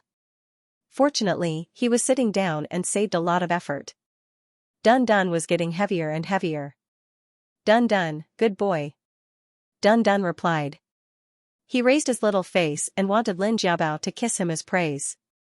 Lin Jiabao kissed his son's face and asked Shuya about Dun Dun's situation in the Eternal Life Palace today. The Empress Dowager was very fond of Dun Dun. Lin Jiabao was also afraid that the Empress Dowager would feel lonely. Every day, he and Dun Dun would accompany the Empress Dowager for a while. Xianyuan Hanqing saw how affectionate the father and son were and went forward to pick up his son. Your father is tired today. You're a boy. Don't keep asking your father to carry you. Yes. Dun Dun was an obedient child, even though he didn't quite understand his father's meaning.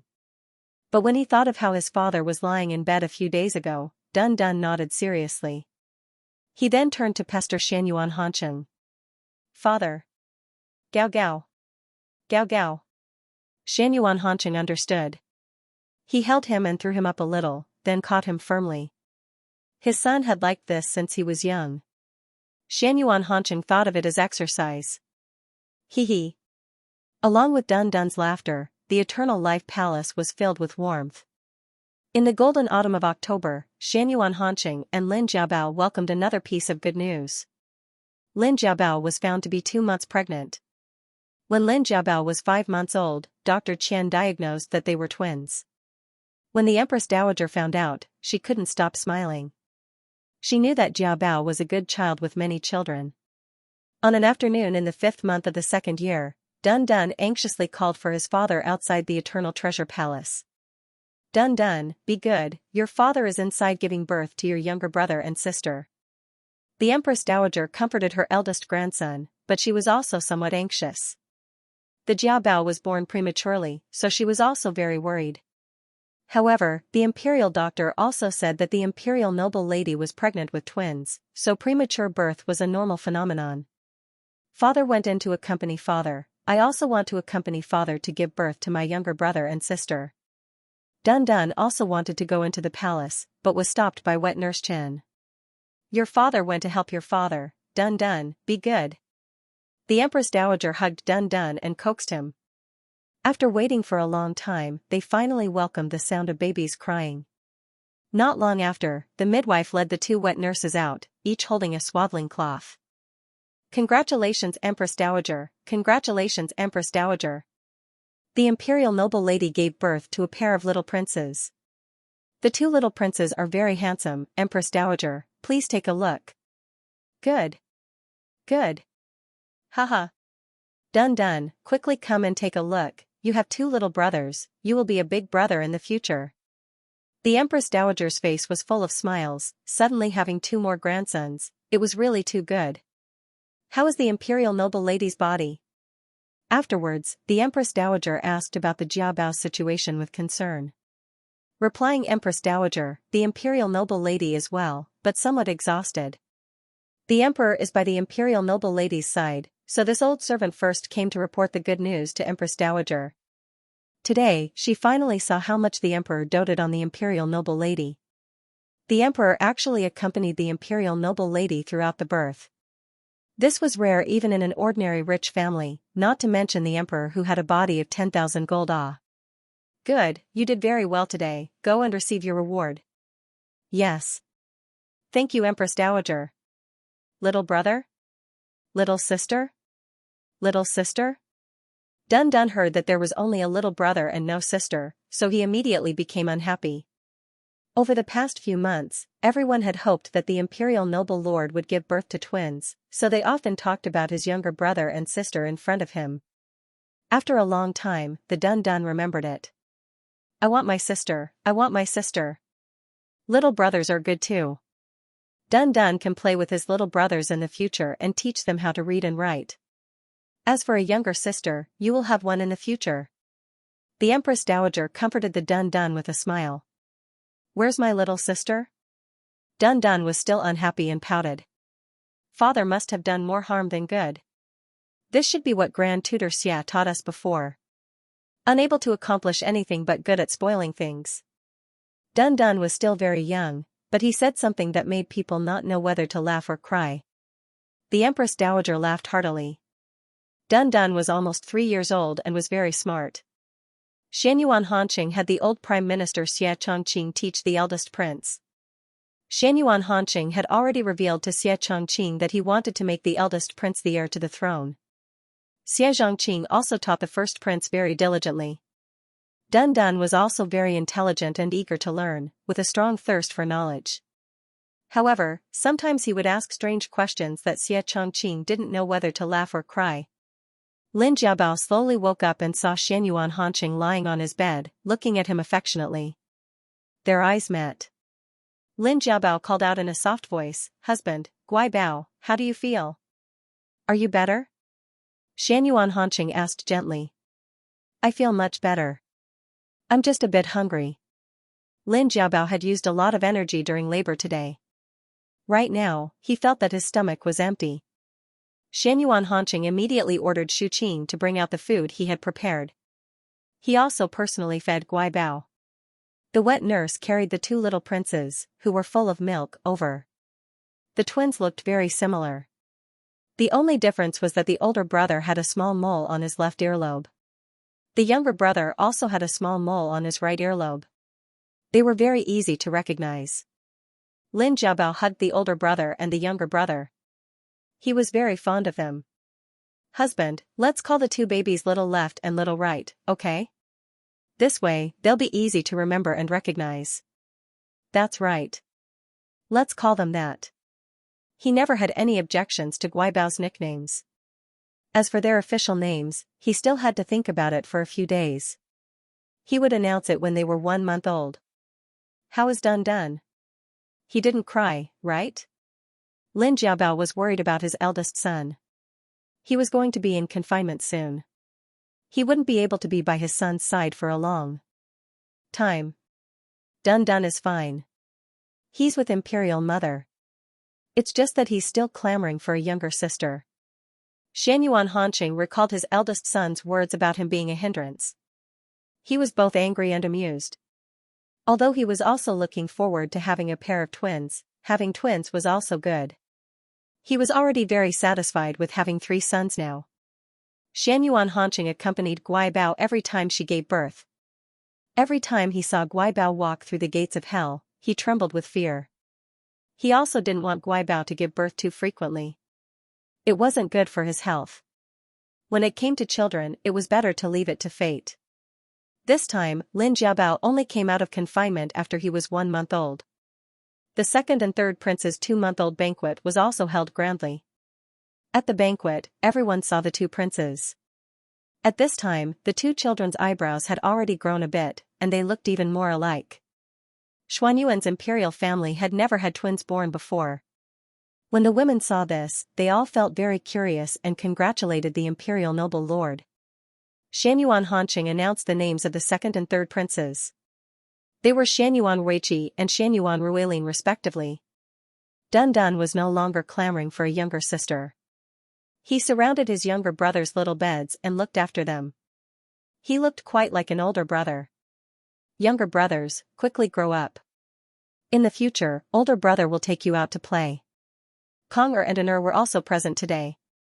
They were accompanied by etiquette instructors, but they didn't go forward. Ever since concubine Yu passed away, An'er's personality became more obedient and introverted. She was quiet and didn't like to talk. Kong'er, on the other hand, seemed to have grown up a lot overnight. She changed her usual spoiled temperament. In Shixi Institute, Kong'er would also take care of her younger sister who had lost her mother. Concubine Song saw this and felt very gratified. Her daughter was now her only support. The emperor still cared about his daughter. He believed that his daughter would have a good home in the future. After the second and third prince's 100-day banquets, the officials in the imperial court began to submit memorials requesting that the imperial noble lord be appointed as the empress. At first, Xianyuan Hanqing didn't send them out. Then, the officials of the 6 ministries also jointly submitted memorials requesting that the empress be appointed. Xianyuan Hanqing still didn't reply. In the end, some of the old officials, led by Xie Chongqing, also submitted memorials. The imperial harem cannot be without an empress. The imperial noble lord has a noble character and is supported by everyone. We ask the emperor to appoint the imperial noble lord as the empress as soon as possible. After repeating this several times, Xianyuan Hanqing finally issued 3 imperial decrees on the 6th day of the 6th month, which was Lin Jiabao's birthday. The first imperial decree was to appoint the imperial noble lord as the empress. The second imperial decree was to appoint the eldest prince as the crown prince. The third imperial decree was to change the country's name to Baotai. These 3 imperial decrees were the best birthday gifts that Xianyuan Hanqing could think of. Of the 3 imperial decrees, 2 were within the expectations of all the officials. As for changing the country's name, it was the emperor's way of announcing his love for the imperial noble lord to the world. The ministers all thought at the same time that the emperor must have already planned to issue an edict on the day of the emperor's birthday. On the auspicious day that the imperial astronomer had predicted, the empress coronation ceremony was held. Today was Xianyuan Hanqing and Lin Jiabao's wedding day. The entire imperial palace was hung with red silk and decorated with lanterns and colored banners. It was very festive. On this day, Xianyuan Hanqing and Lin Jiabao got up early to bathe and burn incense. In the morning, they first opened the imperial ancestral temple to pay respects to their ancestors. Then, they officially held the empress coronation ceremony on the imperial platform. The process of the ceremony was very complicated and long. Lin Jiabao had already rehearsed it many times, but when he stood on the imperial platform, he couldn't help but feel nervous. Xiangyuan Hanqing wore a bright yellow dragon robe and held an imperial decree in his hand. He personally read the Empress Coronation's imperial decree. After he finished reading, he saw Lin Jiabao, dressed in a bright red robe, slowly walk over. The golden phoenix embroidered on Lin Jiabao's red robe resonated with the 9 dragons circling the clouds on Xiangyuan Hanqing's robe, creating the most beautiful and most dazzling scene. Lin Jiabao knelt in front of Xiangyuan Hanqing and received the imperial decree with both hands. Xiangyuan Hanqing said the words that he wanted to say the most in his heart in a voice that could be heard by both of them. I love you. I also love you. When Lin Jiabao heard Xiangyuan Hanqing's words of love, he tightly gripped the imperial decree and stood next to Xiangyuan Hanqing. Xiangyuan Hanqing held Lin Jiabao's hand and looked at the hundreds of officials kneeling in front of the imperial platform. From this moment on, he finally welcomed the day when he and Lin Jiabao could rule the world side by side. In the 3rd year of Bao Tai, Her Majesty Empress gave birth to a pair of twins, a boy and a girl. The dragon and the phoenix were auspicious, and the whole world celebrated. Lin Jiabao's twins were born prematurely this time, so both children were relatively thin and small. His 4th son's formal name was Xianyuan Ruijiong, and his nickname was Zhuangzhuang. Lin Jiabao hoped that his son would grow up healthily. His youngest daughter's formal name was Xianyuan Ruyi, and her nickname was Nan Nan.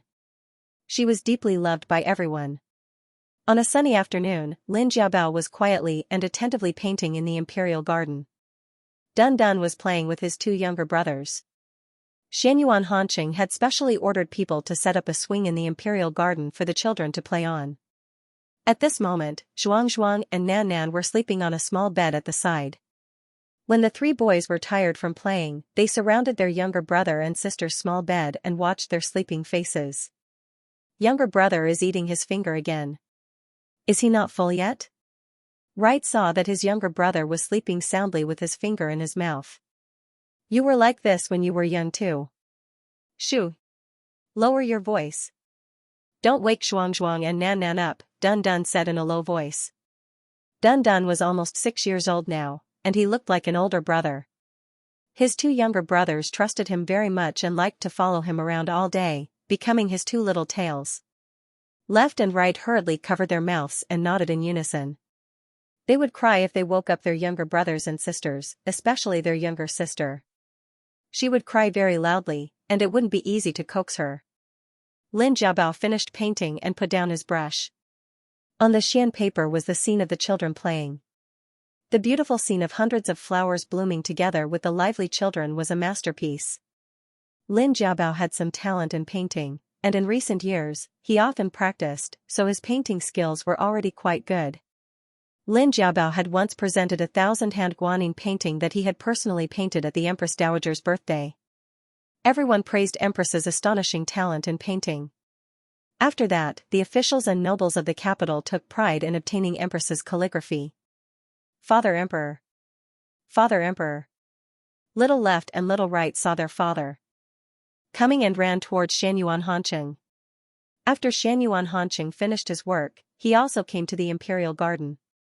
No matter how many worries he had, as long as he saw Guai Bao and his children, all his worries disappeared. Xiangyuan Hanqing carried 1 child in each hand. His arm strength was better than before. When his 3 sons were young, they loved to throw them high in the air. Over time, he had also practiced. Xiangyuan Hanqing was also very satisfied with the strength of his arms. He could often stand and hug Guai Bao for a long time. Dun Dun didn't know that his father was thinking about a scene not suitable for children. He looked enviously at his father hugging his 2 younger brothers, but then he remembered that his father had hugged him like this when he was young. He was the crown prince and was different from his younger brothers. Although he did not know what the crown prince was going to do, he understood that it was a heavy responsibility. This way, he could better protect his younger brothers and sisters in the future.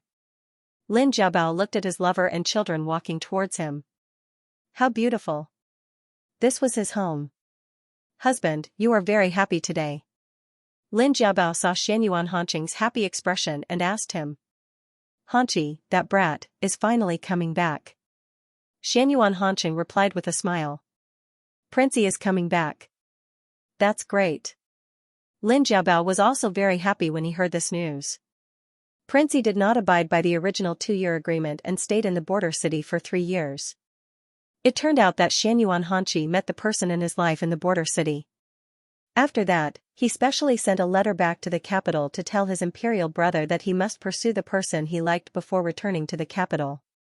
The person that Xianyuan Hanqi fell in love with at first sight was a shuner named Gu Huanyan. Gu Huanyan was originally the only son of a merchant in the border city. Unfortunately, his family declined and his parents died one after another. Gu Huanyan could only take over his family's fur business.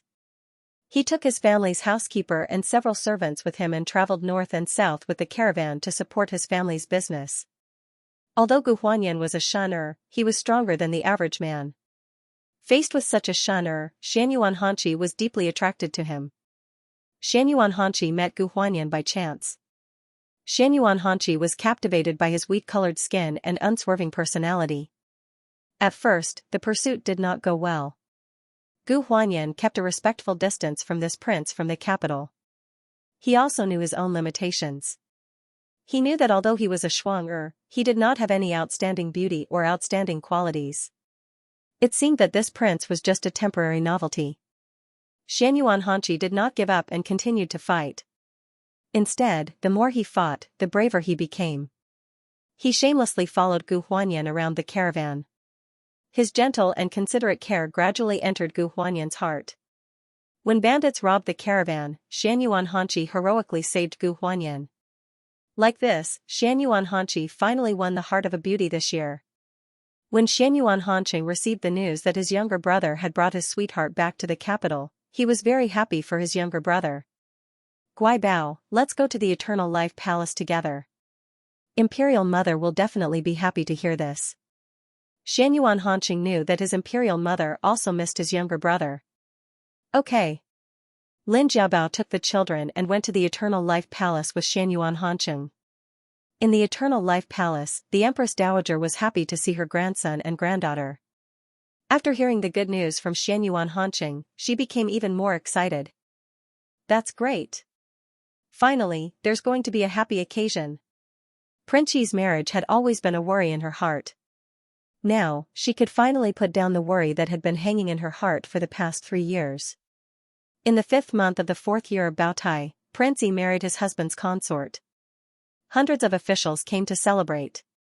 Although Gu Huanyan was only the son of a small merchant and a husband, no one raised any objections.